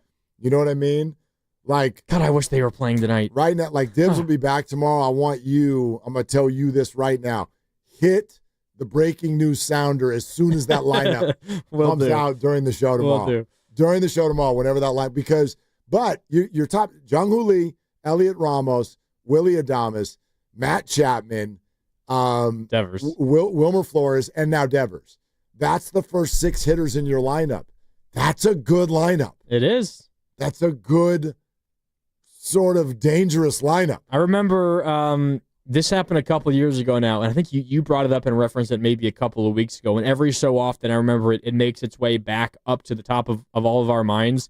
There was a Giants-Padres game in San Diego that was airing on Fox, and longtime Dodger Eric Karros was doing the color commentary, the analysis on the broadcast, and he was talking about Wilmer Flores, who I think might have been hitting cleanup or hitting third in the Giants lineup that day, and he said, Wilmer, I mean, that's a solid player, but if you're trying to be a playoff team, you're a team with a Giants standard, you can't be having him bat third or fourth, and guess what? Now he's probably going to be hitting sixth. That'd be my guess. Yeah. There's a chance that Adames could hit 6, but I would imagine that Flores is going to hit when everybody's healthy. Yeah, and that'd be interesting. You got Flores batting 6th? That's all right. We can live with that. We can make that work. Hell yeah. Yeah. Hell yeah. He's been one of the top run producers in the National League all year long. Yep. And so put him in that position where, in theory, there should be a lot of action in front of him because of the hitters who are up there in front of him. Yeah, I don't know how they're going to do it. And obviously, whatever they do tomorrow night will be somewhat temporary because Matt Chapman's not going to be back yet. And so he'll get entered into the fold, and maybe that'll shuffle the deck a little bit. I really like Adames 2, Devers 3, because I think you want Devers behind Adames. Tell me why. I think you want players to feel the need to challenge Adames, or you want opposing teams to feel the need to challenge Adames. Yeah, I can dig that. Give him better pitches. And then you have Chapman when he's healthy, not without Chapman, Ramos behind Devers to give him some protection as well. It feels like they like Ramos, though, early in the lineup. In theory, Ramos, until now, he is your best overall hitter. Yeah. And teams in the age of analytics do not like putting their best hitter in the 4 or 5 hole. They don't like waiting that long. They want more at-bats. You know what I mean? If if you passed away in 1999 and you woke up today and you saw Shohei Ohtani is leading off. Schwarber leading off. What the hell kind of action is this? Judge as well. Right. Yeah. Right. So, that'd be my question. Devers leading off? Well, I don't know about that. I know they've moved Jung-Hoo around a little bit. I really like him leading off. Me too. Something a little bit more traditional. But Ramos, maybe Devers is going to bat second. I don't know. But the idea, and I could be wrong, I have a hard time believing that Ramos gets pushed all the way to fourth or fifth here. I think they're going to want him to get more at bats than that. We'll see. So Regardless, no matter which way it turns out, the top 6 of the Giants order feels entirely different. Totally. With just the addition of Devers. Totally. And then whatever happens in that bottom 3, which in theory is going to be usually Patrick Bailey, Tyler Fitzgerald, and then Yaz, or whether that's Encarnacion or whoever is going to be out there in right field. I mean, it makes even those players look and feel a lot different, It does. I mean, those guys are kind of the Brandon Pajemskis of the Giants. And what did we, you know what I mean? The Moses, put them in their right role, and they look a whole lot better. But you're asking them to hit fourth or fifth. Yeah, it's a problem. Yep. But now, when Jimmy Butler arrives and those guys just start knocking down threes, that's what I hope for now in that bottom 3 of the lineup. It's fine. Patrick Bailey can just hit 200. Fitz can, use his speed, and Yaz can use his streakiness, and it'll all fit in with a top 6 that's really good. I'm just looking at his baseball reference page, and I can't stop smiling. He's getting on base at a 40% clip this year. Dude, he walks a lot. His OPS is 905 this year. Anything over 800 is elite, and he's OPS is 905 this year. This is, again, that we were just looking at the graphic that MLB keeps putting up with regard to the last 5 years. There's only 3 players who have consistently had higher than a 500 slugging percentage, and Devers is one of them, along with the other 2 obvious, which is Ohtani and Judge. Now, when you look at Ohtani and Judge in the last 2 years, they're in a different stratosphere. I love the way you said it. They're they lowered the number to 500 so that they could fit Devers in there. Yeah, he's not Ohtani or Judge, but I think what they're saying, you could easily debate squad in high school. You could sit down and draft an argument that he's the 3rd best hitter in baseball. You could. I'm not saying you'd win all the arguments, but if you go, okay, there's Judge and then there's Ohtani, let's put them over here.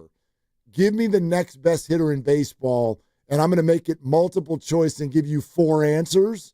He's one of them. He's one of the people. At least who's been the best over the last 5 years. Yeah. That takes away players like Bobby Witt and so on who haven't played the last 5 years. But yeah. Yeah. The Bryce Harpers of the world. One of the most successful hitters of the last 5 years. There is no argument. Right. 3-time All-Star. This is a dude in his prime who has been a consistent producer. And I think to Zach Manazian's credit, GM of the Giants, who joined us last hour, talking about how everything that they've heard is that this is a guy that just wants to play and wants to play every day. He plays every day, too, whether it's DH or playing third base or maybe playing first base in the future. I mean, previous 4 years before this year, 156 games, 141 games, 153 games, 138 games. Yep. He plays nearly every day. And I think he has played every game this year. 73 so far this year. Which I think is tied for the league lead. So I don't know if that's all the games. That is tied for the league lead. I don't think anybody else has played more games than Rafi Devers, which is kind of an interesting factoid for a guy who's supposedly been at odds with his team. He's missed 0 games. He's missed none. Now, it's all been DH. He has not played in the field this year. Yeah. But, yes, he's played every single day. That was their choice, not his. He was willing to go out there and play. Maybe it's helped keep him healthy. That's actually another thing that I hadn't thought about. He's fresher. Yep. Yeah. Yeah. He's been off of his feet so far this year. So that's a good thing. All right, 888-957-9570. I do want to get to this, and I'm curious your thoughts. Can we talk about Kyle Harrison for a second? Yeah. All right. It was not that long ago the organization viewed him as untouchable. And Zach answered this question the way that I figured he would, which is that if you're going to get a major talent, you've got to give something up. And there's no doubt about it. Giving up Kyle Harrison is giving something up. I've heard a lot of people today be like, wow, they got Rafi Devers, and all they had to do was get the change in between their couch cushions. And it's like, no. Kyle freaking Harrison. This is the number one prospect on the team as of last year. I know that he came up. He pitched hurt last year and was underwhelming both last year and this year. But I also know Kruko recently stated this is still the top young arm on the team. But I think there's some other things that were going on here that would make the Giants sort of take a leap to the idea of we'll give up Kyle Harrison, because the way that Zach talked about this was fascinating to me. He goes, we got the Red Sox interest when we brought up his name. Now, I don't know if that means, well, we brought up Birdsong first and they weren't interested. We brought up Wisenhunt first and I don't know.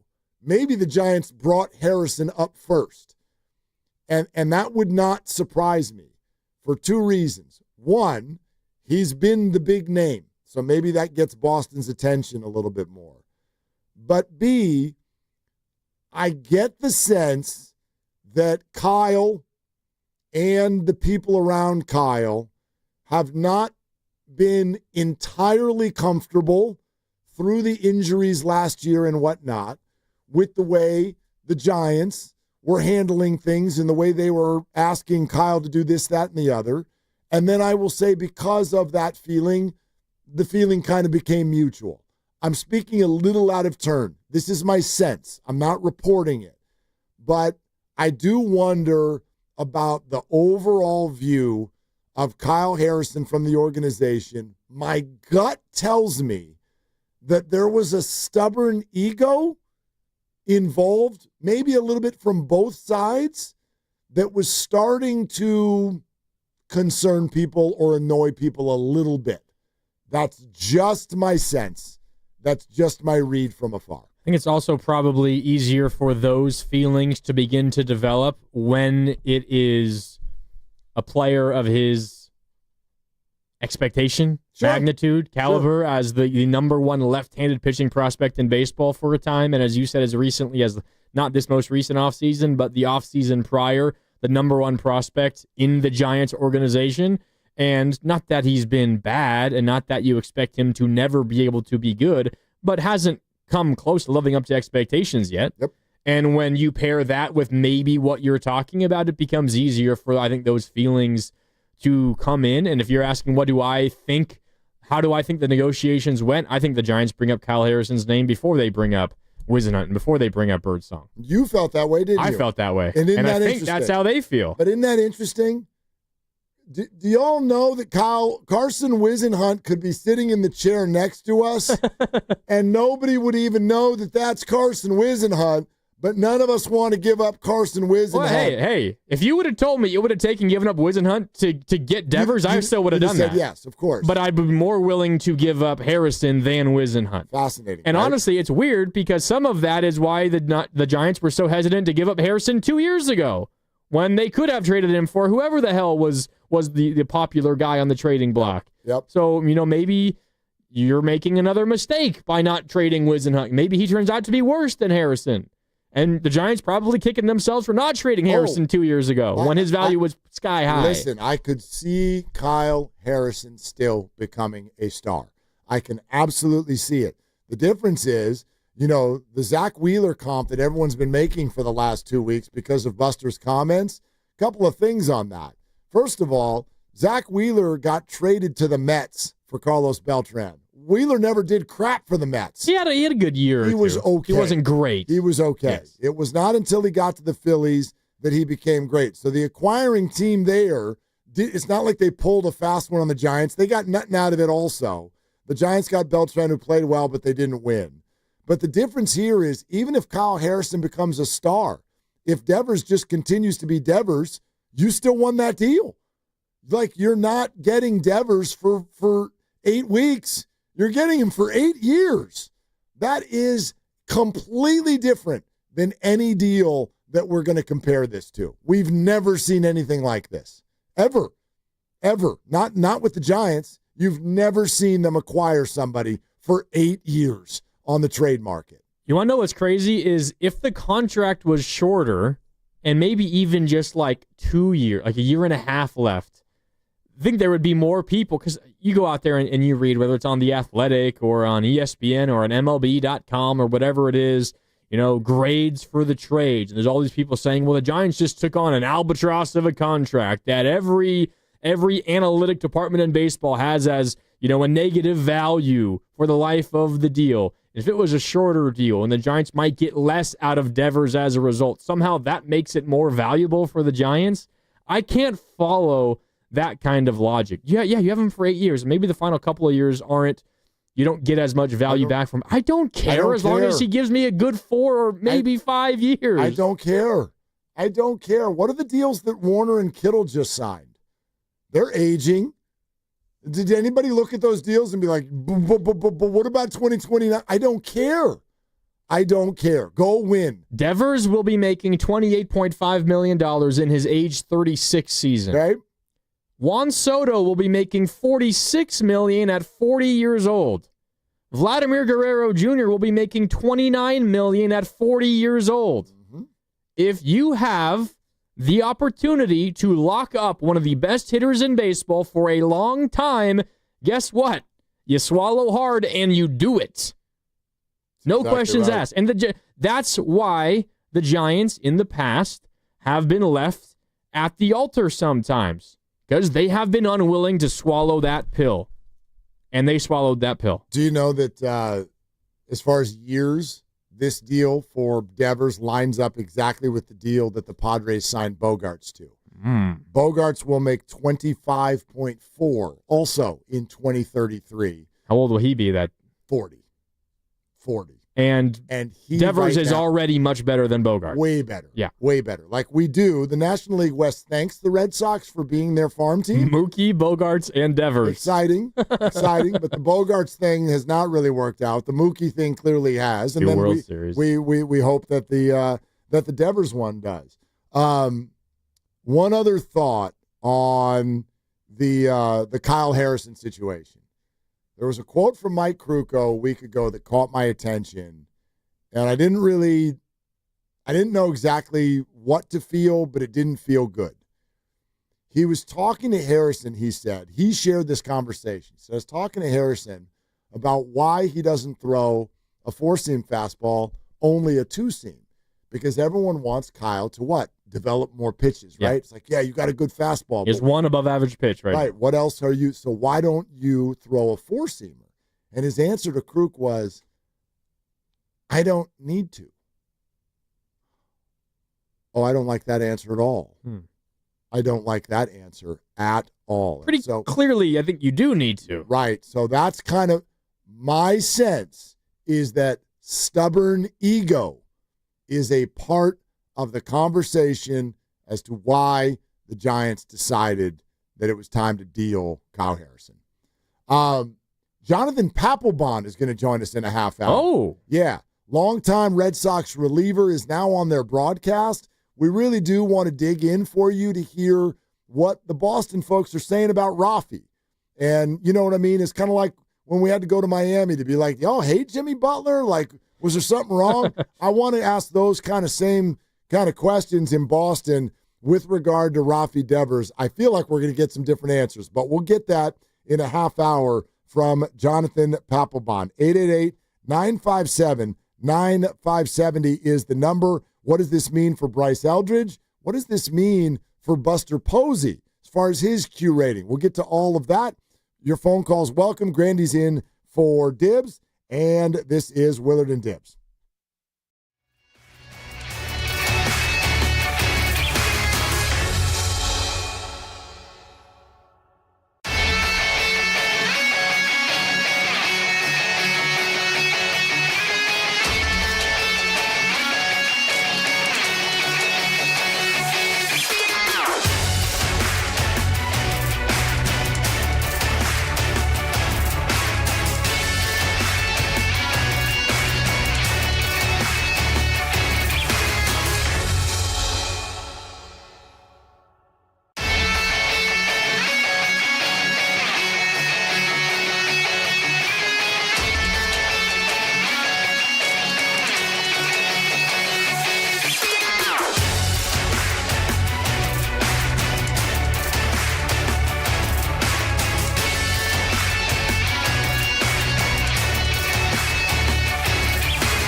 Now, back to Willard and Dibs. That's a great question. That's a great question. It's a great question. That's a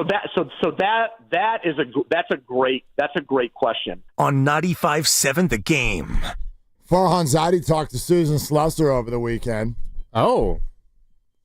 She asked him if he's heard the Giants fan joke that he was a Dodger plant all along. What, did he give the classic Farhan chuckle afterwards? I'm sure that he did. It's hard to see in print whether or not he chuckled. Quote, yeah. Quote, I have definitely heard that. I know this whole thing is like, yeah, he really just came to sabotage the team and leave it in a mess. And if that's true, and you look at the standings, I guess I did a pretty bad job of sabotaging. End quote. What is he holding on just to 2021? Is that it? There's a teeny bit of some of your awesome players right now were brought there by me. No? Yeah, that's true. Yeah. He's like, is Robbie Ray going to the All-Star game this year? Matt Chapman's been very good. Yeah. Do you like all of those hats that you're wearing in their Jung-Hoo crew? Are you guys having a good time? Are you not entertained? There's a little bit of that in there, isn't there? Yeah. Yeah. Probably. Yeah.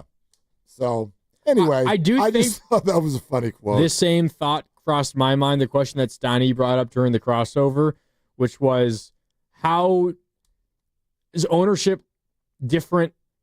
Would they be more receptive for an idea that Buster brings them than they were if the same idea was brought to them by Farhan? I mean, if you listen closely to Zach Manazian's conversation that he had with us today, which, by the way, Odyssey app, YouTube, or in the 5 o'clock hour today, you'll hear all of that. It was really good. He was fantastic, I thought. But in that, he said, look, I've been here for 7 years, and ownership has never wavered. This is who they've been all along. They've always been willing. Like, again, we can say, and we always do, all of the players that they didn't get, all of the second-place finishes, I don't think ownership was like, nope. Ownership was like, yeah, go. Yeah, every offer that you hand to Ohtani and Judge has been approved by ownership. And Bryce Harper and Giancarlo Stanton and probably others. You heard him say we got into long-term negotiations with Yoshinobu Yamamoto. Yep. By the way, I do think there are some misconceptions. The one thing, I hear people giving the Giants second-place finishes on games they weren't even playing. I don't think the Giants offered crap to Corbin Burns, for example. I don't think the Giants offered him anything. I think the media made that up. I really do. I don't, like, my understanding is that the Giants never got, like, even to first base with Corbin Burns. But, yeah, ownership was willing. They've been willing. They've been willing to spend money. But I didn't trust it because when it doesn't happen, you never really know why. Right. Yeah. Like, why did it stop? You know what I mean? And I do, for instance, think that Aaron Judge probably was using all the other teams talking to him to get a better Yankee deal. But was the process failing, or did the process not even exist in the first place? Don't even know. Don't really know. You know that, like, I don't think Shohei Ohtani was ever going to play here. To me, Bryce Harper's the one who got away. And always kind of the question I've had about ownership, because my understanding on that one is that the Phillies went to whatever they did. I think it's 330. Yeah, I forget. And the Giants were at 305. And if the Giants had been like, how about 350? I think he might have been Done a Giant. Deal. But they didn't do that. I do also think the other thing that Zach Manazian, GM of the Giants, said that leads me to believe that maybe Buster is just coming to the table with more bigger, aggressive things than Farhan is when I asked Zach, simply put, like, how do you balance risk versus, recklessness? Yep. And he essentially said, I was still interviewing for the GM job, and Buster, the new president of baseball operations, said to everybody, I'm encouraging you to think big and to take risks. Yep.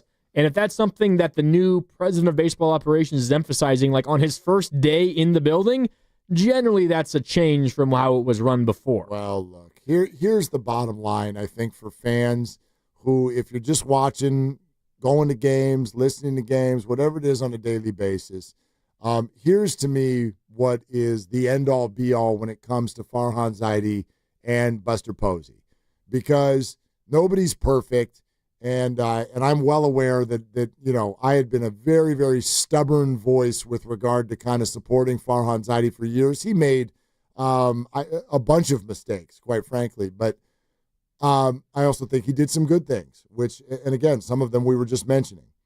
But when you take the view from 10,000 feet on this thing, here's the deal. People who work for the Giants have been in a state of crappy morale for at least 3 years under Farhan. That's just a fact. And Buster got the job, and poof, it all went away. And it's a completely different experience over there right now to look into the eyes of an employee, to talk to an employee, to feel our favorite word in Bay Area sports this year, the vibes.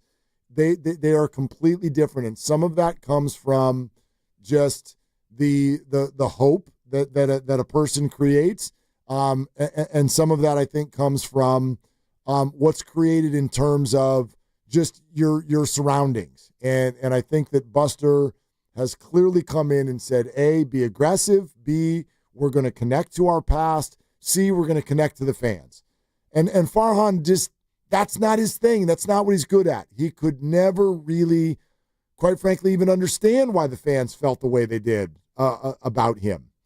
But he's not good at connecting with fans. Buster so far really is. Yeah. Really is. And you talk about how Giants employees feel, and it's you go in with a smile on their face now or whatever it is. That's all well and good, and I suppose if it makes you do your job better and the Giants are better as a result, that's great. From a larger perspective, I don't really care that much about that. I care the way the fans feel. Well, but that's related. Those things are connected. That's related. Yeah, they're connected. But I'm just saying the fans also feel the same way. Even before the trade, you could tell there was a shift. And I'm going to use the word again, the vibe change. Yep. You could tell that even before the Devers trade. Part of it for me was based on what Buster said a couple of weeks ago. It's time to go. It's time to be aggressive. I love the Zach Wheeler trade. Those were all signs that something was cooking. No doubt. Right? No doubt. And that's part of why I felt this way. But even before the trade happened itself, you could feel, and I think a lot of the fan base could feel, this is percolating at a little different pace than it was under Farhan. Jonathan Paplebond is going to join us in about 20 minutes, and all guests on 95.7 The Game appear on the River Islands guest line. Isn't it time for you to discover the islands? River Islands in Lathrop. We're brought to you by Fremont Bank, here for you, here for good, and want to mention again, because it's coming up soon, if you'd like to win a pair of tickets to see My Chemical Romance on July 19th at Oracle Park, we are giving you that chance during the 4 o'clock hour today and all week long right here on Willard and Dibs. One of the winners from the week, 5 winners, but one of them will be randomly selected and upgraded to 2 sweet tickets. Whoa. So you going to be fancy, and it's going to be like that. It's all courtesy of Live Nation. Just keep listening. Make sure you're with us during the 4 o'clock hour. And when the time comes, we'll tell you everything you need to know in order to win. For more info and to buy My Chemical Romance sweet tickets, you should log on to sfgiants.com/concerts. And while we're at it, you're listening to 95.7 The Game, KGMZ FM and HD1 San Francisco and Odyssey Sports Station, and the home of the Golden State Warriors and Valkyries, always live on the free Odyssey app, coming to you live from the Laughing Monk Studios. So, yeah, Jonathan Paplebond in a little bit over 15 minutes. 888-957-9570 is the number. Emotionally, how does it hit you as a Giants fan when this goes down yesterday? And for me, just kind of circling back to our original crossover conversation, what I am so thankful to be done with is something that I don't think most Giants fans really put into words because they don't want it to be real. You wanted to act like it was fine, but it wasn't fine. The Dodgers or the Padres would come to town, and you walked into the stadium with your tail between your legs. Even if they won. The Padres were just here. You split. You won 2, they won 2. All of the games were one-run games. Super tight. But I know how it feels.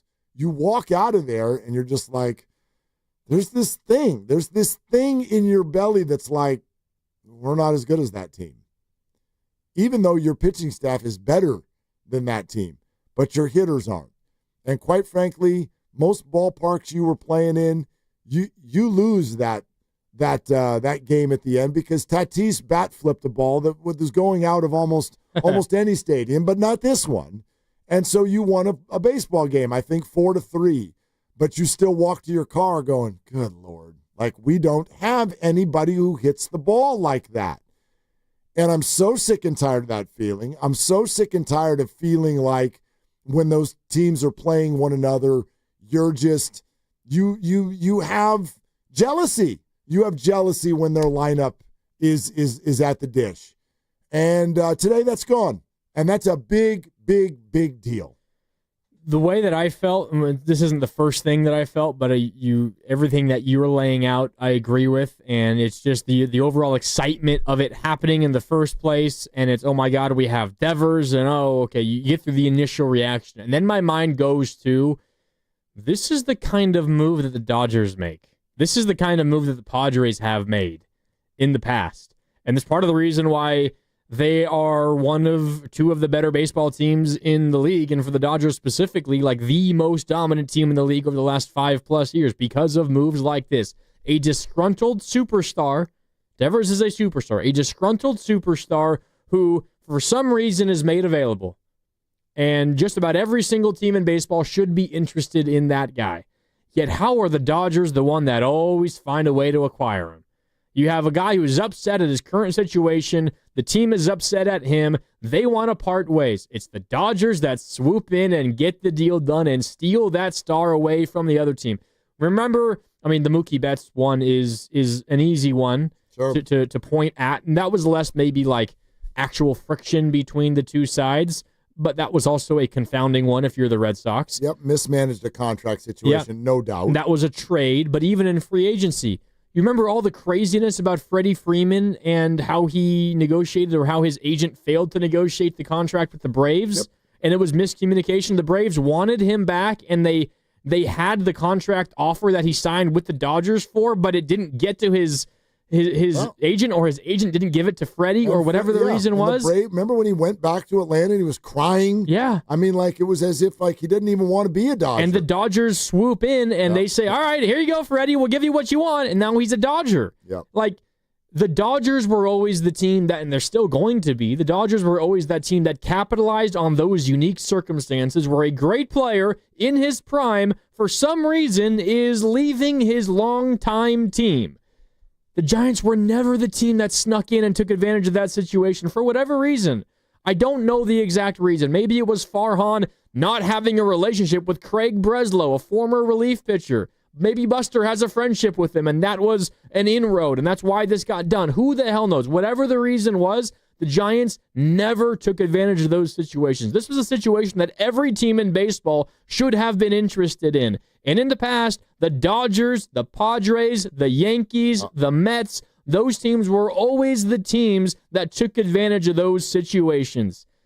This time the Giants did, and that is just so refreshing. It's very because it has not been that way in forever. And perception is reality. We know that. And players are just people, and agents are just people. And so no matter how we feel about the team or whatever inside story we may know around the league, look, there's two things. I've learned this that players care about. Okay? There's two things that players care about. Money and winning? Yes. And in that order? Whatever. Some it's one, some it's the other. But they've got to go hand in hand, and that's what players care about. And so when they're looking at your team, they're looking at two things. They're like, I see how the Dodgers spend. Why don't you spend that way? I see how the Yankees spend. Why don't you, or the Mets, why don't you spend that way? So if you start spending that way, then you become one of the teams where players around the league go, oh, they spend. Yeah, and you think free agents are going to be more attracted to San Francisco now? 100%. Hitters, yes. not pitchers, hitters. I don't care who. Yeah. The Giants have, as of today, the two reputations that you need to have in order to succeed in this game. One, they're one of the teams who spend. Two, look at that roster, they can win. That's all the players care about. That's it. And the Giants were struggling, whether real or imagined. It did not feel like they were first in line to spend, and they definitely did not have a roster in their division where people thought they could win. Now, how they convinced Willie Adames of it, honestly, I've listened to him talk about it 100 times, and I'm still not really sure. I really don't know how they convinced him of their vision. He said Buster Posey. That's Buster the reason. Posey. But but now there's no mistaking it. There's none. Around the league, you will look at this team and go, that's a roster that can win. They've got a pitching staff that's built for years. They've got a left side of the field that's built for years. They've got a middle of the order, and they're one of the teams that's willing to pull out the book and sign over the checks. And when you do that, watch. People will flock to you. Pretty simple sometimes. It's very simple. It doesn't have to be any more difficult than that. No. I think, like, in Farhan's wildest dreams, he would like it. And this is probably not totally fair. If he was here, he probably would fight back against me heavily on this. But I feel like Farhan's ideal roster would be made up of, like, vet minimum guys who far exceeded their contracts and gave you more than what you were paying them. But you can't win baseball games if everybody on your roster is a two-war player that's making league minimum. And, like, you have a player like Ramos who is incredibly underpaid for the value that he's bringing you. Those are the players. That's a great player to have. But if you just have a bunch of players that fit in that mold, you're not going to win a ton of baseball games. You need those contracts, the Elliot Ramos contracts, and, I mean, even the Yastrzemski contracts. Those contracts are the type of contracts that allow you and give you the ability to go and overpay for a Willie Adames and overpay for a RAFAEL DEVERS. You have to have both of those to win. There is no superstar hitter who you're going to sign and say that was a fair deal. Like, we feel like he's going to give us exactly what we're paying for. Like, this doesn't really exist. Maybe Judge is like an Ohtani, maybe. But, like, there's very few players who you feel like, all right, this is an 8-year deal. We feel like at the end of this contract, we're going to feel like that was a good that was a bargain for us. Like, probably not.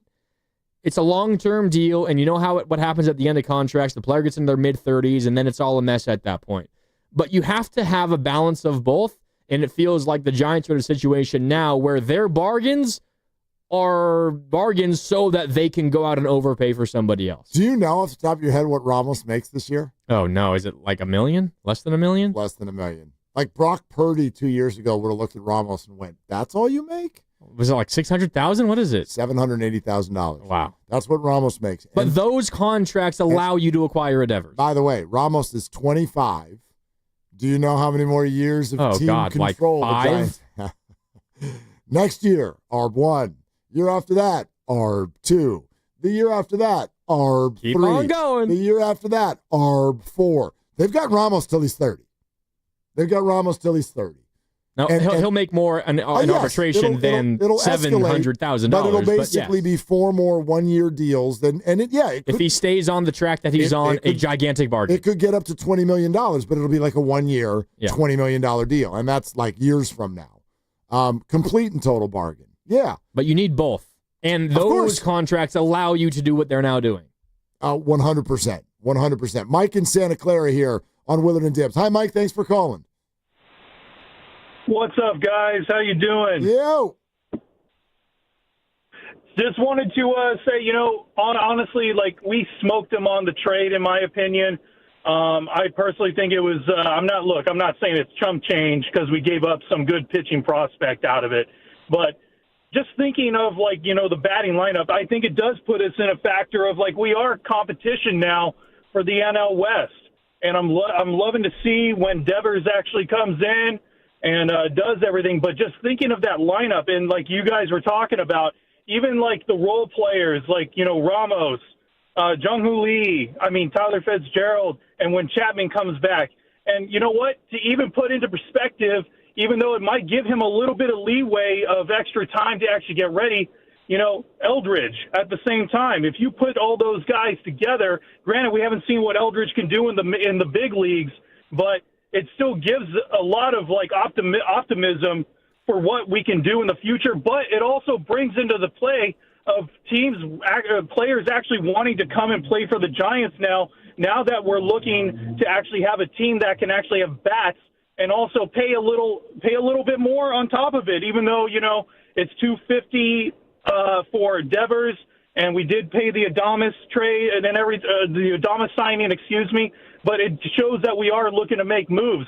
And granted, I think the overall, in general, this is a win for Buster Posey, but it's a big win for the Giants this year. I already see it as a winning factor for this season as a San Francisco Giants fan. That's just what I wanted to say, guys. Thank you. Awesome. Thank you for calling.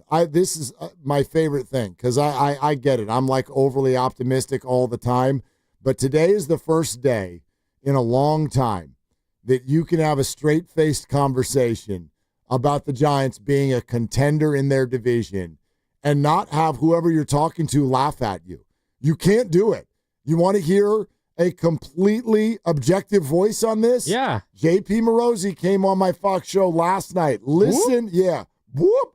I want you to listen damn close to what he says at the end of this sound clip. I feel like we're going back 10 years or more to where this was one of the principal franchises of baseball. They've got a great rotation, and now they've got the middle-of-the-order bat that they've lacked, at least since the days of Pablo Sandoval, and maybe even if you want to talk about Bonds, it's been a long time since they had a true slugger to anchor the middle part of the lineup. So this is a transforming day, and I think something that's going to really get the attention of the Dodgers because they have not been able to keep their rotation healthy, Mark and Ephraim, and I think now that you got to like the Giants' chances of winning this division among all the contenders right now. I'm sorry, what was that there at the end? I like the Giants' chances to win the division. Not to make the playoffs, not to be scary on the Dodgers' heels, to beat them. Yeah, you hear that, Mark DeRosa? To beat them. It is so beyond time to stop with the inferiority complex. And today it's over. Well, look, I don't know if it's going to happen this year. Dodgers pitching staff gets healthy, and that's still by a mile the most talented team in baseball. Giants might not win the division this year. But I have a newfound confidence that the Giants are going to catch the Dodgers in the near future that I haven't felt since 2014. Again. They didn't win the division in 2014, by the way. No, Giants. It's not even necessarily about that kind of an immediate return. For me, it's like this is now, this is a straight-faced conversation. Who has the best team? The Dodgers, Padres, or Giants? The whole thing. Bring the pitchers into play. Bring the bullpen into play. Bring the managing into play. Bring the lineup into play. Sure, the Dodger lineup is still the class of baseball. That's one aspect of the whole thing. But it is now a straight-faced conversation, and that is the feeling we've been waiting for. I am sick and tired of Dodger fans buying the tickets out in left field and freaking out and watching Giants fans have nothing to say back to them. I'm not calling for anybody to fight. Keep your hands to yourselves, for crying out loud. Have a crab sandwich and relax. But when the trash gets talked, there's now an answer. And that's what we've been waiting for. I can't wait to watch Devers tomorrow. Oh, God, I wish they were playing tonight. I know. Yeah. I know. 24 more hours. All right, are you planning a road trip? Tahoe, Napa, or down the coast? Make your first stop. Valvoline Instant Oil Change. Drive in, stay in your car. Be done in about 15 minutes. Your ride will be ready before you even pack the snacks. Visit BayAreaOilChange.com for coupons. Remember, we're giving you the chance to win My Chemical Romance tickets for July 19th at Oracle Park, coming up within the next 15 to 20 minutes. Also coming up next, Jonathan Paplebond, former Red Sox pitcher, now on their broadcast. Let's find out what was really going on between Devers and the SOX. That's next. Grandy's in for Dibs, Willard, and Dibs.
But as we look at our team right now and in the future, we just felt like this type of bat, given some of the struggles we've had to attract bats like this in the past, this was going to be the way to access this type of bat. So, not easy to give up Kyle, not easy to give up James Tibbs, so on and so forth.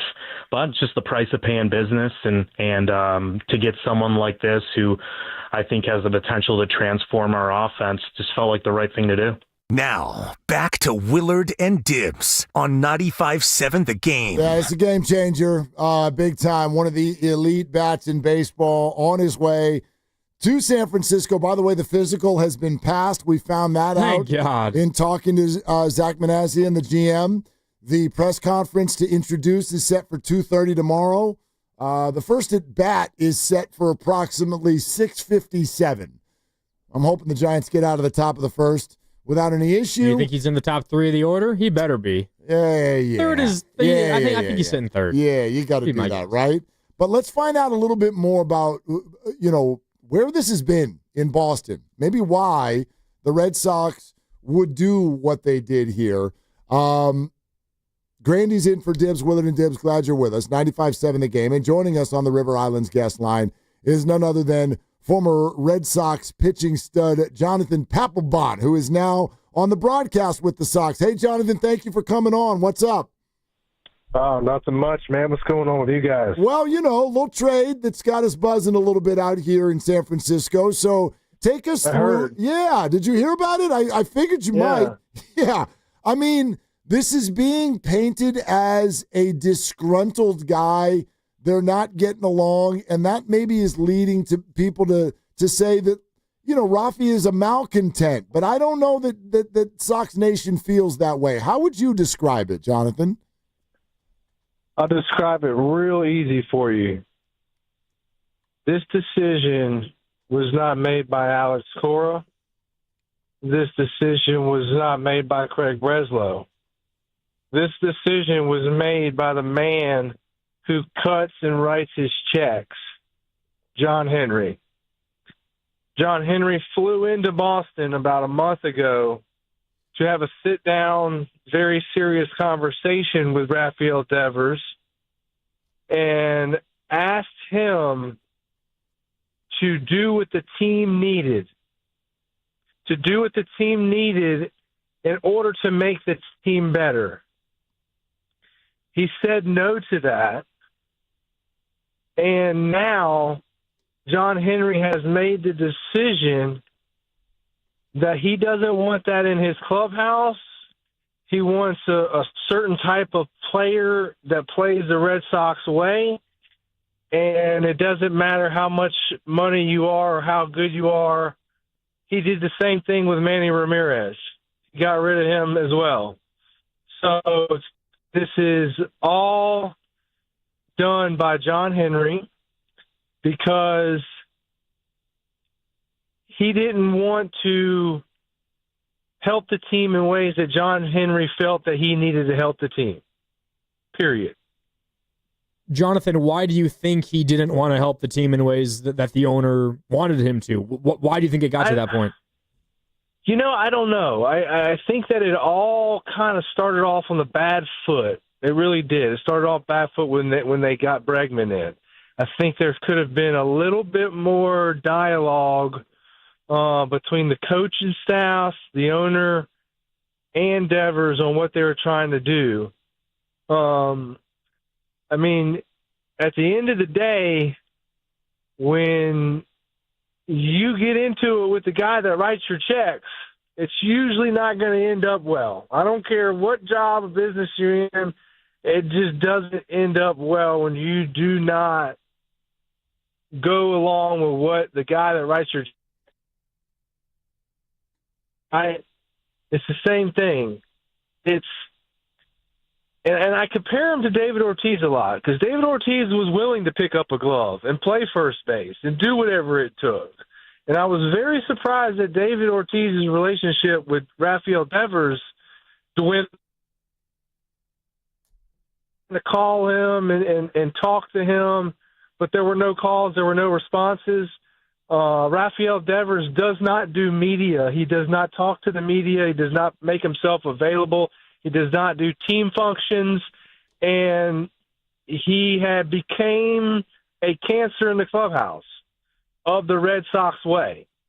And so John Henry stepped in and said, I don't want this type of player in my clubhouse, and I'm willing to get whoever it takes to get in here, even if it's a bunch of minor league prospects none of us have never heard of, just to get rid of the $250+ million he's owed.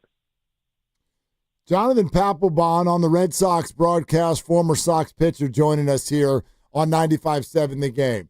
So, Jonathan, this is interesting. I'd love to hear what you think. You think Rafi was a bad teammate? I do. I think he wasn't willing to conform to what the Red Sox needed. And when you're the highest paid player and your company or your team needs something, I think it's up to that person that they have to do what's best for the team. Now, am I in that clubhouse? No, I'm not. Do I hear little riffs and stuff about what's going on? Yeah, here and there. But I do know for 110% fact that John Henry was not happy with RAFAEL Devers. And John Henry solely made this decision. In fact, when they told RAFAEL Devers to only DH, they made Craig Breslow tell him, not Alex Cora, because they tried to not ruin the player-coach relationship, because they already knew that there was going to be problems as soon as they signed Bregman. And I think that now, with this all being done, John Henry doesn't have to pay for another 8 years, $250+ million to a player that he doesn't necessarily want. And John Henry now has the ability to go out and by trade deadline. I mean, I'm speaking immediately. By trade deadline, has the ability to go out and purchase whoever he wants at trade deadline this year. It doesn't matter. If he wants them, he'll get them. And then on top of that, be able to come back and hopefully re-sign Bregman. So there's a lot of moving parts here, but I think the biggest issue and concern here was the relationship between John Henry and RAFAEL Devers. Yeah, that's all. This is really interesting, Jonathan. What about this? You know, the Giants have a third baseman. His name is Matt Chapman. Pretty good player. Yeah, pretty good player. My understanding, I don't know the details, but I think the Giants feel comfortable that RAFAEL Devers is going to play first base for them. And how would that make the Red Sox feel? Well, I don't know. I don't think the Red Sox care anymore. I think the biggest concern was getting rid of him, getting rid of someone who, when we ask him to do something, rebukes everything that they ask him to do. I mean, I can honestly tell you that as long as he's been here, he hasn't been a part of any team functions. And there's the team and then RAFAEL Devers. And you cannot win, I don't care in what league, when you don't have all 25 players all pulling in the same direction. It only takes one guy to be pulling in a different direction for a team to go down. Now, with all this being, for instance, after all this is said and done, and say, man, wow, I really have a chance to have a great learning experience and all this. He has that opportunity sitting right in front of him, and he could go to the Giants and change his ways and be a totally different guy, a totally different clubhouse kid, do team functions, be a part of the team, which I'm hoping he does. I am hoping he does that and learns a lesson here. But you know, this all stems from ego on both sides, I believe. John Henry and RAFAEL Devers. But at the end of the day, when you don't get along with the guy that writes your checks, and you're telling the guy that writes your checks no and go to hell, it doesn't work very well, end up working very well for you. Trust me. Jonathan, you're just talking about how you hope that Devers treats this as an opportunity to maybe change his ways a little bit. Do you expect that to happen, or do you expect the same things that got on the Red Sox nerves to maybe happen again in San Francisco? No, I do expect him to change. I do expect him to learn from this. I think that, if you look at the guys that they just brought up, your Christian Campbell, Roman Anthony, and Marcelo Meyer, guys are mature beyond their ages. These three guys are going to be the core. They're going to be your Paplebond, Lesters, and Pedroias of the later years that all came up together. And I think another issue to this was they did not want those three young studs looking up to a player like RAFAEL Devers, thinking that they can do the same things that RAFAEL Devers does. And if RAFAEL does it, then why can't I? Type thing. So I think another aspect of it was the clubhouse culture and the kids that they were trying to bring up and groom. They all want them to be like a Jaron Duran that plays every day, that will play multiple positions and do whatever it takes to win a ball game. So I think there was another aspect of them getting rid of Devers that also they didn't want these young kids seeing the RAFAEL Devers show. We're talking to Jonathan Paplebond, former Red Sox pitcher. He's on the Red Sox broadcast. It's very interesting what you're saying about Rafi, and look, he's been there for a long time. So, Jonathan, my question is this. Obviously, Devers was upset at the communication from the Red Sox. The way you're you're painting him with he doesn't go to team functions, all of that stuff. Is that new since the recent frustration, or are you saying that this has been him for the last 7 years? This has been him. He has always been this way. And in fact, for the last 2 years, have been begging him just to do an interview with me. I told him, if I even learned to speak Spanish, would you do an interview with me? And he said no. How does that conversation go? He just looks at you and goes no and walks away, or is he like a? Yeah. Have you seen the interview when they asked him about playing third base? He goes, "No, I play third base."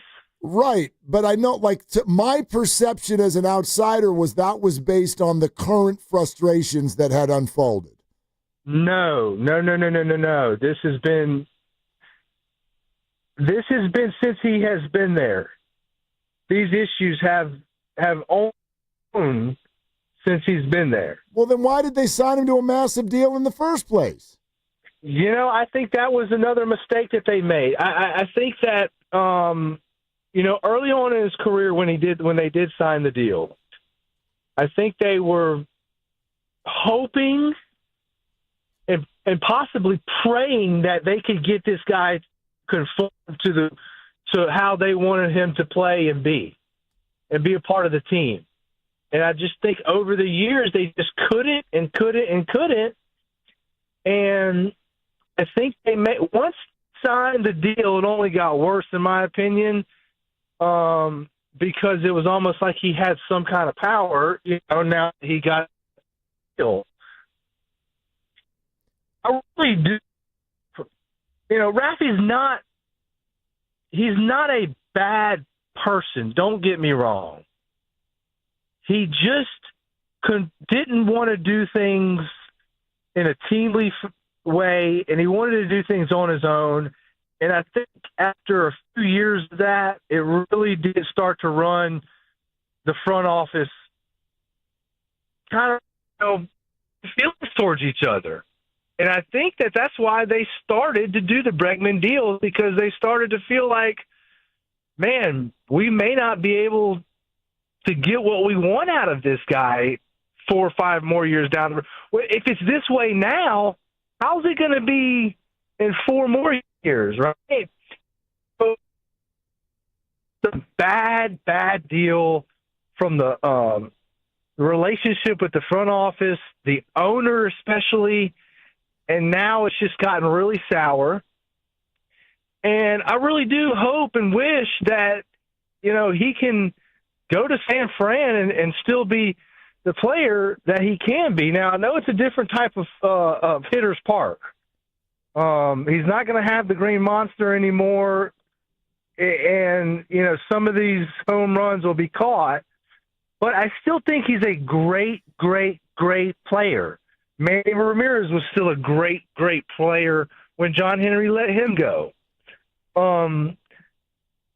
I just think about this at the end of the day. We all have egos. I had ego when I played. We all think we're untouchable. And when we make a lot of money, I think sometimes that can get in the way. And it did with me. It got in the way with me and who I really wanted to be. But I think it just soured super fast, if that makes any sense. Yeah, I hear you, Jonathan. I'm curious. You're giving us a lot to chew on, and you just mentioned it. On the flip side, he's still one of the best, maybe 10 or 15 hitters in baseball. So if you're speaking to Giants fans, what would you tell them? Should they be excited or should they be concerned about who this guy is in the clubhouse? No, I think the Giants should be 100% happy. I look, at the end of the day, a great trade works out for both teams. John Henry doesn't want to pay this guy anymore. The Giants took the $250+ million, and I think that's really all John Henry was concerned about. Now they can go into different directions with that $250 million on the payroll. You see what I'm saying? So I really Francisco and just picks up where he left off. Like, I don't think the guy is a bad guy. His ego has just gotten into the way, and it just turned sour. Like, I think that the Giants got a great player. Don't get me wrong. Like, they got a top 10 player, and if it's going to help them out, and he's going to play first base and realize, oh, man, like, I've learned something here, then it's going to be a win-win for both teams, and which I seriously hope that is a win-win for both teams. Jonathan, really, really interesting stuff. By the way, real quick before you run, what did you think of what the Red Sox got in return?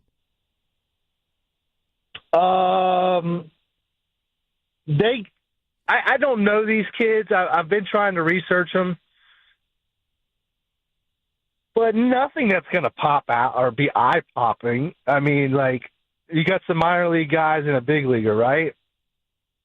Yeah, I mean, like Kyle Harrison a year ago was the number 1 left-handed pitching prospect in baseball.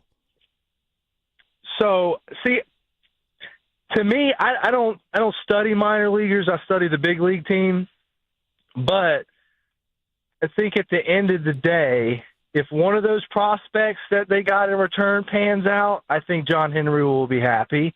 But as far as players to players, I think the Giants got the better end of the deal with what you're just talking about statistical stats.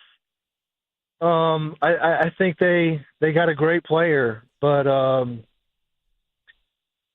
time will tell. Only time will tell. Hopefully he can get off on a good foot and have some success early with the Giants. But I know everybody will be tuned in for sure. Jonathan, thank you so much for your time this afternoon. Interesting stuff. Okay, guys. Take care. All right, you too. There he goes. That's Jonathan Paplebond, former Red Sox pitcher. I mean, he said a lot of interesting stuff. Oh, my gosh. Woo. I've been hanging on to that laugh for a long time. You should see the YouTube chat and the text line right now. Oh, my. Oh, my. All right. I mean, look, he's there. You know what I mean? Jonathan's tried to get him to do an interview for 2 years. He won't do it. He even said he'd learn Spanish to do it. Can't do it. Yeah. That was a new take. I have not heard anybody say, look, again, two sides get into it, a team, a player, egos, all of that, butting heads. That I understand. I've not heard anyone say, that even before this whole Bregman thing went down, this dude's been a bad teammate for 7 years. Like, remember when they were winning the World Series? No, I didn't hit. Well, yeah, but Devers is sure a pain in the rear. He hit a home run every other playoff game. I mean, I never heard that. And I didn't even hear that yesterday. I've never heard someone say that Rafi Devers has just been a problem all along. Well, I'm glad you re-asked the question a couple of times to make sure he knew that you were asking. Before the drama of this past offseason, before the signing of Bregman, he was still a problem then? Yeah. And he 100% said, yeah. So I'm like, so why did you sign the deal then? I guess you Why did John Henry, why was he comfortable with $313 million for a guy who apparently had been ticking him off for 6 years? You're willing to put up with a certain level of BS, but not the added level of BS of refusing to play first base? I don't know. That was surprising. That was surprising. And I'm like all of your texts and your comments, I can't. It's 5 o'clock somewhere. Maybe next time you guys get Paplebond, you can have him before happy hour instead of after. That was called Pappy Hour. Not happy hour. That was Pappy Hour.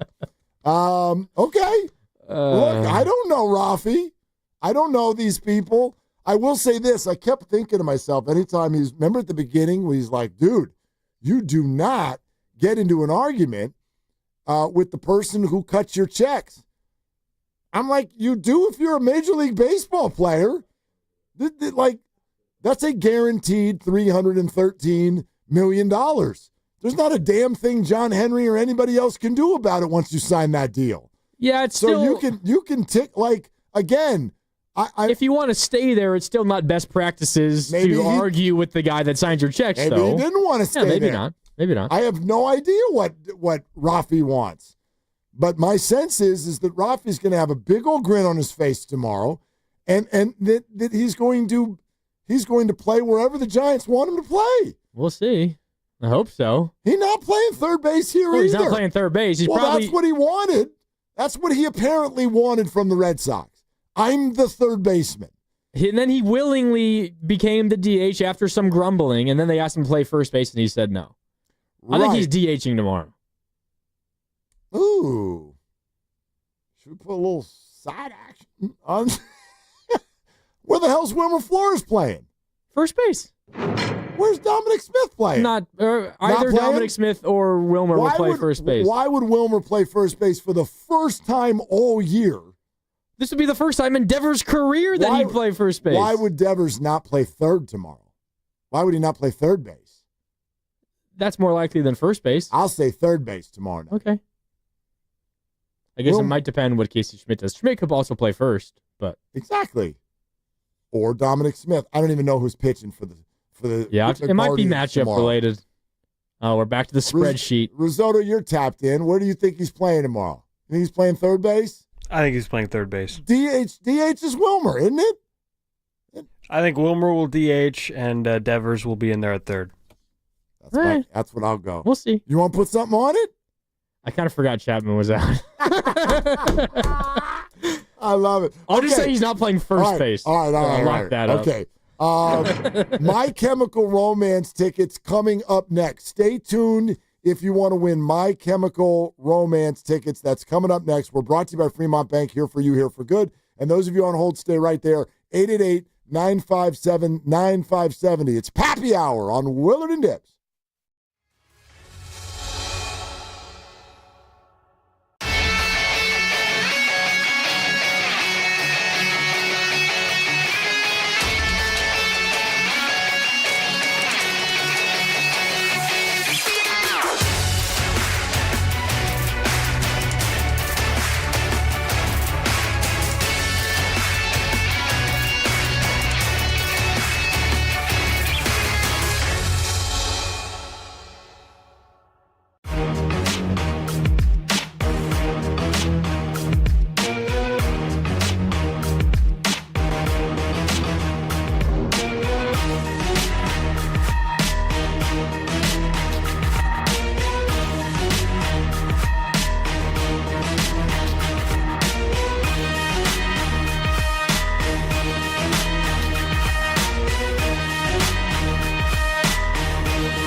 Have you seen the interview when they asked him about playing third base? He goes, no, I play third base. Players to players, I think the Giants got the better end of the deal with what you're just talking about, statistical stats. Now, back to Willard and Dibs on 95.7 The Game.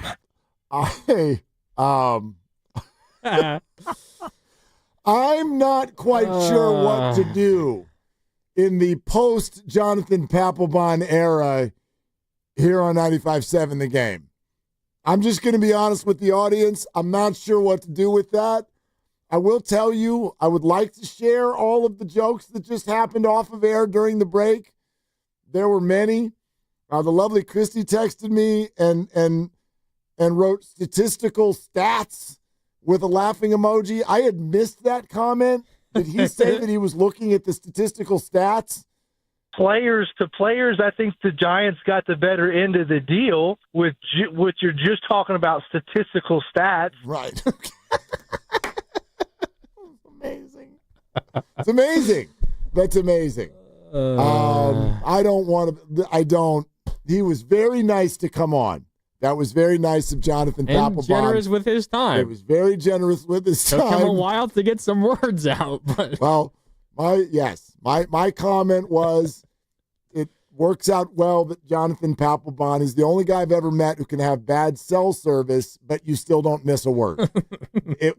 There was a lot. There was a lot to get to there, and we got there, and he thinks that Rafi's a bad teammate, yet somehow it's going to work out great for the Giants. Apparently you don't need to be a good teammate here, because of this statistical stats. Well, he said he thinks Rafi's going to learn from his mistakes in Boston, and he's going to be a different guy with the Giants. I don't think Rafi thinks he made any mistakes in Boston.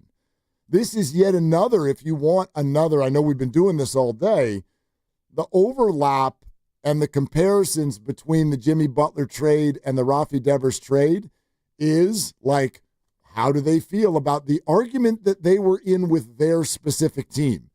Obviously, Butler's was much more pronounced, much more high profile, but, Miami thought Jimmy was just wrong. Well, Jimmy doesn't. Jimmy's here. Jimmy did great, and Jimmy today will still tell you, no, Pat Riley was wrong. I don't think Rafi Devers feels like he was a bad teammate. I think he feels like the Red Sox lied their faces off to him.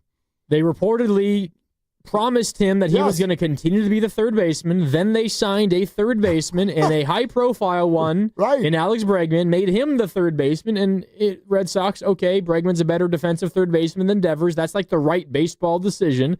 But the mistake was promising third base to Devers and then signing a third baseman and said, hey, Rafi wants you to be the DH now. He kind of grumbles and takes a while to eventually concede and becomes the DH. Then when their starting first baseman gets hurt for like the whole season, they ask him to be the first baseman. He says, no, you've already moved me off of third, told me to do this. I don't want to do that and keep moving around. Right. And you can, I guess, understand his frustration, but you can also understand why the Red Sox would say, well, you're not willing to do what's best for the team. I get it, but I don't expect any of that stuff to come west. I tend to agree. I don't. And anybody who's got, we got a text who's like, you guys have it wrong. Chapman's moving to second base. No. If the Giants move Matt Chapman away from third base, the Giants should be exorcised from Major League Baseball. You don't move the best defensive third baseman in baseball off of third base. Period. Yeah. So third base is open here for about 2.5 more weeks. And then after that, it's closed. And so Rafi's going to play somewhere else. If that's DH, his first base, second base, catcher, I don't care what the hell. We'll figure it out. But I guarantee you the Giants didn't make this move without knowing that RAFAEL was going to be willing to do what this team needs him to do. Because there have been no lies told, which was not true with the Red Sox. Yes. For a lot of people, that's a deal breaker. I agree. All right, we're going to get to the phones here in just a sec. 888-957-9570 is the number. But first, it is, alas, that time. Do you want to win a pair of tickets to see My Chemical Romance, July 19th, Oracle Park? We are giving you that chance right now. And all week long, by the way, each day on Willard and Dibs. Plus, one of the winners from the week is going to be randomly selected. You'll be upgraded to 2 sweet tickets. So the winner tonight might just end up in the stands. You might end up in a suite. Either way, all good, courtesy of Live Nation. All you got to do is be caller 5 on the contest line right now. 415-523-4652. That's 415-523-4652. Fifth caller to the contest line right now. Pair of tickets to My Chemical Romance with a chance to be upgraded to suite tickets are yours. Good luck. Remember, we're giving away a pair every day this week.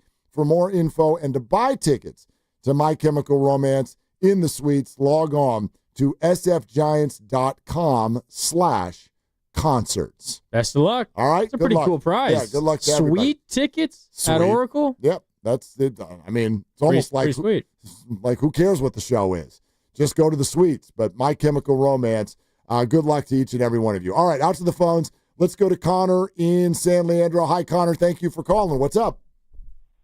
Hey, guys. That interview was a doozy. I mean, when you hear about two people breaking up and who you're hearing about it from is clearly a proxy for one of them, and the more that you listen, the more that you start to sympathize with the other side. Paplebond's up there going, look, I'm not saying he's a bad person. It's not like I'm saying that he killed a guy. Like, I'm not saying the guy committed war crimes. It's like, man, like some of these talking points that you get, if the guy who signs your paycheck, if you're in a fight with him, that never works out, let me tell you. Actually, I think it can work out, and I think that there's a difference between being professional and being a bootlicker. And if a general manager or an owner messes up, that's going to have effects. I think that if there's one thing that we can learn, because obviously everyone understands that that's a joke of an interview, and we actually did win this trade.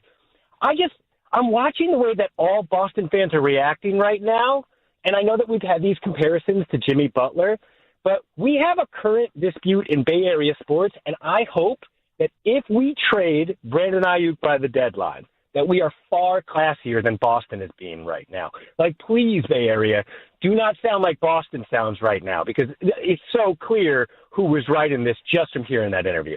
Thanks, guys. Okay, thanks, Connor. One thing I think is interesting whenever we get to this, I think that baseball fans, basketball fans, football fans, whatever, when there's a disgruntled employee, for some reason, we have the snap react to, like, side with the team, because that's the team for which we root in many cases, and therefore we want the employee to acquiesce and do whatever the employer tells the employee to do, which is kind of funny because you would think it would be the other way around, because most of us watching or listening, we are also employees. We are not the employer. And so that's not to say that you shouldn't do whatever your team needs or your workplace needs. Like, if that works, yes, but I guess what I'm getting at is the employer is not automatically right. They're not automatically right. I look at the Butler situation and I wonder about Miami's behavior. And by the way, he got into a fight with who writes his checks and worked out damn well for him because he got a bunch of new checks out of it. And I think the same, can be said for Devers, because his checks are already locked in. They're already guaranteed, no matter if the Giants are signing him, the Red Sox, or whatever. So I don't know every single thing about this situation. We will learn more, but I don't believe that the Red Sox are automatically right just because we want Rafi to be a team guy. Yeah, also there's like the very small percentage of people that say like work for the Red Sox, or in Jonathan Paplebond's case are paid to talk about the Red Sox on like the Red Sox equivalent of NBC Sports Bay Area. And generally you have guys who are maybe going to side with the organization because they want to protect their jobs, and that is sometimes the way things work. If you were to poll Red Sox fans in general, and just, I know Twitter is just a very, very, very vocal minority of like the overall fan, but if you're to go and find a random Red Sox fan on the street and you ask them, did you like the trade? You didn't want RAFAEL Devers there anymore? Oh my God, like 95% of them will say, what the hell are the Red Sox doing? They just traded away our best player. We are in a playoff. We're fighting for a playoff spot. We're the hottest we've been all season long. He's playing great after a slow start. Why are we we signed him a year and a half ago. Here's Why are we getting rid of him? There is people in the organization that feel the way that Jonathan Paplebond does. Then there's the entire fan base who is diametrically opposed to it. And is fed up with everyone in that ownership group. No doubt. And oh, by the way, I'm not being a fan of someone not being a team player. I'm not saying that it's okay to not be good to the people around you. But largely, those fans sitting out there with a dog and a beer could really give a rip whether or not he goes to team functions. I don't care if Devers goes bowling with the guys on the off day, right? The best player in the history of this organization set himself apart like no one has in the history of the game. Barca loungers and bad attitudes. That should be the name of his autobiography, quite frankly. But the bottom line is he's the greatest player ever, and if you hit balls into the bay, I really don't care if you're good friends with everyone in the clubhouse. I do know this. I know that Willie Adames seems like the greatest guy who's ever lived on the face of the earth, and they're good friends. Like a bunch of Giants have already come out and backed RAFAEL DeVers as a really good clubhouse guy. I think you have Adames there that you could play on the game broadcast last night. He was interviewed in the middle of the game. Indeed we do. Here's Adames. Everybody's so excited, man.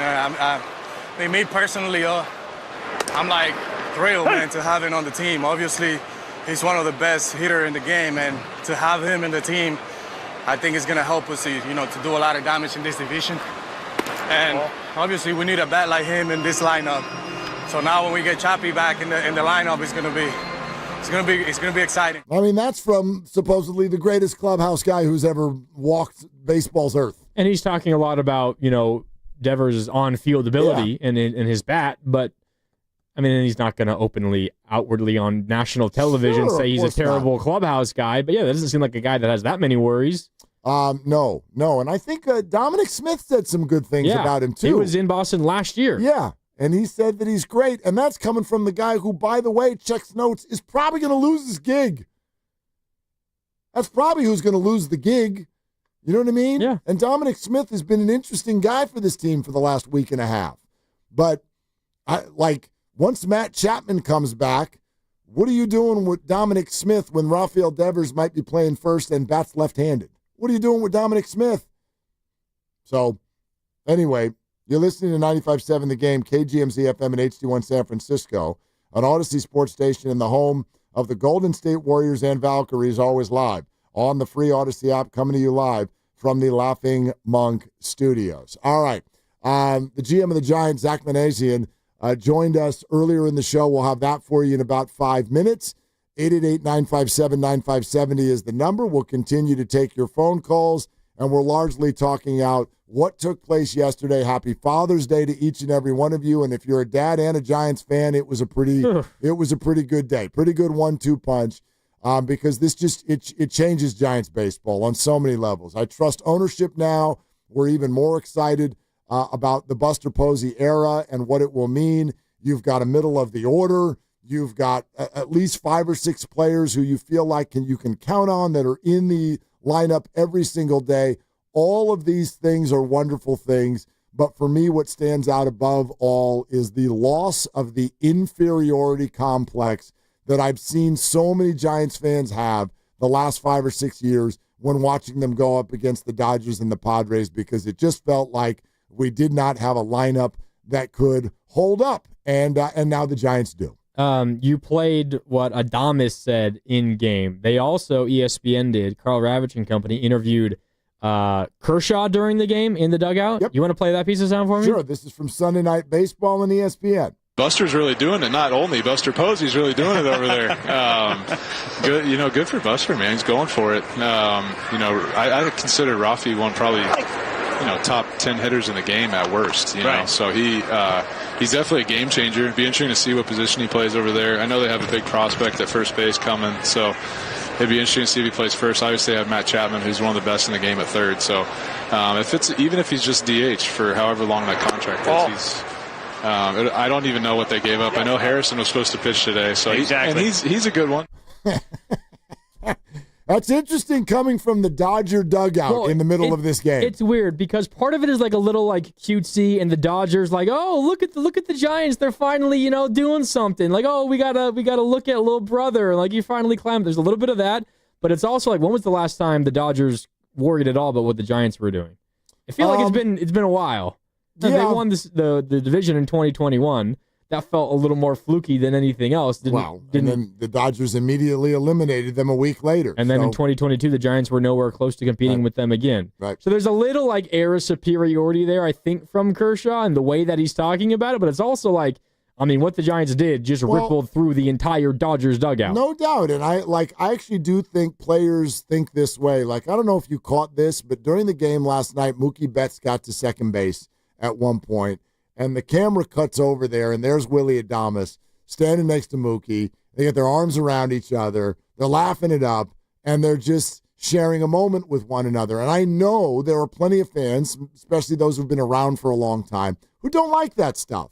But that is the bottom line. This is a very small fraternity. It was only a couple of years ago that baseball celebrated its 20,000th player of all time. That's even for people like Farhan brought you up for a day and then sent you back out. 20,000 people in the history of our world have put these uniforms on and played at the major league level. The Marlins get more fans for a Tuesday game than have ever been big leaguers. Exactly right. So isn't that amazing to think about from this perspective? I think in the Dodger dugout, somewhere along the line, their first thought may be, division just like game on. But also in their mind is, that's good. That's good. We need as many teams as possible who are willing to open up their bank account and freak out for baseball players. They love that. So I guarantee you that is part of the way a Dodger, a Padre, or anyone else is thinking. Also, just the visual of Mookie Betts and Willie Adames. I know Adames hasn't been good so far this year, but it's like, that's Willie Adames. Like that's also a dude, right? Like last year it would have been Tyler Fitzgerald or Casey Schmidt at shortstop going over and saying hi to Mookie Betts. And is Mookie Betts going to have Casey Schmidt's arms around him at second base? I mean, nothing against you, Casey, but probably not. Although 2 grand slams, interesting series. Yeah, one off of a position player. Yes, it was. We'll forget about that 10 years from now. But Zach Manazian, the GM of the Giants, in just a couple minutes. But let's get out to this call because we always love this one.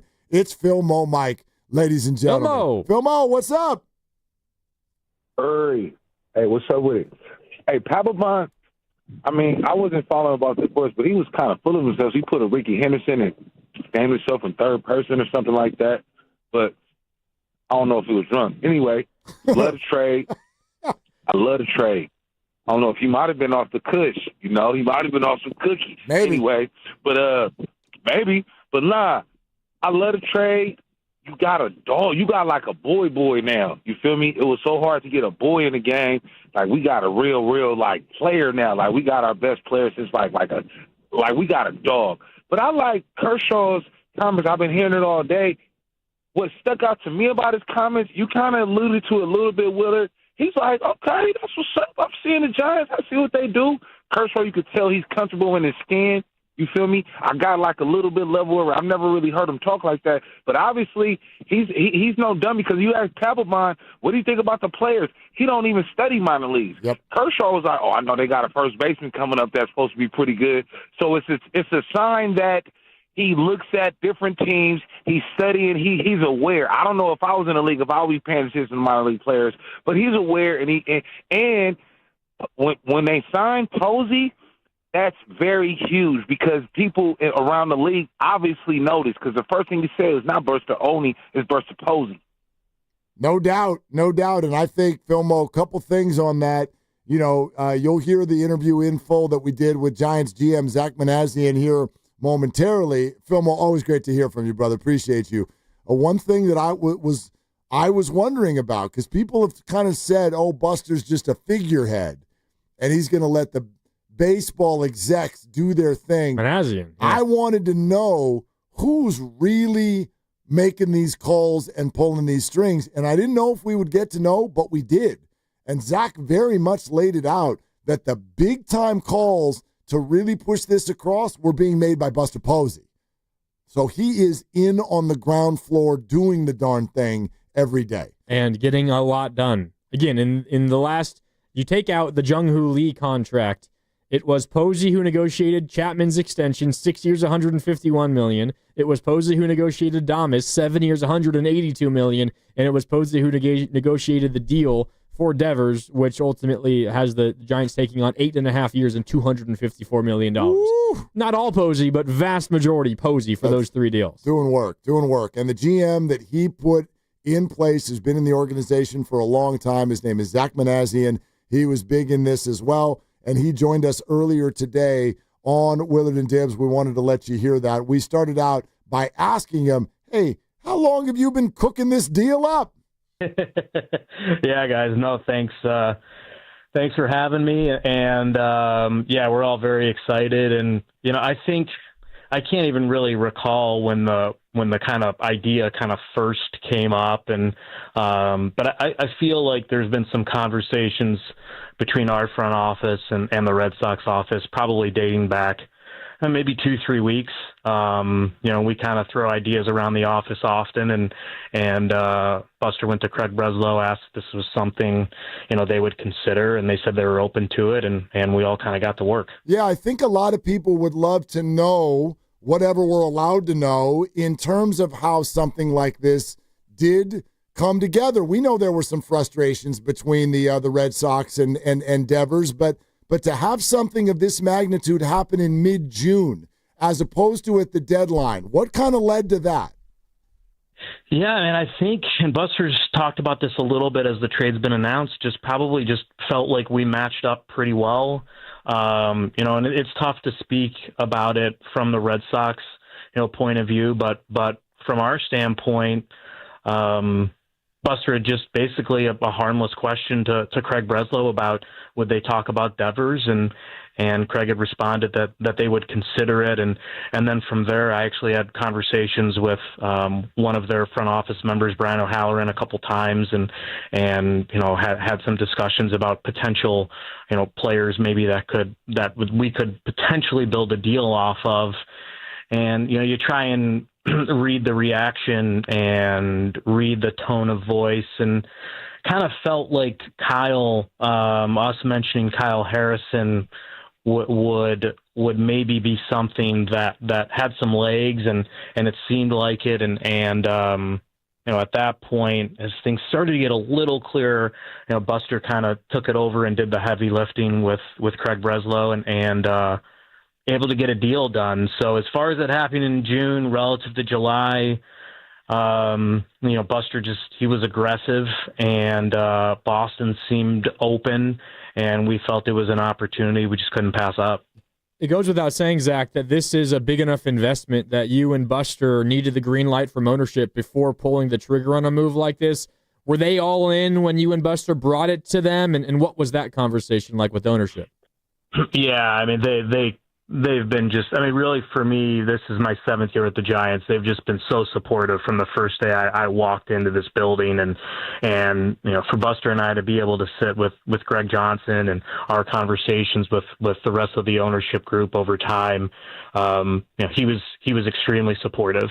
And these types of deals, they don't happen without an ownership group that's invested, that's committed, that's supportive. So it probably goes without saying, but none of this happens without Greg and the rest of the ownership group support. So we're certainly appreciative of that.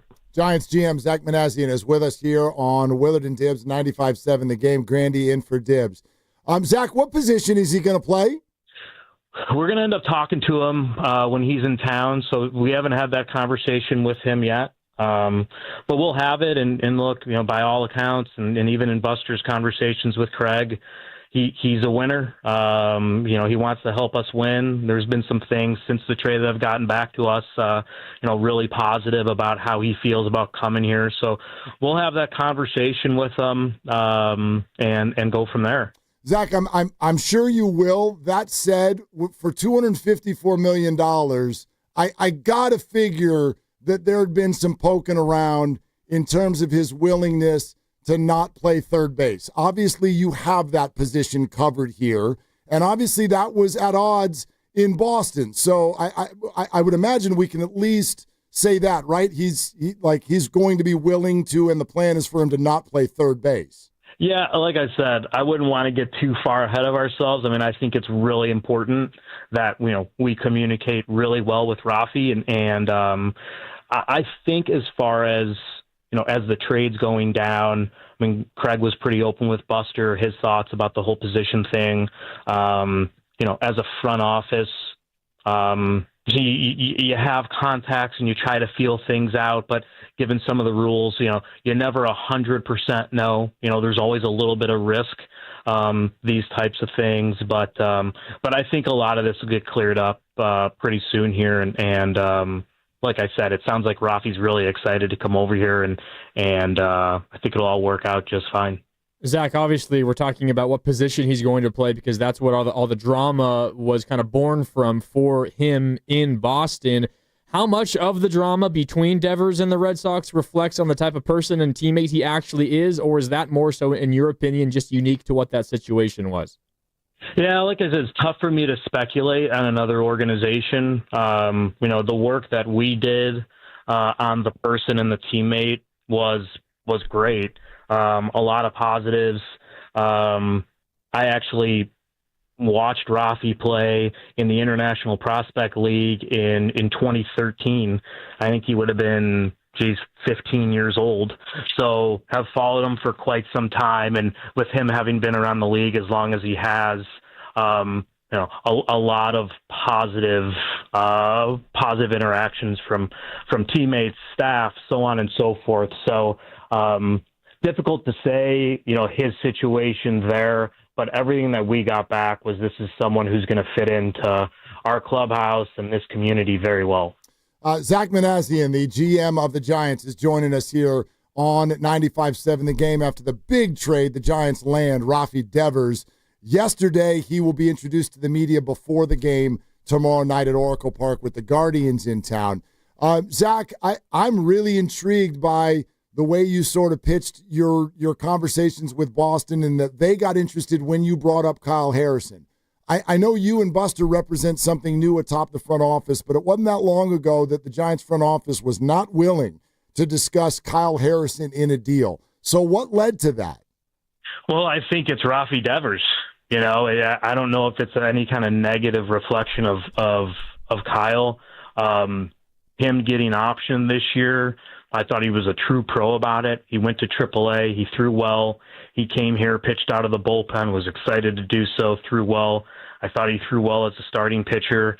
And these trades, they're difficult to make. They're painful. This is a local person, probably dreamed of playing for the Giants one day. We were ecstatic to get him in the draft. He goes through our player development system, and, we all projected him to be a really good major league starting pitcher. I think that's still there for him. But as we look at our team right now and in the future, we just felt like this type of bat, given some of the struggles we've had to attract bats like this in the past, this was going to be the way to access this type of bat. So, not easy to give up Kyle, not easy to give up James Tibbs, so on and so forth. But it's just the price of paying business, and to get someone like this who I think has the potential to transform our offense just felt like the right thing to do. Zach, you're talking about maybe some of the risk involved with this move. It's getting, moving off of some of your young prized prospects. There's also the monetary part of it, and we talked about that in terms of the ownership. But there's no big move like this that doesn't come with some sort of risk involved. I'm sure you guys have heard this, but there's so many Giants fans out there who feel like the organization as a whole has maybe been a little too risk-averse over the last number of years. So how do you and Buster and the Brain Trust as a whole balance taking a calculated risk, but also avoiding recklessness? How do you balance that as a front office? Yeah, it's a constant conversation, and I think as we look at the team, we'll have conversations about what it looks like in the short term, what it looks like in the long term, how comfortable, uncomfortable are we with that, and we just try and look at it from every angle. As far as the aggressiveness. I think I was actually still in the interview process for this position when Buster talked about challenging me and others to think big and to take risks and to try and get players like this that are going to be in the lineup every day. Something I read from Dom Smith is how much Rafi Devers likes to play, and having a player that our fan base can connect with, who's out on the field day in and day out, and especially someone of this caliber offensive player. As we go through kind of risk reward, we just try and put it all on the table, and we have a conversation, and look, at the end of the day, Buster's the leader of baseball ops, and he makes the call, and we're all excited about it right now. Giants GM Zach Manazian is with us. Zach, I get that things may work themselves out over time, but I know fans want to know this. Based on the possibilities of first base, DH, etc., what does this mean for Bryce Eldridge? I think Bryce will just continue on the development path that he's on, continue to play first base, continue to get at bats. We think he has a bright future, expect him to be a part of this organization for a long time. Hopefully he's another foundational piece that we can build with. So I think for Bryce, it's really business as usual, and go out there and play. And we're going to continue to challenge him to, get better in all facets and even first base. So still really excited about him and where he's at and where we think he's going, and thinking about a potential long-term lineup with those two types of left-handed bats, and it's pretty exciting. Zach, you talked about how it's proven difficult for the Giants organization to attract big bats in free agency, and so this is kind of one of the pathways for you to go and get that bat. But how do you envision Devers' swing translate into Oracle Park? It kind of felt like his opposite field power worked well at Fenway. It was obviously a tall wall there on the left, but a short porch. How do you view his swing fitting in at Oracle? Yeah, I mean, look, I think he's a bit of a hitting savant, and power, hitting for average, using the entire field. I actually think the ball flies relatively well to left field off the left-handed bat. I think, just thinking back earlier this year, just thinking about a homer like he has hit off of Brian Wu, I really think we can see Rafi do that. And, for as inviting as the monster is in Boston, it is pretty high up there. And, maybe some of those balls that he drives high off the wall are carrying over the fence here. But I just think he's such a good offensive player. I think he's going to hit in any ballpark. So certainly excited and did some research on we try and research as much of this as possible, and really felt like his numbers would translate to Oracle just fine. Zach, you answered this a little bit when Grandy asked you kind of there how to balance the risk of all this, but particularly because you've been with the organization for so long, it felt during the Farhan era like just the idea of long-term contracts was something that he really, really didn't love doing. Buster's been here for a minute, and it's already Chapman, Adames, Devers. Can you speak to what feels like a philosophical shift in the organization? Yeah, I mean, look, I think it probably gets a little overblown. I think, in the past it was a little bit more, pitcher specific, although we did get into a very long-term contract negotiation with Yamamoto. We talked about longer terms with Aaron Judge and Shohei Ohtani. And so I think, it was a little bit more on the pitching side in the past. And sometimes the opportunity presents itself. And I don't know if this opportunity, if I would sit here today and say, oh yeah, I think we have these types of opportunities the past 5-6 years. And look, that's one of the reasons why you end up trading a talent like Kyle Harrison, is because you just don't feel like these opportunities come along. So, I don't know if I would say as strongly that it is a philosophical shift as much as I think we just feel pretty fortunate that maybe this opportunity presented itself and that maybe wouldn't have presented itself in the past for whatever reason. So, and obviously Buster jumped at it. Zach, I know that your job and the name of the game is just winning baseball games, but if we can just put wins and losses to the side for just a moment, I haven't felt a buzz from the Bay about the Giants like this in a really long time. How valuable is that to you as an organization, just the buzz that this fan base feels right now? Yeah, I mean it's huge. Buster talked about this when he got hired. We're in the memory making business, and look, I want our fans to be excited to come to the ballpark. I want the people who work here to be excited to come to the ballpark and think that on any given day they're going to see a special player, a special performance, something that they're going to remember. And I think the last homestand, there's some young kid at the ballpark with their parents or grandparents who saw Matt Chapman hit a walk-off homer in the bottom of the ninth inning, and that's exciting. That sticks with them, and I think about my experience in the game and watching performances like that and what they meant to me. So it's huge for us as an organization, and for me personally, I live in the city. I'm about a mile away from the ballpark, and my wife works in the city. We raised our child in the city, and to feel the city buzzing, because for the Giants to have any reason to amplify that, it's awesome. It's something I'm proud to be a part of, and I think it's important to Buster. Just this is his way of giving back to a community that's been supportive to him, and it's huge. It's what we do this for, and hopefully we can go out and win games, and our fan base give them something to keep coming to the ballpark and be excited about. Just love it. GM of the Giants, Zach Manazian. Just a couple quick ones, Zach. The rotation with Kyle gone. Is Verlander ready? Is Wisenhunt close? How do you guys play that the rest of the way? Yeah.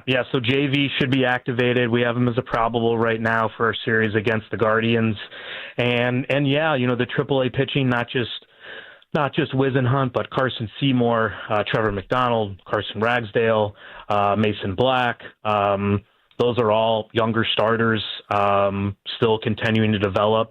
All guys that we think can pitch at the big league level, and just continue to develop them. And if we need to go to that group, we certainly will. But we really like the five that we have going out there with JV back, and knock on wood, we can keep this group healthy. And I think they've done a great job so far. And if we can keep them healthy, I think they'll do a great job going forward. Still a month and a half until the deadline. What is the willingness to do more if needed?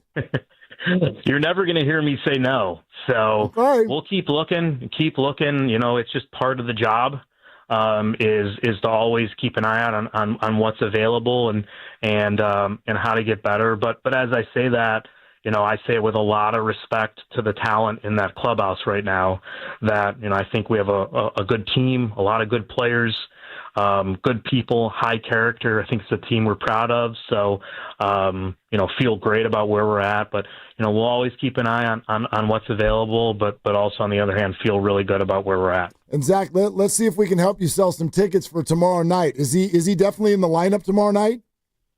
I sure hope so. I think it's worth planning on it. We haven't talked to him, like I said, but my expectation is for Rafi to be in the lineup. So I'm a fan just like everyone else, and I'm eagerly waiting to see, but I feel pretty comfortable he's likely to be in there. Yeah, I'd love to ask this with the press conference already scheduled. Has the physical been passed, or is that still ahead?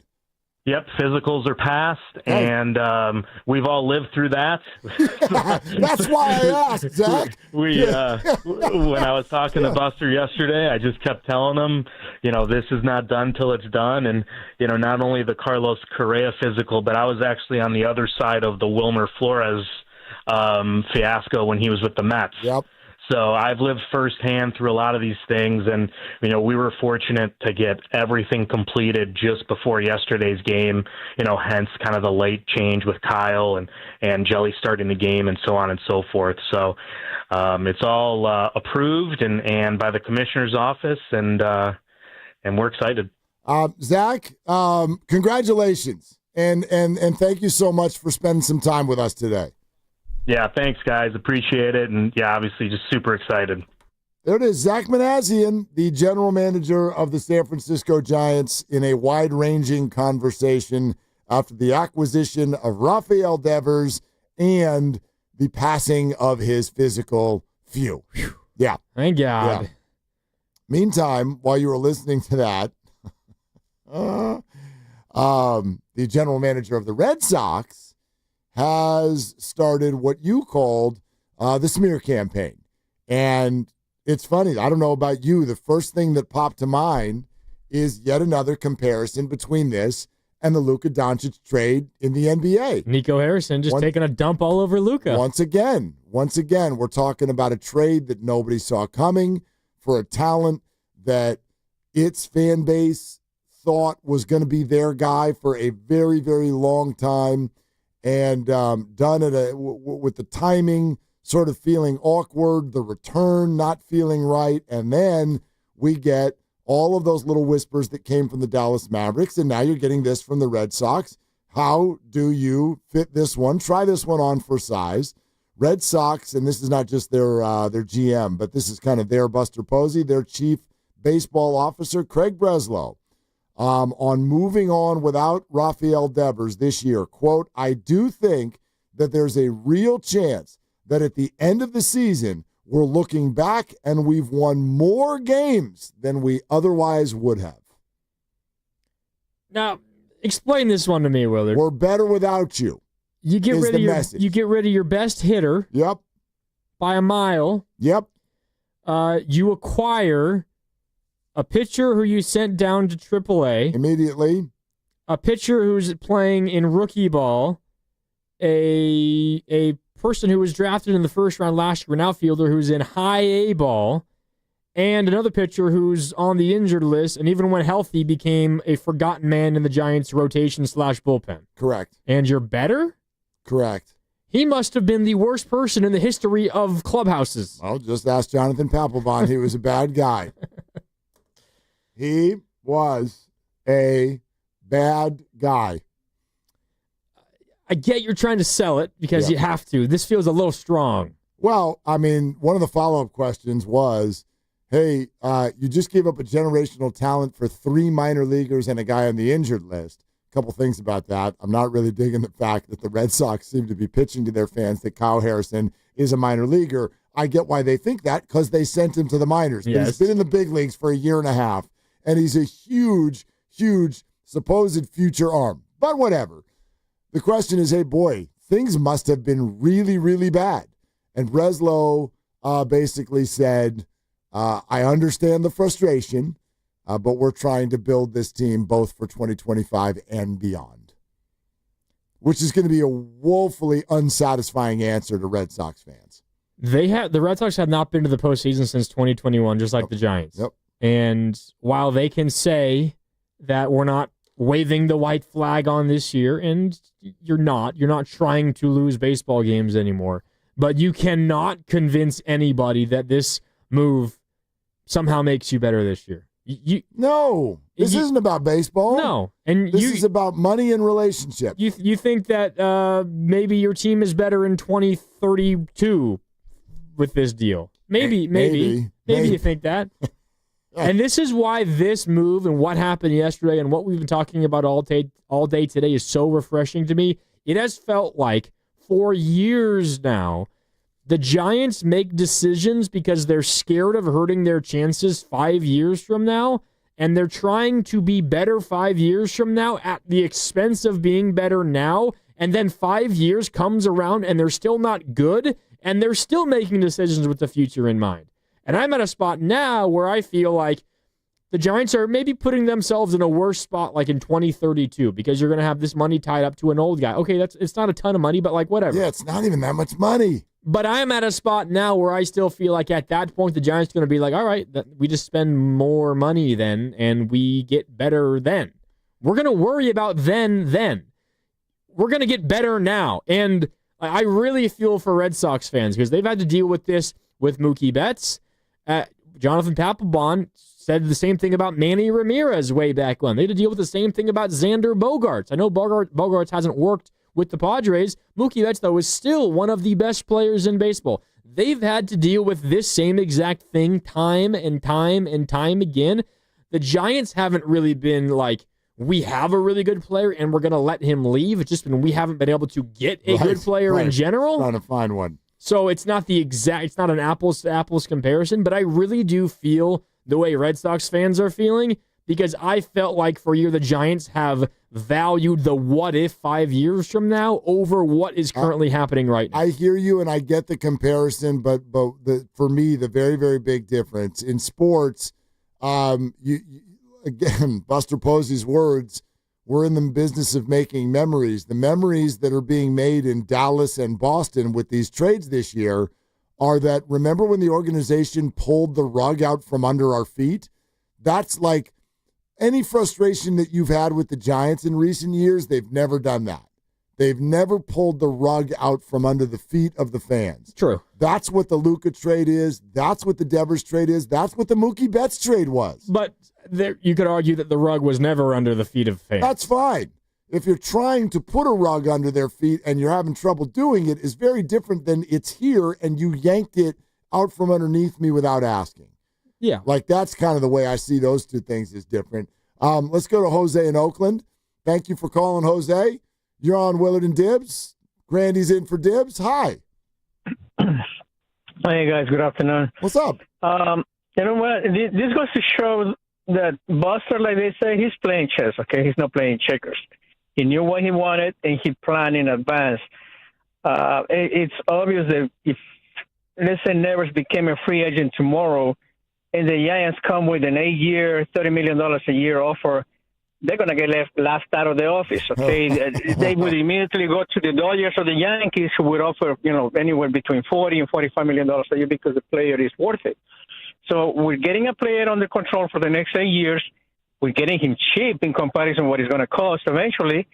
And to be honest with you, I mean, Kyle Harrison, okay, he is a good pitcher, but he's not Rafi Nevers, okay? I think that all of this came about because Buster actually commands gravitas. He has a reputation for being a winner, for being a guy that is straight and is not going to try to hoodwink on another team just into trying to fleece him out of a player. The Boston Red Sox, they feel like I guess they were at a point pretty much like the Niners were with, what's the name of this receiver that we just got rid of? Debo?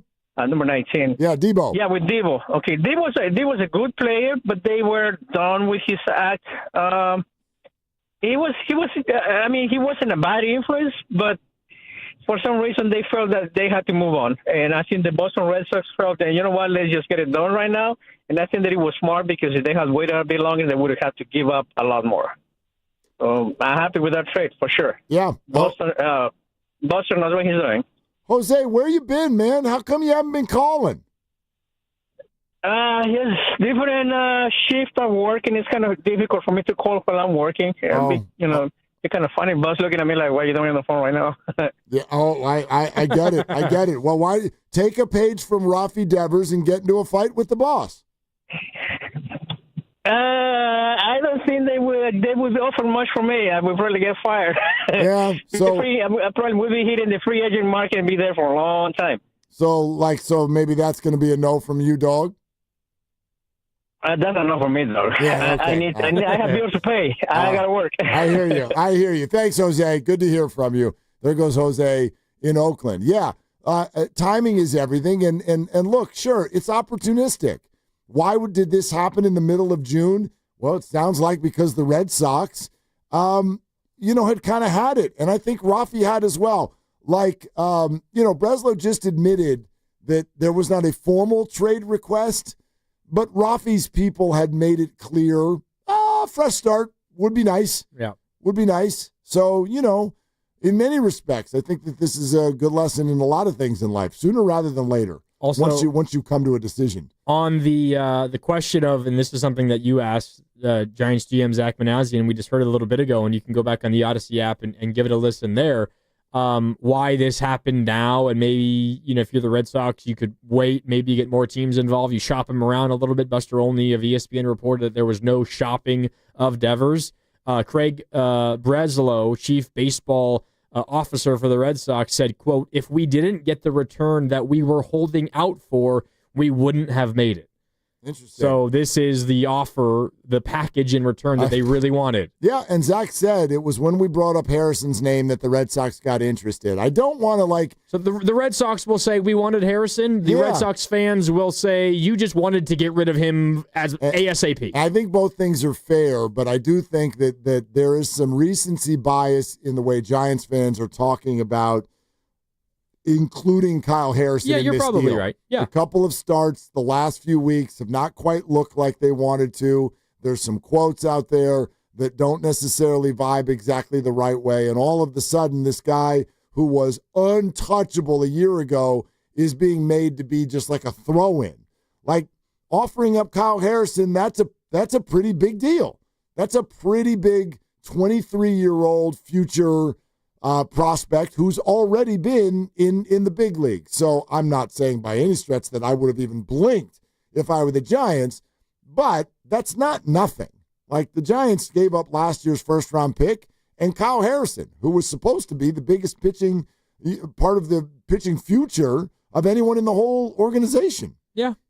But you also got Birdsong, another young guy. Yeah. You got Webb for years, and you hope that Wisenhunt becomes something good, and that right there is already a pretty good group of three young pitchers. And then in Buster Posey, maybe he has more success bringing in hitters. I think he already has shown that. I have no doubt the Giants will continue to find good pitchers to round out their pitching staff. Yep. So you trade from a position of strength, even if you're concerned maybe this makes your pitching staff worse 3 years from now. You'll find another. You'll be fine, and you just get the hitter. As long as you can get the hitter, you do anything you can to get that hitter. Agree. It's a complete home run, I think. 888-957-9570. Got some more people who want to weigh in. Demetrius, you'll be first up. From the ballpark to wine country, summer's better when your car's ready to roll. Valvoline Instant Oil Change gets you in and out in about 15 minutes, no appointment needed. For locations and coupons, visit BayAreaOilChange.com. This is Willard and Dibs. Citizens, since we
players to players, I think the Giants got the better end of the deal with what you're just talking about statistical stats. Now, back to Will and Dibby on 95.7 The Game. I mean, it is mainly what I'm talking about. Statistical stats. That's what I'm looking for out of Devers. I ain't looking for lunch. I'm looking for some statistical stats. Hit some into the cove, Rafi. You know what I mean? Yeah. And then you can put that in your statistical stats. When the ball goes over the fence, that's one of your statistical stats. 15 home runs, 58 RBIs, leading the league with 56 walks already this year. 905 OPS. Yeah.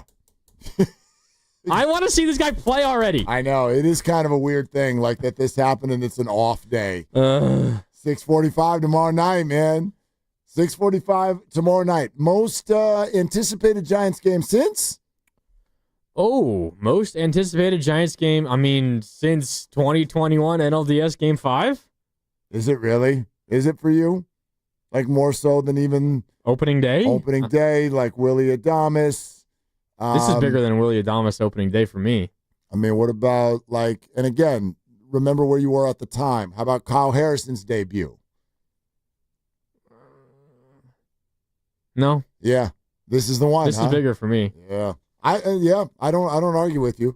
I'd have to go back and through the calendar and for sure, but first comes to mind is 2021 Game 5. Yeah. Which did not go well. No. I don't know if you remember. Cody Bellinger off a no fall. Go ahead single. Demetrius in the East Bay. Hey, Demetrius, what's going on? Hey, what's going on, fellas? Great show today. Thanks, man.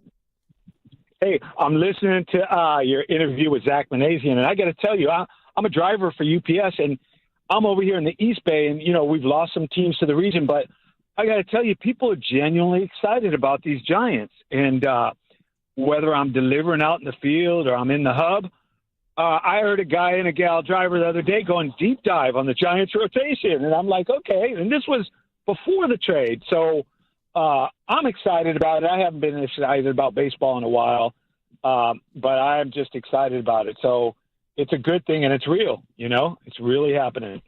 No doubt. Demetrius, thank you so much. Again, the reason I agree with you, Grandy, is that there's been interest before if you're a big fan, like you and I were big fans. Yeah. So if Luciano's coming up or Harrison's coming up or, gosh, there were a couple of weeks where we were all excited about Casey Schmidt not that long ago when he came up and had his moment. And remember when Luis Matos won a National League Player of the Week? Matos came up and whatever. Like there've even, been trades, whatever. Chris Bryant, a couple of years ago. When they acquired Mark Canna, am I right? Big, huge. Mitch Haniger's debut. But none of those things did what this does because this removes the Giant fan, in my opinion. It removes the Giant fan inferiority complex. My number one takeaway when I found out about this deal yesterday, and part of that is not just because the Giants went out and got a bopper, because I'd argue that Chris Bryant, at the time of his acquisition, was a big deal. That's a big bopper. You got a big bopper, but you had him for 2 months. And you knew that you were only going to have him for 2 months. You thought maybe you'd re-sign him, but until you do, you had him for 2 months. That is what is so unique about this, whether it's a right up against the deadline deal or not. The fact that the Giants did this for 8 years, to me, makes it land completely differently than any of the other trades we're comparing it to. I really want to, I'd love to see us start to move away from this whole, this reminds me of Wheeler and Beltran. Mm-hmm. And I hope it doesn't work out that way. I can already tell you it won't. Good or bad, it won't. Because Carlos Beltran was on the team for 2 months. RAFAEL DEVERS is here for 8 more years. So this is not comparable at all. More surprising trade to you. This one, Devers to the Giants, Jimmy Butler to the Warriors in February of this year, or McCaffrey to the Niners in October 2022. Okay, hit me with those one more time. Devers to the Giants. Butler to the Warriors. Butler and then McCaffrey. McCaffrey to the Niners. And the question is what? Which one? Most surprising. Oh, this one for sure. This one? Not even close. What about most? I mean, it's hard because the Devers hasn't happened yet. I guess in the moment, what do you think was the most impactful trade? Until I see where this goes, I would answer that by saying McCaffrey.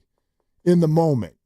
In the moment, I knew that the 49ers had just taken a massive swing. Yeah. They were already very good.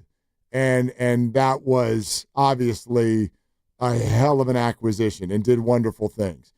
You know this, and I'd actually like to answer this for a sec because the texter just asked a short time ago, like, why are you so in on the Devers trade, but you weren't in on the Butler trade right away? Like, you remember, I was not that. Yeah. I didn't hate it, but I was like, I don't think that this is the right thing for a couple of reasons. One, I think that Butler's sort of like malcontent history is more significant than Devers, and I had concerns about that. Two, he's 35 years old as opposed to 28. Three, I looked at that deal at the time as, look, the Warriors have room for one more big swing in Steph Curry's career. This is the last And swing. I was like, this is it? Like Jimmy Butler? And the lead up to it was so like he doesn't want to be a Warrior. He wants to be a Son. He wants to be a Son. He doesn't want it. No, you get Durant. We're going to get Durant. Nope, Durant doesn't want to come. It just felt like, oof, that's not going to be enough. And I know while you could look at it in this moment and go, it wasn't, I don't really look at it that way because Steph Curry got hurt. I look at the Butler thing as something that really worked, more so than I thought it would. But this, I'm so in because the downside is minimal. It is an 8-year deal for somebody who is an all-star in his absolute prime. I just don't see as many ways for this to go wrong. And here's maybe the ultimate way to answer this. The Warriors didn't need to do that to gain credibility. They already had it.